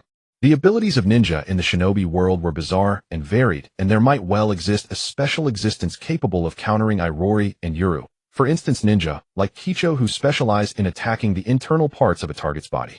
The Hyuga clan was not the only one in the shinobi world capable of attacking internal structures, but in this domain the Hyuga clan's reputation was the greatest, making them widely known. I never expected Lord Mi Sheng to be so concerned about Sister Irori and me. Since that's the case, let Yoru repay Lord Mi Sheng thoroughly tonight. From behind came a sudden sweet laugh from a young girl, but that sweet voice carried a hint of lewdness in it. But before the girl behind him could launch her sneak attack, Mi Sheng lightly raised a finger on the desk, and the jutsu he had preset behind him activated instantly. A golden orb with a shimmering surface vibrated and expanded in the air, completing its target acquisition in an instant. Mi Sheng rose from the chair and turned to see the black-haired girl trapped within the golden ceiling sphere. It was Yoru, who had come with him to serve as his guard.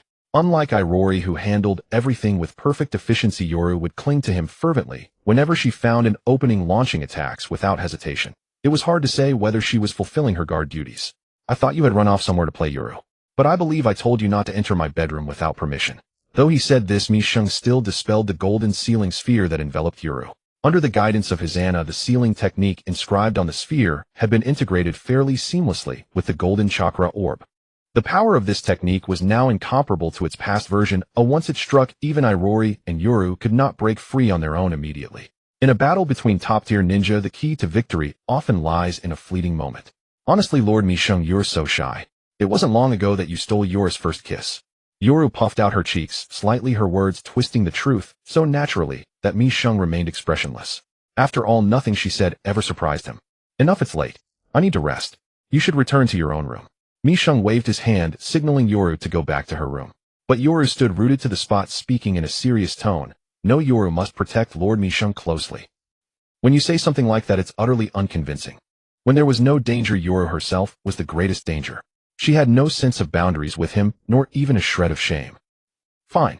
Since you insist, stay, but don't cling to me. Unable to withstand Yoru's persistence, Mi-sheng relented and allowed her to spend the night. But to be safe, he set the terms clearly in advance. He had many important guests to receive tomorrow, and he needed adequate sleep these days to keep his energy up. He couldn't afford to indulge Yoru's antics. Yoru will be good. Yoru nodded with a smile. Sorry, Sister Irori. Yoru will sneak ahead first. A flicker of guilt arose in Yoru's heart toward Irori. But soon the guilt was replaced by the warmth of the bedding, and she cast it away. The next day, several more chieftains of ninja villages from small countries arrived at Mount Sanlang, and under Kurobe's guidance they were settled into rooms inside the castle. To be honest, if it weren't for the conference convened by Konoha, Mi-sheng would never have known that so many ninja villages had sprung up in the shinobi world, some of which he had never even heard of. The countries that established these villages were simply too small and had no presence in the shinobi world. On the map, their territory was merely an inconspicuous black, perhaps even smaller than a forest in the land of night. Are there enough rooms?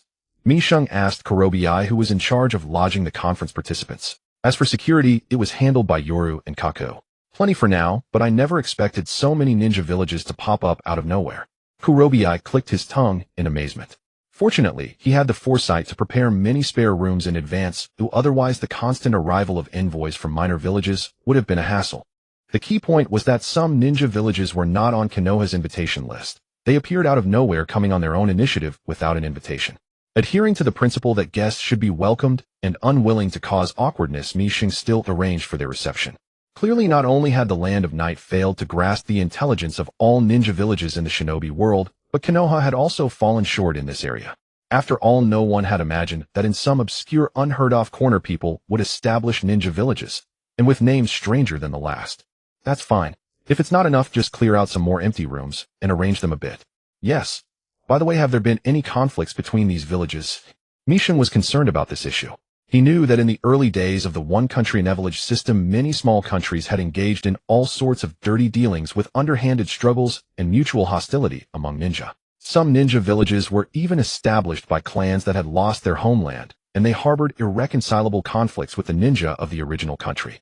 No, that hasn't happened.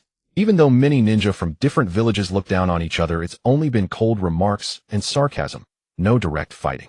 Kurobe shook his head, indicating that the visiting ninja had been quite restrained. It seems they know their place. Mi-sheng nodded with satisfaction. He understood the reason. On one hand, these ninja feared the power of the Land of Night. On the other hand, seeing the six-tailed beasts guarded jointly by Konoha ninja and the Land of Night's samurai in the snowy courtyard, they likely lost any desire to start a fight. At that moment, Yayoi sensed something and looked up towards the distance where an entrance to the Sanlang Mountain was located. Faint vibrations could be heard from there, along with an incredibly strong chakra fluctuation. He'll go stop it. Although he lacked sensing abilities, the abnormal commotion was keenly detected by He Bingwei, who immediately gripped the handle of his blade and prepared to investigate the situation. No need, I'll go myself. Seemingly aware of who was fighting, Yayoi instructed He Bingwei to stay behind and quickly set off towards the location where the battle erupted, accompanied by Yi and Jiaodu. Pits and uneven holes appeared on the ground, and the strong air currents from the continuous explosions blew the surrounding snowflakes away. Little beard, are you looking for death? The emotionless Wu glared at the browless man across from him, clearly agitated by the provocation. Oh, my apologies, I wasn't paying attention earlier. I thought you were an enemy. It turns out you were just a mummy from the land of Earth. The speaker had long yellow hair, wearing a deep green ninja outfit with a high-collared striped trench coat. The mustache under his nose gave his face a comical appearance. He was from the Kaigetsu clan of the mist village known as Kaigetsu Matsuya. At this moment, he was surrounded by several bubble-like objects shimmering with iridescent colors on their surfaces, appearing light and seemingly lacking any formidable attack power. He scratched his head, displaying an apologetic expression. However, given the mischievous smile on his face, it hardly looked like a sincere apology. Then he glanced at Wu and suddenly realized. I thought something was off. It turns out you weren't wearing bandages. I almost didn't recognize you. Look, I really didn't mean to. Do you think I would believe such nonsense? That's hard to say after all my ninjutsu. Once it encounters you will instinctively. As he spoke, the iridescent bubble-like objects around him shot towards Wu. The seemingly light bubbles that could be blown away by the wind appeared to possess significant mass, moving at such speed that they were nearly imperceptible to the naked eye. Without hesitation, Wu immediately slapped the ground with one hand. A thick earthen wall several meters high rose from the snow-covered ground. Boom, boom, boom, boom. The bubbles struck the earthen wall immediately, causing a series of violent explosions that shattered the several meter-thick wall, in an instant creating a series of alarming pits in the snow behind it, caught in the area of concentrated bombardment. The power of the bubbles exceeded Wu's expectations. He leapt into the air, escaping the bombardment range of the bubbles. Faced with such a relentless explosive assault that allowed little room for breathing, he could only evade to avoid being touched by the opponent's ninjutsu. That bastard Littlebeard's strength has increased again. I didn't expect such a simple water-release waterball technique to become so troublesome. Wu felt a heavy weight in his mind. In the past, the opponent's waterball technique did not possess this level of explosive power, and it had directly shattered the hard earthen wall he had created in an instant. It seemed that not only he but the opponent had not wasted time in the Mist Village over the years. They had been diligently training their ninjutsu. Sorry, as you can see, my ninjutsu is always like this. It's not that I intend to attack you. My technique just tends to act on its own and goes out of control the moment it encounters you. You should be alright, right? Looking at Matsuya below with that mischievous look, Wu merely squinted his eyes, revealing a hint of danger. No, this is a common occurrence with ninjutsu. It's nothing serious. My dust release is also like this. Always uncontrollable, autonomously attacking people like you with little beards. Wu spread his hands, aiming at Matsuya, below his figure slowly disappearing from the air. This time I'll turn you into a true, bearded mummy. Matsuya, witnessing this scene, did not panic. Instead, he was filled with boiling blood, his eyes revealing a strong fighting spirit. He bit his finger, letting blood flow out, and halfway through forming hand seals, he suddenly sensed something and plunged down. Earth release yellow spring swamp. A deep voice echoed through the air. The ground within a radius of several dozen meters instantly transformed into a swamp, swallowing half of Matsuya's body and interrupting the summoning technique he was about to perform. Wood release thorn kill technique. Like long snakes, wooden vines precisely wrapped around the invisible Wu in midair, binding his body and arms to prevent the ninjutsu from being executed. Along with Yayoi, there were also Hashirama and Tobarama. Clearly the two of them had sensed the sounds of battle and came to prevent the situation from escalating. Gentlemen, this is not your country, and I think it would be best not to fight casually here. Can you give me that face? Hashirama withdrew the wooden vines that had entangled Wu, and the latter also emerged from his hidden state, floating in midair. Unlike his usual cheerful and gentle demeanor, Hashirama's expression was somewhat serious at this moment. As the initiator of the talks, he did not wish to see anyone causing trouble in such a place. Otherwise, that would mean enemies for him and Konoha. Wu and Matsuya exchanged glances, although the coldness in their eyes had not faded, their fighting spirit had dissipated. With so many people present, this battle could not continue. Moreover, they still had to give face to the Hokage. Thus the two nodded at each other, indicating they would no longer engage. Yayoi gestured to Jiao Du at the side, and Jiao Du released the earth release yellow spring swamp technique. As guests from afar, why don't you come in and rest for a while? What do you think, Lord Tsuchikage and Lord Mizukage? Yayoi glanced at the two elders not far away who had been watching the battle unfold without intervening. They were indeed Tsuchikage Ishikawa from Iwagakure and Mizukage Hakuren from Kirigakure.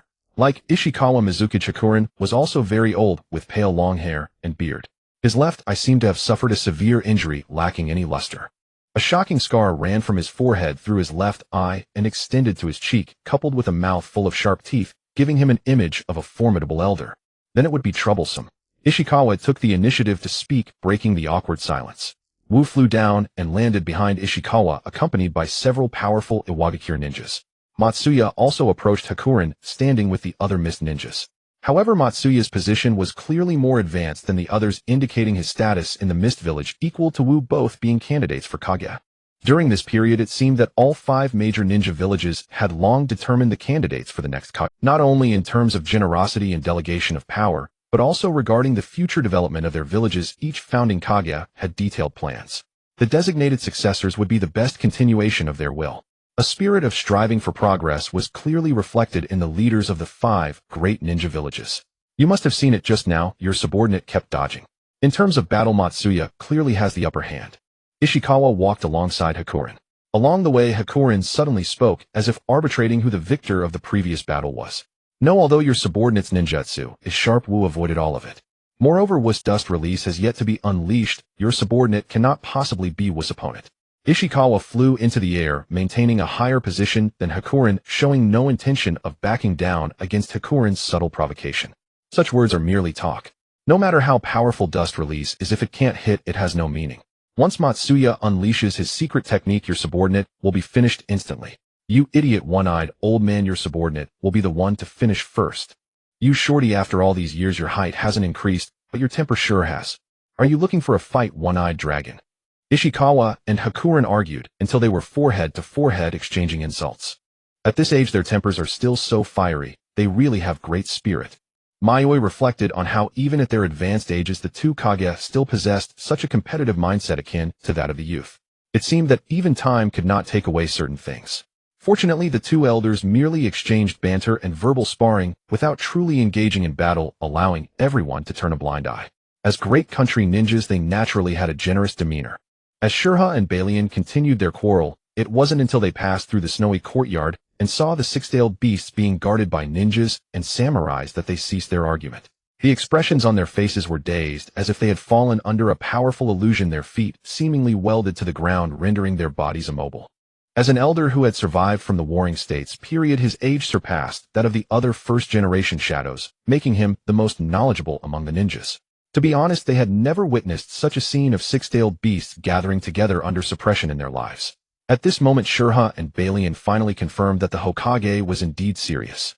Watching this scene, Mia couldn't help but nod secretly. If anyone were to cause trouble, just bringing them over to see the six-tailed beasts would likely quell their intentions. Especially for Wu and Huanyue, in the face of the overwhelming power suppressing the six-tailed beasts, they both felt like clowns. Among the arriving ninja leaders was one from the Land of Snow, which drew Mia's attention slightly. The Land of Snow, like the eastern part of the Land of Night, is a cold climate country with poor agriculture, yet it has made significant achievements in heavy industry. Moreover, they possess a special technique for crafting chakra armor, which is said to significantly enhance a ninja's combat capabilities. Mia knew that this rumor was not false, but the technology for crafting chakra armor might not be mature. After all, while enhancing a ninja's abilities is commendable, the issue of safety raises a question mark. Due to the varying distances between the countries and the Land of Night, the leaders or shadows of the ninja villages from each country arrived at the Land of Night at different times. Fortunately, before the talks began, all invited ninja villages sent delegations. Even those not on the list came seeking attention at this meeting. Following the arrivals of Konoha, Awagakure, and Kirigakure, the Suna ninjas from the Land of Wind, and the Kumogakure ninjas from the Land of Lightning officially arrived at Sanling Mountain the day before the Five Shadows Conference. The first-generation Wind Shadow Ridu appeared youthful, yet he was already a man over 40. He had a tidy hairstyle and wore a thick coat capable of withstanding both snowstorms and desert sands. Considering that most of the Land of Wind's territory is desert, his heavy attire was not surprising. As for the first-generation Lightning Shadow, Mia was somewhat surprised. Although he had dark skin and a tall physique, like most of the people from the Land of Lightning, his demeanor was very polite, and his temper quite gentle. Before this, Mia had a very poor impression of the Kumogakure ninjas. Not to mention the original work depicted Kumogakure's underhanded dealings with Konoha's Hyuga clan. Even the brothers Jinkaku and Ginkaku had left him with a bad impression of the Kumogakure ninjas. Though they seemed brutish, they were in essence cunning and adept at schemes. It was uncertain whether this first-generation Lightning Shadow AI truly possessed genuine grace, or if that grace and politeness were merely an external facade. However, Mia did not care. The venue was provided by him, and the real initiator of the talks was the Hokage of Konoha. If anyone caused trouble here, it wouldn't even require the Land of Night to intervene. Konoha would take the initiative to step in.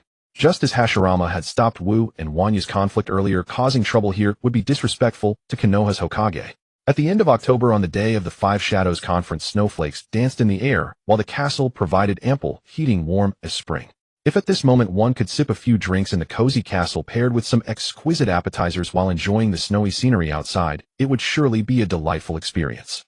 However, the ninjas who came here had no such thoughts. Especially on the day the talks began, the air in the castle was thick with an untraceable sense of oppression. Without any cumbersome preliminary ceremonies, on that morning after everyone had enjoyed a lavish breakfast, they officially began the talks around 9 o'clock. The talks were divided into two venues. One was specially prepared for the Five Shadows, while the other gathered the leaders of the smaller ninja villages for exchange. Only after the Five Shadows had finished their exchanges would they talk with the leaders of these smaller ninja villages.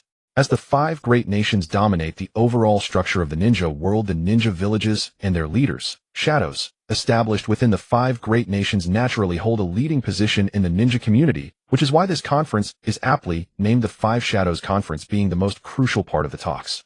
At 9:30 in the morning, the five shadows gathered in a conference room with a large round table. On the eastern half of the table from left to right were Mizukage Balian, Winkage Ridu, Hokage Hashirama, Tsuchikage Shurha, and Reikage Ai.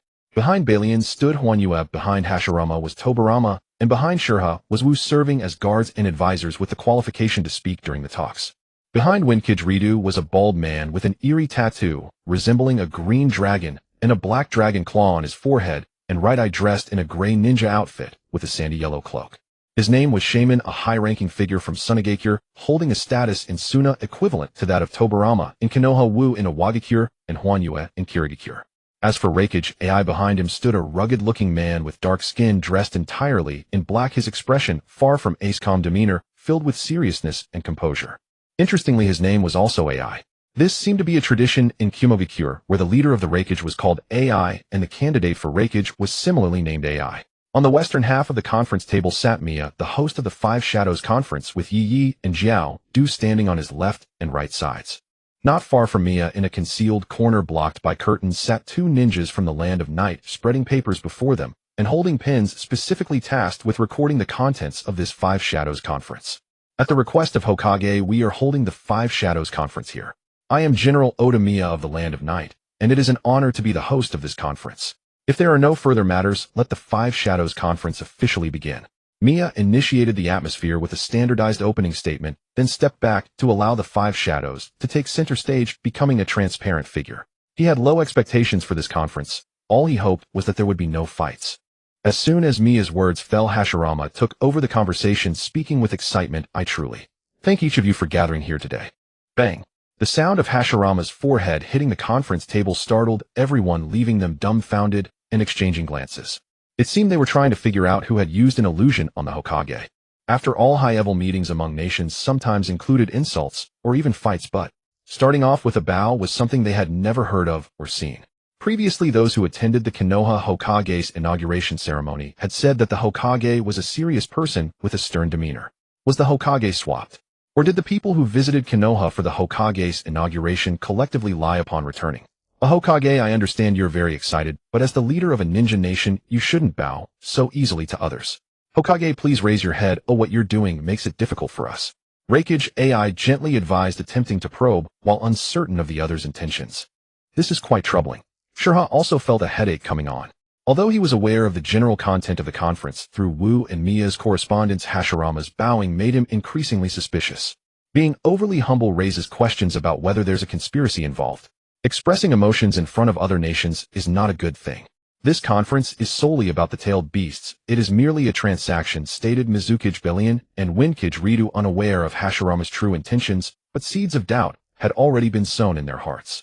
Moreover, they decided they could not follow the Hokage's lead and must return to the subject of distributing the tailed. That's right, we in Konoha have already set a price for the tailed beasts. We will distribute them reasonably according to the strength of each village. However, this is not for free. You will need to exchange money or resources. Tobarama sighed, deeply knowing that he had to step in to salvage the situation. He had anticipated that such incidents would occur during the talks, and fortunately, he had prepared in advance, not allowing Hashirama's antics to disrupt the rhythm. I think giving it for free. Shut up. Before Hashirama could finish, Tobarama couldn't help but interrupt. However, the leaders of the villages were still shaken by Hashirama's words. It was not because of the free mentioned by Hashirama, but because they felt there were too many strange and unreasonable aspects to this conference. Between bowing and planning to give the tailed beasts for free, Hashirama's thoughts as Hokage were too unpredictable, making them feel he was hiding something. Moreover, the conference was held in the Land of Night, a country closely tied to Konoha. The four shadows, including Shurha, couldn't help but sweep their gazes around, checking for any suspicious traps or mechanisms. Ultimately, their gaze fell on Mia, the host, their eyes revealing deep doubt and distrust, causing Mia's lips to twitch slightly. This was entirely Konoha's own idea and had nothing to do with him as the host. Just as it began, the Five Shadows Conference fell directly into a silent deadlock.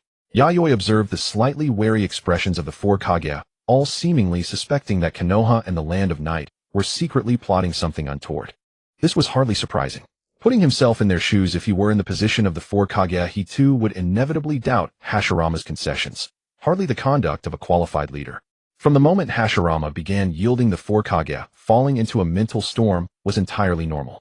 The only abnormal one here was Hashirama himself, the very initiator of the summit. Lord Hokage, please set aside such direct emotional expressions for now. Acting like this will make the negotiations impossible to proceed smoothly. Yayoi had no choice but to counsel Hashirama while also mentioning Konoha and the Land of Fire, urging him to mind international implications in this setting. On my apologies. Seeing all five Kage gathered together, I am truly overjoyed. If there is any impropriety, I beg your forgiveness. Hashirama still found it difficult to contain his emotions. Perhaps the venue resembled the scene of his dreams, leaving him exhilarated and somewhat at a loss. Really, could you please not start with such an oppressive approach next time? The Kazekage Retsudo sighed, lightly rubbing his forehead in exasperation. But inwardly he relaxed slightly. This Hokage of Konoha seemed genuinely sincere, not colluding with the Land of Night in any sinister scheme. Leaders who cannot control their own preferences and thus reveal their true feelings are rare, but not unheard of. In that case, let's skip the unnecessary pleasantries and get straight to the point. Lord Hokage, we have been invited here for the Five Kage Summit because it concerns the distribution of tailed beasts. Is that correct? Though Tobarama had mentioned it earlier, Retsudo felt it necessary to confirm again, as words from the Hokage himself carried more weight here. Yes, I intend to distribute the tailed beasts among the nations, and I have brought them all here. Do you have any advice, Lord Kazekage? Hashirama blinked. I have seen that. It seems your strength, Lord Hokage, is even more admirable than the legends suggest. Retsudo's tone was calm, but whether his inner state matched his outward composure only he knew. If it's merely a simple distribution of tailed beasts, the matter is still too straightforward. Don't you have any additional terms, Lord Hokage? The Mizukage Byakuren spoke pointedly. Hashirama did not answer. Instead, Tobarama produced the prepared agreement documents and distributed them before Hashirama and the other four Kage. As I mentioned earlier, Konoha plans to balance the power of the major nations through the distribution of tailed beasts, thereby constructing a stable order suitable for the current ninja world development and effectively eliminating unnecessary conflicts among nations. This is the agreement. If there are no issues, I hope you will sign it. Tobarama made a formulaic explanation, then stood behind Hashirama, waiting quietly for the other four Kage's responses. The four Kage did not answer immediately. Instead, they picked up the documents and read them unhurriedly. Some wore contemplative expressions, some frowned slightly, but their faces revealed little information. In terms of emotional control, the four Kage were all exemplary. The agreement contained many clauses and conditions, some of which satisfied them, while others aroused their displeasure. The content here is quite insightful. Though some parts are overly idealistic, if the nations can set aside their prejudices, it is not impossible to achieve. The Reikage AI gave his assessment generally approving. Leaving aside overly utopian slogans like peace, a stable environment was more beneficial to the development of the major powers. Years ago, the ninja world was plagued by wars large and small. Even children as young as 4 or 5 had to learn to wield kunai and fight. That tragic state persisted for many years during the Warring States period, until the advent of the ninja village system gradually alleviated the situation. In fact, if not for Madara's attack on the delegation in the past, exchanges between nations would have come sooner. After all, in recent years, the war-weary populace within the great nations had become the mainstream. Having endured the brutal era of conflict, most ninjas had grown to loathe endless slaughter. Ishikawa and Byakuren, both elderly, merely stroked their beards and nodded slightly, without directly expressing their thoughts. The last to finish reading was the Kazekage Retsudo, who furrowed his brow the most and raised a finger. I have 2 questions. First, the terms in the agreement are good, but the Land of Wind has a unique national situation. Some conditions may impose a heavy burden on us. Regarding Retsudo's statement, Hashirama quickly replied, On that point, Lord Kazekage, do not worry.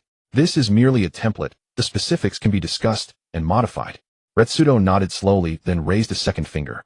Second, the Land of Wind, like the Land of Night, already possesses a tailed beast. That is the one-tailed shikaku sealed in a temple by successive high monks. Therefore, the distribution of tailed beasts offers no benefit to the Land of Wind. We do not need a tailed beast, we need something else. Is that acceptable? What do you want, Lord Kazekage? Part of the fertile land of the Land of Fire, and I want to take a 30% cut of the payments from all nations purchasing tailed beasts from Konoha. Retsudo made an exorbitant demand. Not only Yayoi but the other Kage were also shocked by his words, especially the 3 Kage aside from Hashirama, who stared wide-eyed. Though it was common to start with a difficult condition and then negotiate down, Retsudo's terms were not up for negotiation. They were an outright table flip. Stop spouting nonsense, Kazekage. There are limits to recklessness. You show no sincerity in negotiation. Retsudo ignored the reprimands of the three Kage.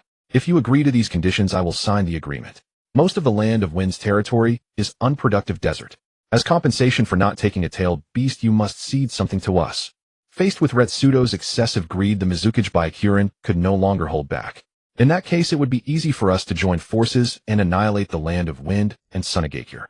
Careful you don't bite off more than you can chew, Lord Mizukage. Would you like to test the sharpness of my wind release? My water release is no less formidable. With a rumble, the moment chakra erupted from both of them, the hard floor beneath their feet emitted a creaking sound of strain and cracked into pieces.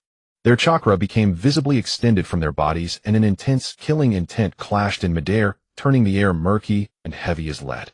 Just as their bodies were tensed to the limit on the verge of an all-out battle, a loud bang echoed, causing the concentrated killing intent in the air to pause. Lord Hokageyu.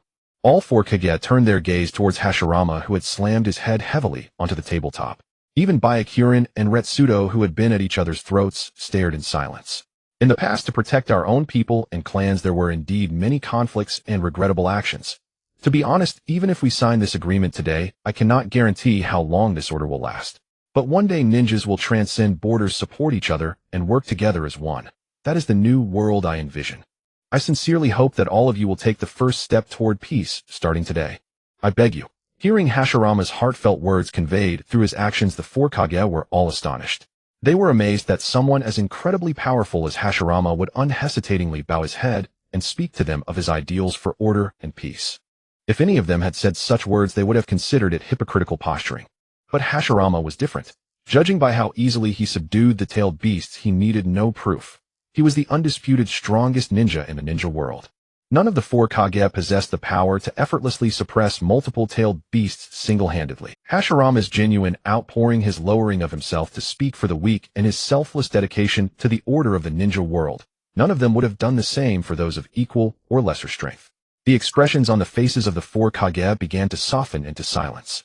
Their previous attitudes, some vague, some stubborn, were the best proof. The suspicion and distrust of the past had been between clans and now had gradually evolved into open and covert struggles between nations and villages. They saw each other as formidable opponents and enemies, not as allies working together. Well, anyway, please raise your head first, Lord Hokage. Ishikawa broke the silence first. Honestly, I don't quite understand the thoughts of today's young people, but the pain brought by war has indeed left all nations licking their wounds in silence. Both the citizens and the ninjas in the villages are steeped in war weariness. Ishikawa's words left the other Kage in silence. War weariness and a longing for stability were indeed the prevailing sentiments among the populace and ninjas. Having endured the brutal chaos of the past, even they felt numb and repulsed by endless conflict. For the eldest Ishikawa and Byakuren, this was especially true. The ninja village model was an exploratory move. It had yielded some results, alleviating the heavy wounds of the warring states period.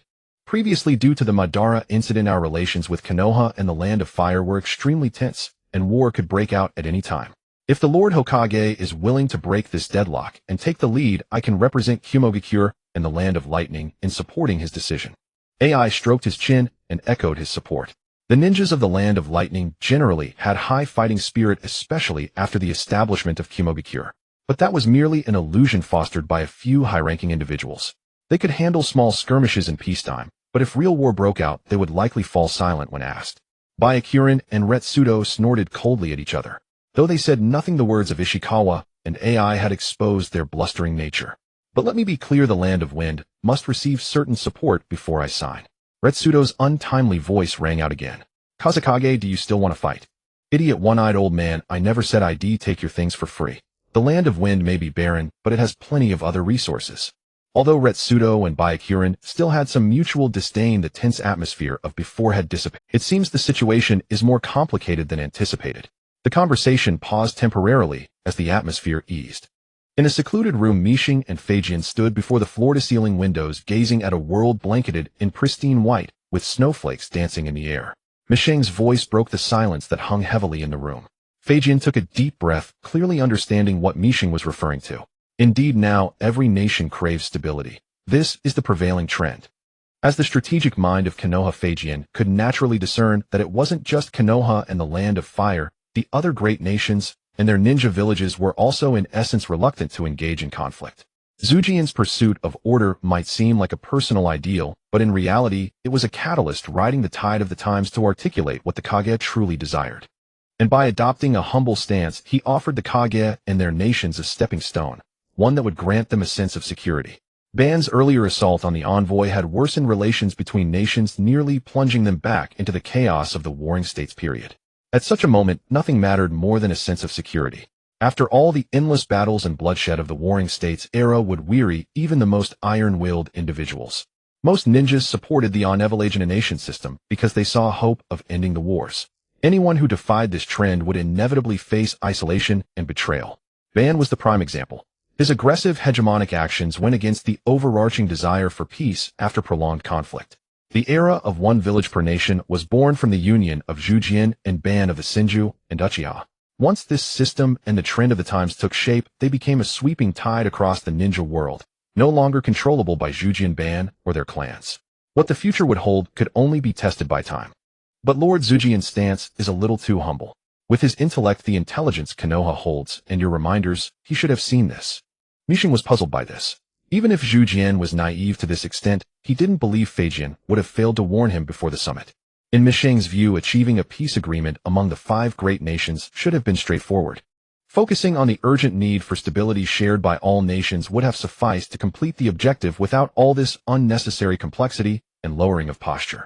I spoke with my brother last night, but he remained resolute in his approach. He didn't want to turn the 5 Kage summit into a game of mutual suspicion and probing. Stability among nations is the overarching trend, but before that, probing and sacrifices are inevitable. My brother didn't want to sacrifice innocent lives for such reasons. So that's how it is. Mishing nodded, understanding the reason behind Zhujian's humble stance. Indeed, stability was the current trend in the ninja world, and no one would be willing to defy it unless absolutely necessary. But setting aside old grudges and cooperating was immensely difficult. There would inevitably be covert struggles, conflict, and gradual adjustment before stability was achieved. Yet this would inevitably lead to countless lives lost. Zhujian eliminated the meaningless process of probing among nations. Since stability was the trend, he chose to break the deadlock himself, skipping the tests and jumping directly to the stage of cooperation. The other 4 great nations lacked the capability. Those who could do so were Konoha and the Land of Fire, which bore the stain of past misdeeds. Zhujian's humble stance carried both his apology to the nations and his own compassion. There had been too many victims in the Warring States era. Those who had barely survived should not become meaningless sacrifices in the struggles among nations.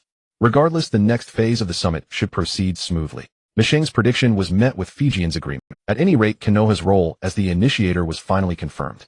His brother might be naive and sometimes childish, but once the bottom line was firmly set, he would not allow anyone to test its boundaries.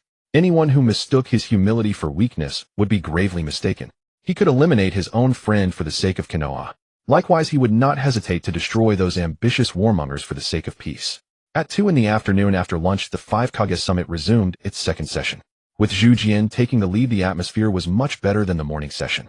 Even the Kazekage Redo no longer made arrogant, overreaching remarks to test the reactions of other nations. This relieved Mishing, but he knew it was thanks to Zhujian. Without Zhujian's initiative to break the deadlock, the 4 Kage might have spent a long time probing and scheming, potentially escalating into actual combat. In truth, it was only natural. They had come representing the interests of their nations and villages, testing the opponent's hand was the norm. Zhujian's open-handed approach was an anomaly in the summit. As for the terms of the agreement, the 4 Kage made some modifications, not strictly following Zhujian's template. However, the adjustments generally fell within the expectations of Konoha and the Land of Fire.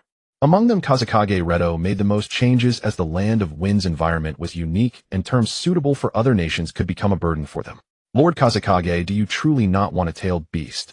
Finally, the distribution of tailed beasts came up. Ishikawa looked at Redo and asked again about his stance. Redo shook his head firmly, as if he found the idea distasteful. 1 tailed beast is enough. These things come back to life when killed, and turning them into Jinchuriki risks random rampages. What a hassle. I don't understand why you treat them like treasures. The trouble he spoke of wasn't about the tailed beast's power, but the high cost of controlling them with questionable return. Most importantly, unless they came in groups, a single tailed beast, except for the 9 tails, could be easily suppressed by him, the Kazekage, with his bare hands. In Sunagakure, he wasn't the only one capable of facing a tailed beast. Hiden, his escort Seimin. Instead of tailed beasts, he preferred more aid from other nations for the Land of Wind's livelihood to improve the lives of his people. But their chakra is immense. They can be used as energy sources for village development when necessary. AI said this. Redo scoffed at Ace's remark. He had never heard of a tailed beast willingly cooperate. Even Zhu Jian and Ban had to use other means to control them. In contrast, he had witnessed many tragedies caused by rampaging tailed beasts. Whether through sealing techniques or making them into jinchuriki, in his view, it was all playing with fire. If it weren't for the fact that the one-tailed Shoha stubbornly insisted on dwelling in the land of Wind's desert, he would have loved to sell it for a good price. Thinking of that troublesome Shoha, Redo's eyes suddenly lit up. In that case, how about I sell Shoha to your cloud? Ace's mouth twitched. If Redo didn't want a tailed beast, Konoha's 6 would be distributed as 2 each to Cloud Mist and Stone. If another one came, Cloud Village might not be able to handle it. Even if they could, the cost of control would reach unimaginable heights. At that point, Cloud might as well do nothing but think about suppressing the tailed beast.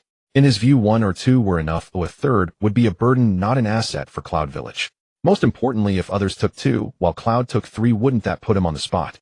That bastard Kazekage couldn't even discuss it in private. Kazekage Reikage, don't you dare. We'll be watching you.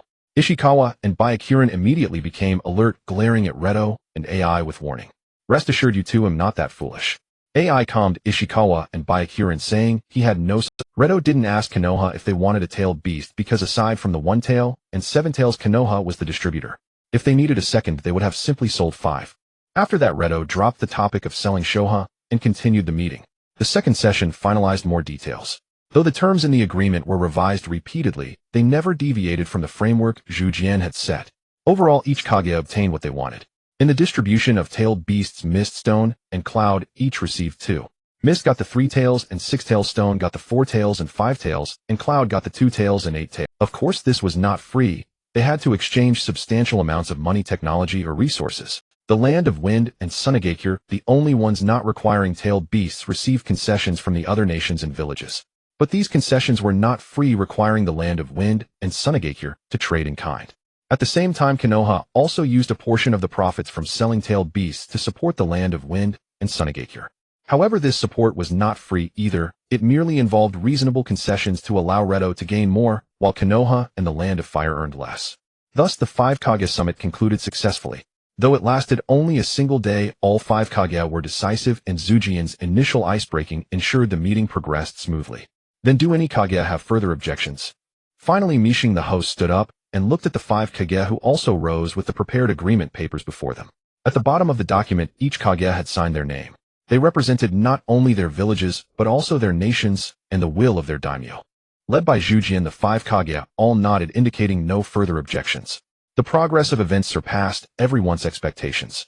In that case, I declare this agreement officially effective in the name of the General of the Land of Night, Mishing announced solemnly. In this moment, the era of 1 village per nation finally dismantled the remnants of the warring states, ushering in a new age of cooperation among nations. Perhaps in the future, such peace would give rise to new conflicts and contradictions as circumstances changed. But at this moment, this agreement bore the lives and tears of countless people across the nations, born from the prayers and blessings of many, heavier than anything else in the world. The official agreement among the 5 shadows signifies the dawn of an era of cooperation among the 5 great nations. With the leadership of the 5 nations, the smaller countries will naturally follow suit. Consequently, the developments on the side of the smaller nations faced little resistance and were unanimously approved. Given that decisions made by the 5 great nations are exceedingly difficult to oppose, even a slight misstep could lead to severe consequences. On the other hand, the agreements established among the 5 nations offer evident benefits to the smaller countries. A stable and orderly environment is precisely what the smaller nations yearn for. Attaining this outcome would make the journey worthwhile. The talks lasted for 3 days, after which the countries gradually departed from Sanling Mountain. Wuyin, Yayin, and Yunyan returned with 2-tailed beasts, having made arrangements for immediate delivery and subsequent payment. Due to the weakened state of the tailed beasts, even 2 of them could be easily subdued by the ninjas from 3 villages. Moreover, among the ninjas they brought there were skilled practitioners of sealing techniques. Especially for Yayin village, they were the most prepared, even bringing a substantial amount of money, paying nearly half of what was owed to Konoha, with the remainder to be gathered after returning to Yayin. In the end, only Konoha remained at Sanling Mountain, planning to delay their departure by a day. It seems that this time Konoha is going to make quite a profit. In a small private meeting room, Meion and Tobarama sat across from each other. Meion made this remark not to jest with Tobarama, but because the payments made to Konoha for the acquisition of the tailed beasts were indeed astonishing. The payments included not only money but also a wealth of ninjutsu data and resources which made even Meion feel immensely tempted. It's just that to turn these things into nutrients for Konoha's growth, further development is still required to keep pace. Tobarama's lips curled slightly, indicating his pleasant mood. With so much money and resources, he could handle many matters. As for the lost-tailed beasts, Tobarama did not dwell on them. With so many tailed beasts, it was inappropriate to confine them together from any angle. Konoha possessed the strongest 9 tails, which was more than enough. Speaking of which, how did the discussions with Lord Hashirama go? Meion referred to the Senjutsu trade mentioned that day, where Senjutsu would be exchanged for the research data on artificial life in his possession. Tobarama sighed. I believe a trade could be arranged, but my brother rejected it. He thinks Senjutsu is too dangerous and shouldn't be practiced lightly. This reasoning did not surprise Meion. Tobarama had not sought him out to discuss the trade for several days, which indicated that the deal was likely a failure. The reason for rejection was very much in line with Hashirama's style. Practicing Senjutsu is more perilous than forbidden techniques, and there is no room for compromise. It's either learn it or face death. The probability of survival and death is both 50%, and considering Hashirama's kind-hearted nature, it is only natural for him to think this way.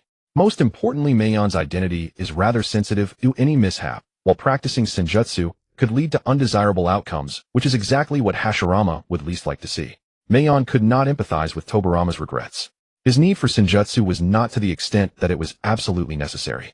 At worst, he could rely on the Tsuchigumo clan, although their Senjutsu still needed improvement. Subsequently, Meion and Tobarama shifted the topic and began discussing other collaborative matters.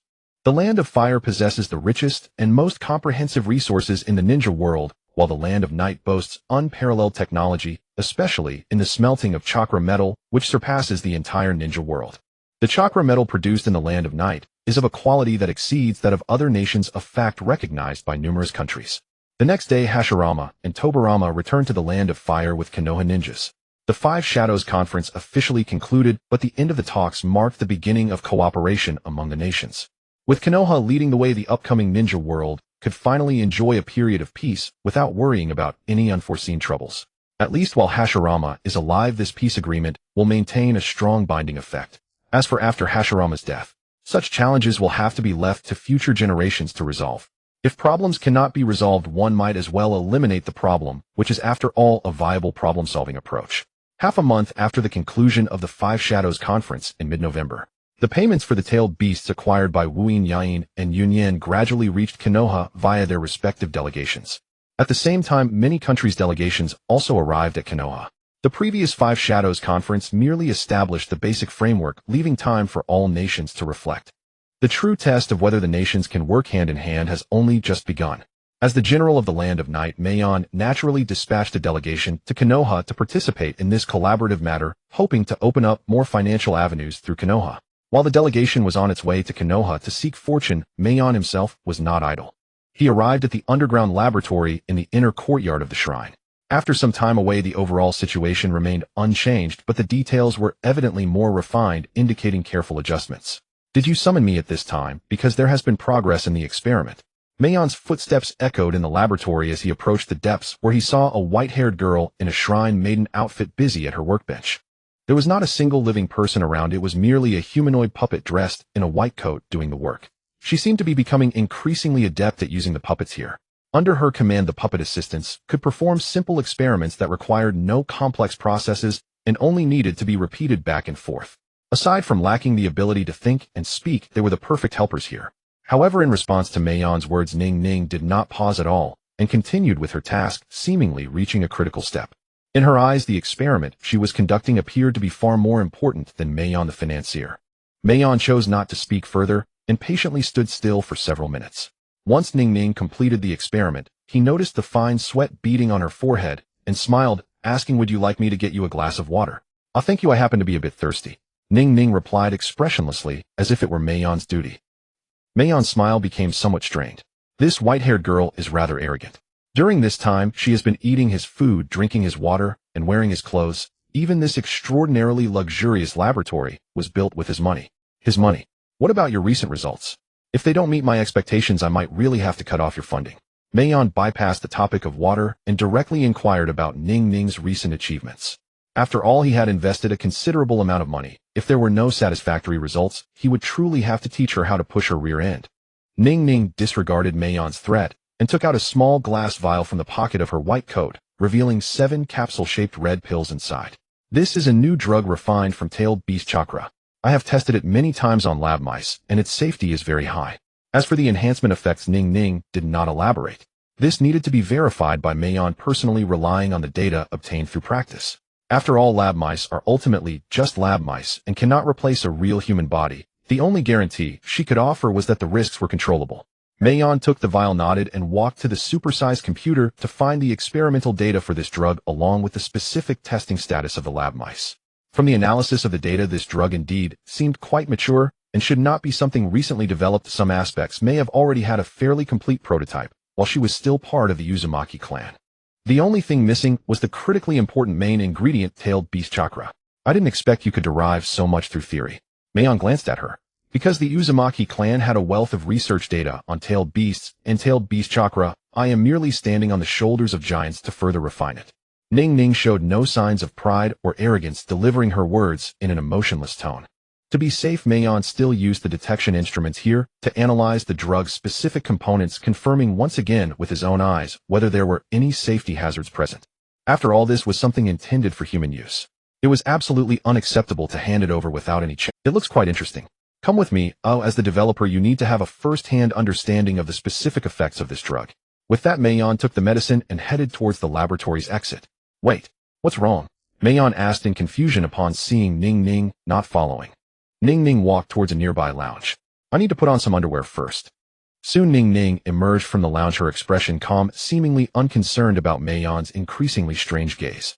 In the training grounds, Maion brought Ning Ning here and summoned a jounin and a high-ranking warrior. Tetsujiro, take this medicine and compete with Kazekage. Maion took out a red pill from the vial and handed it to Tetsujiro, a warrior in his 20s. He had recently been promoted from a mid-ranking warrior to a high-ranking warrior, and like most warriors was exceptionally skilled in speed and swordsmanship. His opponent was also a young man in his 20s, Kazekage, a jounin from the Kamikaze clan skilled in taijutsu and wind release, whose clan's secret techniques allowed them to enhance the power of wind release. In terms of abilities, the two were quite comparable, both confident in their speed. As for strength, it was evident that Kazekage the jounin was superior, as long as he did not fall significantly behind in speed. Battles at the same level often ended with a ninja emerging victorious. Understood. Tetsujiro did not hesitate, took the medicine from Maion, and swallowed it in one go. Whoa. As soon as he swallowed the medicine, Tetsujiro let out an ecstatic shout expressing a feeling of exhilaration. Chakra. A tremendous surge of chakra was continuously erupting from within him, so much so that a faint red phantom appeared on the surface of his body. The explosive chakra generated intense fluctuations in the surrounding airflow, wildly blowing away the sand and dust around him, making it hard to keep one's eyes open. This chakra is incredibly strong. I feel I can even challenge Lord Kurobi. Tetsujiro exclaimed excitedly. With this powerful chakra, he felt almost invincible. He even had confidence to face the strongest warrior of the Land of Night. Does this medicine have a side effect of reducing intelligence? Mi Sheng turned to look at Ning Ning. Although the chakra unleashed by Tai Shilang was powerful at this level, He Bingwei could probably resolve the situation with just a few strikes. Ning Ning, dressed in a shrine maiden's outfit and a white lab coat over it, seemed unfazed by Mi Sheng's teasing, calmly replying, "Of course not, I didn't add any ingredients that damage brain nerves." This was clearly a normal phenomenon where the mindset began to swell rapidly after the chakra enhancement. Wind-style wind cutter technique. Facing Tai Shilang's excitement, Feng Jian remained calm, yet alert, seizing the opponent's flaw without hesitation to launch his ninjutsu. Swish. A blade invisible to the naked eye cut through the air, causing a vibration in the airflow, and a straight, neat slit appeared in the iron armor on Tai Shilang's chest. Tai Shilang suddenly became alert and jumped back, causing the latter half of the invisible blade to strike the ground, creating a shocking crack several meters long. That was dangerous, but it felt amazing. I'm going to get serious now. Bring it on. In response to Tai Shilang's provocative spirit, Feng Jian remained calm. Tai Shilang took a deep breath, stepped forward, and rushed toward Feng Jian, ready to engage in close combat. The red chakra enveloped his katana, slashing toward Feng Jian with unstoppable momentum. Feng Jian sidestepped, his body brushing against the wind pressure generated by the katana, and held onto a kunai in his right hand, gathering sharp wind attribute chakra on it as he swung it toward Tai Shilang. Tai Shilang twisted his body and turned his wrist, instantly redirecting his katana to clash fiercely with Feng Jian's kunai, sending sparks flying. Feng Jian let out a grunt, retreating several steps. Tai Shilang continued his pursuit, and Feng Jian, not to be outdone, engaged in a swift offensive and defensive battle in the spacious training ground, with each clash of katana and kunai causing vibrational air currents. The red chakra constantly surged from Tai Shilang, spilling forth in uncontrollable red flows. I can't engage him in close combat, or else he'll definitely be defeated. Feng Jian felt anxious. Although he originally matched Tai Shilang in strength and speed, he now saw a visible gap in both. While he wouldn't be quickly overwhelmed, it would be difficult for him to turn the tide. Using a feint to evade Tai Shilang, Feng Jian quickly retreated, throwing out his kunai to block the rapidly approaching Tai Shilang. Wind-style great breakthrough. Originally just meant to stir up dust and obscure visibility, the storm in Feng Jian's hands not only raised a cloud of dust that blocked sight, but also revealed flashes of cold light. A wind blade formed from invisible air currents, ruthlessly attacking enemies deprived of sight.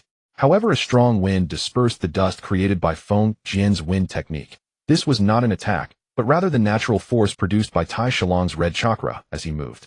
Even the wind blades generated by the surrounding invisible air currents were nearly avoided by him, with only one or two striking him and causing minor injuries. Not only did he gain chakra similar to that of a tailed beast, but his attack methods are also reminiscent of a tailed beast. Misheng commented on the red chakra surrounding Tai Shilang. Though thin and not forming a tangible outer layer, the subtle red shadow around Tai Shilang, if further enhanced, could be the basic prototype of a tailed beast cloak. The way his chakra erupted also resembled that of a tailed beast. Unlike human chakra eruptions, a tailed beast's chakra can unleash fierce impacts akin to iron blocks, instantly striking and severely injuring elite ninjas. Though Tai Shilang's chakra eruption didn't hold such power, it should not be underestimated. Ning Ning was intently watching, likely gathering data from this practical combat. In the training ground, Feng Jian found himself in a dire situation. Tai Shilang's speed was too fast, and as long as he didn't create enough distance, he would immediately charge in and forcibly interrupt his wind technique. Although he couldn't interrupt every time, he managed to disrupt Feng Jian's wind technique at least twice out of 3 attempts, which was incredibly frustrating, leaving him with many bruises. No, this isn't effective at all for creating distance. If this continues, Feng Jian was sweating profusely, overwhelmed by the feeling of being pressured at every turn. Particularly since he was also a speed-oriented ninja, feeling outpaced in his area of confidence was just as Feng Jian was about to reach his limit, he suddenly saw Tai Shilang pause, his speed and strength suddenly diminishing and the red chakra around him visibly disappearing. Clearly the effects of the medicine had worn off. The duration was around 5 minutes. Alright, let's call it a day. Mi Sheng's voice interrupted the ongoing battle. Feng Jian, who had intended to counterattack, reluctantly halted, stepping back to create distance and heavily gasping for breath. Tai Shilang's complexion was also pale, though he wouldn't collapse to the ground. His body briefly entered a state of weakness and instability. Mi Sheng approached Tai Shilang, reaching out to check his condition. After a moment, she assessed Tai Shilang's physical state. His meridian system was undamaged, but he was severely fatigued. Given Tai Shilang's current state, he could still take another pill to maintain the previous battle state. However, taking a second pill would likely lead to a state of complete exhaustion and cause him to fall asleep. Of course, the key issue wasn't just this. Mi Sheng glanced at the wounds on Tai Shilang's body. Although Feng Jian was at a disadvantage, his large-scale wind attacks still penetrated Tai Shilang's defenses, leaving him with injuries. Yet these wounds seemed to heal on their own. It appeared that using this medicine granted the healing ability of tailed beast chakra. Mi Sheng instructed Tai Shilang and Feng Jian to rest. Before leaving, Tai Shilang seemed reluctant to part with the medicine, lingering on the experience. Soon Mi Sheng found a second group of test subjects. This time she swapped things around, allowing the slightly weaker Jonin to consume the medicine and battle a stronger elite warrior. The results were similar to before. The weaker party, boosted by the medicine, pressed back the originally strong party. Although they still didn't achieve victory before the effects wore off, taking a second pill would likely secure the win. With this test, there was no need to seek a third group for comparison. For an average Jonin, this medicine's chakra enhancement was quite optimistic. As long as the power disparity wasn't too great, consuming this medicine would generally grant an advantage. The side effects were also much less than anticipated. Only the fatigue after the effects wore off wouldn't harm the meridian system. It was only when 2 pills were taken consecutively that one could faint from exhaustion after the effects wore off. One could say that the effectiveness of this medicine had matured significantly, and the only area for improvement. As for the fatigue side effect, it was an inevitable negative effect. Merely experiencing fatigue was already a relatively gentle adverse impact. Finally, Mi Sheng took a pill herself, carefully feeling the changes brought on by the enhancement. There was some improvement, but not much. Before Mi Sheng could fully gauge the effect, she abruptly ended the experiment, finding it bland, and the state of fatigue didn't even manifest. Your strength is too great. This medicine is still unable to effectively enhance chakra at your level of ninja. Ning Ning thought Mi Sheng didn't understand the limits of the medicine and began to explain. Not only Mi Sheng, who possessed strength far exceeding the average Jonin, but even those who were considerably weaker yet had an exceptionally large chakra pool would see minimal enhancement. Although typically ninjas with a strong chakra pool wouldn't be weak. If we provide a large amount of tailed beast chakra, can this medicine be mass-produced? Funding is not an issue. Mi Sheng wanted to include this medicine in military supplies. No way. Ning Ning shook her head without hesitation. While tailed beast chakra is important, the other materials are also very expensive and rare. Some medicinal herbs can only grow in specific environments and have low yields. Hearing this, Mi Sheng understood. What if we only provide it to Jonin and elite warriors? How many of these people are there? Ning Ning had no knowledge of the specific number of Jonin and elite warriors in the Land of Night, as she had little interest in such details. Less than 100. That number is manageable, but in a few years the count will rise again. Mi Sheng responded, predicting that with the current growth trend in the Land of Night, in a few years a few more Jonin and elite warriors would emerge. This medicine is the result of many years of data collection and various preliminary experiments.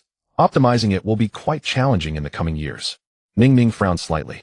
To complete this medicine, she had sifted through numerous historical documents of the Uzumaki clan regarding tailed beasts and various medicinal herbs. She currently had little direction for further optimization. Many of the medicines given to Mi Sheng were byproducts of her research on this tailed beast medicine. Enhancing chakra while minimizing side effects was the best she could do at the moment. Alright, let's take it slow. After all, there won't be any wars erupting in the next few years. Although Mi Sheng was keen on including this tailed beast medicine in military supplies, she wasn't in a hurry to deploy it for military use. Next, let me take you back to the lab. Ning Ning didn't refuse, allowing Mi Sheng to escort her back to the laboratory in the inner court. I still have things to do later, you. As soon as they returned to the laboratory, Ning Ning opened her mouth only to have her lips abruptly sealed. Her toes involuntarily rose and her body was tightly embraced in the strong arms of a man, making it impossible to break free. Ning Ning slightly widened her red pupils, but aside from that she exhibited no other expression or action, quietly waiting for time to pass. After a long while, Ning Ning finally got a chance to breathe through her mouth. A hint of unnatural redness appeared on her otherwise expressionless face, adding an unusual allure. The monetary reward is only part of it. Now I present to you your second reward. Cut the nonsense, come in. Following this, Ning Ning indifferently interrupted Mi Sheng's next words, grasping his hand and pulling him into the inner resting room. She took out an alarm clock and placed it on the bedside table, setting it for half an hour.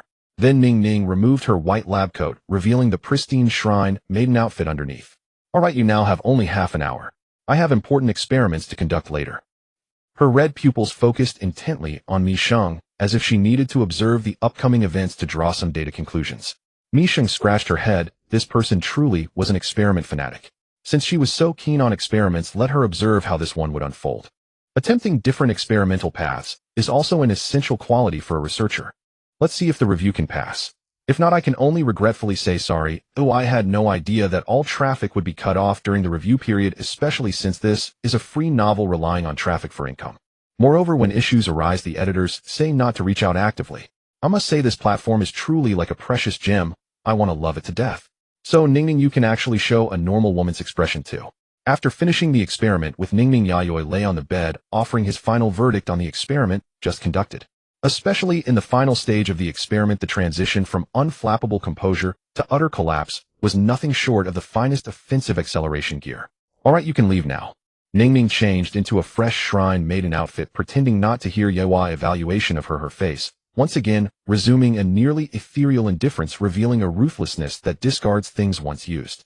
She glanced at the alarm clock beside her. It was already well past the time she had initially set. Yayoi stared at Ning Ning's expressionless face without a word, then beckoned her over. What? Ning Ning, though puzzled, still walked over. Yayoi repeated his trick, sealing her voice. Since we've already exceeded the time, a little more overtime won't hurt, will it? He wanted to use a scientific approach to experiment whether Ning Ning could produce even more interesting expressions. Research proved that indeed she could, and her expressions were even more vivid than Gue Dai's or Fei Shan's. For instance, upon seeing astonishing experimental results, she would gasp and cover her mouth in shock. For instance, when Yayoi prepared to grant her funding, she would become so excited that her mind went blank. Inner court, training ground. Incoming. Fei Shana, for easier combat, now wore a redand white ninja outfit similar to a shrine maiden's attire, with bandage-like silver-white armor plates on her calves and arms, both for defense and when necessary for attacking enemies. She hardly used any ninja tools, merely charging at Gue Dai with her fists swinging. Although her charging technique was so poor that even Gue Dai wanted to complain, there was no denying Fei Shanna's speed. On second thought, it was actually quite reasonable. Taijutsu was linked to chakra. Ordinary taijutsu didn't require chakra, but to perform high-performance taijutsu, chakra was essential, and the stronger the chakra, the more powerful the taijutsu. This was perfectly embodied in Fei Shanna. Technique didn't matter for her, as long as it was fast enough and direct enough, that was fine. The rest was left to her own chakra reserves. Gue Dai activated her Byakugan, constantly tracking Fei Shanna's movements. After nearly a month of guidance, the other's taijutsu had finally gotten on track. Even if her moves were straightforward, once she refined and infused a large amount of chakra, her speed and destructive power would undergo a qualitative change. Under such circumstances, without using her Byakugan, it would be difficult to defend effectively. After all, with ordinary eyesight, she couldn't keep up with this extraordinary speed, and even a slight mistake could allow Fei Shanna to overwhelm the old master with wild punches. Gue Dai sidestepped to avoid the fist wind that grazed her cheek, feeling the pressure from the punch.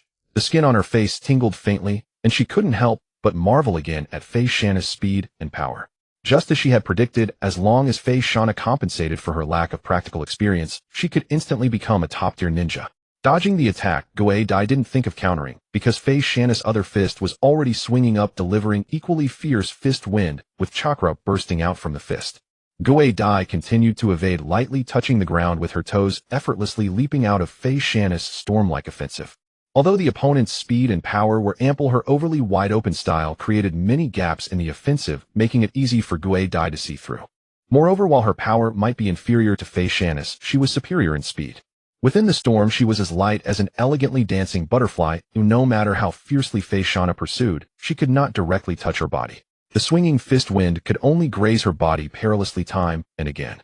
Once was an accident. If it happened every time, even Fei Shanna, who wasn't good at thinking, knew that with such an offensive, unless Gue Dai's chakra was quickly exhausted, she wouldn't be able to touch her even if they fought until the next morning. But Gue Dai was not the type to lack chakra. Her chakra reserves far exceeded those of an average jonin, just not as monstrous as Fei Shanna's. Moreover, Gue Dai's chakra control and output were extremely precise, with no waste at all, dodging all dangerous attacks with minimal cost. A perfect demonstration of effortless endurance in combat. Realizing this, Fei Shanna understood that she had to change her attack style immediately, or else it would go on endlessly, ending with her collapsing from exhaustion and losing the battle. Although she knew she was no match for Gue Dai after so many days, she had been holding back a grudge. She didn't want to be pinned down by Gue Dai anymore. This time, she wanted to be on top. Hiya! Fei Shanna let out a sharp cry, refining even more chakra in one breath and infusing it into her fist, elevating its power to the limit she could withstand. Then, under Gue Dai's astonished gaze, Fei Shanna showed an extremely confident smile. Instead of aiming at Gue Dai, her fist targeted the ground below, and she slammed down with a powerful punch. Boom! The hard training ground floor cracked like a spiderweb, spreading in all directions. Not a single patch of ground within dozens of meters was intact, raising a large cloud of dusty haze. Gue Dai's footing gave way, her expression shifting slightly. She was about to use Kaiten to block Fei Shanna's next attack. But in the Byakugan's field of view, she saw Fei Shanna's figure motionless in the dust, in that posture. Gue Dai seemed to think of something, twitching her mouth. As her figure landed on the ground, the dust ahead cleared, revealing Fei Shanna's tearful, pitiful gaze. Half of her body was stuck in the cracked stone crevices, unable to move. Gue Dai, I think I'm stuck. Sigh. Gue Dai slapped her forehead, looking as if she didn't know how to face such a foolish act. Had this girl destroyed the terrain with her fists, including the very ground she used as a foothold? Though it was possible to do that, one had to simultaneously destroy the terrain and push off with the feet. Really, can't you just break the stones? Gue Dai didn't go up to rescue her. Instead, she came to a raised, cracked rock and let Fei Shanna get out on her own. Fei Shanna was stunned for a moment, then suddenly realized. She punched the stones, trapping her body, shattering them. When she emerged from the crevice, the clothes around her waist were torn, revealing the flesh cut by sharp stones. Fei Shanna used medical ninjutsu to heal the wounds. Previously, she would have cried out in pain at the sight of her own injuries, but now she could treat them without flinching. This is also a great improvement, Gue Dai thought to herself. At least Fei Shanna had mastered certain combat techniques, and it wouldn't be difficult for her to defeat an average jonin with wild punches.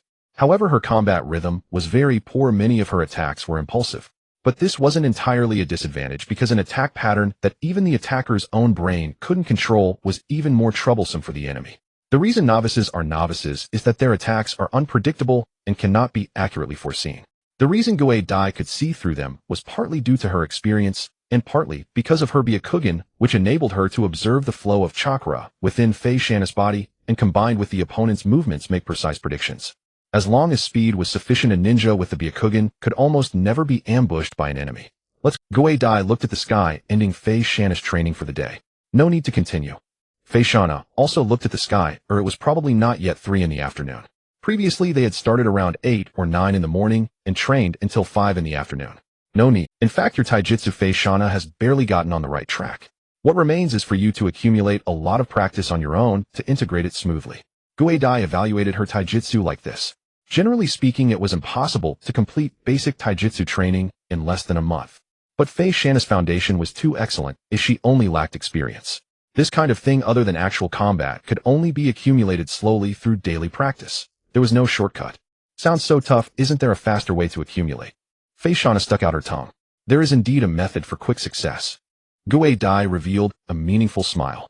What is it? The battlefield.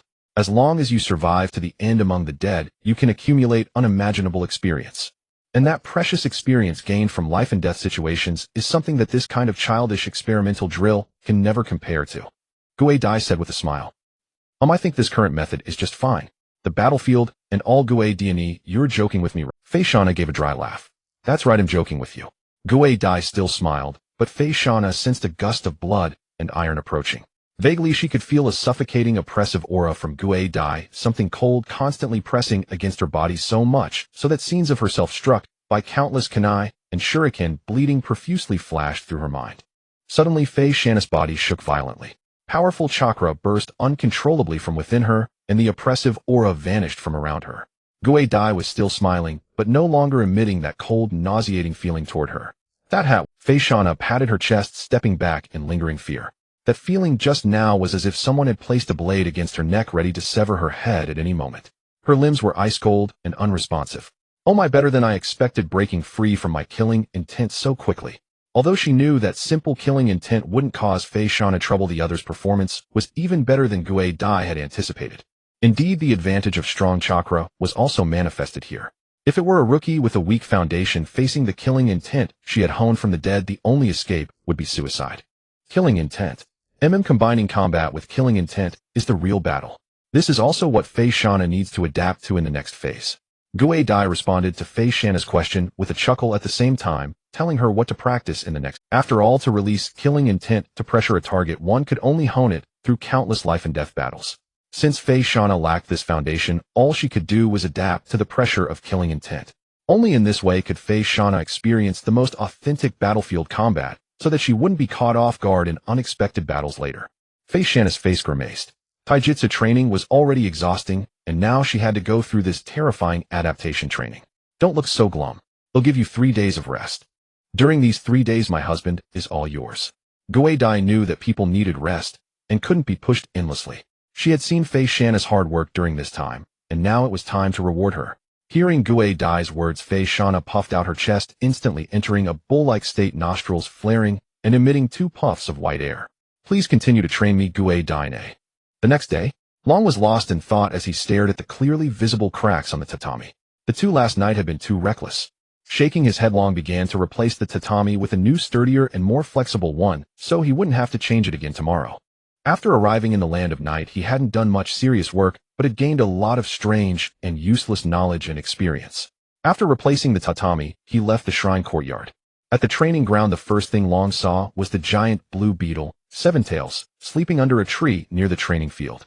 The ground around it was covered in ice and snow, and a thick layer of frost had formed on its body, but it didn't affect its hibernation at all. It was clearly a tailed beast, but Long couldn't see any of the majesty expected of a tailed beast. Like Fei Shanna, it spent its days eating and sleeping lazy and idle. She remembered that even tailed beasts could cultivate and learn ninjutsu. As natural chakra beings, they would have an advantage over humans if they trained. The sound of striking wooden posts reached her ears. Long looked toward the source and saw a graceful figure training in taijutsu around a specially reinforced wooden post. It was Guei Dai. Unlike Fei Shanna, who was still sleeping in, she had gotten up early to train, executing the gentle fist with perfect precision. The seemingly slow and soft strikes actually came like a gust of wind, a different kind of speed. Beneath the soft force lurked deadly intent. weather hit, or grazed the enemy's internal meridian system would suffer varying degrees of damage. Long, who had fought against Rixiang clan ninjas in the past, was well aware of the trouble this gentle fist technique could cause. Is Fei Shanai still sleeping? Gui Dai stopped practicing the gentle fist when she saw Long approaching. She glanced at the alarm clock she had set, then looked at Long. Yes, Lady Gui Dai. Then what can I do for you? Gui Dai tilted her head, still smiling, her gaze fixed on the Hanya mask on Long's face. The other was Fei Shanai's attendant, rarely acting alone, mostly following behind Fei Shanai. It must be boring to practice the gentle fist on a wooden post all alone. Could you spare a moment to instruct me, Lady Gui Dai? Long spoke, her red pupils beneath the mask fixed on Gui Dai. Although she had been doing her best to help Fei Shanai grow stronger recently, she was slightly annoyed to see Fei Shanai always being suppressed and following behind Gui Dai, like a lackey constantly being ordered around. Even though she knew Fei Shanai didn't mind, as an attendant she couldn't stand someone from the Rixiang clan lording over the ninjas of their Uzumaki clan. Both were ninja clans with ancient traditions, and Long didn't think the Uzumaki clan was in any way inferior to the Rixiang clan. The other had only gained the position of legitimate wife by arriving earlier. In that case, let's stretch our limbs a bit. Don't worry, I won't use my full. Gui Dai stretched her tight purple ninja outfit, accentuating her graceful and curvaceous figure, and she didn't refuse Long's suggestion. She had been a bit bored lately, always conducting guidance matches with Fei Shanai. After all, she had to be careful not to discourage Fei Shanai's enthusiasm, trying to appear evenly matched while gradually guiding her to improve. Fei Shanai might have enjoyed those matches, but Gui Dai found them dull. Now that someone wanted to spar with her, she was only too happy. As for her husband Misheng, he had been working hard with her at night lately, so it was better not to disturb him during the day. No, you'd better use your full strength. Long's hand pressed lightly on the red hilt at her waist, her tone utterly serious. Her subtext seemed to imply that if Gui Dai didn't use her full power, she might lose this match. Gui Dai tilted her head in confusion, not angered by the provocation. You want to see my full strength? Yes, please, don't hold back. Long nodded. Without waiting for Gui Dai's response, she walked to the other side to create distance. Then she turned to face Gui Dai, took a deep breath, and prepared for battle. All right, but don't cry later. Because once I use my full power, I can't be gentle anymore. Gui Dai pursed her lips, a beautiful and seductive curve forming at the corners of her mouth, revealing a hint of mystery and danger. Long snorted, thinking Gui Dai was bluffing. She had seen Gui Dai's fights with Fei Shanai, and although Gui Dai had the advantage, it was only due to greater combat experience that she could suppress a novice like Fei Shanai. Besides, things like killing intent, flashy and pointless, were useless against her. Even if there was a gap between them, it wasn't so large that it couldn't be bridged. She didn't hope to win only to make Gui Dai realize that the Uzumaki clan ninja was not her underling and could not be bullied easily. I also warn you, lady, your experience and killing intent are useless against me. As she spoke, Long drew the blade with the red hilt. The long-sealed, gleaming blade, just by being drawn from the scabbard, easily cut through the air. The tip of the blade touched the ground, slicing through the road surface as easily as cutting tofu. "I'm coming." As Long spoke, her redanned white figure suddenly flickered and vanished from her spot. She didn't attack from behind. With the Byakugan, sneaking was difficult, so she attacked hidden. Although it was the same frontal charge as Fei Shanai's, her movements were perfectly fluid. Every step and acceleration was honed through countless efforts, step by step, leaving no flaws. She held the sword in her right hand as she charged, while her left hand was not idle, forming hand seals with one hand. One-handed hand seals, and the final one is the tiger seal. Fire release. Gui Dai was surprised. A rare type of ninja able to wield a blade while performing ninjutsu. This skill alone proved that Long was no flower raised in a greenhouse like Fei Shanai.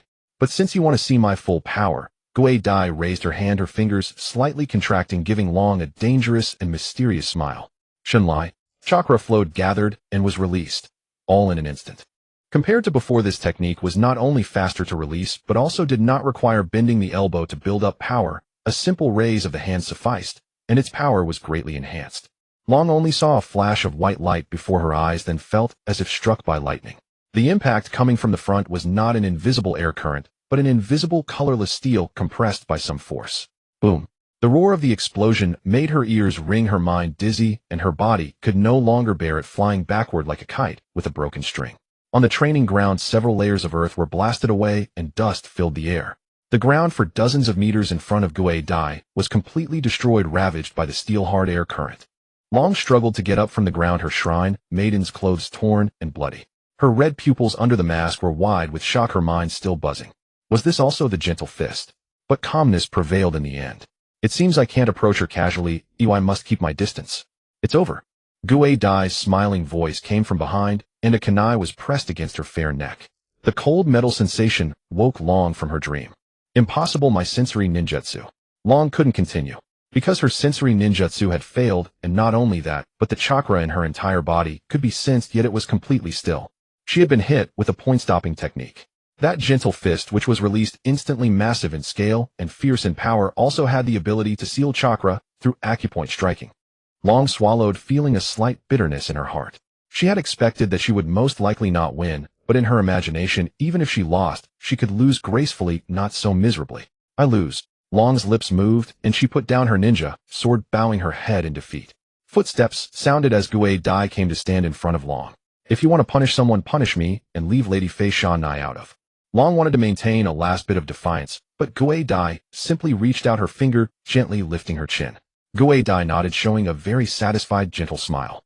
Oh, upon closer inspection you truly are a stunning beauty. With such a lovely face, why hide it away? Long heard this, quickly touched her face, felt smooth skin, and realized the mask was gone. Her body Are you looking for this? In Gue Dai's other hand appeared a Hanya mask, which she put on her own face. How do I look? Do I have the air of a mysterious beauty now? I've thought of a new game to play with my husband. A new game? Long's mouth twitched. Was it the game she was thinking of? And using her mask to say such things? How could someone constantly thinking of pleasing a man become so powerful?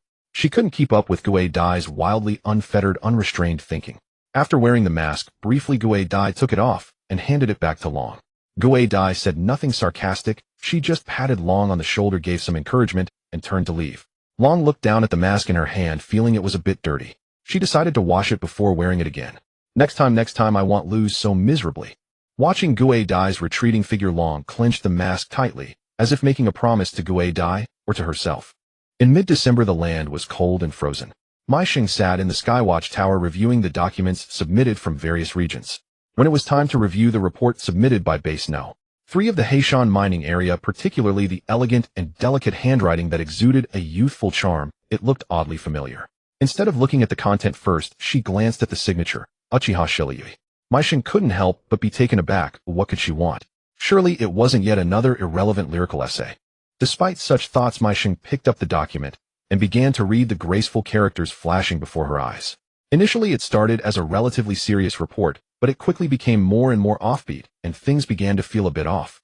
For example, My Lord General, have you ever seen the scenery of the Northeast in December when the sun rises over the icy landscape? Though there are no cats, a pure white bear is also quite adorable. I wish I could take a picture and show it to you, my Lord General. The Northeast is indeed very cold, but just thinking about you watching over me from afar warms me all over. By the way, why haven't you replied to me, my Lord General?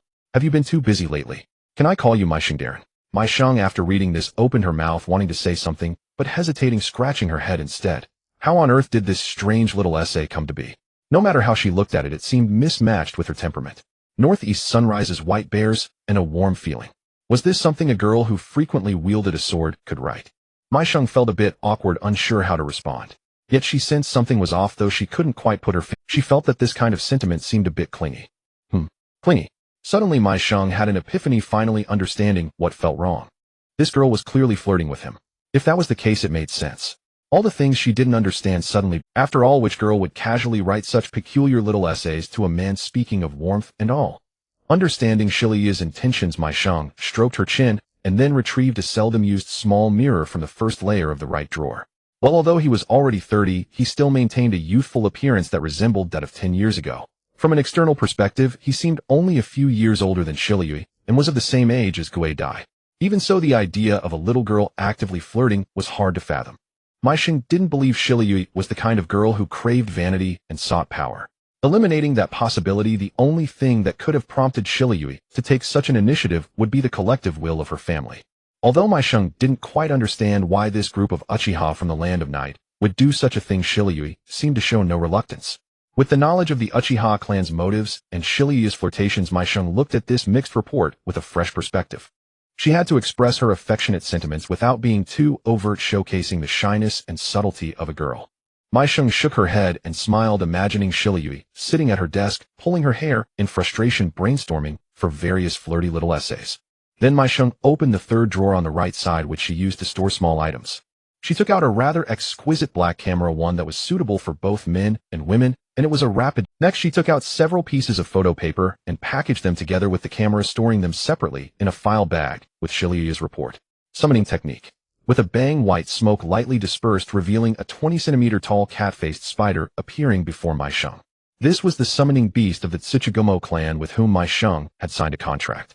Unlike the Tsuchigumo's black bristles covering its entire body, this cat-faced spider was entirely snow-white, looking incredibly soft and smooth, making one unable to resist the urge to touch its fluffy fur.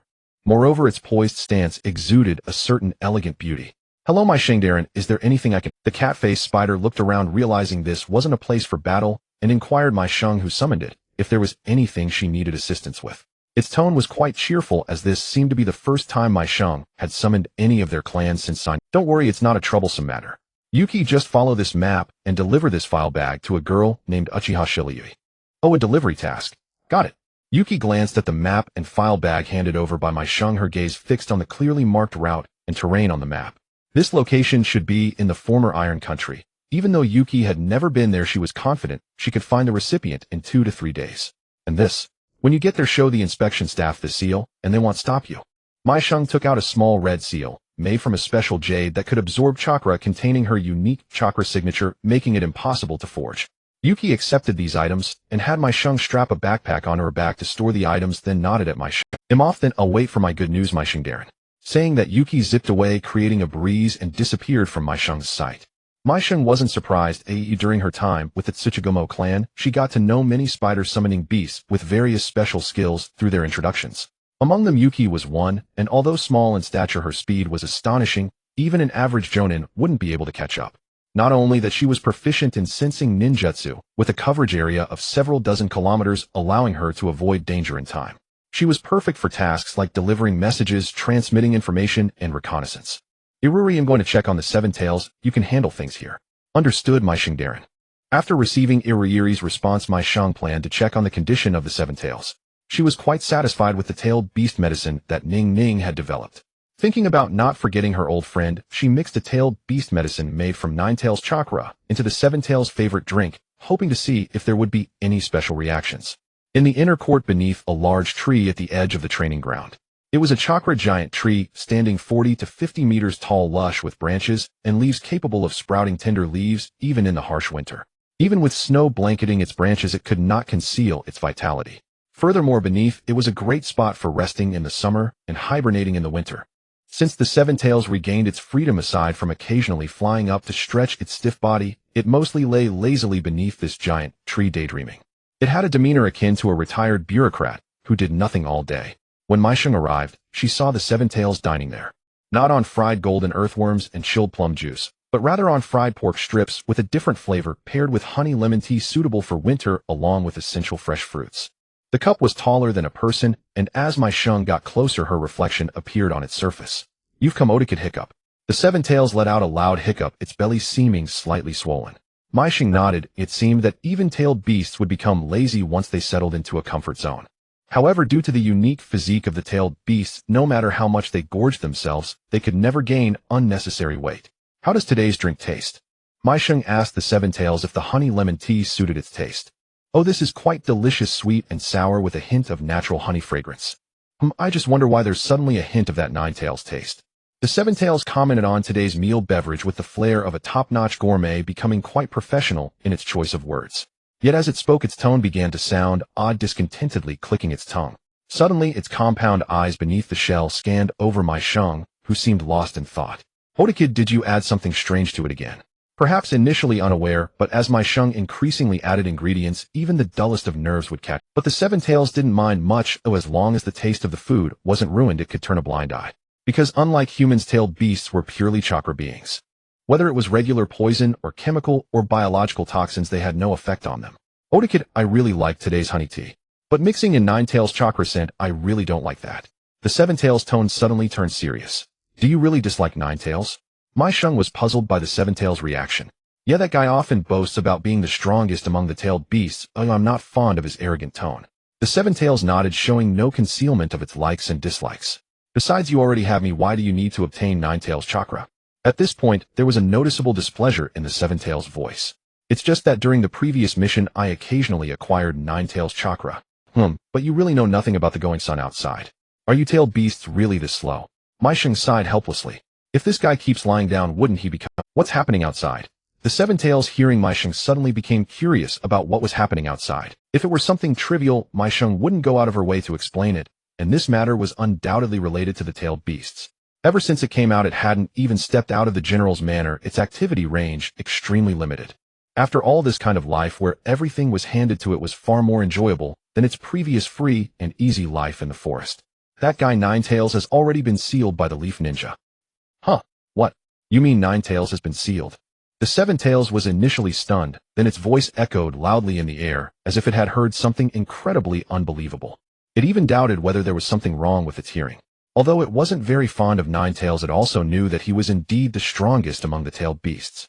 Countless ninjas had fallen trying to obtain Ninetails' power, only to be crushed and defeated, making him seem like an untouchable calamity. Such a powerful being, yet sealed by ninjas.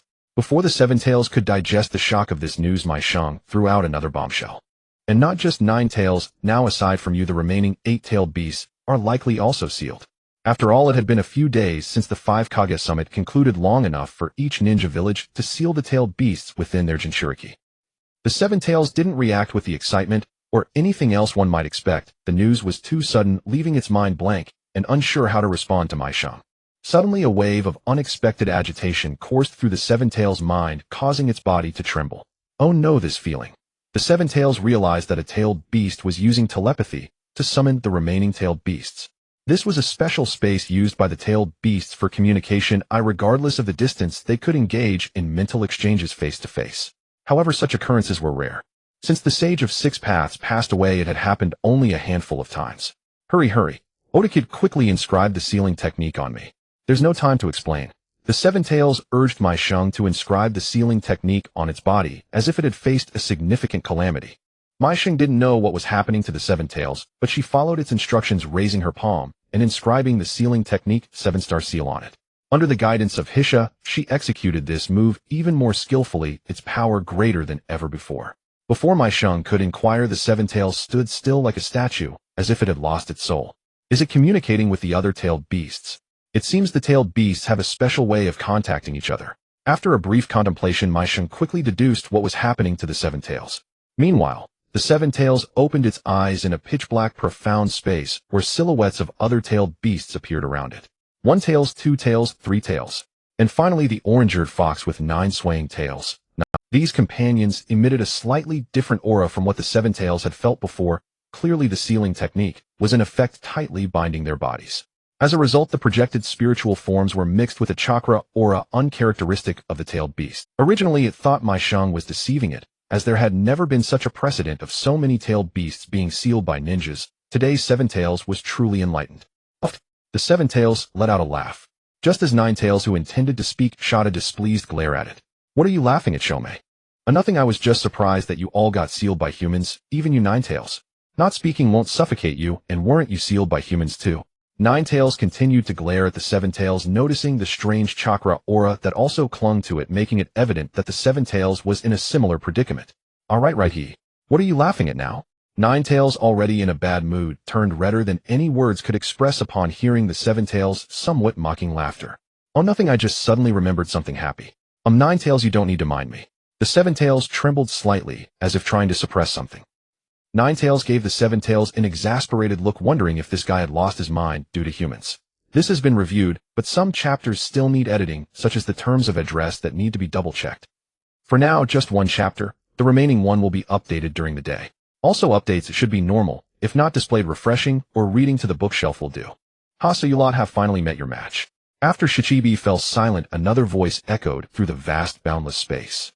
That voice was utterly distinct from Shichibi and Kyubi's, carrying a hint of wild frenzy and mockery, along with an indescribable sense of strained desperation, as if a pent-up fury had been bottled up inside for too long and now sought to burst forth in one breath.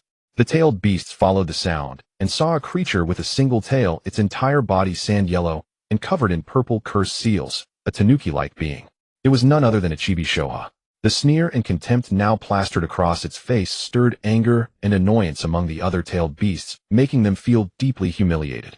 Yet given their dire predicament, they could only turn away, refusing to acknowledge Ichibi's blatant mockery. Caught in the act are you. Now you're avoiding reality. You were so arrogant in the past, but now you're just like me, sealed away by humans. You lot aren't so impressive after all. Ichibi continued its loud taunts. As the tailed beast that had been imprisoned the longest, it had endured countless sneers from these bastards in the past, ridiculed for being defeated by mere humans. Back then it lacked the power to retaliate. Now every single one of those bastards had been locked up by humans, and it felt a smug sense of vindication. Shoha, this is not the time for internal strife. Stupid fox, shut up. You were the harshest in mocking me. That so-called tailed beast power ranking is nothing but a list concocted by ignorant humans. I never acknowledged you as our leader, and you have no right to give orders here. Shoha cut off Kyubi's speech, its tone utterly unyielding, as if driving a dagger straight into Kyubi's. Shoha, you want to fight? Kyubi's fur bristled, its crimson beastly eyes glaring viciously at Shoha. It seemed that if Shoha uttered a single yes, it would lunge forward and teach it a lesson. Shoha refused to back down, and was about to retort when a milky white slug with 6 tails, Rokubi, intervened. Enough, both of you. Stop this pointless bickering. Now that we're all sealed by humans, we should think of a way to escape. Shichuan speaks the truth. Arguing over who is stronger is meaningless. Let's settle this after we get out. I don't want to stay trapped inside a human. The other tailed beasts also came forward to mediate, causing Ichibi and Kyubi to snort coldly and turn away, ending their quarrel. I hate to discourage you, but I tried to break the seal earlier only to be suppressed again. The hundreds of humans who surrounded me, every single one was a powerful ninja. Hachibi with its bull-headed octopus body spoke, revealing a brutal truth. I sensed Nyogue's movements too. At the time, I was under the watch of the Reikage from Kumogakure. He suppressed me with just his chakra. Nibi also in Kumogakure, echoed Hachibi. Then Nibi and Hachibi turned to the other tailed beasts, inquiring about their situations. Sanbai and Rokubi, Yanbi and Gobi all exchanged uneasy glances, then lowered their heads in silence. Their circumstances were strikingly similar to Nibi and Hachibi's. They had seized the moment when their Jinchuriki let their guard down, broken free from the seal, and planned to scout the outside world. But before they could react, a swarm of overwhelmingly powerful ninjas charged at them, howling, and encircled them. Countless devastating jutsu rained down upon them, leaving them unable to even fight back, their minds ringing with a deafening roar. The leading ninjas working together effortlessly suppressed them and reinforced the seals within the Jinchuriki. This situation felt utterly alien to the tailed beasts.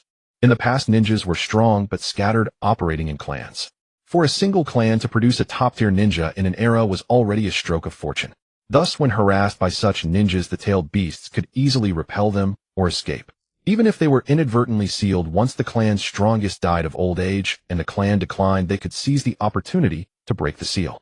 Not only would they regain their freedom, but they could also send a few tailed beast balls as a farewell gift to that clan. However, times had changed.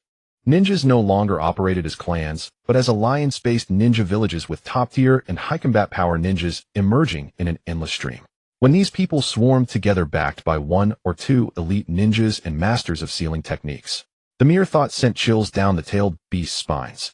If this continued, would they be condemned to spend eternity trapped inside human bodies, living in darkness? Kyubi's expression grew even darker. If it had been sealed inside a Jinchuriki from another village, it might have found a chance to break free and regain its freedom. But the one who imprisoned it in Konoha was a woman named Uzumaki Mido, who possessed an immense natural chakra and was a master of sealing techniques from the Uzumaki clan. And her husband was named Senju Hashirama, the strongest ninja in the current ninja world, a monster bordering on the divine. Choming, why are you so silent? How are things on your end? At that moment, Hachibi Nyogue turned to look at Nanabai beside him. Aside from a brief exchange with Kyubi at the start, Nanabai had remained silent throughout the subsequent conversation, standing there like an indifferent spectator. Oh, I think you're all right. As for my days in the land of night, Nanabai seemed to recall something, and its body began to tremble uncontrollably. The other tailed beasts couldn't help but cast sympathetic glances at Nanabai. They were merely imprisoned and deprived of freedom. Could Nanabai have been tortured as well? Humans were truly brutal. Nanabai seemed somewhat frightened. It's all Senju Hashirama's fault. Some tailed beast suddenly blurted out. The others quickly echoed in agreement. Yes, this was all Senju Hashirama's doing. In any case, whoever breaks free first must find a way to rescue the rest. Unlike in the past, if we continue to fight alone, humans will easily pick us off one by one. You don't want to spend the rest of your lives in a cage, do you? Kyubi proposed a pact. The other tailed beasts nodded slightly, though what they truly thought was known only to themselves. Regain freedom and rescue comrades. At best, they might spare a few jeers. Soon the figures of the tailed beasts vanished one by one from the space, and as they disappeared, the entire space merged with the darkness, as if it had never existed at all. The Seven Tails' body gave a slight tremor, and its consciousness returned to its form. Then a gleeful, barely suppressed chuckle inadvertently slipped from its mouth. Though the Seven Tails tried to suppress its excitement, Yayoi standing before it could clearly hear those laughs. Just moments ago, it had been staring blankly into space for over 10 minutes with no visible action on its part, yet something inexplicable seemed to have transpired within it. You seem quite pleased, Seven Tails. Has something joyful happened? Yayoi's voice interrupted the tailed beast's self-indulgent amusement, snapping it back to reality. Ahem, well, nothing much. I was just catching up with some old friends listening to their various complaints. Now then, Oda lad, undo the sealing technique. The Seven Tails felt the familiar weakness of suppressed chakra and recalled that to feign a sealed state, it still bore the 7-star seal imprinted by Yayoi. Though the 7-star seal differed from most sealing techniques, only suppressing chakra, this sealing power that weakened tailed beasts still caused the Seven Tails' body to feel repelled. Yayoi nodded formed hand seals and unraveled the sealing incantation of the 7-star seal on the Seven Tails. Indeed, this feeling of freedom is wonderful. The Seven Tails moved its limbs nimbly and sighed with emotion.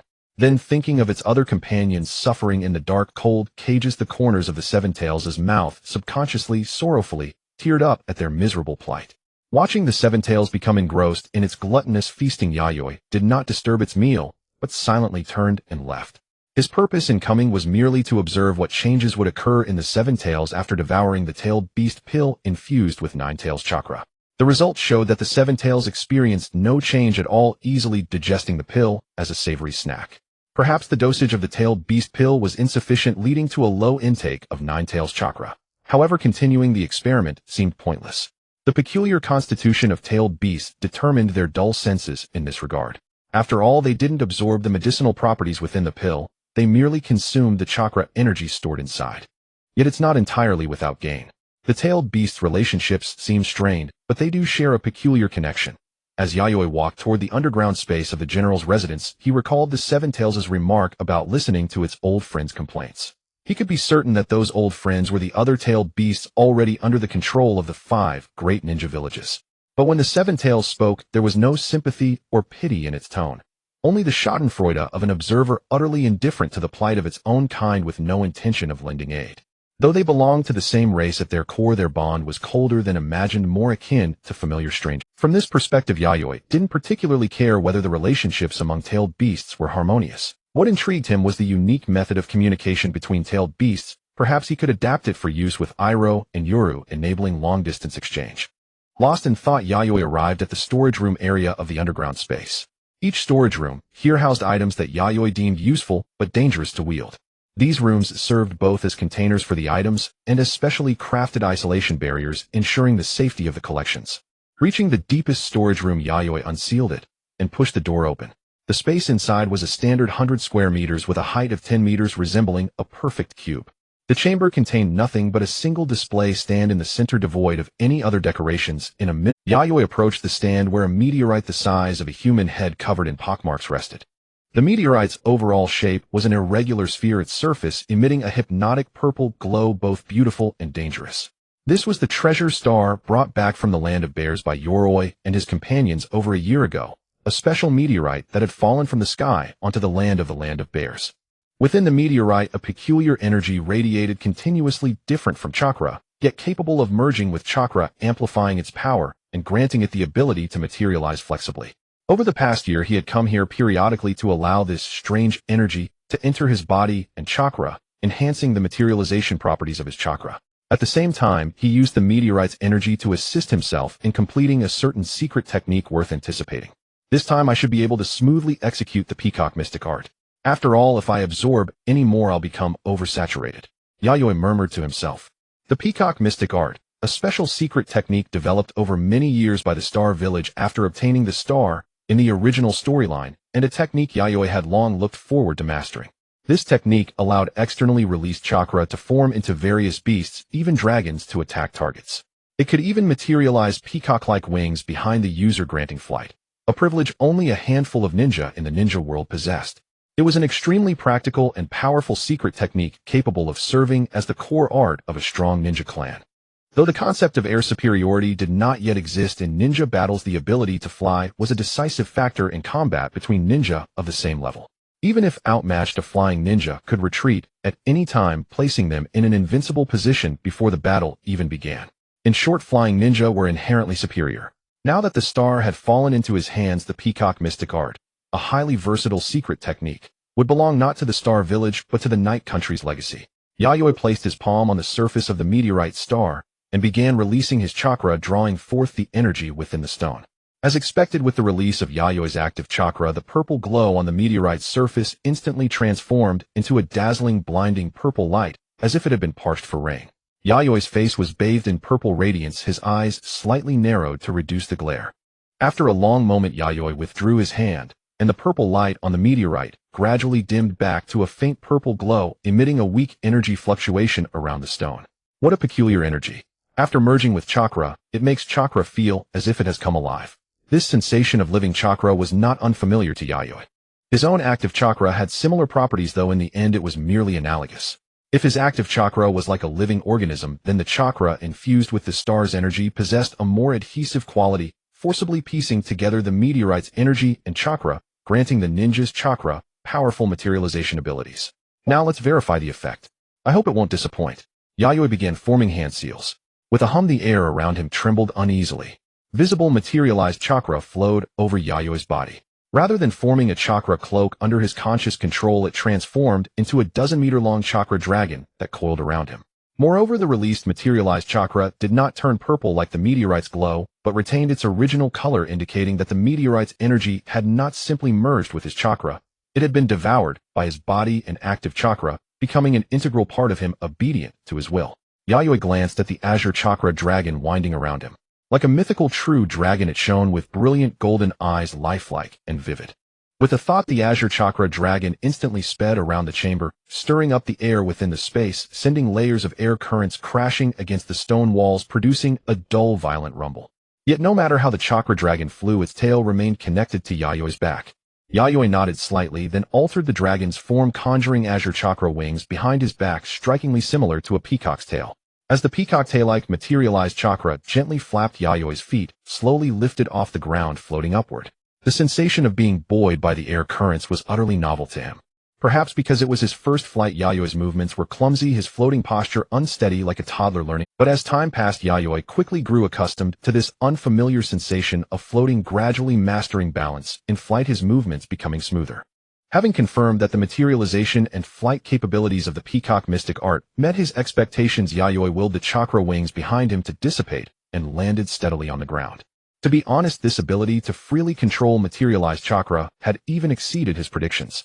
Perhaps his own chakra already possessed an extraordinary life quality far beyond ordinary, and with the boost from the meteorite's energy, his chakra's materialization capabilities became even more remarkable, a true synergy of strengths. Without a doubt, the peacock mystic art was a secret technique perfectly suited to him. Had another cultivator practiced and executed it, they might not achieve the same natural fluency. The only thing to note was that this technique had severe side effects, potentially causing bodily harm or even death, and could only be attempted by ninja of Jonin rank. Even among Jonin, only a rare few elites could master this art, as only powerful chakra could effectively resist the erosive force of the meteorite's energy. Moreover, the peacock mystic art was not a technique that could be mastered in 1 or 2 attempts. It required prolonged contact with the star, continuously fusing one's body and chakra with the meteorite's energy. Calculating this way, there are probably fewer than 20 people in the night country who can truly master this technique. Yayoi estimated the number of ninja in the night country who could ignore the side effects and train using the star meteorite. Apart from those closest to him, Iro Yurukicho and Hizana, only a handful of elite jonin like Jiaodo Yoroi Hokuto and Song Long could withstand the meteorite's energy risks. As for Hei Bingwei, his chakra volume and control were sufficient, but his talent in ninjutsu was poor, otherwise he wouldn't have taken the path of a samurai. The core of the peacock mystic art was first and foremost a technique, not merely a skill of chakra materialization. The limitations of samurai are still too great. Yayoi sighed, deeply regretting this fact. He had learned from the Earth Spider earlier that in the past ninja and samurai were not fundamentally different. Both were groups capable of using techniques. However, as time passed, ninja and samurai diverged into different groups. Monks and shrine maidens, on the other hand, retained the essence of techniques and could even employ rather unique ones. In the Black Mountain mining area base now, 3 Shinobi stood quietly in the serene woods.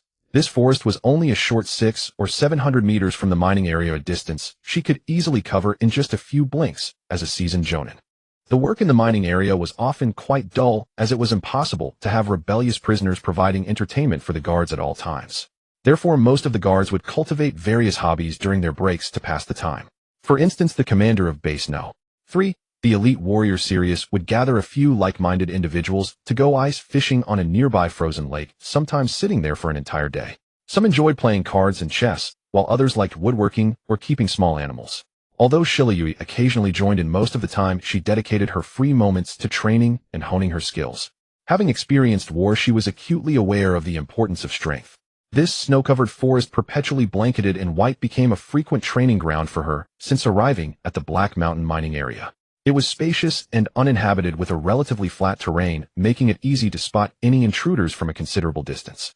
Around her stood about 20 wooden stakes, each varying in number and maintaining no consistent distance from Shirayui, with some even hidden in blind spots out of sight. The only commonality was that all these stakes were positioned at least 15 meters away from her, each adorned with each target was roughly the size of a human head, marked at the center with a prominent red solid circle. These stakes were merely one of Shirayui's training tools. Scattered across the snow-covered ground, and among the trees one could still see the preset traps, each arranged with kunai. Although these traps were dispersed all around, they were connected by a very long wire. By cutting the wire, all these traps could be activated continuously, assaulting Shirayui within the encircled area. Shirayui opened her 3-tomo Sharingan, her crimson eyes scanning the surroundings, taking in the target's red centers and the densely packed traps, taking a slight breath.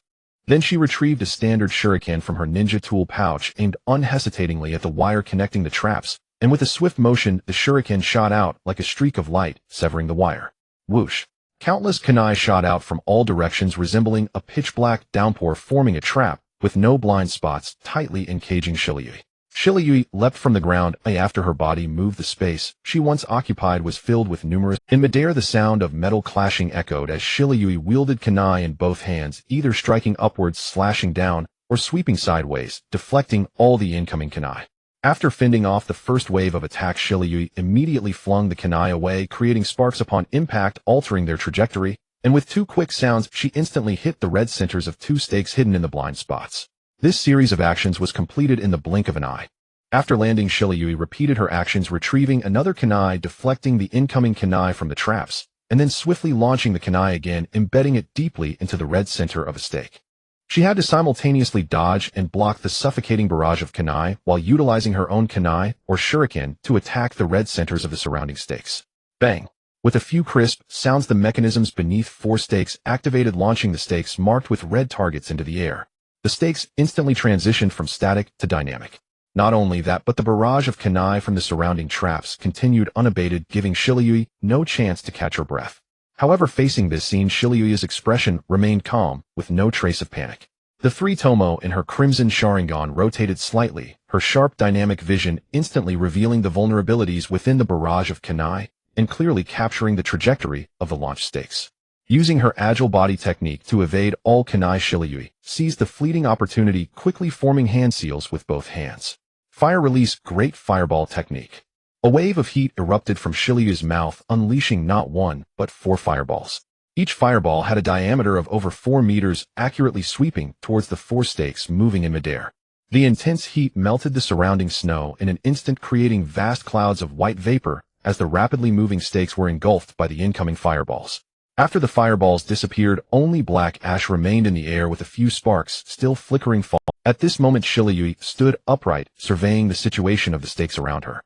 Aside from the 4 stakes that had turned to ash in the air, each target on the remaining stakes on the ground either had a kunai lodged in it or a shuriken embedded, proving that she had completed the kill without missing a single one. Excellent. Suddenly a voice came from behind, causing Shirayui to immediately draw her kunai and turn around alertly. A snow-white, 8-legged cat-faced spider appeared in her field of vision. A cat? A spider? Shirayui was momentarily taken aback, curious whether it was a cat or a spider.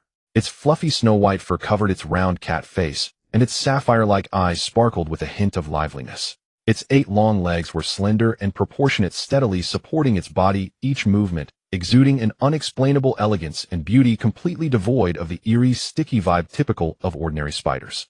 For a moment, Shirayui felt that this peculiar creature had inexplicably touched her soft heart, making her want to hug it and rub its fluffy round cat face. You are. Hello, you must be Miss Uchiha Shirayui, right? I am Yukino from the Tsuchigumo clan, a summoning beast contracted with Lord Yayoi. Before Shirayui could express her surprise, Yukino, with a voice that was both adorable and slightly alluring, retrieved a folder from its backpack. It used 2 legs covered in fluffy white fur to firmly hold the folder and presented it before Shirayui. This is something Lord Yayoi asked me to deliver to you, Miss Shirayui. Please take care of it. Upon hearing this, Shirayui did not immediately take it, but first scanned the folder with her Sharingan, confirming there were no trap techniques, before slightly bending down to accept the folder handed over by Yukino. Seeing Shirayui's calm and cautious demeanor, Yukino couldn't help but praise her in its heart. Though still young, Shirayui's display of caution and attentiveness was enough to prove she was not a naive rookie, but rather an elite ninja who had truly experienced the brutalities of the battlefield. From Shirayui's earlier training methods, it was evident that they were entirely simulating the complex, chaotic situations of battle. Any mistake or hesitation during the process would have made it impossible for Shirayui to dodge or deflect all the kunai, let alone achieve precise kills on all the stakes amidst the dense and varied traps. I've delivered the items. Well then, Miss Shirayui, I hope we meet again by fate. Yukino raised one leg as if signaling a wave goodbye, and then disappeared in a puff of white smoke. Just as Shirayui was about to speak, she saw the lingering white smoke left by Yukino, swallowing back the words she had prepared. She had originally wanted to say she had plenty of cat food to treat it. However, this creature probably shouldn't be considered a cat, and she wondered if it could even eat cat food. A strange thought crossed Shirayui's mind, and she shook her head, redirecting her focus to the folder. She did not immediately open the folder, but returned to the stone resting quarters in the base. Upon sitting down at her bedroom desk, she leisurely opened the folder. Inside were the reports returned to her, as well as some scattered items. Among them, the most surprising was a finely crafted black handheld camera accompanied by a manual and a stack of photo paper. So this is a camera. So that's how it works. Press this button and it captures the image instantly. It seems pretty simple to use. Shirayui was not slow-witted, though it was her first encounter. She quickly grasped the camera's usage. Then she took out the returned report, flipping it over to see a few lines of messages from Yayoi. I haven't seen the sunrise in the northeast, and I'd like to see what a polar bear looks like. I'm sorry for not replying sooner. I've been too busy. So could you send me some photos of you, Shirayui? That way I could always keep you in my palm. After reading this, Shirayui's face involuntarily flushed slightly. Not only did she want her photos, but she also mentioned keeping her in the palm of her hand. Shirayui suddenly recalled a line she had written that seemed even more cringeworthy than this. Something about how just the thought of the general would warm her body. Oh, no, I can't. My head is going to break. Forget it. Hurry up and let me forget. Bang, bang, bang.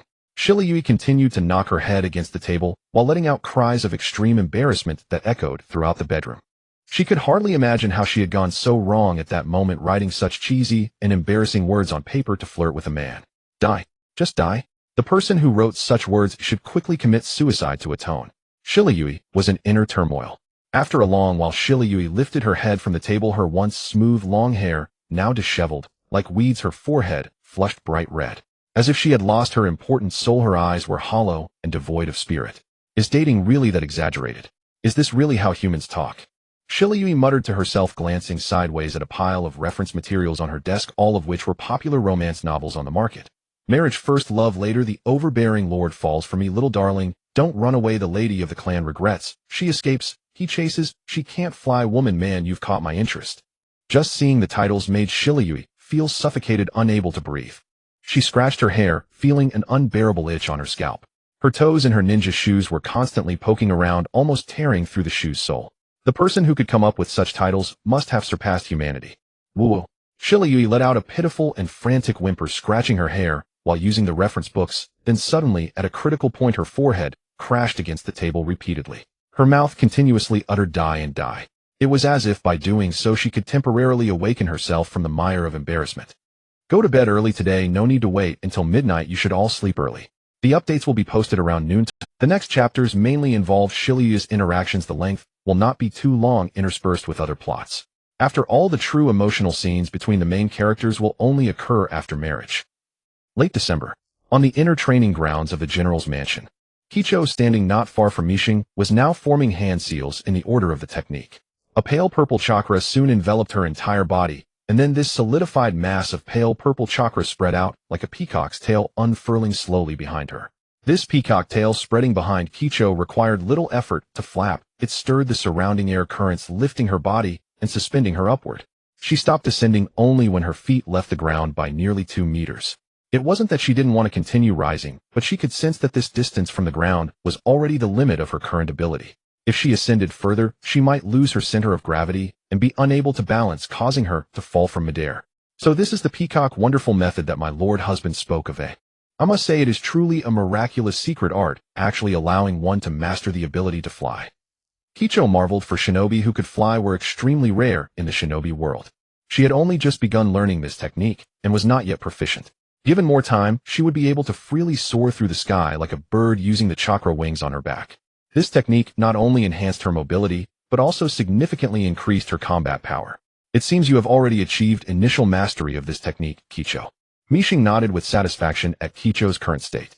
The peacock wonderful method had been quite difficult to create. It took him nearly a year, even with his exceptional skill in manipulating chakra physically.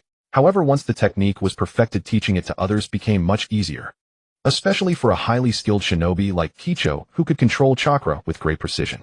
After absorbing some energy from the meteorite star, she found the key to executing the peacock wonderful method in just a few days. After another half-month or so, I will be able to use it proficiently. Kicho smiled gently. As a shinobi of the Rishian clan, she was extremely confident in her chakra control. In her eyes, the peacock wonderful method was not particularly difficult. Although it was a technique, its core still revolved around precise chakra control. The only real challenge was that before formally training in the peacock wonderful method, one needed to absorb the special energy from star. This energy was too violent and dangerous, and no shinobi with weak chakra could come into contact with it. A shortened lifespan was the least of the concerns. In severe cases, the practitioner could die on the spot, eliminating any need for treatment. Theoretically, it would not be excessive to classify the peacock wonderful method as a forbidden technique. Kicho savored the strange sensation of floating in the air for a moment, then descended from midair, the pale purple chakra wings behind her retracting. My lord, do you plan to popularize this secret technique within the military? Kicho inquired about Misheng's next move. Even she could see the strategic value of this technique, and she believed Misheng's vision extended even further. It would be a great pity to keep this technique locked away, allowing only a few to practice it. That thought has crossed my mind, but I need more time to consider the specifics of implementation. Hearing Misheng's opinion, Kicho nodded, slightly understanding his concerns. A ninjutsu with strategic value must be promoted with careful consideration. Making it free was the most direct and intuitive method, but doing so would severely damage the reward and punishment system of the Night Country's military. Just as Misheng's poverty alleviation strategy in the Night Country, for those struggling to survive, he would provide basic necessities and even job opportunities, but never directly give them money. That point does require careful thought. But my lord, you came to me at this particular time. Surely it wasn't just to check on my progress with the peacock wonderful method. Kicho was curious about Misheng's purpose in seeking her out specifically now. The training of the peacock wonderful method posed no difficulty for her. It was merely a matter of spending more time. The matter is this: I would like you to summarize the techniques of the gentle fist, especially long-range moves like the 8 trigrams empty palm. Misheng did not hide his intentions. 8 trigrams empty palm. That's no problem. My lord, are you planning to promote the gentle fist as well? Kicho agreed without hesitation. After all, this did not involve the true core of the Rishian clan, which had always been the Byakugan, not the gentle fist. Only the gentle fist used in conjunction with the Byakugan was the true gentle fist of the Rishian clan. Without the Byakugan, the Rishian clan's gentle fist was essentially no different from other schools of softboxing. Furthermore, even if it were the core technique of the Rishian clan, Kicho would give it to Misheng without a second thought. Actually, it's about the samurai. They intend to reform the swordsmanship schools of the Night Country and strengthen the overall capabilities of the samurai. I looked at their reform direction and found some overlap with the Rishian clan's gentle fist. I hope you can provide some advice and guidance. Hearing Misheng's explanation, Kicho became even more curious, even a bit puzzled. The gentle fist and swordsmanship. These were two completely different fields, weren't they? Although there might be overlap in the technique of exerting force, she couldn't imagine how these two styles could be integrated. How about it? Want to go take a look? I think the samurai's idea is quite feasible and might even be of great help to you, Kicho. Sure, since it's my lord's invitation.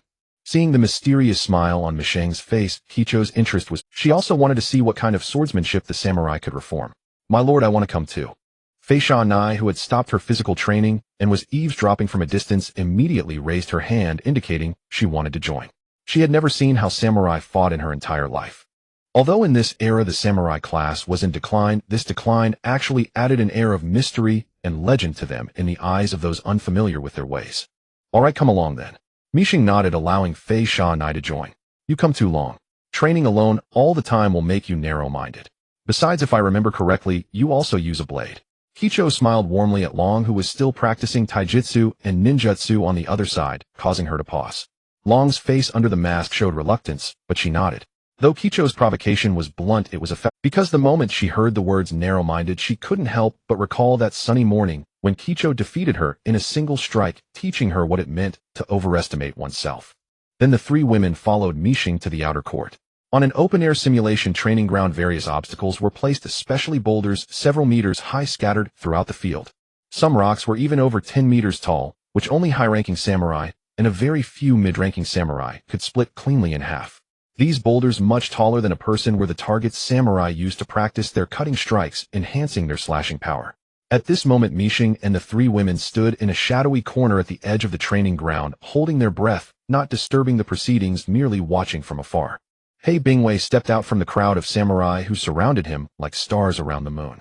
His hand rested lightly on the hilt of the sword at his waist, his pitch-black pupils fixed sharply on the tallest rock on the training ground. This massive boulder was over 15 meters tall, irregular in shape, and embedded with steel bars to increase its mass, making it harder than ordinary rock. Some steel bars even protruded from the rock's surface, making it look like an impenetrable turtle shell. Hei Bingwei took a deep breath, and under the gaze of the crowd, he swiftly drew his blade, a flash of light cutting through the air. There was no prelude, no charging. It was just like his usual lightning-fast draw cut. Yet it was not a sharp, paper-thin slash. Instead, it was an invisible high-speed air current that crashed into the steel-reinforced boulder like a tsunami. Boom! A deafening explosion erupted on the surface of the steel-reinforced boulder. The fierce impact force rolled the boulder backward, sending chunks of rock and broken steel bars flying from the rock, scattering all over the ground. The path along the way was also shattered by the invisible shockwave from the samurai's blade. A gap several meters deep was left in the center of the boulder, not from a sword cut, but more like a blast from gunpowder. Although he hadn't succeeded in cleaving the steel-reinforced boulder in two, the surrounding samurai were visibly excited. Excellent. This method of exerting force is indeed feasible. As expected of Lord Hei Bingwei. Even in the experimental stage, he can produce such a powerful slash. If we can make the chakra more stable and solid and further increase the destructive power. Many samurai clenched their fists as if seeing a new form of swordsmanship taking root. No longer focusing on sharpness and speed, they would become living artillery, their swords serving as cannons, and each slash a devastating firepower that annihilates everything. Mishing and the others watching from a distance also saw this. Fei Sha Nai, holding a paper bag labeled Fei Sha Nai snack bag, was stuffing food into her mouth while observing the training ground. Her face was expressionless. She couldn't understand the samurai's excitement. What was there to be happy about? She could break that size of rock, even with steel reinforcement, with a single punch. Samurai seemed quite weak. Unlike Fei Sha Nai's simple view, Mishing and the other two saw something entirely different. Especially Long, who was inwardly shocked. She had never imagined that swordsmanship could be used like this. Not cutting, not slashing, not slicing, but blasting and impacting. No wonder my lord wanted to ask me for the Rishion clan's force exertion techniques. It really does have many similarities with gentle fist moves like 8 trigrams empty palm. Kicho narrowed her open Byakugan and smiled radiantly. I believe you can see, Kicho, that this method of exerting force is still in its infancy and has many flaws. Especially the hardness of the chakra. Mishing pointed out the key issue. If Hei Bingwei had used a slash focused on sharpness and speed, he could have split that boulder. But by using a different method of force exertion, his shortcomings in swordsmanship were exposed. This was also related to the fact that this new type of force exertion had not yet been perfected. Otherwise, Hei Bingwei would not have just pushed the boulder away, he would have shattered the boulder along with the earth ahead. One of the reasons, as he had said, was the insufficient hardness of the released chakra. This was exactly why Mishing wanted to consult Kicho. The Rishion clan's 8 trigrams empty palm was a long-range taijutsu technique. It could condense the chakra released into a form harder than steel to strike targets. The advanced gentle fist move derived from the empty palm was the divine sever developed by Kicho, which released high-density chakra, with a single gesture instantly shattering the earth for dozens of meters ahead. It was remarkably similar to the swordsmanship Hei Bingwei had just displayed, except Kicho used her palm, while Hei Bingwei used his sword. If this school of swordsmanship were perfected, it could be called sword cannon. The range and power of swordsmanship would undergo a revolution, and samurai would transform into living human cannons. No hand seals, no preparation, just a swing of the blade to release it. In that case, my lord, I shall reluctantly accept these students. With that, Kicho's smile faded and she vanished in a flash. When she reappeared, she was midair above the training ground, her Byakugan locked onto the boulder that Hei Bingwei had pushed back. Remember the force exertion method was like this. Having the Byakugan Kicho had already observed and memorized He Bingwei's chakra flow and release method, and she noted that a part of it completely overlapped with the 8 trigrams empty palm. And as long as she understood the principle of chakra manipulation, she could perfectly replicate He Bingwei's swordsmanship. She drew her spider cutter and slashed downward at the boulder below. Boom! A blinding white light swept across the ground. The training ground shook violently, and the 10-meter-high steel-reinforced boulder along with the earth beneath it was completely devoured by the sword cannon released by Kicho. Broken rocks and snapped steel bars mixed with dust flew in all directions. When the dust settled, a shocking large crater remained on the ground. The samurai stared in astonishment at this scene, holding their breath, unable to speak for a long time as they looked at the scattered rubble and broken steel. Lord He Bingwei, my apologies for stealing your prey. Oh, no matter, Lady Kicho. I don't mind at all. He Bingwei looked at Kicho, who had landed steadily from midair, and the corner of his mouth twitched almost imperceptibly. The Rishon clan's Byakugan truly was remarkable. That swordsmanship was truly magnificent, He Bingwei. Mi Sheng also emerged from the shadows, followed by Fei Sha Nai and Long. General. The samurai bowed one after another, their faces adorned with reverence. Mi Sheng waved his hand, signaling them to dispense with formalities. The samurai dispersed, returning to their own tasks, leaving the space for Mi Sheng and his companions. Magnificent. Rather disheartening, I'd say. Something we've studied for so long with our colleagues, yet Guei Dai mastered it in an instant, and with even greater power. He Bingwei offered a self-deprecating smile. In truth, it wasn't truly discouraging, for he had long passed the age of competitive ambition.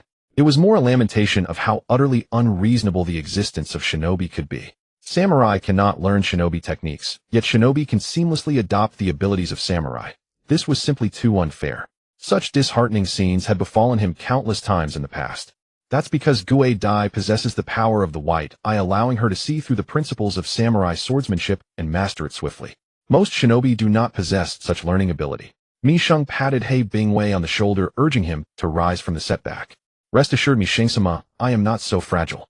Over the years I've been struck down too many times. Of that I am well aware.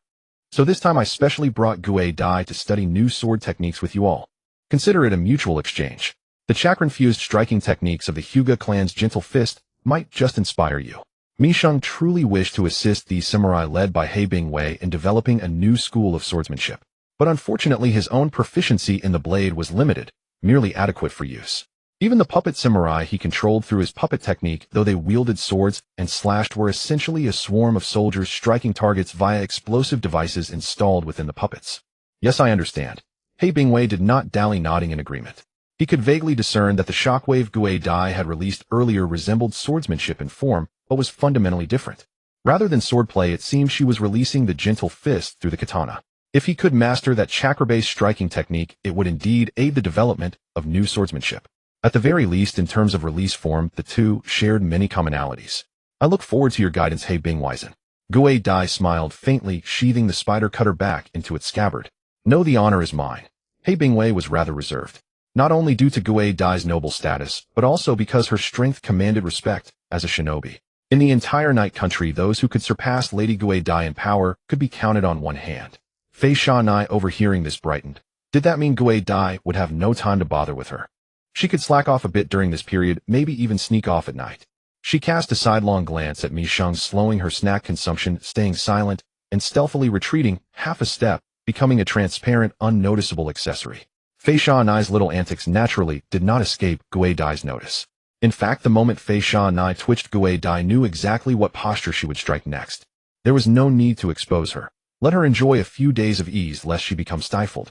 Mi Sheng naturally gave his full support to the samurai's sword reform movement aimed at self-transcendence. Once the sword reform was complete, the beneficiaries would not be just one or two samurai, but an entire nation's vast samurai corps. Yet with Guei Dai joining the effort, whether the samurai led by He Bingwei could successfully complete this transformation remained an unanswered question in Mi Sheng's mind. Despite everything proceeding smoothly, so far an insurmountable mountain might still loom ahead. Ultimately, samurai were far too limited in adaptability compared to shinobi. As a general, he could only take matters this far.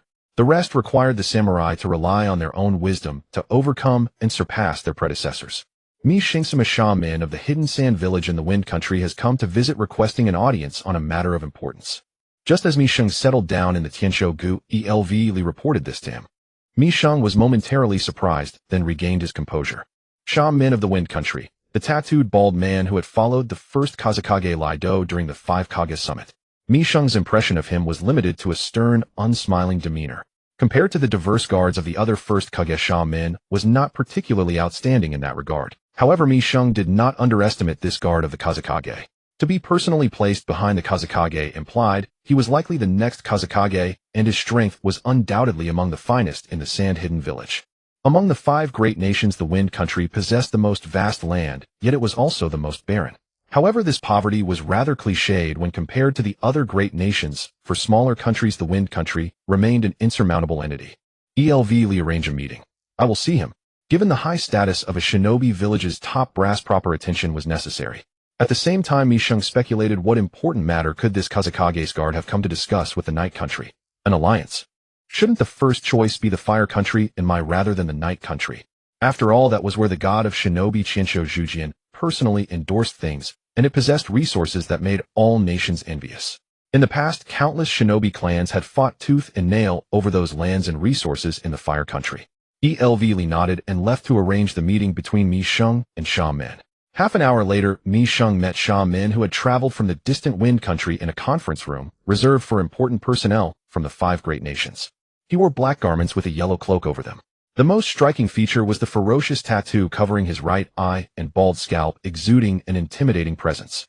Please have a seat, Sha Min. Sha Min had brought 2 young jonin from the sand-hidden village, likely to broaden their horizons. They stood rigidly behind him. Behind Mi Sheng stood ELV Li, the ever-present acting general and secretary. He and Sha Min sat facing each other on the sofa with a tea table between them where steaming tea had been prepared. It has been nearly a month since we parted ways at the 5 Kage Summit, Sha Min. I recall that this period is the honeymoon phase for various nations cooperating with the Fire Country in Mai. For you to visit now, please speak plainly about your purpose.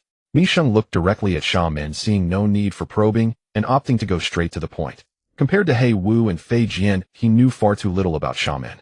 He only knew that Sha Min possessed an extraordinary ability to control sand, along with some unverified rumors, such as that he had once been a monk from an ancient temple in the Wind Country, a highly skilled priest. Coincidentally, the one-tailed Shoha was said to be sealed in an ancient temple in the Wind Country, guarded by many monks. Mi Sheng had reason to suspect that Sha Min was also a top-tier sealing technique expert. Sha Min nodded. He was not one to beat around the bush. I requested this visit myself from the Kazekage. The Fire Country and Mai possess the abundant resources our country and village desperately need, but the Night Country also has something we urgently require.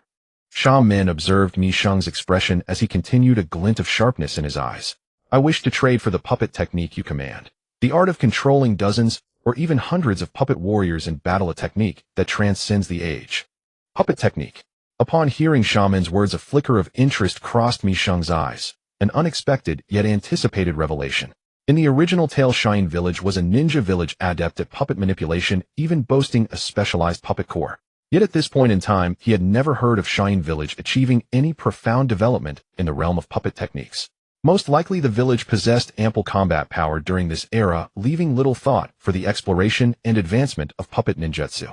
The indifferent attitude Shine Village displayed toward tailed beasts during the 5 Kage Summit was a clear testament to this. Their confidence in their own martial prowess was boundless. May I ask, Lord Sha Min, do you intend to trade a portion of the puppet techniques, or the entire system? Mi Sheng pondered for a moment, pinpointing whether Sha Min's offer involved a fraction or a complete framework of puppet arts. The distinction between the two was immense, particularly for the latter. A complete puppet system encompassing a vast array of intricate elements, especially certain puppet techniques that involve the application of active chakra. Mi Sheng naturally had no intention of putting such knowledge up for trade.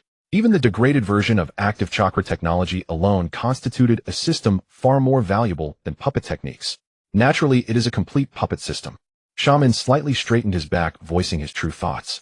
While acquiring a portion might allow for gradual deduction, the process would be overly cumbersome, waste precious development time for Shine Village, and risk veering onto erroneous paths, ultimately leading to failure.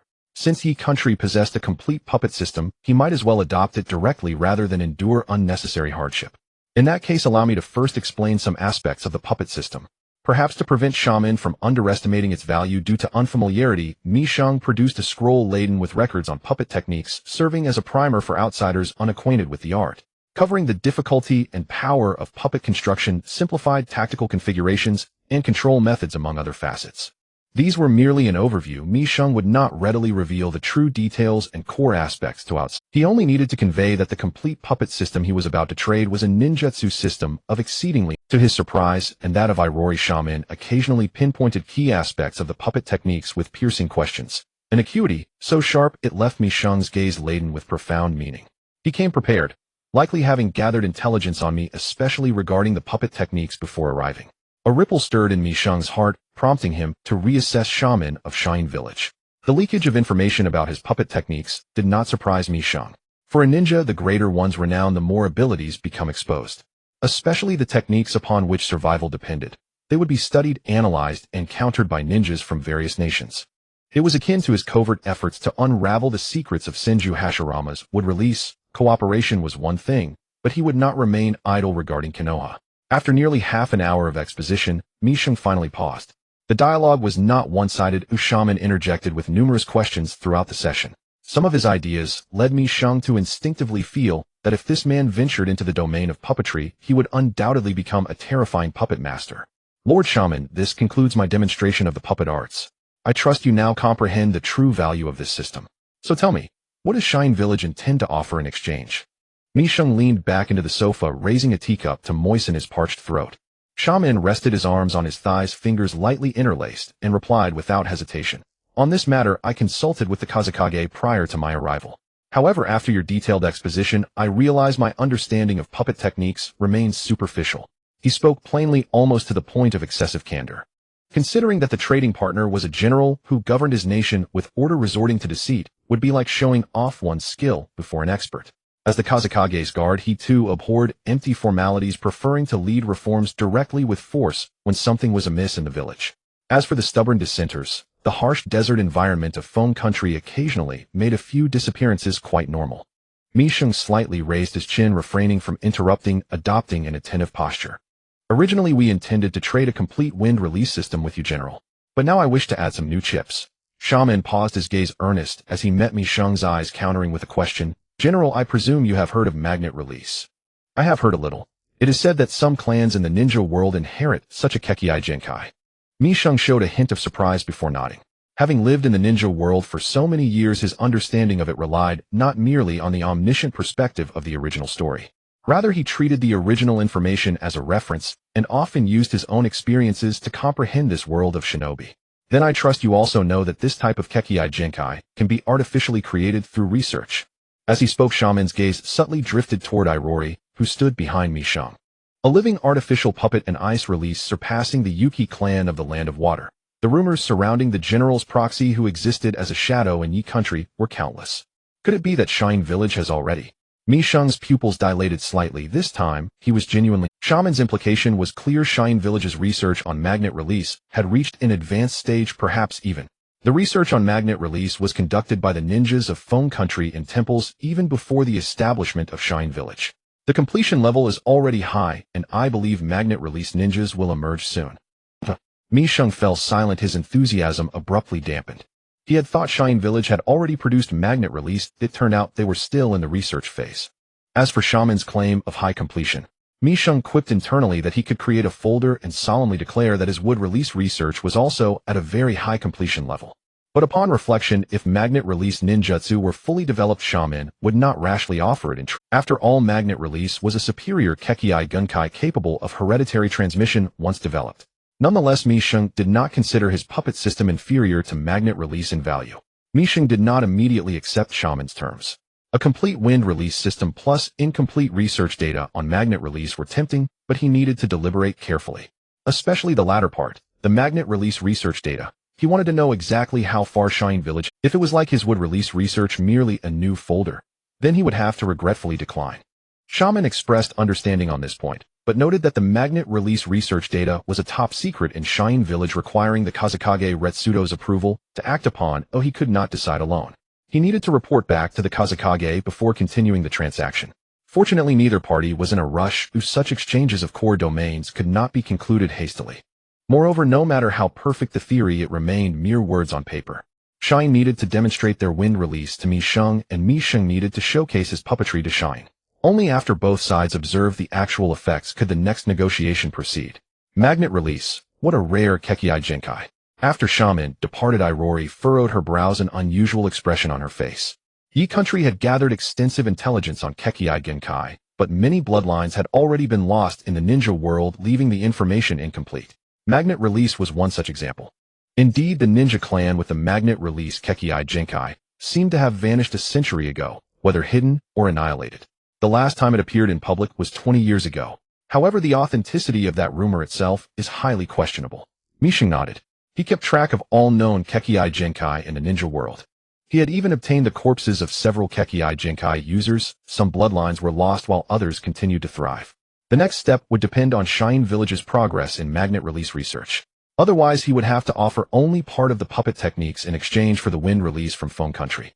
A complete wind release system held great value in Mi Sheng's eyes. Although Yi country possessed the Kamigari clan, which specialized in wind release, the clan had long declined, and its inheritance was not as comprehensive as imagined. If he could acquire the wind release system from Feng Country, he could begin training stronger wind release ninjas, even forming a special wind release unit. After all, wind release was particularly effective against lightning release. For Yi country, which lacked a comprehensive ninjutsu system, this was a sure win deal. Irori, gather all the scrolls related to puppet techniques. Regardless of magnet release, the wind release system must be secured. Understood. This will be quite a laborious task, Misheng lightheartedly remarked. Because his puppet techniques involved many areas of active chakra application and other confidential matters not suitable for disclosure, he needed to excise those parts and replace them with tradable technologies. The workload was immense, requiring substantial time alone, so he needed an assistant. Ideally, someone with deep understanding of his puppet system. Irori was the perfect candidate. Besides ice release, Irori was also proficient in his puppetry and was a top-tier puppet master. However, in most cases, she preferred to fight using the more convenient and powerful ice release. Speaking of which, Lady Hizana might throw a tantrum. Irori smiled faintly. With everyone busy and Kicho unable to keep watch, Hizana was the one with the most idle time. Now that Mi Sheng and she were to spend the night screening puppet techniques for the trade with Shine Village, naturally, there would be no time to accompany her. I can appease her later. The important matter at hand takes precedence. Actually, the screening work could be left to me alone. Could it be that Lord Mi Sheng lacks the confidence to handle Lady Hizana? Seeing Irori's slightly teasing expression, Mi Sheng naturally refused to show weakness, calmly taking a sip of tea. What are you implying, Irori? Hizana's little tricks are like a kitten under my control. If I didn't stop at a measured point each time, she wouldn't be able to get out of bed the next morning. Irori remained silent, only smiling, her eyes revealing an all-knowing gaze. Mi Sheng wanted to retort, but over-explaining would only make him seem guilty. Thus, he quickly changed the subject. Enough about her. The trade with Shine Village is more important, though. Prepare for a few nights of hard work. With that, Mi Sheng led Irori to the storage room, housing ninjutsu scrolls, commencing the screening process. The sound of a door being pushed open came from not far away. Ning Ning, standing with her back to the laboratory door and engaged in an experiment with a new drug, instinctively trembled her hand, holding the test tube. Though her face revealed little, a closer inspection would still reveal the displeasure flickering in her red pupils. Is this guy an animal? How many times a month is enough? Ning Ning couldn't help but mutter to herself. Although she found such matters quite exhilarating, her body was not as sturdy and durable as Fei Sha Nai's. If this continued, she was sure that one day she would become just like Fei Sha Nai, empty-headed and unable to think about anything. However, she was helpless as the other party held her economic power. After all, she was merely a parasite who, without the nourishment provided by her master, she could not survive on her own. Ning Ning put down the test tube, took off her white lab coat, and immediately prepared to leave after the other party replenished the funds. What are you doing? Mayash arrived beside Ning Ning and saw her taking off the lab coat. She grabbed his hand, ready to head towards the break room, and couldn't help but pull her back. I told you to finish and hurry out. Ning Ning seemed to lack an understanding of the art of conversation, or perhaps she was just too lazy to engage. However, seeing her cute face, Mayash forgave her. I called you here for a serious matter. Saying this, Mayash took out a prepared list that recorded various medicinal materials and their available quantities. This is... Ning Ning caught sight of several extremely rare medicinal materials on the list, which were precious herbs that could only grow under extremely extreme conditions. Moreover, not only that, but the variety of other medicinal materials was also incredibly complete. Are you doing business with the land of medicine? As far as Ning Ning knew, there were very few countries in the ninja world that offered such a comprehensive supply of medicinal materials, and the land of medicine was one of them. From the name, it was clear that this was a country specialized in growing herbs and exporting them abroad. Herbs were not only important living supplies, but also the economic pillar that the citizens of this country relied on for survival. When did you get this information? The land of medicine has been gone for 3 years. Mayash looked at Ning Ning speechlessly. This guy's understanding of external information and her professional knowledge about drugs were two extremes. I see it's quite a pity for the medicinal materials from that country. There's nothing to pity. Moreover, when the land of medicine was destroyed, I also profited significantly acquiring many high-quality parent plants of medicinal materials. That country deserved to perish. Mayash spoke as if it were a perfectly normal observation about the weather. Such matters were commonplace in the ninja world, as it was merely a small country with a narrow territory lacking strong ninja protection. The land could still produce abundant herbs. Its survival was merely the result of the balance of power among surrounding countries. Once the surrounding forces no longer needed to maintain balance, the demise of the land of medicine was destined. Mayash merely took advantage of this country's demise to scavenge a large number of medicinal plant parent stocks, and some experts in cultivating medicinal materials quietly watching this country head towards its end. That's really dirty. Ning Ning said this, but deep down she thought Mayash handled the matter quite brilliantly. In the past, she would have strongly condemned such actions, but now she was one with Mayash. If Mayash feasted, she could also enjoy the feast. Perhaps some of the medicinal materials she previously used to create tailed beast drugs were cultivated from those brought over after the demise of the land of medicine. So this list it's provided by the Sand Village's shaman. I plan to do a deal for medicinal materials with the Sand Village, and see if you have any needs on your side. Doing business for medicinal materials with shaman was a spuro-themant decision for Mayash. She suddenly remembered that the original work seemed to mention that the Sand Village had a complete variety of medicinal materials, which piqued her interest. Thinking about the extreme desert environment of the Land of Wind, it was possible that in some special areas there might be rare medicinal materials that other countries did not have. Thus, she impulsively decided to do a business deal for medicinal materials with Shaman. Shaman did not think too much about it, and nodded in agreement. Compared to the research data on magnetic release, just dealing with medicinal materials was something he, as a Wind Shadow Guard and senior advisor of the Sand Village, could fully manage. The Land of Wind. Ning Ning did not fully understand the rise and fall of such a small country like the Land of Medicine. Mainly because it was so small that when it perished it hardly made a splash. Naturally, she wouldn't pay special attention. However, the Sand Village was different from the Land of Wind. It was one of the 5 great countries, and it was still led by one of the current 5 Kage. Despite her lack of knowledge about external information, she still had some understanding of this basic knowledge. No wonder there are some rare medicinal materials that other countries don't have. Since that's the case, it'll take. Ning Ning looked at the list of rare medicinal materials, and there were a few that even the Land of Night could not cultivate due to environmental limitations. She took out her pen and marked several of the medicinal materials. As for the quantity of medicinal materials, she naturally wanted them all. As for money, she didn't need to touch money right now and had no interest in it. It was too vulgar. Mayash glanced at the list, nodded slightly, and put it away, preparing to go back and discuss it with Shaman. All right, you can go now. I need to improve the highly sci-defected in medicine from before. Ning Ning began to wave her hands to shoo him away, her attitude becoming casual. Men were like rags, once used they could be tossed aside. She turned around, ignoring Mayash as if he were air, picked up the test tube, and prepared to finish the potion mixing that she had not completed earlier. Just as Ning Ning picked up the test tube and had not yet started the next step, a familiar sound and sensation came from behind her. Ning Ning sighed, ready to put down the test tube and head to the nearby break room for additional experiments. Just so you know, I can only give you half an hour at most.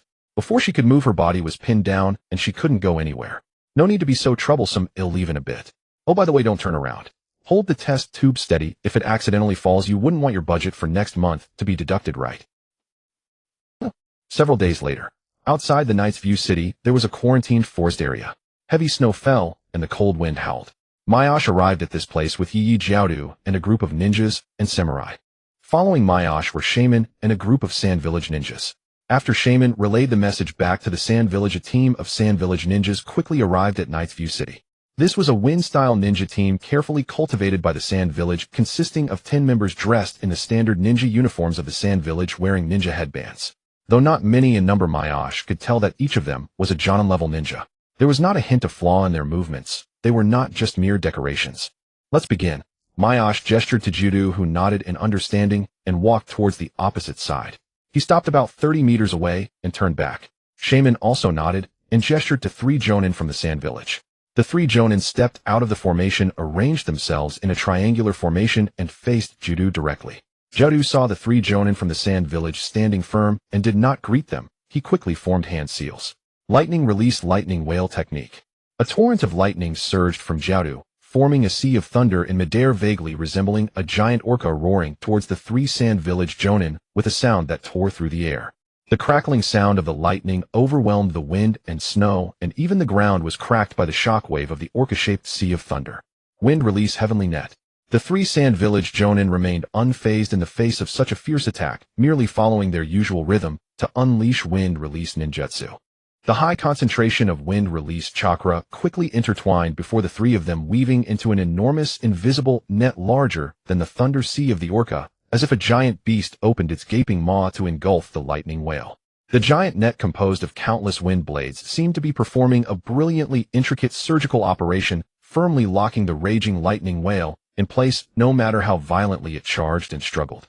The giant net was the operating table, and the wind blades that constructed the net were the surgical instruments, swiftly and precisely slicing the lightning whale into pieces. In less than 2 seconds, the entire lightning whale along with the accompanying sea of thunder disintegrated into fine sparks of electricity, vanishing into the vast snowstorm. The giant net did not wane in momentum. After cutting the lightning whale, it still had the strength to attack Jiaodu. Earth release, earth flow wall. Jiaodu slammed his hands to the ground, erecting a hard earthen wall several meters thick. On top of the earthen wall, 5 masks of different styles appeared, each engraved with pictographs representing fire, earth, water, wind, and lightning. Boom. The giant net, composed of wind blades, crushed the earthen wall in one go, producing a deafening explosion. Debris flew everywhere, and the chaotic winds instantly cleared the surrounding snowstorm. After shattering Jiaodu's jutsu, which far exceeded conventional earth release ninjutsu, the movement of the giant net was barely halted. However, to be safe, Jiaodu still moved to a secure position, watching the wind release ninjutsu that continuously countered his lightning and earth release with a serious expression in his dark green eyes. Disregarding the earth release technique, his lightning release lightning whale technique was a high-level lightning technique. Ordinary wind release techniques would not even dare to come into contact. Even the momentum of the sea of lightning could crush a storm. Yet after easily countering his advanced lightning release, the combination of the three-sand village Jonin still had the strength to charge forward. Even he had to admit that this group wind release technique was astonishingly powerful. Most importantly, he had attacked first, while their group wind release was a counterattack. Speed, range, and power all surpassed his lightning release. This guy is also a master. He can use such a powerful lightning release. Standing next to Maya, Shaman unexpectedly glanced at Jiaodu. Under the wind release heavenly net, it was rare for a lightning technique not to be immediately dispersed. Ninja capable of unleashing such a powerful lightning release were even rarer.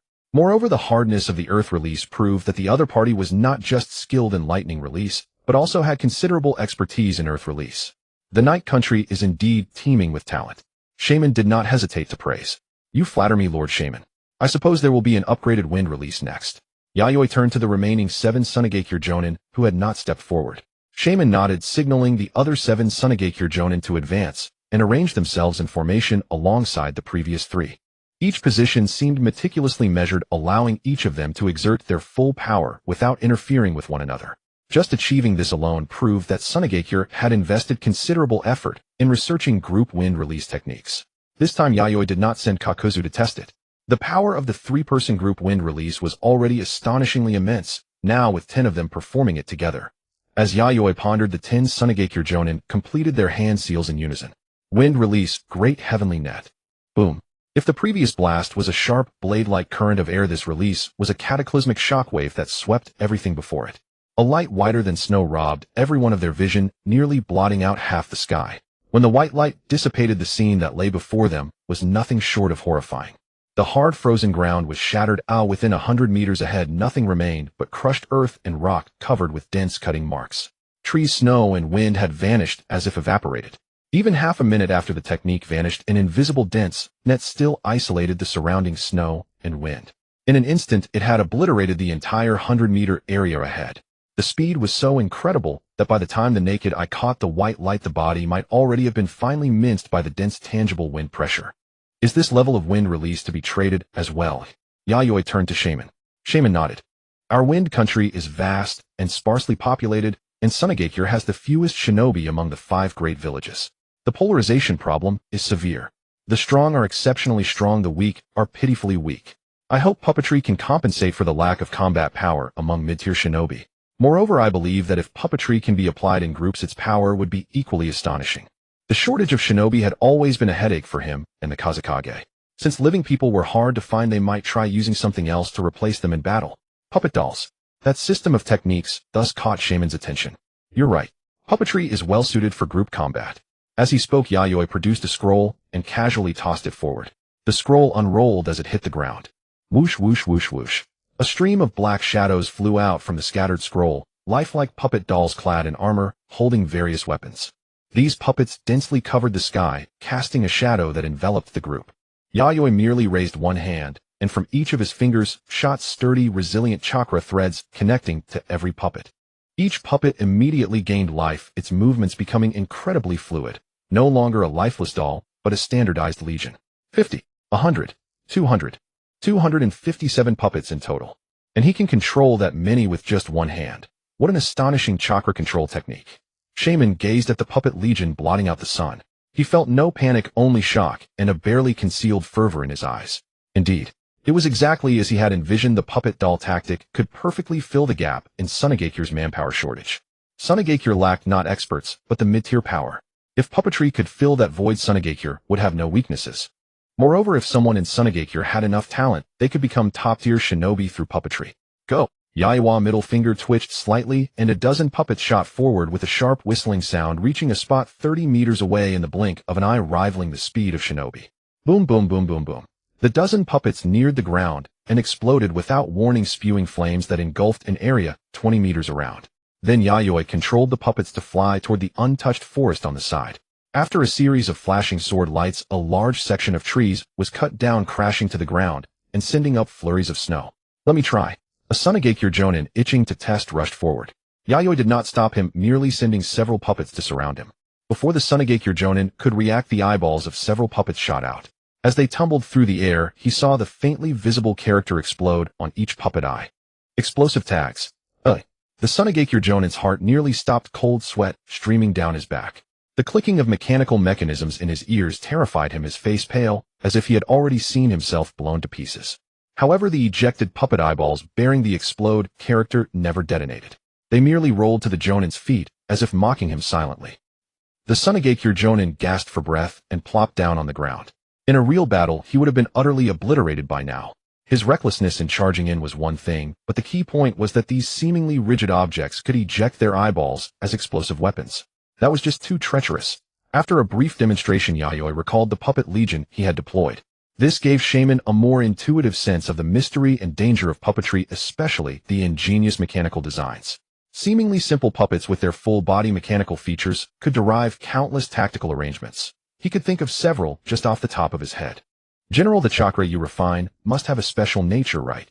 Shaman seemed to be confirming something. You noticed?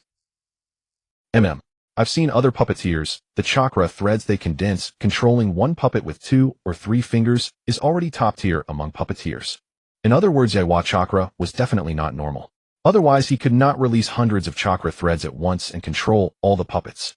Shaman had full confidence in his own perception and judgment. Although you've guessed it, this part is not within the scope of the trade.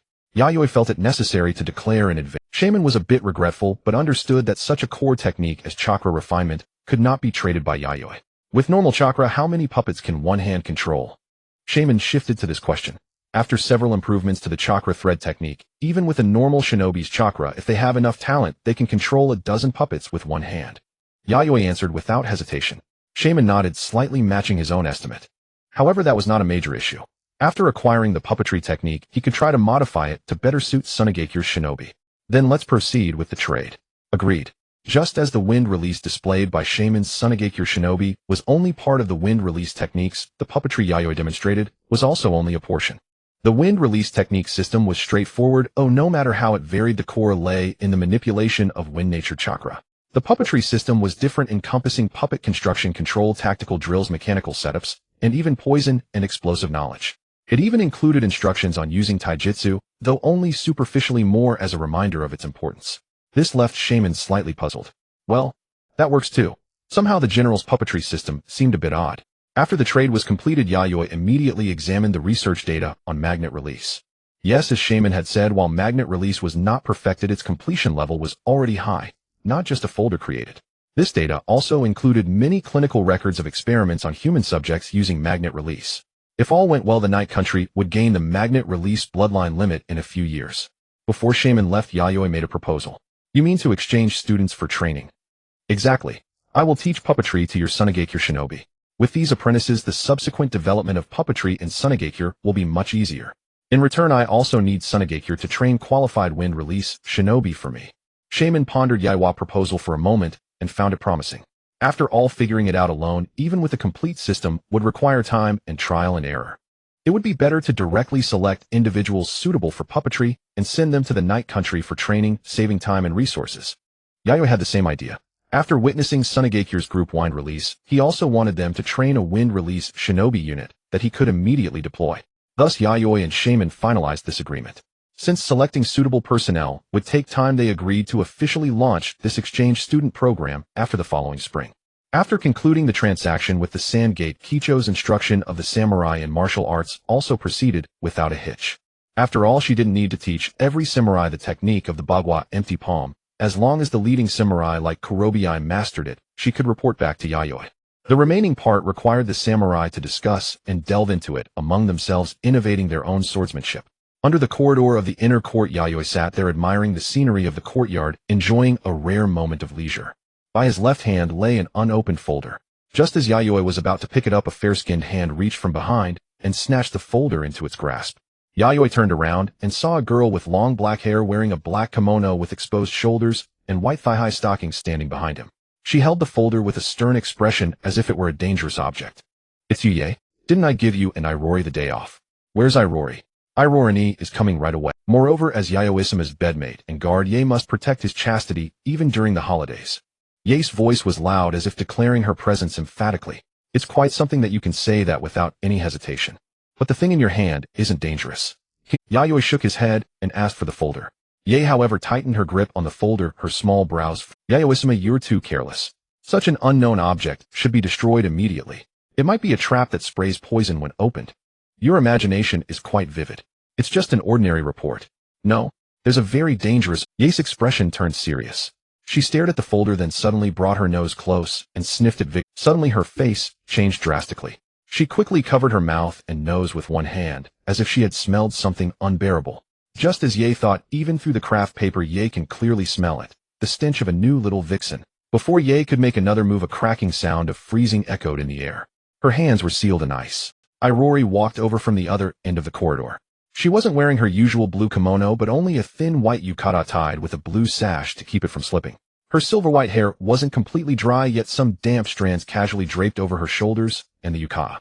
Her appearance clearly indicated she had just stepped out after a bath. Though it defied common sense to wear such thin clothes in this season, Irori's physical constitution was beyond ordinary logic, and the winter's chill held no sway over her. Yae, you must not be disrespectful to Yayoi-sama.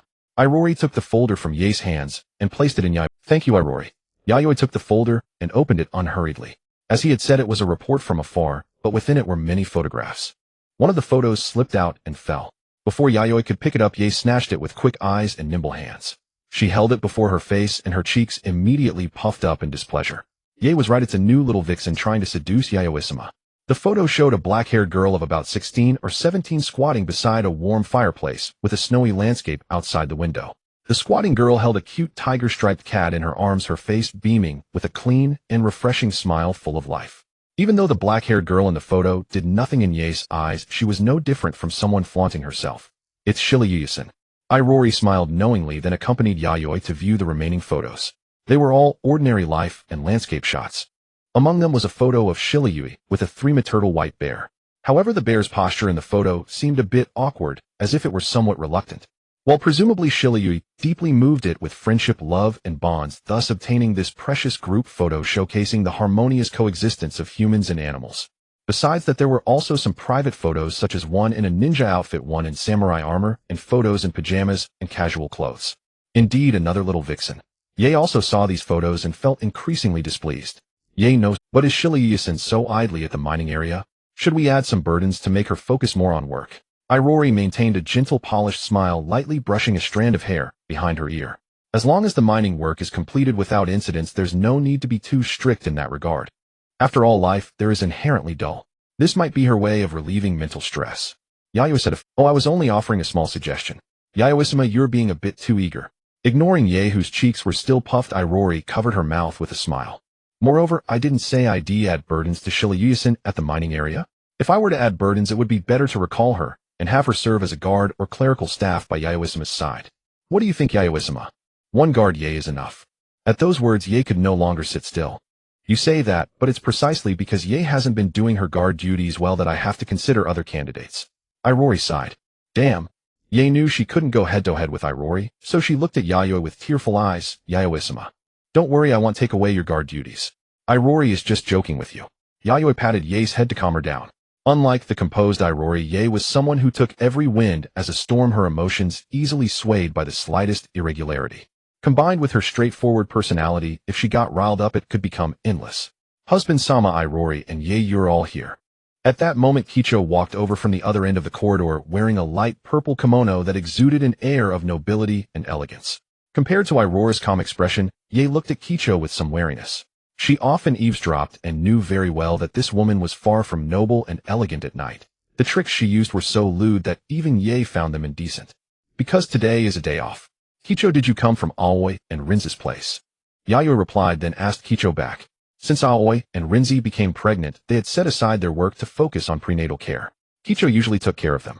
It must be said the shadow clone technique was still too convenient. The effort spent on caring for the two was almost negligible to Kicho, as tending to pregnant women was far simpler than her own cultivation. A few days each month Yayoi would also personally attend to Aoi and Rinze. Their health is well maintained. I believe they will give birth to healthy children in a few months. As for Dowie, I believe he won't need too much of my worries soon. Kicho said as she approached Yayoi, her eyes sweeping over the photos placed beside him. It's that little girl from the Yuzubo clan. She's grown quite lovely. Kicho recognized Shirayuya. Though not familiar with her, they had met a few times. She was a genius whose talent was in no way inferior to her own. This is the new little vixen. Ye secretly observed Kicho's reaction, her intention to shift the blame plainly evident on her face. She knew that women were inherently jealous creatures, especially this little wanton butterfly who held the status of official wife. She would surely dislike her husband always philandering. Isn't that good? If it's this young lady, she might bear healthy and strong children for husband-sama. The next generation of the Night Country cannot rely solely on Dowie. Kicho's tone was as casual as discussing what to have for dinner. Ye gritted her teeth secretly. What was wrong with this little wanton butterfly? Shouldn't she be crying, hanging herself, and cursing such a shameless little fox? Couldn't she show some dignity as the official wife? What do you think, Irori? Kicho looked at Irori. As everyone knew, the Night Country had two generals. For Kicho, the inner court of the general's residence had two official wives, herself and Irori. Even in terms of the boundaries of power, Irori stood above her, the formally wedded official wife, almost equal to General Yayoi himself. As for Ye, her opinion didn't matter. If it's what Yayoi-sama likes, then it can't be helped. Irori tilted her head. She herself had no particular preference either way, as it wouldn't affect her position. Thus the matter was quietly settled between them, forming an unspoken understanding. Watching the collusion between Kicho and Irori, Ye felt a shadow fall before her eyes. The sky of the Night Country was far too dark. Speaking of which, I haven't seen Hishina recently. Isn't she here? Kicho scanned around, but found no trace of Hishina. In the inner court, she couldn't constantly use her buy-in to observe others' movements. That would be too intrusive. I've rarely seen her lately. She should be in her own courtyard. They'll go check on her later. Hearing Kicho mention Hishina, Yayoi realized he had been somewhat avoiding her recently. It wasn't because he was afraid of Hishina's cow-like charge and reckless advance, but simply because as the general, he had been too busy with work. He had to consider the samurai's sword technique reform, do business with the sand-hidden village, and handle various other matters, such as how to reply to the letter from the Uchiha kitten still in the northeast. Yes, that was exactly the case. On the tatami mat, Fei Shinai tightly wrapped herself in the soft bedding, turning her body to the other side, putting on an "I'm very angry" expression. Her puffed cheeks were exactly like those of Yi. Are you angry? Upon arriving, Mi Sheng immediately saw this posture of Fei Shinai and knew she was sulking. Long, the maid and bodyguard, stood not far away, leaning against the pillar, her eyes beneath the mask slightly closed, as if in deep thought, seemingly oblivious to what was happening. No. Fei Shinai twisted her body to the other side, her voice stiff. Though she said no, her demeanor was completely inconsistent with her words. Even without me, you have other sisters to amuse you. After all, they are far more talkative than me, gentler, and no, you must be tired of me, and you dislike that I eat a lot, but can't do anything, so you deliberately brush me off. I'm just a dispensable woman here. I think I'd better pack up and go back to a country. Before Mi Sheng could speak, Fei Shanai's little mouth rattled on like beans spilling from a bamboo tube, sounding aggrieved and even a bit sarcastic. Misheng, finding no chance to interject, immediately abandoned the idea of speaking. Intuition told him that this version of Fei Shanai was impossible to communicate with words, let alone reason with. So Misheng lay down behind her, reached out from behind, and pulled her into his arms, holding her tightly. He said nothing, just held her, communicating through the contact of their bodies. What are you doing? Let go. Go find your other sisters. Do you think this will easily appease me? I am not a shallow woman. Fei Shanai struggled fiercely in his arms. Of course I know you're not that kind of shallow woman, but do you know how adorable you are right now? Misheng still held her, not letting her break free, whispering in her ear. Fei Shanai's body stiffened. Adorable. She was furious, very terrifyingly so. Even flattery won't work. When you came here before, you even visited Ning Ning, but didn't come to me. You must be tired of me. Fei Shanai declared that she was not so easy to appease. Her resolve to ignore Misheng was as firm as— How could that be? Where did you get that idea? I went to see Ning Ning on serious business, not to avoid you. Besides, when you asked her, did she say anything else? Misheng answered with a question. Fei Shanai was momentarily stumped. Ning Ning had indeed said that Misheng had important matters to discuss with her, something about purchasing medicinal herbs. Could it really be that I was wrong? Fei Shanai began to examine herself. Had her words to Misheng been too— Was he truly angry? And look, I just came to you as soon as I got time off. I even planned to skip work tomorrow and the day after to spend time with you.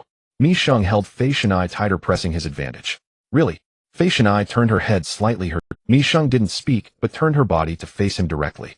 Look into my eyes, Fei Shanai. I am not the kind of man who deceives women's feelings. That kind of man is the worst, isn't he? Fei Shanai blushed and nodded, looking at his sincere and open gaze. I was wrong to blame you, my husband. No, it's actually my fault for being too busy lately and neglecting your feelings. Misheng took the blame upon himself. Fei Shanai was moved beyond words, and then her hands and feet became restless, their bodies clinging together and heating up rapidly. Long watched as Fei Shanai became affectionate with Misheng again, unsure how to voice her sarcasm. Before he arrived, she had declared she would ignore him for a month. After he came, she brazenly claimed she wasn't a shallow woman and wasn't easy to appease. But in the end, she gave in completely. She glanced at the time. 3 in the afternoon, still broad daylight. But the battlefield ahead might turn into a chaotic frenzy, erasing the very Tao. Long knew that watching too much of what followed would definitely give her styes.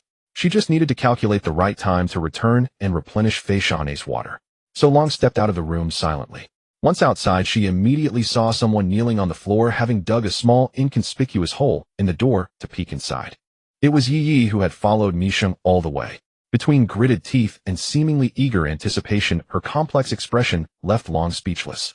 Thinking about it, it made sense. The beloved and respected master was being fiercely pounded inside the room, while she could only helplessly spy from outside. Is there some strange virus infecting the inner court of the general's mansion? Long couldn't help but have such a bizarre thought. Mu Yi 4th year, end of February. Yi Country 13th year. After the 5 Kage summit held in Yi Country, various countries began to engage in unprecedented close exchanges. The shinobi world structure led by the 5 great nations became even more entrenched. Among them, Ho Country was the most prominent. Not only did it possess the most powerful shinobi village in the world, but its vast fertile lands and geographical location at the center of the continent naturally made it the hub of international exchanges. This central position benefited even the surrounding regions of Ho Country, such as Yi Country and Wa Country, which shared borders directly with it. Especially Yi Country, a top-tier power among the lesser nations, had secured many large orders from Ho Country since the beginning of this year. To further strengthen ties, Misheng, the general of Yi Country, decided to personally visit Ho Country again for a friendly visit, seeking more cooperation. After all, such a vibrant and competitive development environment among nations would not come again if missed. Misheng first headed to the capital of Ho Country to visit the daimyo. After staying in the capital for a few days, he then turned toward Mu Yi. Traveling light, Misheng and his party arrived at Mu Yi smoothly less than half a day after leaving the capital. Carving such huge stone statues into the cliff. What a striking landmark.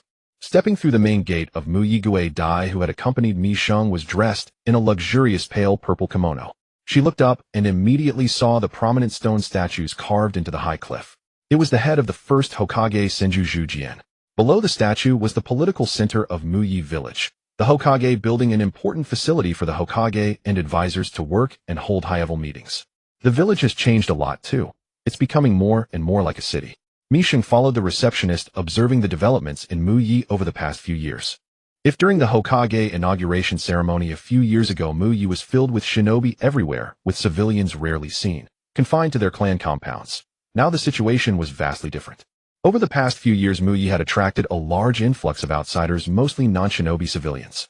Now on the streets of Mu Yi, the proportion of shinobi among the crowd had sharply decreased, replacing the former solemnity and tension with the air of everyday life.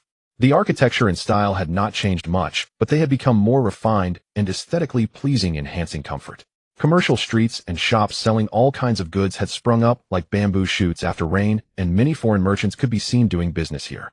Clearly, Mu Yi was no longer the militarized village of clan alliances it had been at the beginning. It was transforming into a comprehensive metropolis.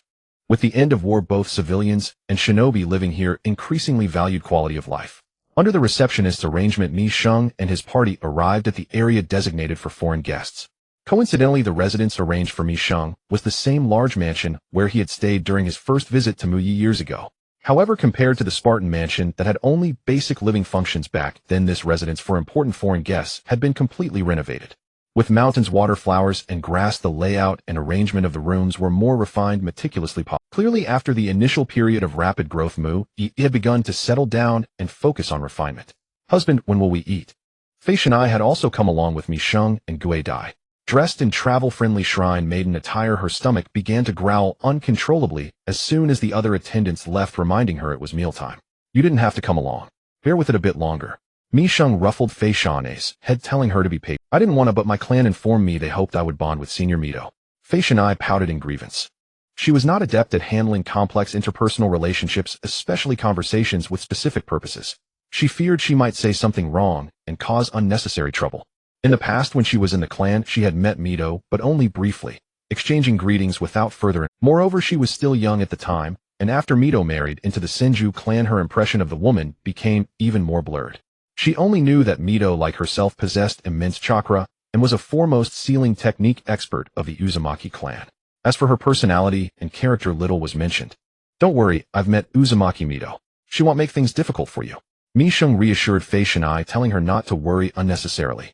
What about you, Gui Dai? Will you visit the Hyuga clan afterward? Mi Sheng turned to Gui Dai after comforting. Yes, I will go to the Hyuga clan later. It's been a few years since I last returned. I wonder what my esteemed father has become. How exciting. Gui Dai pursed her lips, revealing a very intriguing smile. Mi Sheng felt a chill. He hoped she would be a little merciful with her words. He didn't know whether Gui Dai had a good relationship with the Hyuga clan, but he knew that after several years apart, she and her father must have many heartfelt words to exchange. In a space cloaked in darkness, illuminated only by a central light, the 9 great-tailed beasts gathered once more.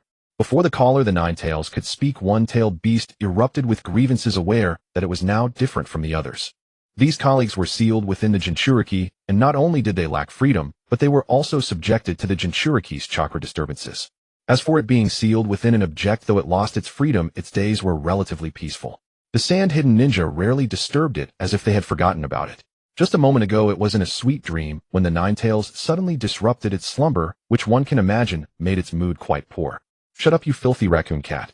You don't have to come. The 9 tails retorted without holding back.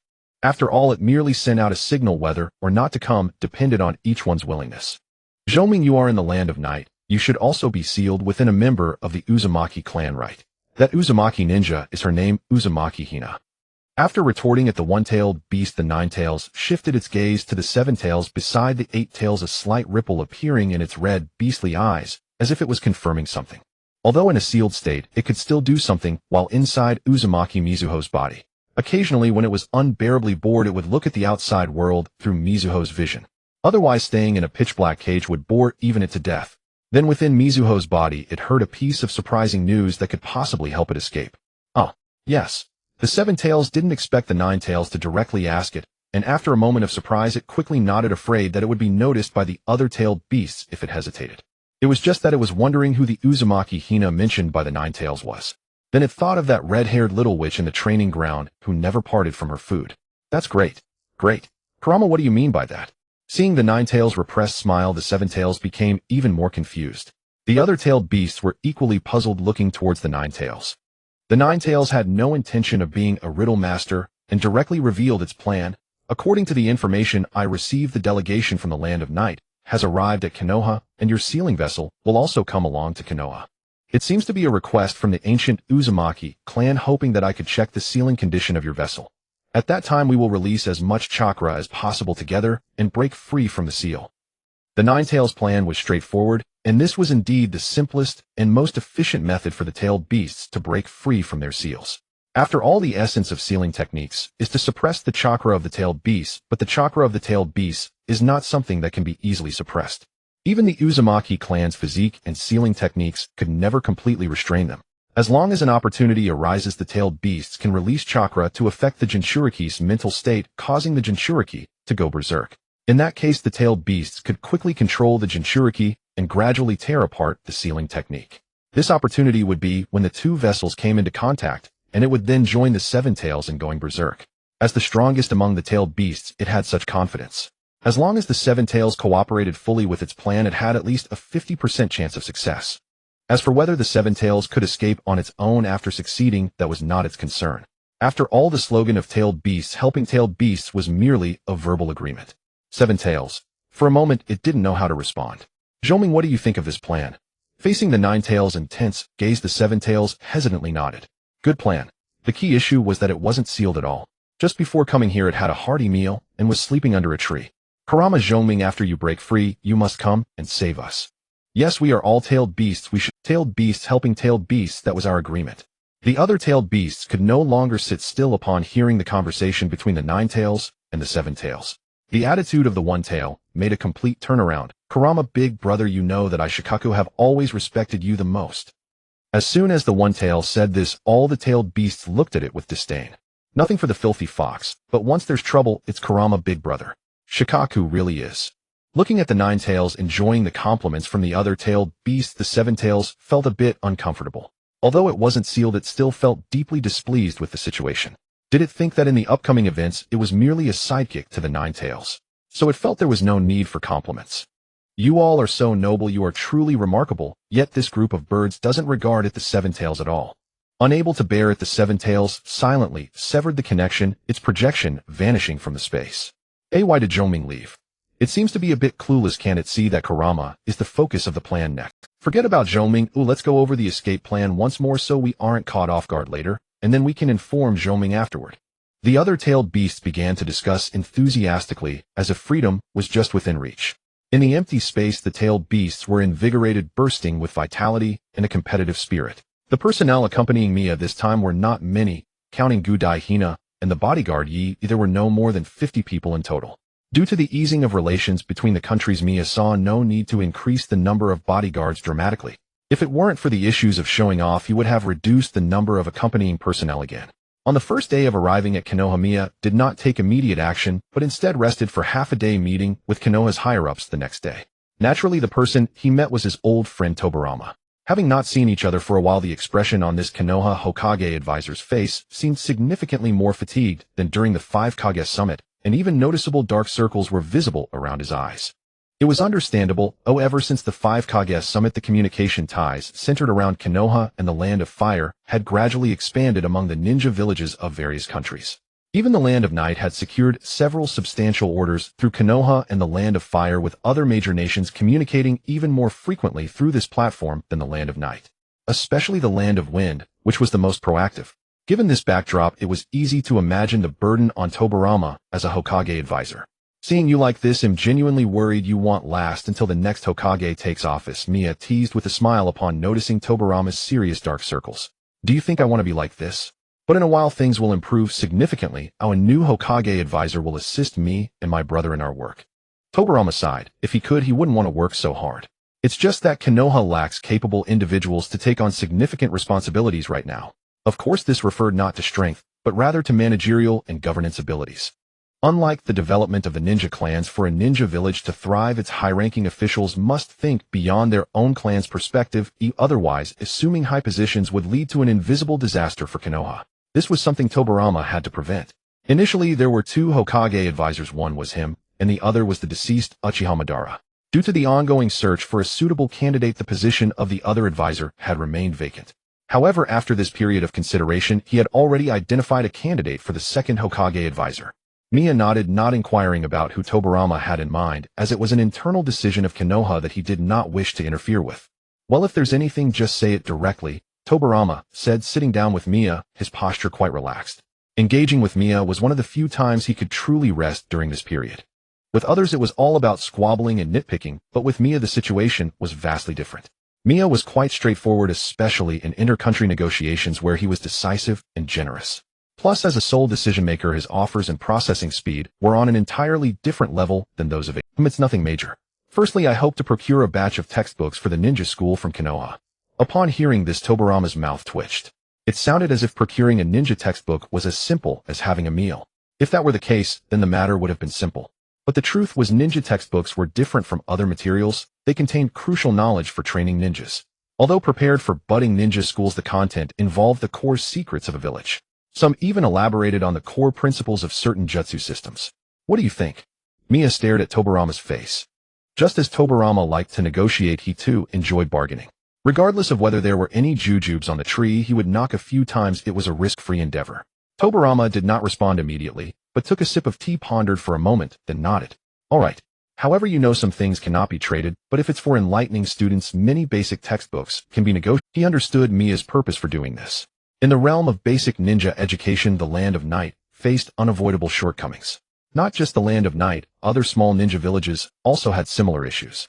Only the 5 great nations which integrated multiple ninja clans would not exhibit such obvious shortcomings. Among the great ninja villages, Konoha was the most comprehensive in this area. It was not surprising that Mia sought to make such a transaction with Konoha. Ninja education is crucial for whether a country can cultivate excellent ninjas over the long term. Following this, Mia continued with other transactions, and the exchanges were quite cordial. After negotiations concluded, Mia produced a stack of lists and handed it to Tobarama. Everything I can offer for trade is on this list. Take a look at what you want and mark it down yourself. Tobarama looked at the well-prepared Mia and felt no surprise. He did not rush to review the contents of the list, instead chatting casually with Mia about various topics. Clearly, he treated this important transaction period with the Land of Night as a vacation. Time slowly passed as the two engaged in their unnoticed conversation. Meanwhile, in the Hyuga clan, Goeichu had returned to her maiden home for a visit, bringing no excessive retinue. Only 2 jonin from Yoru no Kuni as regards. Given Konoha's current prestige, it seemed unlikely anyone would be reckless enough to stir trouble here. Moreover, Goeichu was exceptionally confident in her own abilities, as she was but a single step away from the realm of the top-tier shinobi. Coupled with the power of the Byakugan, there was virtually no shinobi in the ninja world who could silently approach and ambush her. What a transformation indeed. Leaving the 2 escort jonin at the reception area on the outskirts of the Hyuga clan grounds, Goeichu herself followed the Hyuga receptionist into the heart of the clan's compound. As she walked along, she no longer saw the low, drab, gray houses of the past. Many buildings now appeared quite elegant, and even the living quarters of ordinary clan members were far brighter and more splendid than the clan leader's residence had once been. It was evident that the average quality of life in the Hyuga clan now was utterly incomparable to what it had been a few years ago when she had just left to marry. Because shortly after you left, the militant faction in the clan quickly lost power. I myself haven't truly fought anyone in a long time. The receptionist was a young Byakugan woman roughly the same age as Goeichu. She had a refined and dignified countenance, long, beautiful hair, and wore a white shinobi uniform embroidered with the Hyuga clan crest. Hearing Gichu's murmur, she turned her head and replied, "That's a good thing, I suppose. At least in our time we weren't as carefree as this. However, when on duty, you should address me by my title. You ought to call me General's wife Shuei. You've really changed a lot." Whether she detected the teasing in Gichu's tone, the Byakugan woman, called Shuei, silently offered this appraisal. The friend she remembered from childhood who she had grown up with would never have uttered such oddly flippant words. Times change and people naturally change with them. Those stale old things that refuse to change should be swept into the trash, and shouldn't they?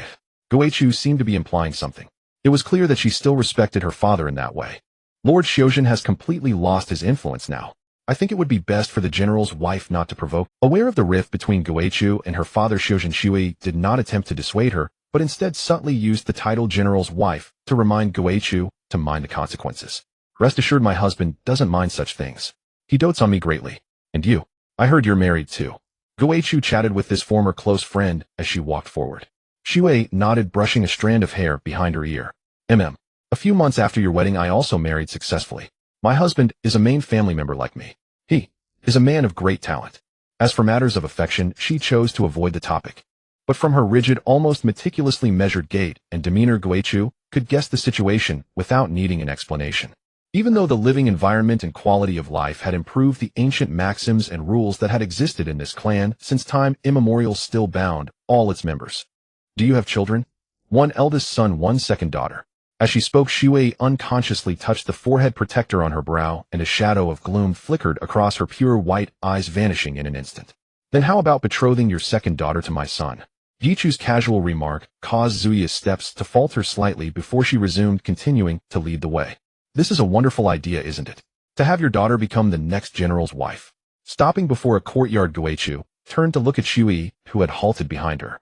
After all, the position of general's wife was originally meant to be yours. Gichu's words left Shui silent. The political marriage between the general of Yoru no Kuni and the Hyuga clan had originally been meant for her, not Guichu. The reason it had turned out this way was that during the Council of Elders, Gichu's father Shojin, whose power was at its zenith, had strongly recommended his own daughter, thereby altering the originally designated bride for that political union. She looked at Gichu's elegant and splendid attire, at the unconstrained, free-spirited aura that naturally emanated from her. Although she did not know what Guichu had experienced in Yoru no Kuni, it was evident that Guichu had a husband who cherished her deeply and supported her wholeheartedly. Shui shook her head. That's meaningless. I'm not like you, Guichu. I don't have your courage. It has nothing to do with courage. It's just that I was luckier than you, nothing more. Come take me to see your daughter later. Guichu cut her off, left these words, and strode straight into the courtyard. All right. Zuya's voice, barely above a whisper, reached Gichu's ears clearly before drifting away with the wind. Guichu waved her hand and stepped through the courtyard gate. Her deeply revered and beloved father was still waiting for her to come and honor him properly. While Guichu was about to engage in a warm filial exchange with her father, on the other side, Feishinai had also arrived safely at the Senju clan's compound. Led by a Senju shinobi with her attendant Long following behind, she met Uzumaki Mito, a senior of the Uzumaki clan whom she had seen only a few times in childhood and whose memory had long since grown dim, on the veranda of a Japanese-style courtyard. Senior Mito. Feishinai and Long, who followed behind, both bowed slightly in respect to the elder, although they had left the clan and joined different families in different countries. That blood bond was not severed. You must have traveled far. Please don't stand on ceremony here. Come in and sit down first. Mito led Feishinai and Long into a room of about 20 tatami mats, where she had prepared refreshments in advance. In addition to tea, there were Feishinai's favorite snacks in ample quantity. Evidently, Mito had heard about Feishinai from the Uzumaki clan, a junior known for her astonishing appetite and chakra reserves. Feishinai, Long, and Mito knelt facing each other on cushions. Feishinai only took tea, not touching the seemingly delicious snacks. As thick-skinned as she was, she knew this was not the time to indulge in food, even though her stomach had started to growl again after having breakfast not long ago. They exchanged some small talk about daily life, while Long remained silent, kneeling behind Feishinai as an observer. After a simple conversation, Feishinai's body gradually relaxed, no longer as tense as at the beginning. After the time it took to sip several cups of tea, Mito finally began the main topic. This time I invited you here on a whim, not only at the behest of the clan, but also because I wish to become acquainted with you, Izana. Hence this exchange. After all, we are both women married out from the Uzumaki clan, facing a complex environment that we must navigate together. As Mito spoke, Izana listened with a puzzled expression, not fully grasping her meaning. Being of the same Uzumaki lineage, there was nothing to dispute there, but a complex environment. Izana recalled her life in the Shogun's mansion, hardly what one would call complicated. Her days were spent eating, sleeping, and scheming ways to exploit her husband. She occasionally engaged in serious work, such as instructing others in sealing techniques, barrier arts, and sensory abilities, but only rarely. She rarely did anything that Yayoi forbade, leaving her ample leisure time for indulgence. It was only recently that Kicho had dragged her into special training, which kept her slightly busier. Yet life in the Shogun's mansion remained predominantly leisurely, even more indulgent than her days in the Uzumaki clan. Though she thought this, Izana was not foolish enough to voice it. She merely nodded, indicating that Senior Mito was correct in all she said. Before arriving, she had consulted her husband Yayoi about how to respond if Mito asked questions she couldn't answer. Yayoi simply told her to nod and remain silent. Mito observed Izana's timid, reticent demeanor and sighed inwardly, assuming that life in the Shogun's mansion must be quite constrained for her. After all, as the concubine of a nation's ruler, her freedom was undoubtedly severely limited. Every move she made was likely watched, and any misstep would be unforgivable. Through Mito's perspective, the nine-tailed fox also witnessed the two red-haired women's tedious exchange, growing increasingly irritated. Women are so long-winded. Why can't they get straight to the point and examine the seal? And why has the seven-tailed fox suddenly gone silent? I can't sense its presence. Is the seal too tight? The nine-tailed fox was puzzled, but didn't dwell on it. As soon as Mito laid hands on the other red-haired girl's seal, it would have a way to communicate with the seven-tailed fox inside her. Whatever the seven-tailed fox's intentions, the nine-tailed fox refused to believe it would remain passive, content to stay trapped inside its Jinchuriki stripped of freedom. Its plan was simple and brutal. First, provoke the seven-tailed fox's chakra into a rampage, breaking the seal. Then, when Mito was forced to expend a massive amount of chakra to suppress it, the nine-tailed fox would seize the moment to tear open Mito's seal. After that, whether they could escape depended on their own luck. The mere thought of Hashirama Senju filled the nine-tailed fox's eyes with deep wariness. When controlled by Madara, its body had fought involuntarily, but its memories were retained intact. Hashirama's would release was something it could not hope to contend with. Even if it joined forces with the seven-tailed fox, the outcome would be the same. Merely a few more struggles. Thus, the moment the seal was broken, the nine-tailed fox planned to flee immediately, find a remote mountain forest, and hide for a century, until Hashirama Senju died of old age, before considering re-emergence. Enough of this. Let me examine your condition. That dangerous entity, your sealing technique, may have some flaw. Mito steered the conversation away, and prepared to inspect the seal on Hisana's body, verifying whether it was steadily suppressing the seven-tailed fox's chakra. This was not only the clan's request, but also her own wish. The Land of Night was a friendly cooperative partner of Konoha, and Mito had a favorable impression of its shogun. She hoped the friendship between Konoha and the Land of Night would endure. Thus, Hisana's presence could not be overlooked. To be safe, the seal on Hisana's body needed reinforcement to prevent any accidents. Examine. Dangerous. Flaws. Hisana was utterly bewildered. What was Senior Mito talking about? Yet she remembered Yaiwa advice. When unsure how to answer, simply nod, as if she understood. After Hisana nodded, Mito wasted no time. She had Hisana stand up, then rose herself, walked over, and lifted the upper part of Hisana's white robe, exposing her navel. Startled, Hisana's eyes flew wide open. What was Senior Mito doing lifting her clothes? Had it been anyone else, she would have already punched them. Mito was equally shocked, as was the nine-tailed fox within her. The same thought occurred to both of them simultaneously. Where is the seven-tailed fox? Senior Mito, what are you doing? Hisana couldn't help but speak quickly, shaking off Mito's hand, and pulling her clothes down, her eyes filled with scrutiny. Mito, as if stunned, didn't hear Hisana's question, and stood frozen. After a long moment, she came to her senses, and frowned at Hisana. Hisana, where is the seven-tailed fox inside you? Seven-tailed fox? What seven-tailed fox? Hisana blinked, asking reflexively, not understanding what Mito was talking about. Long seemed to understand the situation and spoke up. Lady Mito, regarding the matter of the seven-tailed fox, as it involves classified information, Lady Hisana is unable to answer. Please do not press further. She did not reveal the specifics of the seven-tailed fox, simply using the word classified to urge Mito to stop inquiring. Though they both shared Uzumaki blood, they now belonged to different nations, and some things could not be disclosed. Mito nodded knowingly, realizing it was a misunderstanding. The Jinchuriki of the Land of Night was not Hisana, but someone else. It was uncertain who, perhaps a hidden individual who had never appeared publicly. As Long said, this was a secret of the Land of Night, and as a member of Konoha, she could not probe further. In fact, even examining the seal on Hisana's body was a transgression, though the intent was for Hisana's. I must report this to the shogun when I return, Long thought silently. She was not loyal to Yayoi, but if Hisana accidentally let something slip to Yayoi and she hadn't reported it proactively, it would be a ticking time bomb. Precisely for Hisana's safety, this matter could not be concealed. At the same time, she felt a twinge of resentment toward her clan's unreliability. Regardless of whether Hisana carried a tailed beast, such a sensitive issue concerning another nation's tailed beast should have been communicated in advance. Or had the Uzumaki clan, despite nominally establishing a nation, still retained the mindset of a ninja clan in their conduct?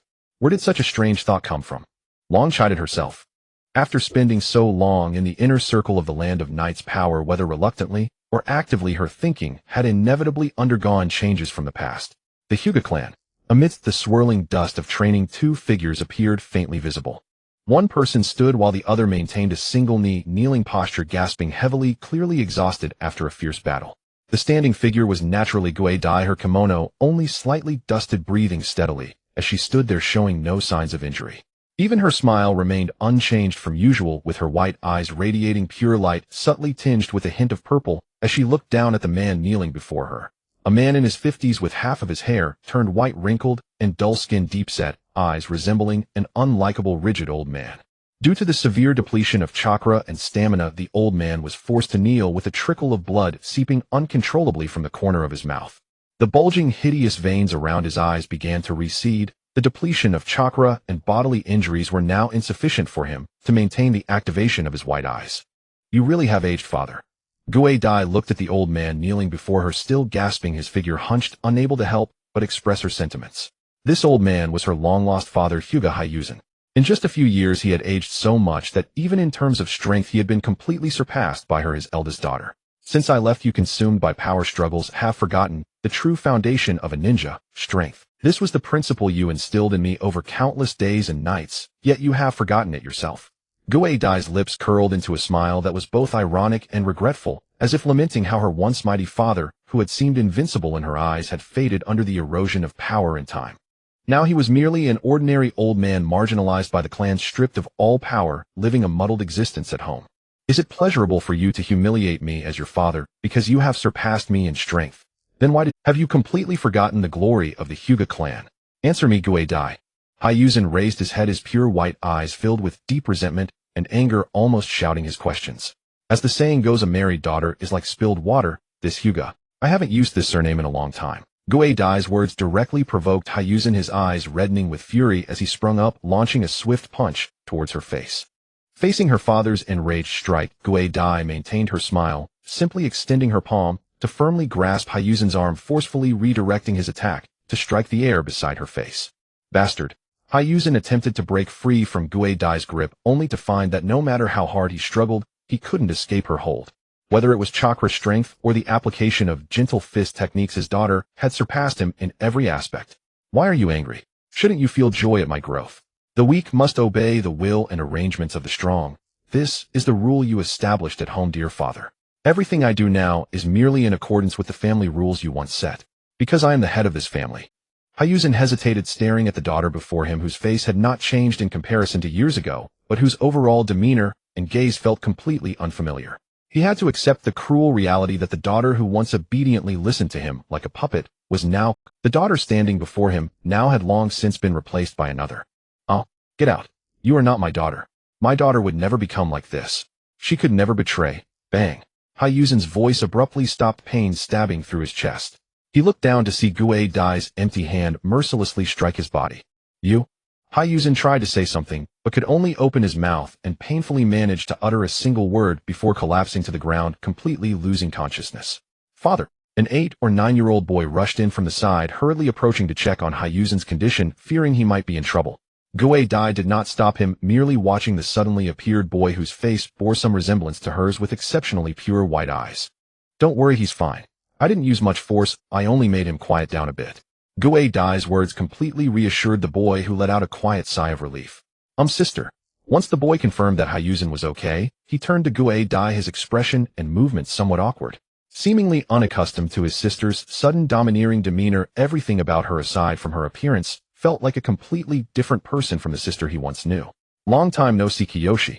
It seems that after I left you inherited the clan's status from father. Gue Dai's expression softened slightly as she looked at Hyuga Kiyoshi's forehead, where there was neither a ninja headband nor the mark of a branch family bird in a cage. Clearly after her marriage, Hyuzen had given the vacant clan status to her biological younger brother, Hyuga. Yes, because father said my talent is second only to your own among the other siblings, so he made me the clan's head. Kiyoshi nodded, briefly explaining the reason for his becoming the clan head. Gue Dai remained silent, her gaze sweeping over the crowd, lingering not far away, hesitant to approach. She scanned the familiar faces of her younger siblings, several of Hyuzen's concubines, and unfamiliar young women dressed as maids. Not to mention these carefully arranged young maids, the vast and elegantly styled courtyard, quite suitable for an elder to recuperate, indicated that the family had invested considerable effort. Clearly after losing power, her father Hyuzen's quality of life had not only not declined, but had actually improved significantly. Although father is no longer in power, the clan leader still takes good care of our family, so you don't need to worry about our lives. Not long ago, many elders came to present gifts to our family. Kiyoshi thought Gue Dai was inspecting something and hurriedly spoke to express the family's concern for them. Gue Dai did not clarify this misunderstanding. In fact, she was not worried at all about the lives of her family members. After all, her status was such that even if she did nothing for the Hyuga clan, she was an immeasurable hidden wealth. As long as the Hyuga clan's ruler was not foolish, they would know what to do. Compared to the other fallen elders, their lives were like heaven and earth. Tell me about the happenings in the family over the past few years. Unlike her other siblings, Gue Dai placed great importance on her biological younger brother. Gue Dai gestured for a maid to come over to carry the unconscious Hyuzen back to his room to rest, then took her brother Kiyoshi aside to learn about the family situation. Although he was young, Kiyoshi spoke clearly and coherently, allowing Gue Dai to quickly understand the family situation over the past few years. Dai was not surprised by her brother's growth. In terms of nurturing his children's abilities, Father Hyuzan had still been quite responsible. Of course, this only applied to capable children. Has Father been drinking heavily lately? Dai asked, because when she fought Hyuzan earlier she could smell a strong stench of alcohol on him. Yes, ever since he was removed from the elder's position, Father often drinks alone at home. Kiyoshi answered honestly. No wonder his strength has declined so severely. Dai confirmed it wasn't just a decline in will, his physical sluggishness was also one of the reasons for Hyuzan's severe drop in strength. Kiyoshi, arrange a room for me. I plan to stay at home for a few days. After all, with Father in such a state, it is my duty as his daughter to continue providing filial piety, and I hope he can find happiness again soon.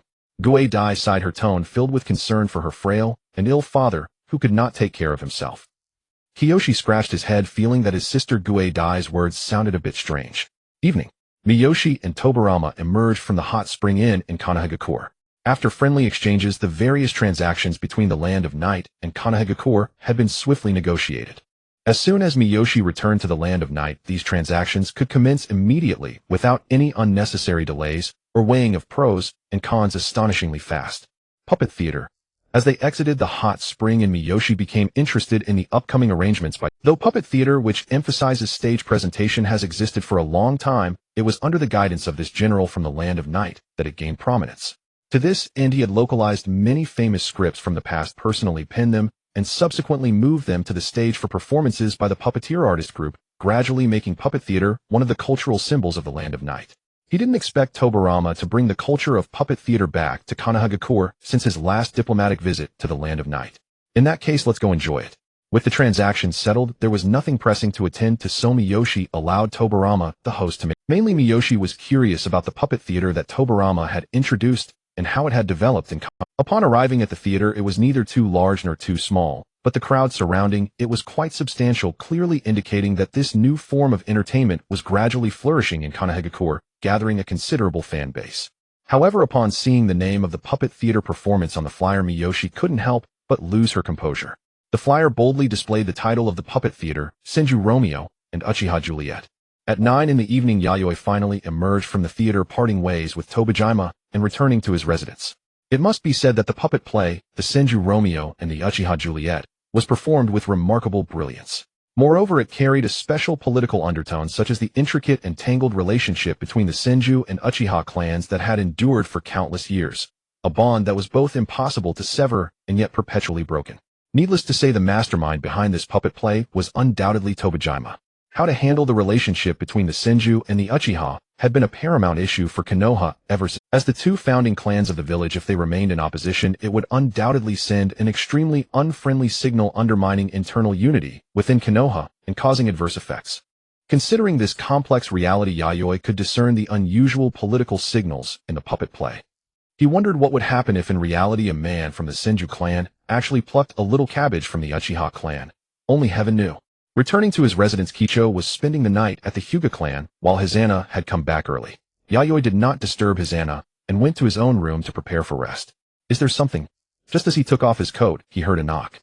Opening the door, he saw a red-haired girl wearing a Hanya mask and a shrine maiden's outfit.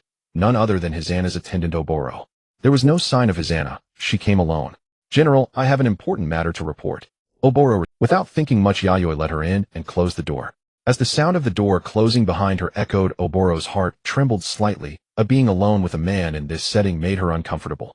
It wasn't that she had never been in a room with Yayoi before, but in those times she was merely an observer, not needing to face him directly.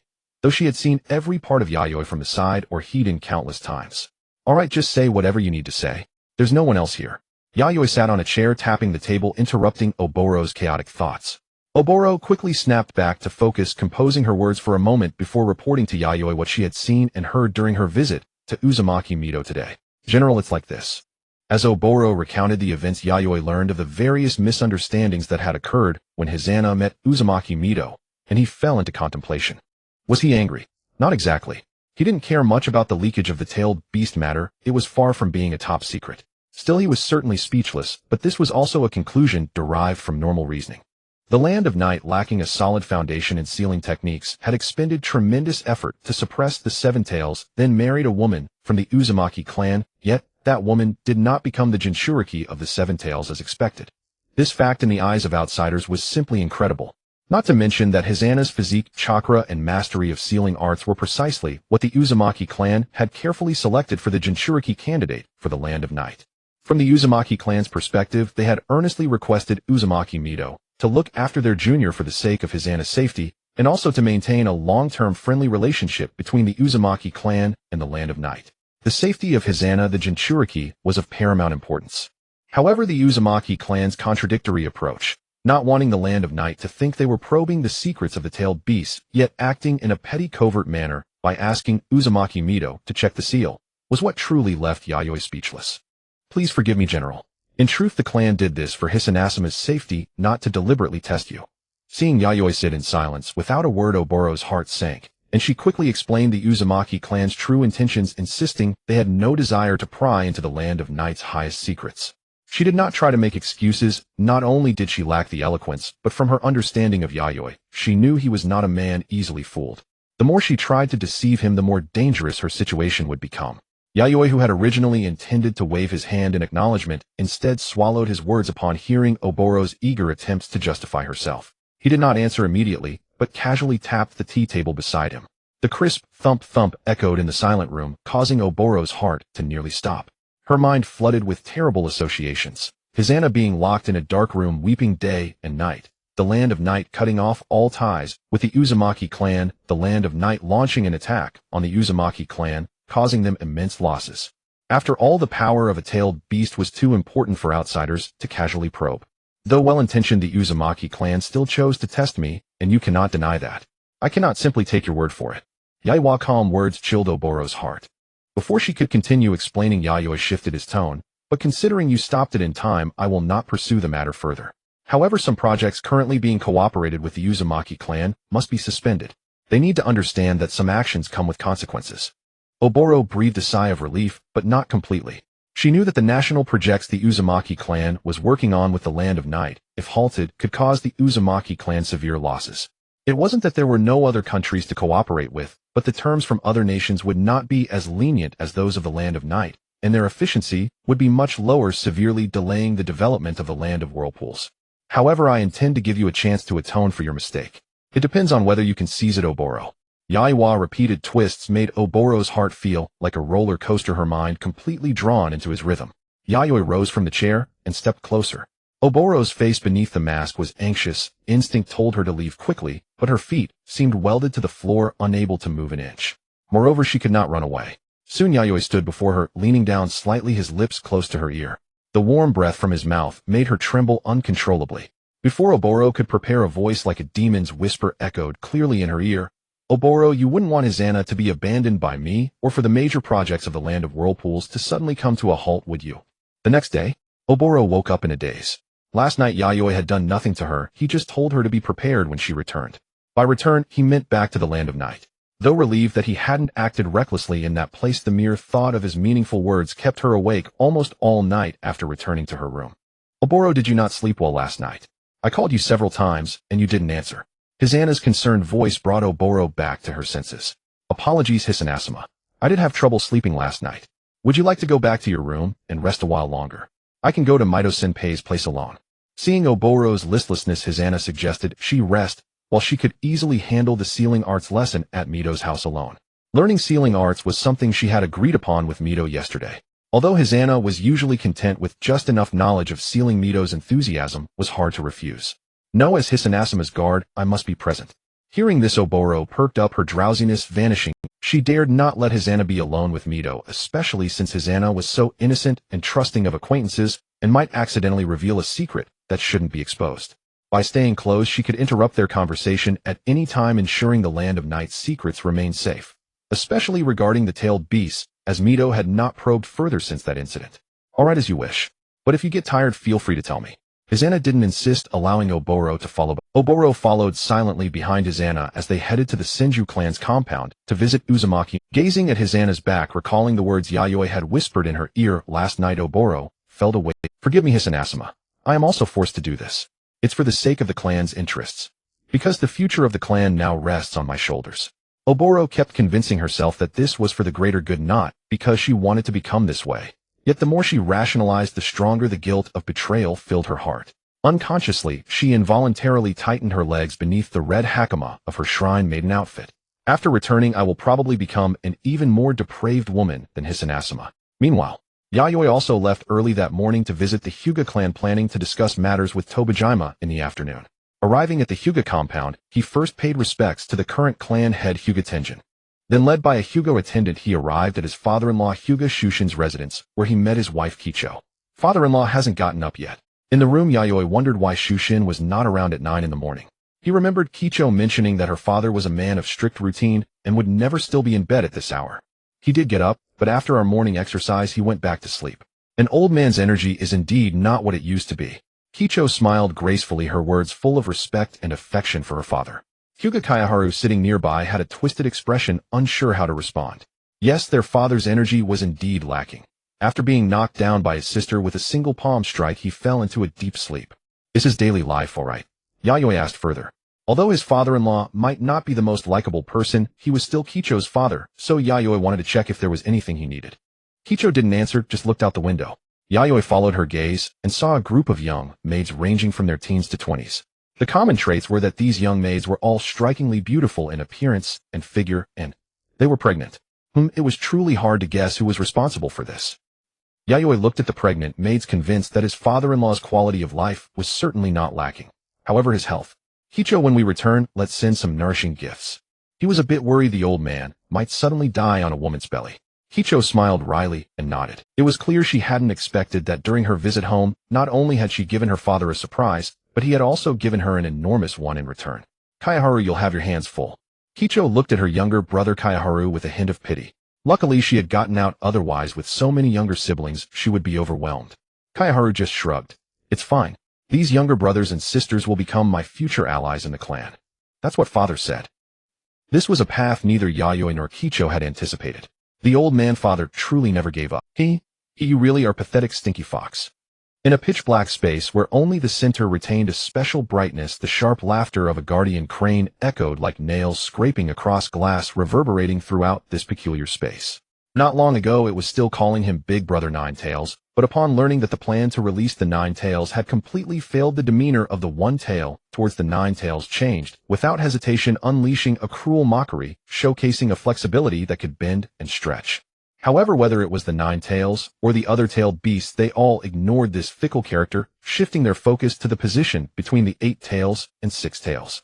That was precisely the seat of the 7 tails, but the position was vacant. Ever since the 7 tails went offline yesterday, the signals sent to it had all sunk without a trace, without any response. At first they thought the 7 tails was just busy and didn't have time to attend the meeting. But after sending so many signals, even the dullest of the tailed beasts realized something was amiss. Combining this with the testimony of the 9 tails, a bold guess appeared in the minds of the tailed beasts. So that means Chongming actually wasn't sealed at all, right? The 3 tails voiced the thoughts of the tailed beasts. We can't be too sure yet, perhaps Chongming might have been sealed somewhere else. The 6 tails hesitated slightly. Such words are just self-deception. If you think about it carefully, every time Chongming comes his demeanor is quite strange, as if he were an unconcerned bystander. The 4 tails interjected, directing attention to the 7 tails' attitude. Upon hearing the 4 tails statement, the other tailed beasts recalled the 7 tails' suspicious demeanor when attending meetings. If one did not initiate conversation, the 7 tails neither participated in discussions nor expressed opinions, merely serving as a silent backdrop, astonishingly quiet. Although they did not often contact one another, they had known each other for many years and had a general understanding of each other's personalities and habits. In their impression, the 7 tails did not have a habit of being taciturn, especially as the only tailed beast capable of flight. It was quite proud of this aspect. Thinking of this, the tailed beasts felt rather uncomfortable. Were they not just complaining and lamenting about their situations in this misery competition for the 7 tails to overhear? That guy might leave and secretly laugh, taking joy in their suffering. In the past they had done just that. Upon hearing that other tailed beasts had been captured and sealed by humans, their first thought was not to rescue them, but to mock their incompetence, then go about their own business. Among them, the One Tail had been mocked the most, as it had been imprisoned by humans the longest. What should we do now? Should we continue contacting Chongming? Stop thinking about it. After sending so many signals, the other party has shown a complete refusal to respond, indicating that he has no intention to come. The more anxious we are, the happier he will be. Taking pleasure in the misfortunes of their kind was one of the few hobbies of the tailed beasts. Although it was a bit uncomfortable for the tailed beasts, it was not something hard to accept. At most they could joke about it later. After all, their lifespans were exceedingly long with no end in sight, and the hardships they experienced were merely a bit of frost on the road of beastly life. As long as they weren't devoured by the 10 tails, they could always find opportunities when humans were careless and break free from their cages. Time was always on the side of the tailed beasts. 9 tails stopped sending messages. I doubt Chongming will come over. The 8 tails located next to the 9 tails sensed the continuous connection signals being transmitted by the 9 tails and could tell without thinking that the 9 tails was sending messages to the 7 tails. If anyone present could not endure this matter, it was undoubtedly the 9 tails. The 1 tail was already accustomed to being sealed and likely had found ways to amuse itself during the confinement. The other tailed beasts had all experienced being sealed to some extent in the past, believing that it would pass with time. After all, it wasn't death. And even if it were, it wouldn't matter since they could resurrect after some years, having plenty of time to play with humans. But for the 9 tails, the 8 tails seemed to have never heard of any precedent of being sealed by humans before. If all the tailed beasts were in a miserable state, that would be fine, and at most they would just mock each other. However, now with the 7 tails as a traitor, not only making a joke out of the 9 tails, but also playing it for a fool. This was the most intolerable thing for the 9 tails, who prided itself as the strongest tailed beast. The 8 tails secretly glanced at the increasingly flushed face of the 9 tails, which surpassed all words. In response to the 8 tails' advice, the 9 tails remained silent, solely sending signals into the void. Chongming, come out. As the elder brother among the tailed beasts, I promise not to harm you. I swear. Are you there? Chongming, are you there? Why won't you respond? Chongming, you. Come out.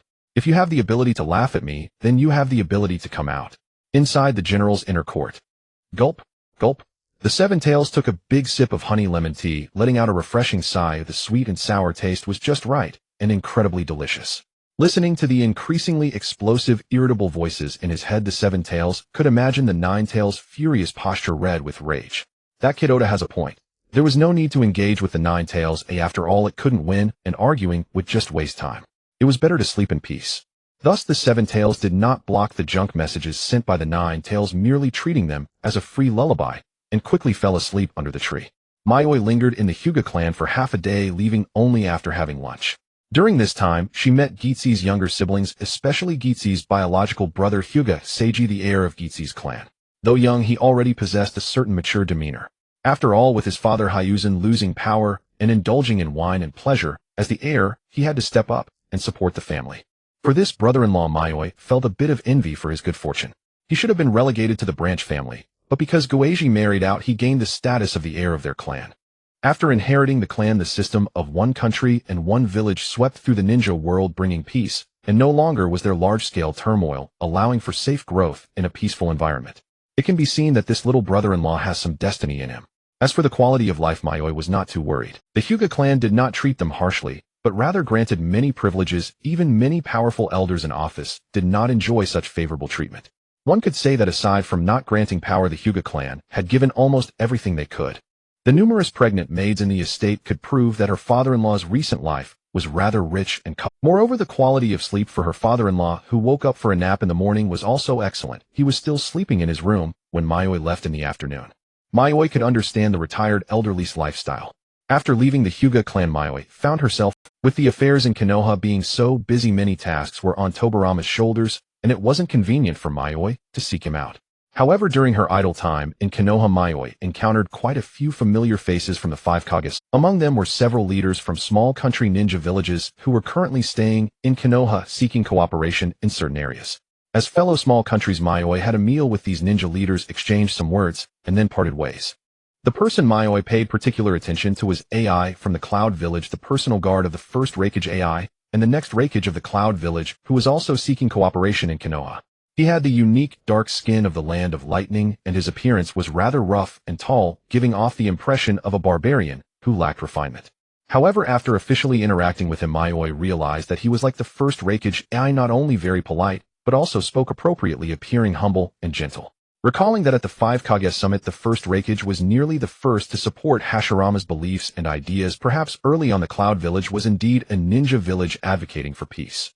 However, beneath this wave of peaceful sentiment, there was a hidden opposition force that was unsatisfied with the status quo. The Cloud Village currently appeared to be peaceful only because the first Raikage was still alive, able to suppress internal opposing forces with absolute might. Once the first raikage passes away, the factional struggles within the Cloud Village would likely surface. After chatting with AI for a few moments, they expressed the possibility of future cooperation and then took their leave. In the following days, Yayoi wandered around Konoha, experiencing the cultural atmosphere of the village. After all, what one saw on paper could never compare to witnessing it firsthand. During this time, Yayoi also met many clan heads of Konoha's ninja clans, such as the famous Inazuka Nara and Akimichi clans, as well as the head of the Sarutobi clan, Sarutobi Asuma, who would become the third Hokage. He was a man in his 30s, not particularly robust, but the steady and measured aura about him made one wary of underestimating him. Yayoi knew a bit about Sarutobi Asuma. It was rumored that he was well-versed in various mainstream ninjutsu, taijutsu, and jinjutsu, making him a powerful ninja with comprehensive development in the realms of ninjutsu, taijutsu, and jinjutsu. The only way to defeat this ninja without any shortcomings was to suppress him from a position of hard power. However, very few ninjas in the ninja world could achieve this.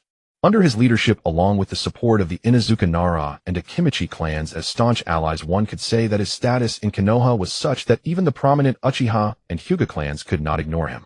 Most importantly, the Sarutobi clan was the first among the two founding clans to respond and join Konoha, setting a significant benchmark for other ninja clans that would join later. In the northeastern region of the Night Country, the Black Mountain mining area lay frozen under a sky of wind and snow.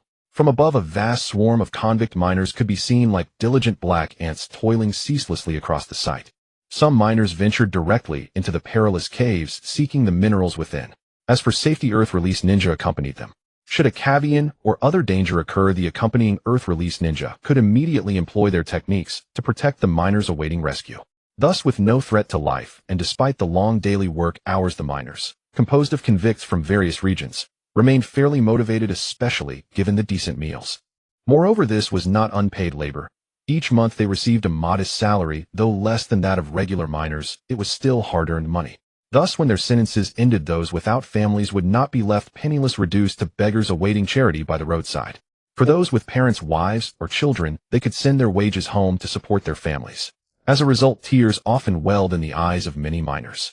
Here at the mining area, they had no worries about food or lodging, and each month they received a small salary to aid their families. The heartfelt guilt and shame tormented them deeply. Once they got out, they would strive to reform and pledge their loyalty to the general. Know even here in the mines they could still shine and contribute. Inside a stone house as warm as spring. Is Yayoi, are you truly leaving? You must know, once the seal is stamped, there's no turning back. As the base commander of Base 3, the 40-something Sirius looked with regret at the dark-haired, straight-limbed young woman standing before him. After half a year of working together, he had considered letting his Yayoi, such a young and talented jonin, stay here a few more years before handing over the position of base commander to her. Then he could retire honorably and return to Yakami City to live out his days in peace. That way he would not have betrayed the general's years of painstaking mentorship. Stop wasting words and sign it already. Yayoi rolled her eyes, having no interest whatsoever in Sirius's attempt to keep her. She had spent half a year in this godforsaken place where it was either windy or snowy all day. In such a dismal spot, she was nearly depressed. It wasn't that she couldn't endure hardship, but there was no need to suffer when unnecessary. Really, won't you reconsider? You know the normal promotion path is excruciatingly slow. Even with your family's backing, it's hard to enter the Corps within 10 years. Without sufficient achievements, Lady Yayoi's office won't be so lenient. Sirius, having followed Yayoi through the War of National Foundation, knew well that during peacetime, climbing the ranks and entering the Power Corps meant enduring step by step. But there were different ways and paces of endurance. With his recommendation, Yayoi could become base commander here in 3 to 5 years, managing the 100-odd ninja and samurai along with the masses of miners. Given the importance of the mining area, enduring a few years here versus elsewhere offered treatment and advancement speed beyond ordinary jobs. With his resources, he could help Yayoi, a youth of boundless potential, enter the Power Corps of the Night Country within 10 years. By then, Yayoi would not yet be 30. In Sirius's eyes, this was the perfect career path for her. Signet no. Yayoi enunciated each word, her eyes glaring at Sirius in displeasure. What was this blabbering about? Fine. Honestly, I'm doing this for your own good. If you regret it later, there won't be another chance like this. Seeing Yayoi firm in her resolve, Sirius sighed, helplessly lamenting how young people today didn't grasp the gravity of things, letting such a golden opportunity slip away.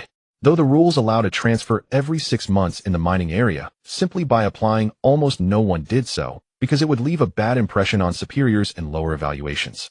At least 1 year should pass before considering a transfer. He didn't understand why Yayoi was in such a hurry to leave, as if this place hindered her future. Could returning to Yakami City propel her to the top overnight? A branch family of the Uchiha one that arrived later didn't carry that much weight. Take good care of this. I hope everything goes smoothly for you back in Yakami City. Signing the transfer document, though he didn't understand Izoi's reasoning, Sirius handed the document to her and offered his sincere blessing. Got it. Farewell, base commander. Please pass my regards to the others. Izoi waved goodbye to her days at the Black Mountain mining area had been austere, but her relationships with colleagues were harmonious. Without the clan's assigned task, staying another year or two to accumulate achievements wouldn't have been bad. But at the thought of returning to Yakami City and having to handle things directly rather than communicating through letters, as before, Izoi couldn't help but feel nervous.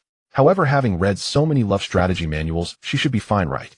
The mere general, Lady Izoi would surely win him over with ease. In early March, inside the inner court of the general's residence in a shrine-style courtyard, since returning from Konoha, Hisanna's days had fallen back into the same indolent and idle routine as before. She sat there idly daydreaming, while pulling thumb-sized cookies from a snack bag and stuffing them into her mouth. The sweet, creamy, milky aroma of these thumb cookies with a hint of salty savoriness and a crisp, crunchy texture made them one of her favorite little treats. Their only downside was the high price. But to her now the price was hardly a flaw. Oda Hisanna only ate the most expensive things. I've truly fallen into decadence, she thought, yet she couldn't resist grabbing a few more and shoving them into her mouth. In the past, among the Uzumaki clan, her meals were adequate, but merely adequate. Flavor was out of the question. Now she had not only a loving husband, but also an endless array of delicious food to enjoy at will. This joy made her forget all about Yuzushio. Oh, it's gone. Hisanna reached for another thumb cookie, but the snack bag was empty, with not a single cookie left. Oboro, could you bring me another packet? Hisanna turned to look at Oboro.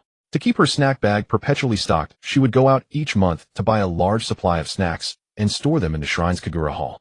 Oboro was about to nod when her body suddenly trembled and her voice sounded strained. Forgive me, Lady Hisanna, I'm feeling unwell. I'd like to return to my room and rest. Are you all right? Seeing Oboro's pallid complexion, Hisanna asked with concern. It's nothing, I'll be fine after. Oboro lowered her head slightly. Very well, go rest. I'll get it myself from the Kagura Hall. Hisanna nodded, telling Oboro to rest well and that she needn't work today. Though they were technically mistress and servant, she never truly treated Oboro as a maid. Hisanna bid farewell to Oboro and headed toward the Kagura Hall in the courtyard. Since the courtyard was built in the style of a shrine, it contained all the standard shrine structures. Even the Kagura Hall dedicated to the deities was constructed to the exact specifications of a proper shrine. Entering the Kagura Hall, the space was spacious and the floor was impeccably clean, without a speck of dust. The shrine's cleaning required no manual labor. Periodically puppet dolls were summoned, and they would automatically clean every corner of the shrine. This made Hisanna often marvel that this life of having everything prepared was utterly unlike the outside world, as if she had traveled into a future era. The Kagura Hall contained few items besides a few cushions used for meditation. There was only the statue of the Uzumaki daimyojin enshrined within. After all, not having a deity enshrined in the Kagura Hall felt odd to Hisanna. So she had asked Yayoi to craft a statue of the Uzumaki clan's Uzumaki daimyojin to place in the hall. Upon the lotus pedestal, the statue of the daimyojin was majestic, yet compassionate, symbolizing the cutting of karma with one hand and saving the living with the other. Its posture and scale were an exact replica of the one in the Yuzushio shrine. Hisanna first bowed respectfully, then walked to the lotus pedestal, which was about her height, and pressed a switch. A stone door opened, revealing the small storage room where she kept her snacks. To her, food and deities were equally important. She believed that the daimyojin, if his spirit looked down, would not move. Even if he did, it was useless, for aside from stashing snacks here, she occasionally invited Yayoi here, embracing a dual sense of shame and sacrilege. The sacred shrine maiden before the holy deity fell into the mortal world stained with worldly desires.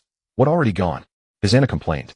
The interior of the lotus pedestal was completely empty. Evidently the snacks stored there had been unknowingly consumed. I'll have to go out to restock. Hisanna didn't dwell on it long and decided to go out. However, she didn't leave immediately. Instead, she walked to the door of a quiet room in the courtyard. This quiet room was Oboro's, separated from hers by only a wall. Knock, knock. Hisanna tapped on the door. Oboro, are you feeling better? Oh no. Really? Your voice sounds strange.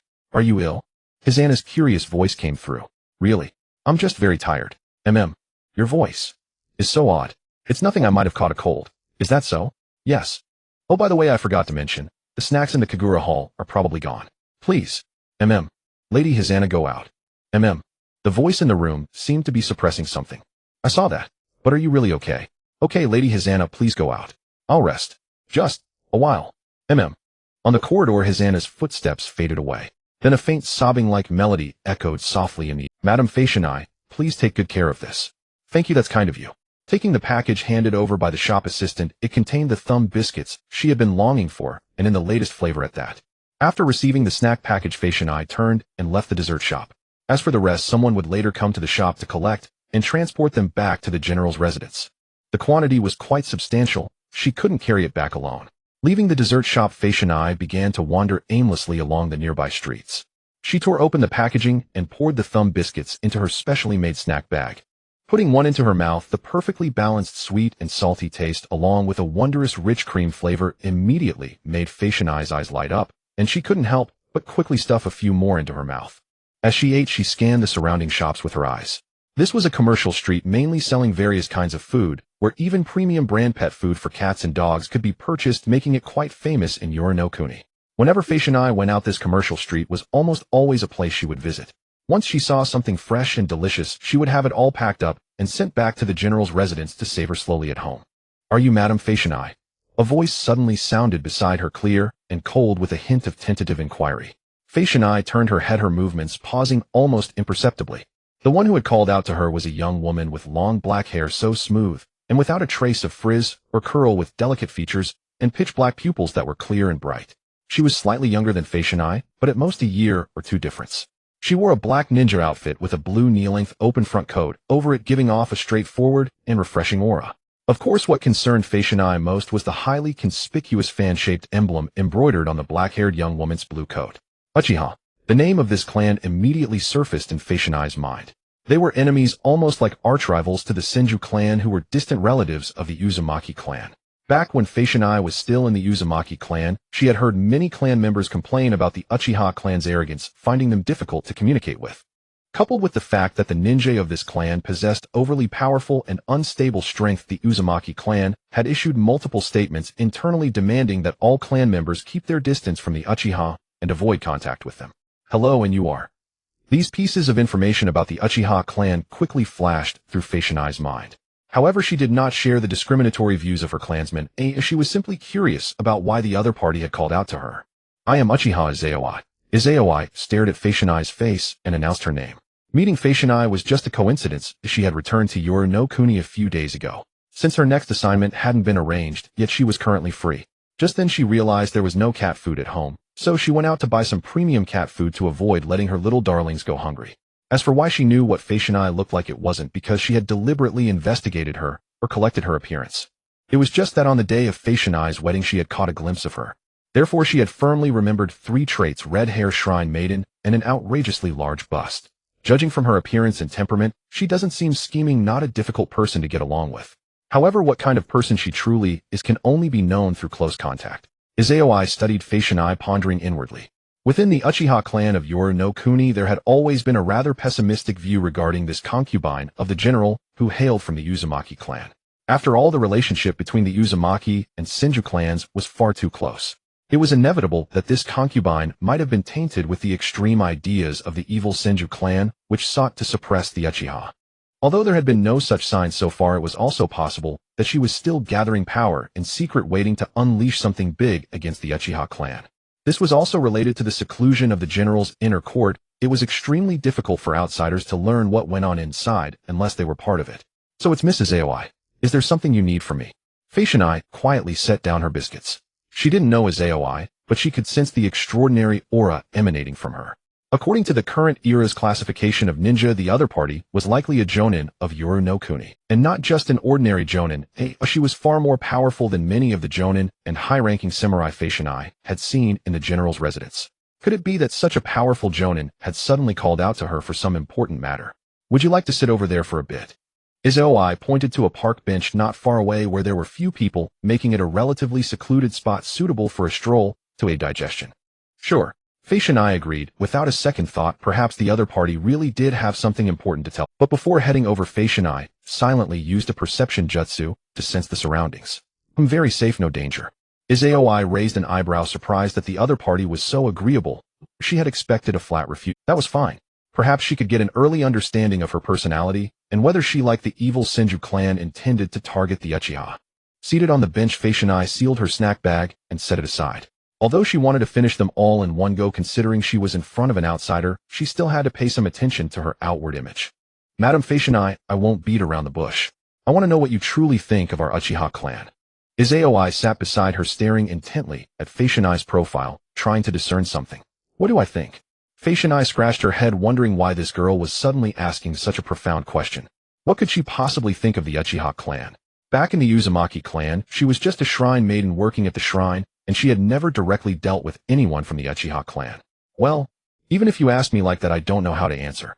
I've never really understood the Uchiha clan. Fashion-I had only learned about the Uchiha from her clansmen's words and some records and books, but these could only serve as references. Admittedly, Izayo's question had indeed stumped her. As the ancient and steadfast ally of the Senju clan, having assisted the Senju multiple times in past wars and fought against the Uchiha, yet she uses such a childish excuse to evade claiming she doesn't understand. Izayoi was somewhat taken aback by Fashion-I's response. Even if she had uttered words like dislike or disgust, Izayoi would have been mentally prepared. But saying I don't understand, wasn't that a bit too arrogant? I see. Because of the Senju clan, I thought Madame Fashion-I might hold some prejudice against our Uchiha clan. It seems I was overthinking. Izayoi feigned a sigh of relief as if to lower Fashion-I's guard. Oh, there's no need to worry about that. I have no prejudice against the Uchiha clan. Fashion-I nodded seriously. Then looking around mysteriously, she gestured for Izayoi to lean in and whispered, "Don't laugh at me, but actually am not very familiar with the Senju people either." Oh, is that so? Izayoi was dumbfounded, momentarily unsure how to respond. What is she saying? Being a member of the Uzumaki clan, yet claiming she's not close to the Senju. Izayoi couldn't fathom Fashion-I's train of thought.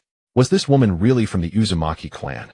Even if she personally had no such intention after marrying into Yura no Kuni, wouldn't the Uzumaki clan's elders have tried every means to connect her with the Senju clan? Otherwise, what was the point of her marriage here? Could she just stay at home and refuse all social interactions? Would the Uzumaki clan's elders allow that? Izayoi continued to probe obliquely. But Fashion-I's answers grew stranger and stranger. I don't know, maybe. Is that so?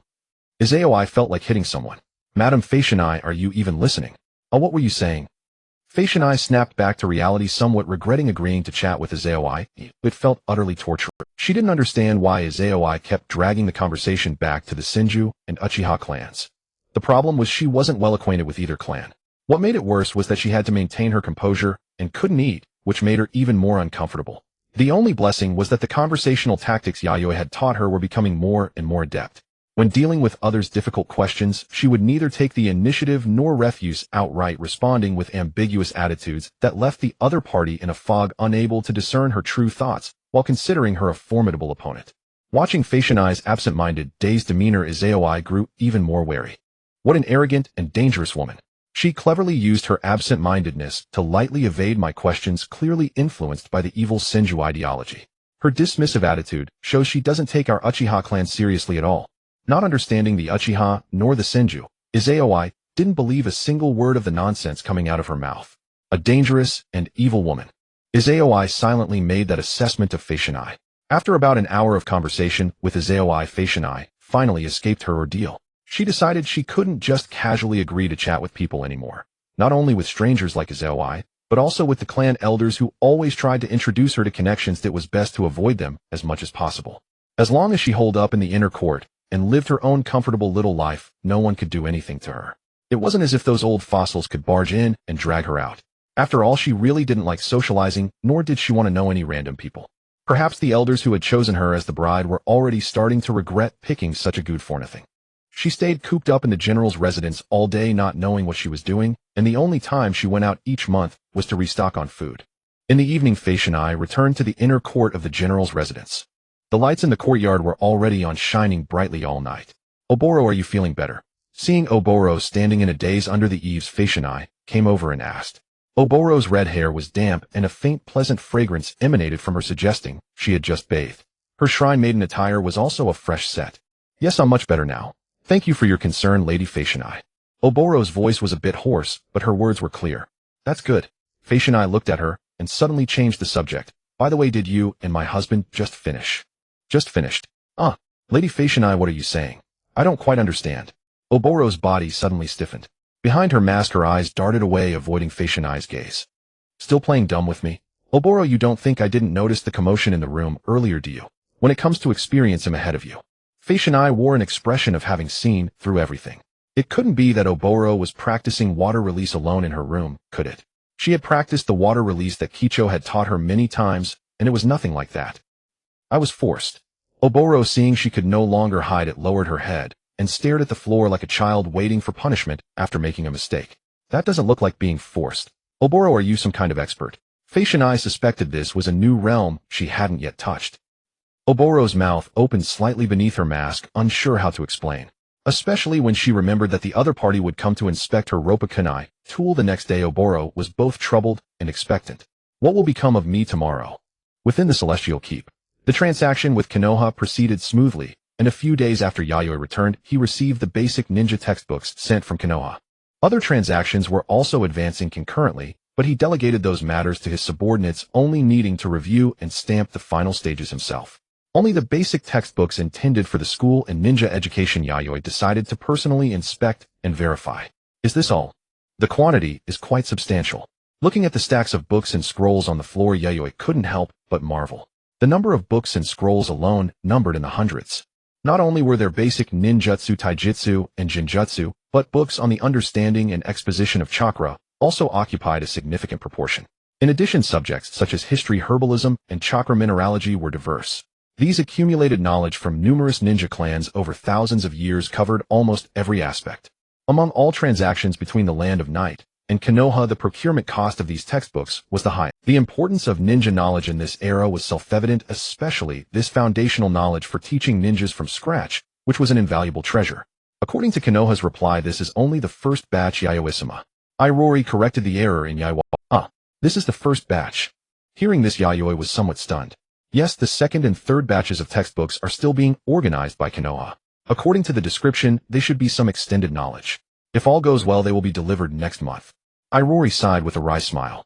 Honestly, even she hadn't expected that the systematic textbooks for teaching basic ninja skills could be compiled in such quantity. Compared to Konoha, the basic textbooks they had produced were so crude, it was almost embarrassing. The textbooks they had compiled independently were mostly piecemeal, with many areas failing to form a complete and unified system of ninja knowledge. This is a bit troublesome. Leave them here for now, they'll come back to organize them later. Considering that there would be second and third batches of basic textbooks coming, Yayoi decided to postpone the task. After all, these textbooks wouldn't be put into use until next year, so he had ample time to organize and revise, no need to rush. So Yayoi locked the warehouse door and returned to his office with Irori.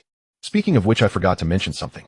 Izayoi has been transferred back from the mining area to Yami City for a few days now. How should her next work be arranged? As soon as Yayoi sat down, Irori reported. Since Aoi and Rinko are on maternity leave, we're short-handed in general affairs. Let her try it here. Yayoi decided without much thought, letting a jonin handle general affairs. Usually tasks like general affairs, miscellaneous chores, were done by chunin and jinin. Previously, Aoi and Rinko had specialized in such work. It didn't require outstanding ability, but the person must be loyal and have enough patience and endurance. After all, she's still young and needs to accumulate experience before she can stand on her own. That's true. Then Yayoi-sama, please share your experience with her so that Izayoi can become independent as soon as possible. Listening to Irori's meaningful encouragement, Yayoi felt something was off. Yami City, Uchiha Clan Territory, Naka Shrine. Those attending the meeting included the clan leader Uchiha Hokuto, and the number remained at 9. After nearly a year of development, their branch had established a foothold in the Land of Night, but the development time was still short. It was still difficult to cultivate jonin who could awaken the 3-tomo Sharingan in the short term. However, as the clan leader, Hokuto was very optimistic about the future prospects. He believed that given enough time, their Uchiha branch would grow strong in the Land of Night. The content of the meeting Hokuto called this time was not complicated. Like the usual routine meetings, it mainly revolved around discussing the work at hand, sharing information, and confirming whether support was needed. Hokuto held this routine meeting at Naka Shrine once a month. Since all participants were jonin and the tasks at hand were not difficult, everyone naturally stated they didn't need assistance and could solve problems on their own. Hokuto nodded with satisfaction and then turned his gaze to Mira, who was similar in age and strength to himself. Mira, how is the negotiation with Konoha progressing? As soon as Hokuto finished speaking, the others also turned their eyes to Mira. Unlike those who had voluntarily left Konoha, Mira had followed them at the request of Elder Garaku, firstly to serve as Izaoi's escort, and secondly as a liaison between the two sides. However, as Izoi became capable of standing on her own, and their branch established a firm foothold in the Land of Night, Mira felt his mission was complete, and it was no longer appropriate to stay. Thus, with the intention of returning to the Uchiha clan in Konoha, he had repeatedly negotiated with Konoha, hoping his clan would arrange his return as soon as possible. Regarding Mira's decision, the others neither opposed nor supported it, leaving him to choose his own path. Although Mira's motives were not pure when he left with them over the past few years, he had contributed, even if not for merit. As long as it didn't involve the topic of their branch returning to Konoha, they could tolerate Mira's presence. Hearing Hokuto's question, Mira sighed softly and rubbed his forehead as if troubled. The situation is not optimistic. I left the clan too early and Konoha doesn't have my identity records. Now going back faces tricky procedural issues. Ninja information registration requires personal appearance, a strict rule since the founding of ninja villages. Unfortunately, when Konoha conducted a census of all ninjas, he had already left with Hokuto and others on a mission, thus missing the opportunity for identity registration. In other words, due to leaving Konoha early no matter the reason, he couldn't truly be considered a Konoha ninja. Every time he sent a letter inquiring about identity registration, the Uchiha in Konoha replied, "We are inquiring," and then there was no follow-up. Mira began to suspect that his clansmen were fobbing him off. Even his former superior Elder Garaku only told him to wait patiently in the land of night, saying it would be handled soon. "If there's anything I can help with, just let me know. If I can assist, I will." Hokuto had no ill feelings toward Mira, a fellow clansman, but found him somewhat stubborn. Mira nodded absently, indicating he understood. "Izayoi, how are things on your end? I heard from Kasumi that you met with the Uzumaki clan member yesterday." Hokuto turned to Izayoi and asked. "Yes, I did have a few words with her." Izayoi knew that that one Hokuto referred to was the general's concubine Hizana from the Uzumaki clan. Everyone present sat upright, assuming a serious posture of listening intently. Even Mira straightened up slightly, obviously also concerned about what the general's concubine, who was from the Uzumaki clan, thought of the Uchiha clan. "So what kind of person do you think she is? Or rather, does she pose a threat to our Uchiha clan?" Hokuto crossed his arms and cut straight to the point. Izayoi's expression turned serious and her voice deepened. "What I'm about to say is not an exaggeration. Based on my speculation, she is likely an extremely dangerous individual who rejects our Uchiha clan. As a member of the Uzumaki clan, she claimed to be unfamiliar with both the Uchiha and the Senju. In response to her questions, the other party frequently spaced out, showing blatant disregard, treating her as if she were a fool. This only reinforced Izayoi's conviction that the red-haired shrine maiden with a massive chest was no kind soul. Definitely a scheming fox-like woman hiding a knife behind a smile, and she must be on high alert. Hearing Izayoi's hostile account, including Hokuto, everyone present became solemn, as if facing a great enemy. "Describe your interaction with that person in detail, leaving nothing out." Hokuto considered for a moment and asked Izayoi to recount the process. Izayoi nodded, then described in minute detail the conversation with Hizana the previous afternoon, including her gestures and expressions without omitting anything. Is it possible that she really isn't very familiar with the Senju clan or our Uchiha clan?" Mira frowned. Based on Izayoi's description, he felt that this lady Hizana seemed somewhat unworldly. However, Mira's words were immediately refuted by the others. "There's a limit to joking. It's barely acceptable to not know our Uchiha, but repeatedly claiming to be unfamiliar with the Senju clan. How does that not seem like malicious mockery of Izayoi relying on her status?" "Exactly. The Uzumaki and Senju have been almost one entity for hundreds of years. Their relationship is far closer than we can imagine. How could they not be familiar? The type that hides a knife behind a smile. This seems troublesome. Indeed, it was very wise to consider her as a hypothetical enemy from the start." Listening to his clansmen's heated discussion, even the clan leader Hokuto was infected by the atmosphere. Mira wanted to speak, but hesitated. He wanted to say that as an Uchiha, the sworn enemy of the Senju, he himself wasn't very familiar with the Senju either. His duties in the Uchiha clan were mostly patrolling the clan's territory. Over the decades, he had fought Senju ninjas only a handful of times, and each time ended inconclusively. Therefore, unlike most of his clansmen, he held neither deep hatred nor could he empathize with their experiences regarding the Senju clan. Within the Uchiha clan, he was undoubtedly an oddity out of place among his kin. He suspected that Hizana was in a similar situation. Although she was from the Uzumaki clan, due to her special position within the family, she had little contact with the Senju, and their relationship was naturally not close, at best an acquaintance. "In that case, it's up to you, Izayoi. Though there's no need to rush, you must act quickly." Hokuto made the final decision, setting the next course of action. Let Izayoi become the general's concubine to rival the Uzumaki clan member. Fortunately, the other party was not the legal wife, and the Uzumaki clan's foundation in the Land of Night was not deep. As long as Izayoi could successfully enter with their support, the advantage would undoubtedly belong to the Uchiha. "Understood." Izayoi nodded. "Izayoi, do you need some advice from me?" Kasumi, sitting beside her, asked with a smile. No need you handle your own affairs. I can manage this little thing by myself. Izayoi patted her chest confidently, her tone full of self-assurance. After all, she was now a master of love, having thoroughly studied hundreds of guidebooks. The sky was just beginning to lighten with the faintest hint of dawn breaking in the east. In a standalone two-story villa within the second-floor bedroom, Izayoi stirred awake at the sound of a cat's meow ringing from her alarm. Her eyes wide open betrayed no trace of lingering sleep. She followed her usual morning routine, rising from bed, washing up, dressing, and then standing before a full-length mirror to tidy her appearance. 2 days prior, her work assignment had finally been confirmed, a position as a general affairs officer at the Tenshikaku, which in simpler terms meant handling miscellaneous tasks within the castle. However, unlike the typical general affairs officers who were dispatched wherever needed, her duties required direct liaison with the shogun and the shogun's proxy. In essence, this position was low in rank, but critically important, granting direct access to the highest authority. Normally, only core trusted personnel could fill such a role. Izayoi knew that the shogun must have exerted influence behind the scenes. Otherwise, given her seniority, even if she were capable enough, she would never have been able to step into such a role. This was an opportunity, but also a trial. Standing before the mirror, Izayoi was quite satisfied with her external appearance.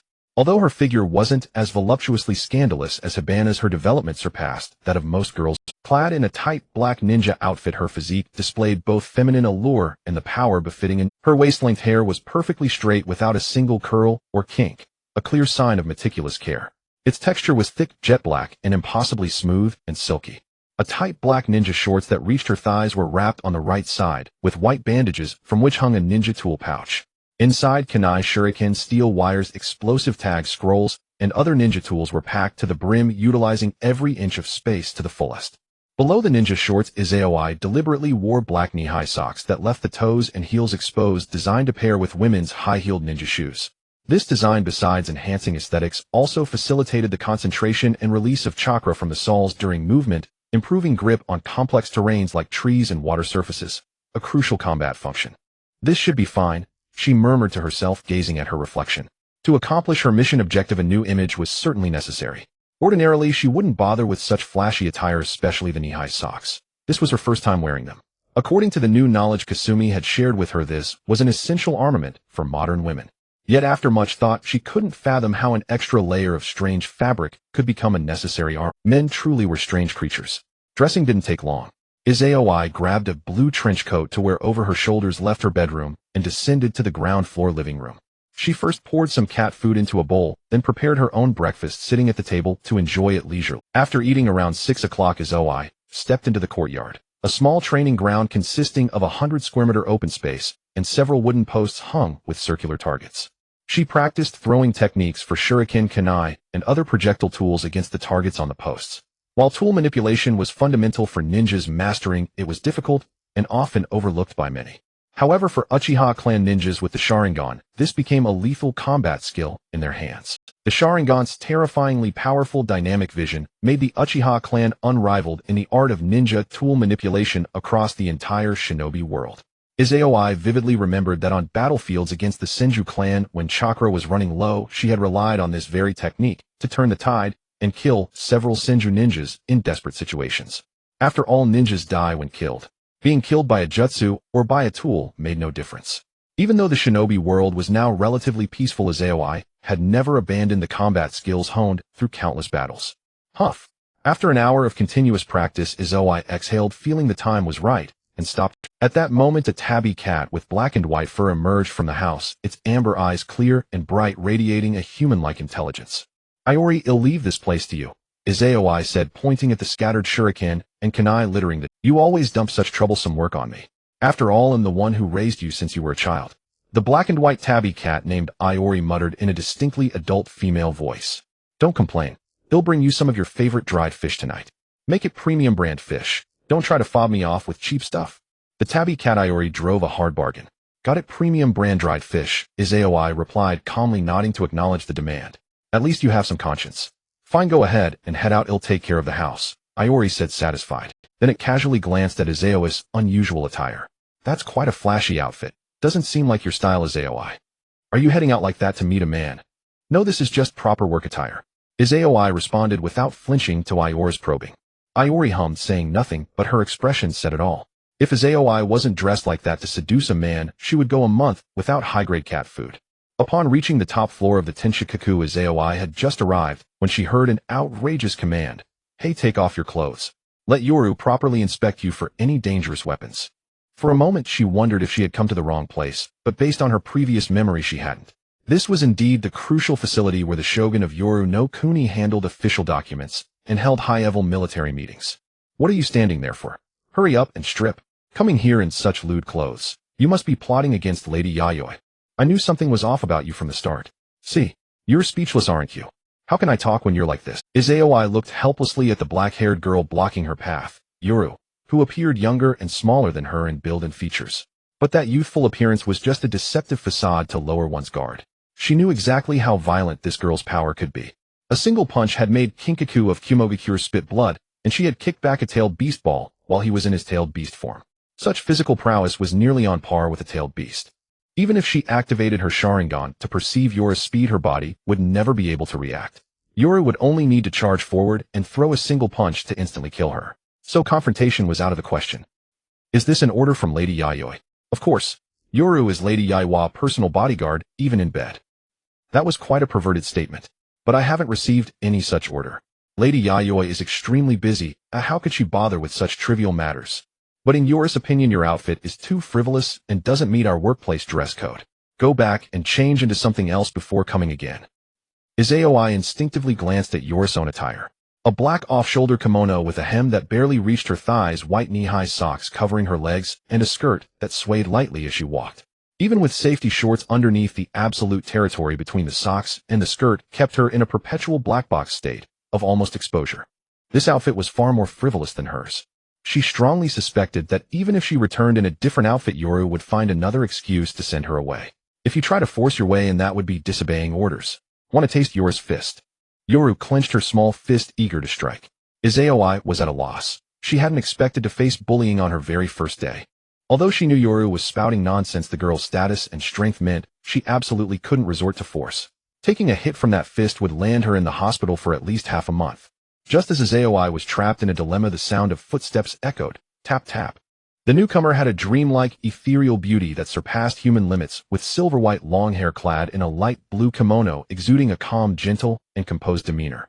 Yoru, you're causing trouble again. Irori scolded her younger sister, then turned to Yayoi with an apologetic look. I'm sorry for the difficulty. Please follow me, Mrs. Yayoi. I'll arrange your work for today. Okay. Relieved that the crisis had passed, Yayoi quickly followed Irori's steps.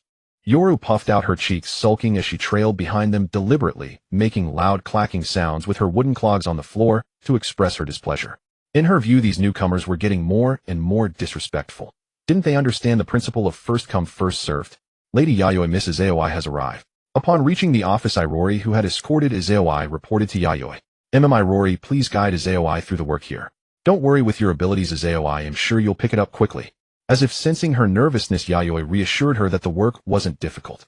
After all, general affairs only dealt with miscellaneous tasks. The truly challenging matters were handled by him and Irori. Yes, Lady Yayoi. I will do my best. Yayoi took a deep breath, suppressing her restless thoughts, and nodded earnestly. Unlike the flirtatious teasing in the letters, in reality, she would need to polish her responses before speaking. Besides, it was work hours. She couldn't leave a bad impression of cutting corners on her first day with the mission target. When it came to pure ability, she didn't believe she couldn't handle even the miscellaneous tasks of general affairs. Please come sit here, Mrs. Yayoi. He'll explain the scope of your work and how to handle it, Irori said with a warm smile, showing none of the authority expected of the shogun's proxy. But Yayoi dared not underestimate her, nor did she truly believe Irori had no temper. The violent form she displayed when suppressing tailed beasts was hardly compatible with the serene demeanor she showed now. Assuming the role of general affairs managing miscellaneous tasks was the first time Yayoi had specialized in such work. Yet after Irori guided her for less than half an hour, she was able to handle the tasks assigned by Yayoi and Irori with efficiency on her own.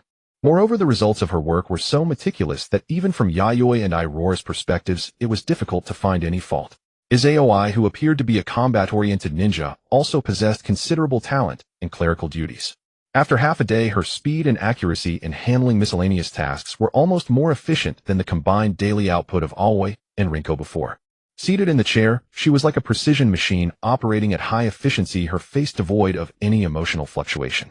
Perhaps due to her high mastery of the Sharingan, that extraordinary dynamic vision allowed her to easily read 10 lines at a glance, even in her normal state, committing them to memory and capturing the key information. Yayoi was not particularly surprised by this. Earlier, when Yayoi worked in the mining area, the reports she submitted each month were not only written in beautiful handwriting, but also contained substantive content that hit the core issues. This was enough to prove her talent in organizing and analyzing information. In recognition of this exceptional ability, both Yayoi and Iroha cast approving and appreciative glances at Yayoi. Only Yaya felt a bit jealous, thinking that this new girl was far too arrogant. Not only was she dressed flamboyantly, but she also displayed such a strong desire for performance in her work. If she wasn't trying to seduce a man, it simply didn't make sense. At noon mealtime, Yayoi stretched and stopped his work. He stood up, walked over to Yayoi, and saw that she had already finished her assigned tasks and was sitting there in a daze. "What are you thinking about so intently?" Faced with Yayoi's question, Yayoi replied without thinking, "I was thinking about you." Yayoi fell silent. Had this girl gotten too immersed in her role? Iroha, who happened to walk over, also heard Yayoi's words and wore a strange expression. Yayoi then came to her senses, her toes curling in embarrassment beneath the table. Maintaining a composed expression, she coughed and explained in a serious tone, "Actually, you misheard. I was just wondering if the lunch here tastes good." As long as she wasn't embarrassed, the embarrassment would fall on others. "Is that so? Since it's mealtime now, would you like to get something to eat?" To avoid mutual awkwardness, Yayoi skipped over the earlier topic. Yayoi said okay, and followed Yayoi out, heading to the cafeteria downstairs to pick up food. The cafeteria offered a wide variety of dishes and staple foods, and Yayoi ate her fill. The general's mansion had multiple public dining halls. In the Tenshikaku there were only two, one on the 3rd floor and one on the 5th floor. The cafeteria where Yayoi and Yayoi were currently located was on the 5th floor. Here, besides ninjas and samurai, a large number of non-combat clerical staff could also be seen dining. These clerical workers did not possess the extraordinary combat prowess of ninjas and samurai, but they played a crucial role in the operation of the general's mansion. After all, the general's mansion was the central hub of the entire nation. Without sufficient and capable personnel, it could not be sustained. While ninjas and samurai generally focused on the field of combat, Yayoi, as the general, undeniably leaned more toward the civilian official team when it came to governing the country. Naturally, Yayoi was also aware of these matters, so she saw nothing unusual about the ordinary people frequently appearing in the general's mansion. In her eyes, the clan, the ninja village, and the nation were concepts of scale, large and small. Taking the Uchiha clan as an example, although clan members with ninja talent could attain higher status and guide the direction of the clan, it did not mean that ordinary clan members were useless. Some non-combat production tasks could be entirely undertaken by these members, allowing them to realize their own value, while greatly alleviating the pressure on the combat-focused members. The same principle applied to the larger Yi country. Ninjas and samurai dominated combat, while the civilian official team dominated production. Often the two teams cooperated with each other rather than being isolated.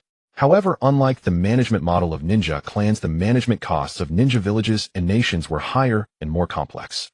"They'll leave the afternoon work to you as well." Emerging from the cafeteria, Yayoi said in an encouraging tone. "Yes, Lord Yayoi." Yayoi nodded. She deeply understood that to truly captivate a man, she must fully display her own strengths and let him see them. Mere sweet talk would not suffice. Although she preferred wielding a blade, she was confident that when it came to wielding a pen, she would not lose to anyone. As long as she wanted to do something, Yayoi believed she could achieve the best results. Because most people lacked the ability, while she simply lacked interest. Returning to the office, Yayoi went to her seat, which was only a few meters away from Yayoi and Iroha. A large stack of documents was piled up on her desk again, but she showed no sign of distress, operating like a precision machine at high speed. Her powerful dynamic vision granted her the ability to read 10 lines at a glance, and her intelligent, calm mind allowed her to extract the most critical parts from complex and tedious information, organizing and summarizing it. If it weren't a bit inappropriate, she would have activated her Sharingan to finish the work faster. "Today's work efficiency is really high. I never expected Mrs. Yayoi to be so capable."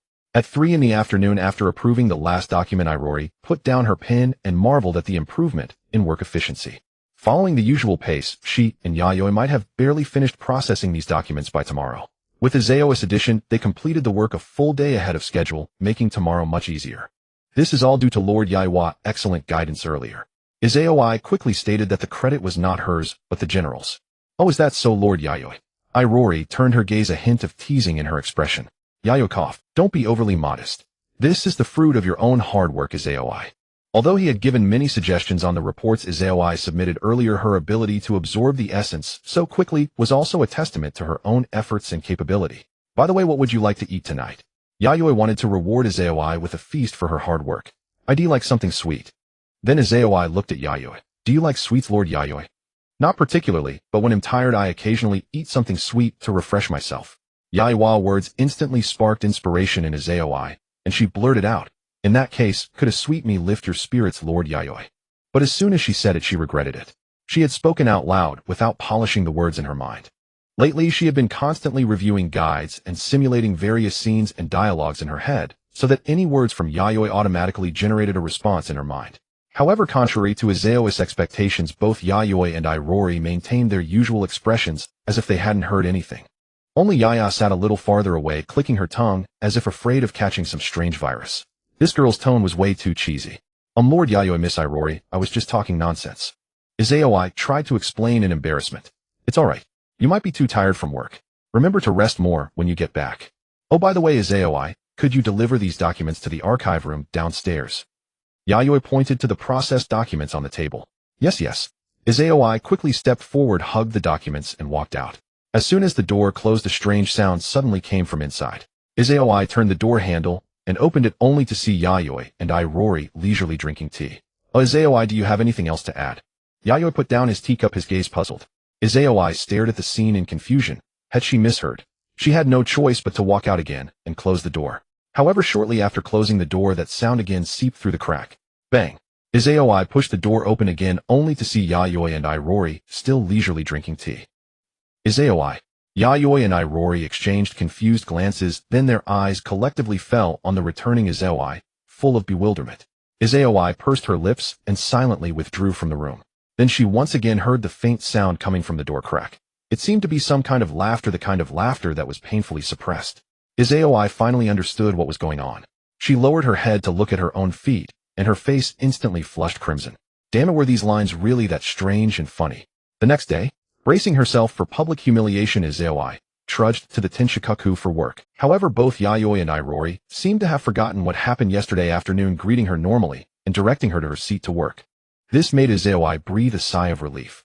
It seemed those two hadn't taken the matter to heart, but at the same time it left Yayoi completely perplexed. The advice lines from that love guide were utterly useless. So how was she supposed to complete the mission now? This was truly a challenge for a genius girl like her. Just as Yayoi was racking her brains, Irori reported something to Yayoi.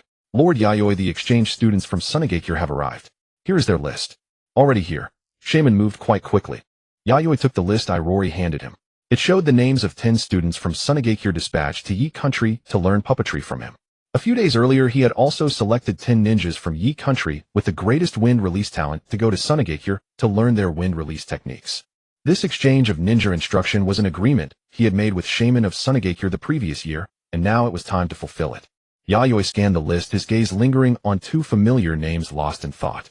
Those 2 familiar names were none other than Chiyo and Ebizo. To him, these 2 were not unfamiliar ninjas. Especially Chiyo. In the original storyline, she was Sunagakure's foremost puppeteer, and her manipulation technique with the 10 fingers had reached the pinnacle for a human.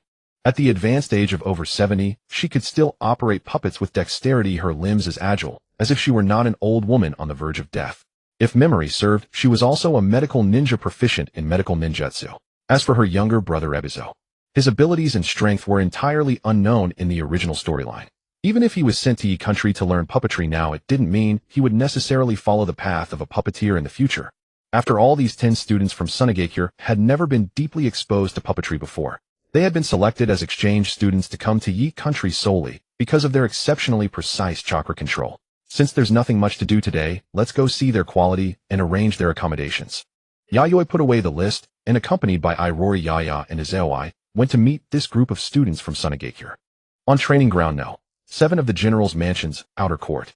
A group of people gathered there, all wearing the standard ninja uniform of Sunagakure with yellow cloaks draped over their shoulders to withstand the wind and sand. At the front were several jonin from Sunagakure, before whom stood a group of children aged between 10 and 15, both boys and girls totaling 10. Lord General, these are the students dispatched by our Sunagakure. The jonin leader of Sunagakure introduced them to the arriving Yayoi and his party, then stood aside with the other Sunagakure jonin. Yayoi gaze swept over the 10 Sunagakure students standing before him. Some looked indifferent, some nervous, and some showed skepticism, apparently not holding high expectations for the puppetry they were about to learn. Puppeteers. Aren't they just cowardly ninjas who hide behind the scenes and manipulate puppets to fight? Can learning something like that really improve a ninja's quality? A 13 or 14-year-old girl wearing the Sunagakure ninja uniform and a yellow cloak stepped forward. She had a rare light purple shoulder-length bob with a top knot on her head. The girl stood with her arms crossed, chin raised, meeting Yayoi gaze. She was the one who had looked at Yayoi with suspicion among the crowd. Such a high-pressure challenge right off the bat. You're called Chiyo, right? Yayoi glanced at the list, which contained not only the names and brief information of the Sunagakure students, but also their photos. Even without the photo, the sight of her youthful yet familiar face allowed him to immediately guess who this girl was. That's right. To be honest, I have no interest in puppetry, a mere circus trick. I came here to learn advanced medical ninjutsu. The light purple-haired girl, Chiyo, nodded, making no effort to hide her contempt and disdain for puppetry. I appreciate your desire to learn, but teaching medical ninjutsu is not part of the exchange. Yayoi refused without hesitation. Chiyo's gaze instantly became extremely sharp. Could it be that the Lord General is afraid of being surpassed by a younger generation in medical ninjutsu? Yayoi raised an eyebrow. Was young Chiyo always this hot-tempered? However, he wasn't angered by such a cheap provocation, since an adult wouldn't quibble with a child. No matter what achievements Chiyo would attain in the future, in his eyes, she was nothing more than a brash greenhorn. Chiyo, show some respect. Before Yayoi could speak, the leader of the Sunagakure Jonin, standing by, stepped forward, his expression stern as he reprimanded Chiyo. Whether it was due to the Sunagakure Jonin's usual severity, Chiyo immediately shrank her neck and took a step back. Understood, Lord Oishi. In Sunagakure, if asked who the shinobi feared most, the top name was not the village founder Kazakage Retsu, but rather the Wind Shadows Guard and high-ranking advisor Shamwon. He was a ninja who valued action and efficiency, with a strong-handed style that had buried many fellow villagers on the path of reforming Sunagakure. For a time, the very sands of Sunagakure seemed to exude a pungent, nauseating scent of blood. Under Shimoni, a large group of elite ninjas had gathered.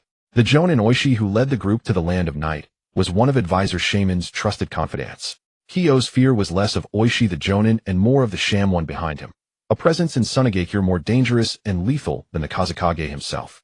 But I still say I have no interest in puppetry whatsoever, and I see no need to learn it. Chiyo clung to her final shred of stubbornness. In truth, if not chosen by Shimoni, she and her brother Ebizo would never have traveled so far to study some obscure puppet technique. She thought Advisor Shamwon must have lost his mind making them young ninjas with exceptional chakra control, waste time and energy on such a third-rate jutsu. Having individuality is fine, but learning is your choice, teaching is mine. Yaiwa words were not only for Chiyo, but also a subtle hint to the remaining 9 Sunagakure ninjas.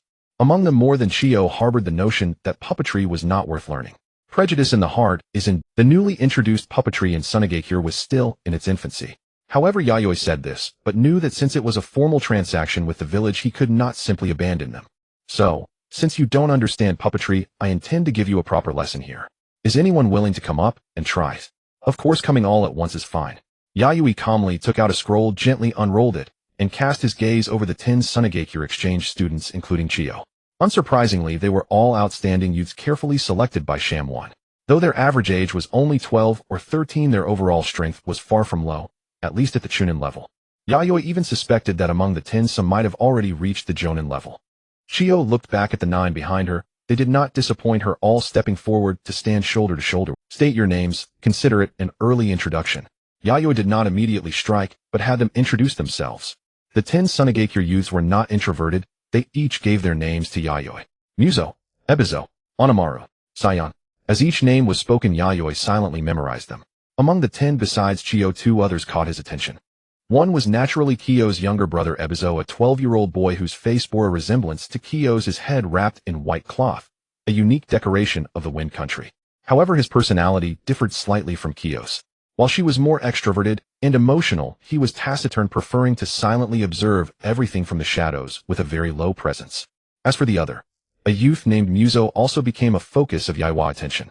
He was the oldest among the group, about 15 or 16 years old. He wore a black, tight-fitting ninja suit, a yellow cloak over it, a shaved head, and a dragonclaw tattoo carved on his right cheek, a style strikingly similar to the tattoo on Shaman's head. Yaiwa's gaze lingered on Muzo for a moment before shifting away. The scroll in his hand suddenly trembled, and figures shot out from it, darting into the sky.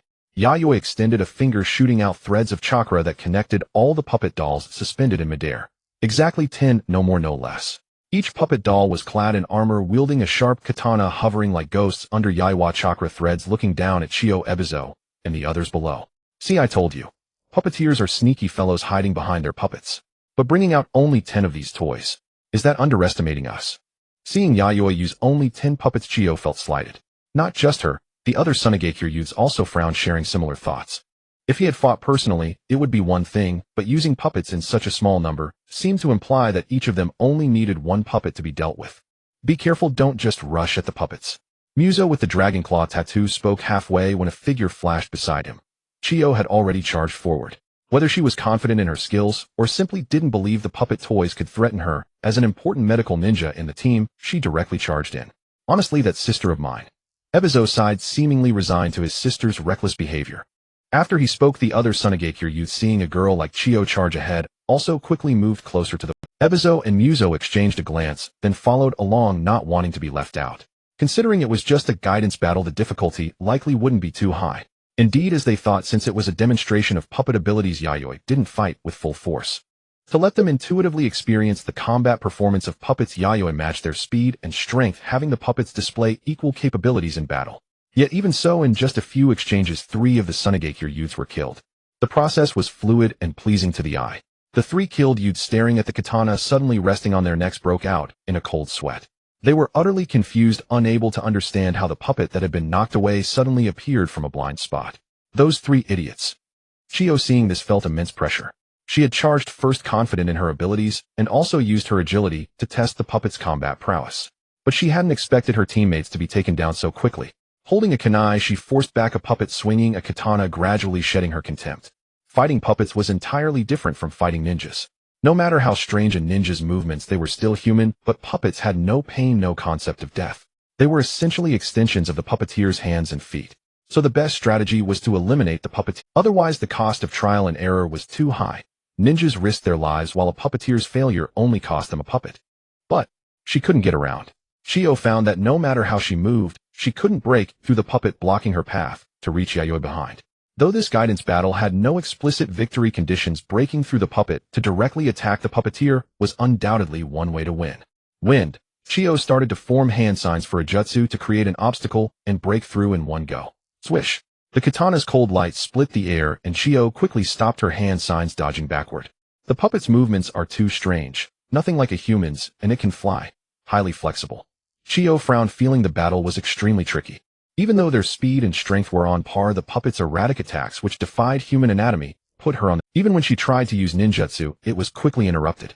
After all, what normal human could rotate their hands, feet, head, and other vital parts 180 degrees without affecting combat fluidity? Sometimes hidden weapons would suddenly pop out from the body, striking with a cold blade aimed for a one-hit kill. Chio narrowly avoided several such attempts thanks to her speed. Ranged attacks are best, close combat is too disadvantageous. Chio realized this, but had no good solution. Her skills leaned toward taijutsu and medical ninjutsu, as she knew some ninjutsu, but they were mostly supplementary, lacking offensive power. Then she looked at the others and was stunned. Except for Muzo, they were all wiped out. Even her brother Ebizo was pinned by a puppet that split in half, held a katana. Clearly, after Ebizo cut the puppet in two, he hadn't expected the two halves to continue attacking, and he was caught. Only Muzo had completely destroyed his puppet, achieving victory. Yellow sand remained on the destroyed puppet. The ground around him was also hollowed out sand he had turned into a crushing tool with his jutsu. Feeling it was enough, Yayoi withdrew the puppet, fighting Chio. Stop here, we'll call it a draw for you. Chio's taijutsu was strong, and though it was her first fight with a puppet, she showed remarkable adaptability. Though she couldn't break through the puppet's defense, the puppet struggled to take her down. Continuing would only lead to an endless stalemate. Chio took a light breath and put away her kunai. I trust this exercise has shown you the unique combat capabilities of puppets, different from ninjas. As Yayoi spoke these words, the Sunagakure youths, including Chio, remained silent. In the battle just now, many could damage the puppets, but the result was near total annihilation. The problem was that puppets didn't stop attacking due to injury or pain. Even if a vital joint was destroyed, the head cut off, or the body split in two, as long as the chakra threads were connected, they could continue moving. And occasionally hidden mechanisms would spring from the body, delivering cold, sneaky attacks. This was the most treacherous. At close range, few could dodge in time. Even Chio, who had initially dismissed puppetry, subconsciously felt that it might have some merits, and that learning a bit wouldn't hurt. Since the tuition was already paid, it was free to learn. Through the friendly exchange of the guidance battle, Miyabi believed that the young shinobi from the Sand Village who had arrived in the Land of Night would develop some interest in learning puppetry. For the Sand Village, he could also provide a complete account. Striking while the iron was hot on the third day after Chiyo and the others arrived in the Land of Night, Miyabi began teaching them the art of puppetry. Since they had already honed their basic ninja skills, and their chakra control was outstanding among their peers, Miyabi did not intend to start from scratch. Instead, he directly focused on chakra threads and puppet manipulation. He first let them understand how to use puppets and practice cultivating their interest in puppetry. As for more complex skills like puppet making, that would be considered later. Learning chakra threads did not take much time. Within just a few days, Muzo, Chiyo, Ebizo, and the other young shinobi from the Sand Village had mastered the technique. However, when it came to manipulating puppets with chakra threads, the differences in talent became fully apparent. While the others were still struggling to make a puppet walk with chakra threads, Chiyo had already completed this exercise, effortlessly controlling a single puppet. Although it could not yet be used in actual combat, the puppet's dexterity had become almost indistinguishable from that of a living person. Yet among these individuals, what slightly surprised Miyabi was that the best performer was not Chiyo, but the young man named Muzo.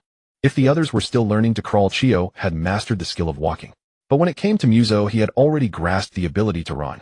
In less than half a month, Muzo could not only deploy a puppet in combat, but had even begun attempting to control a second puppet.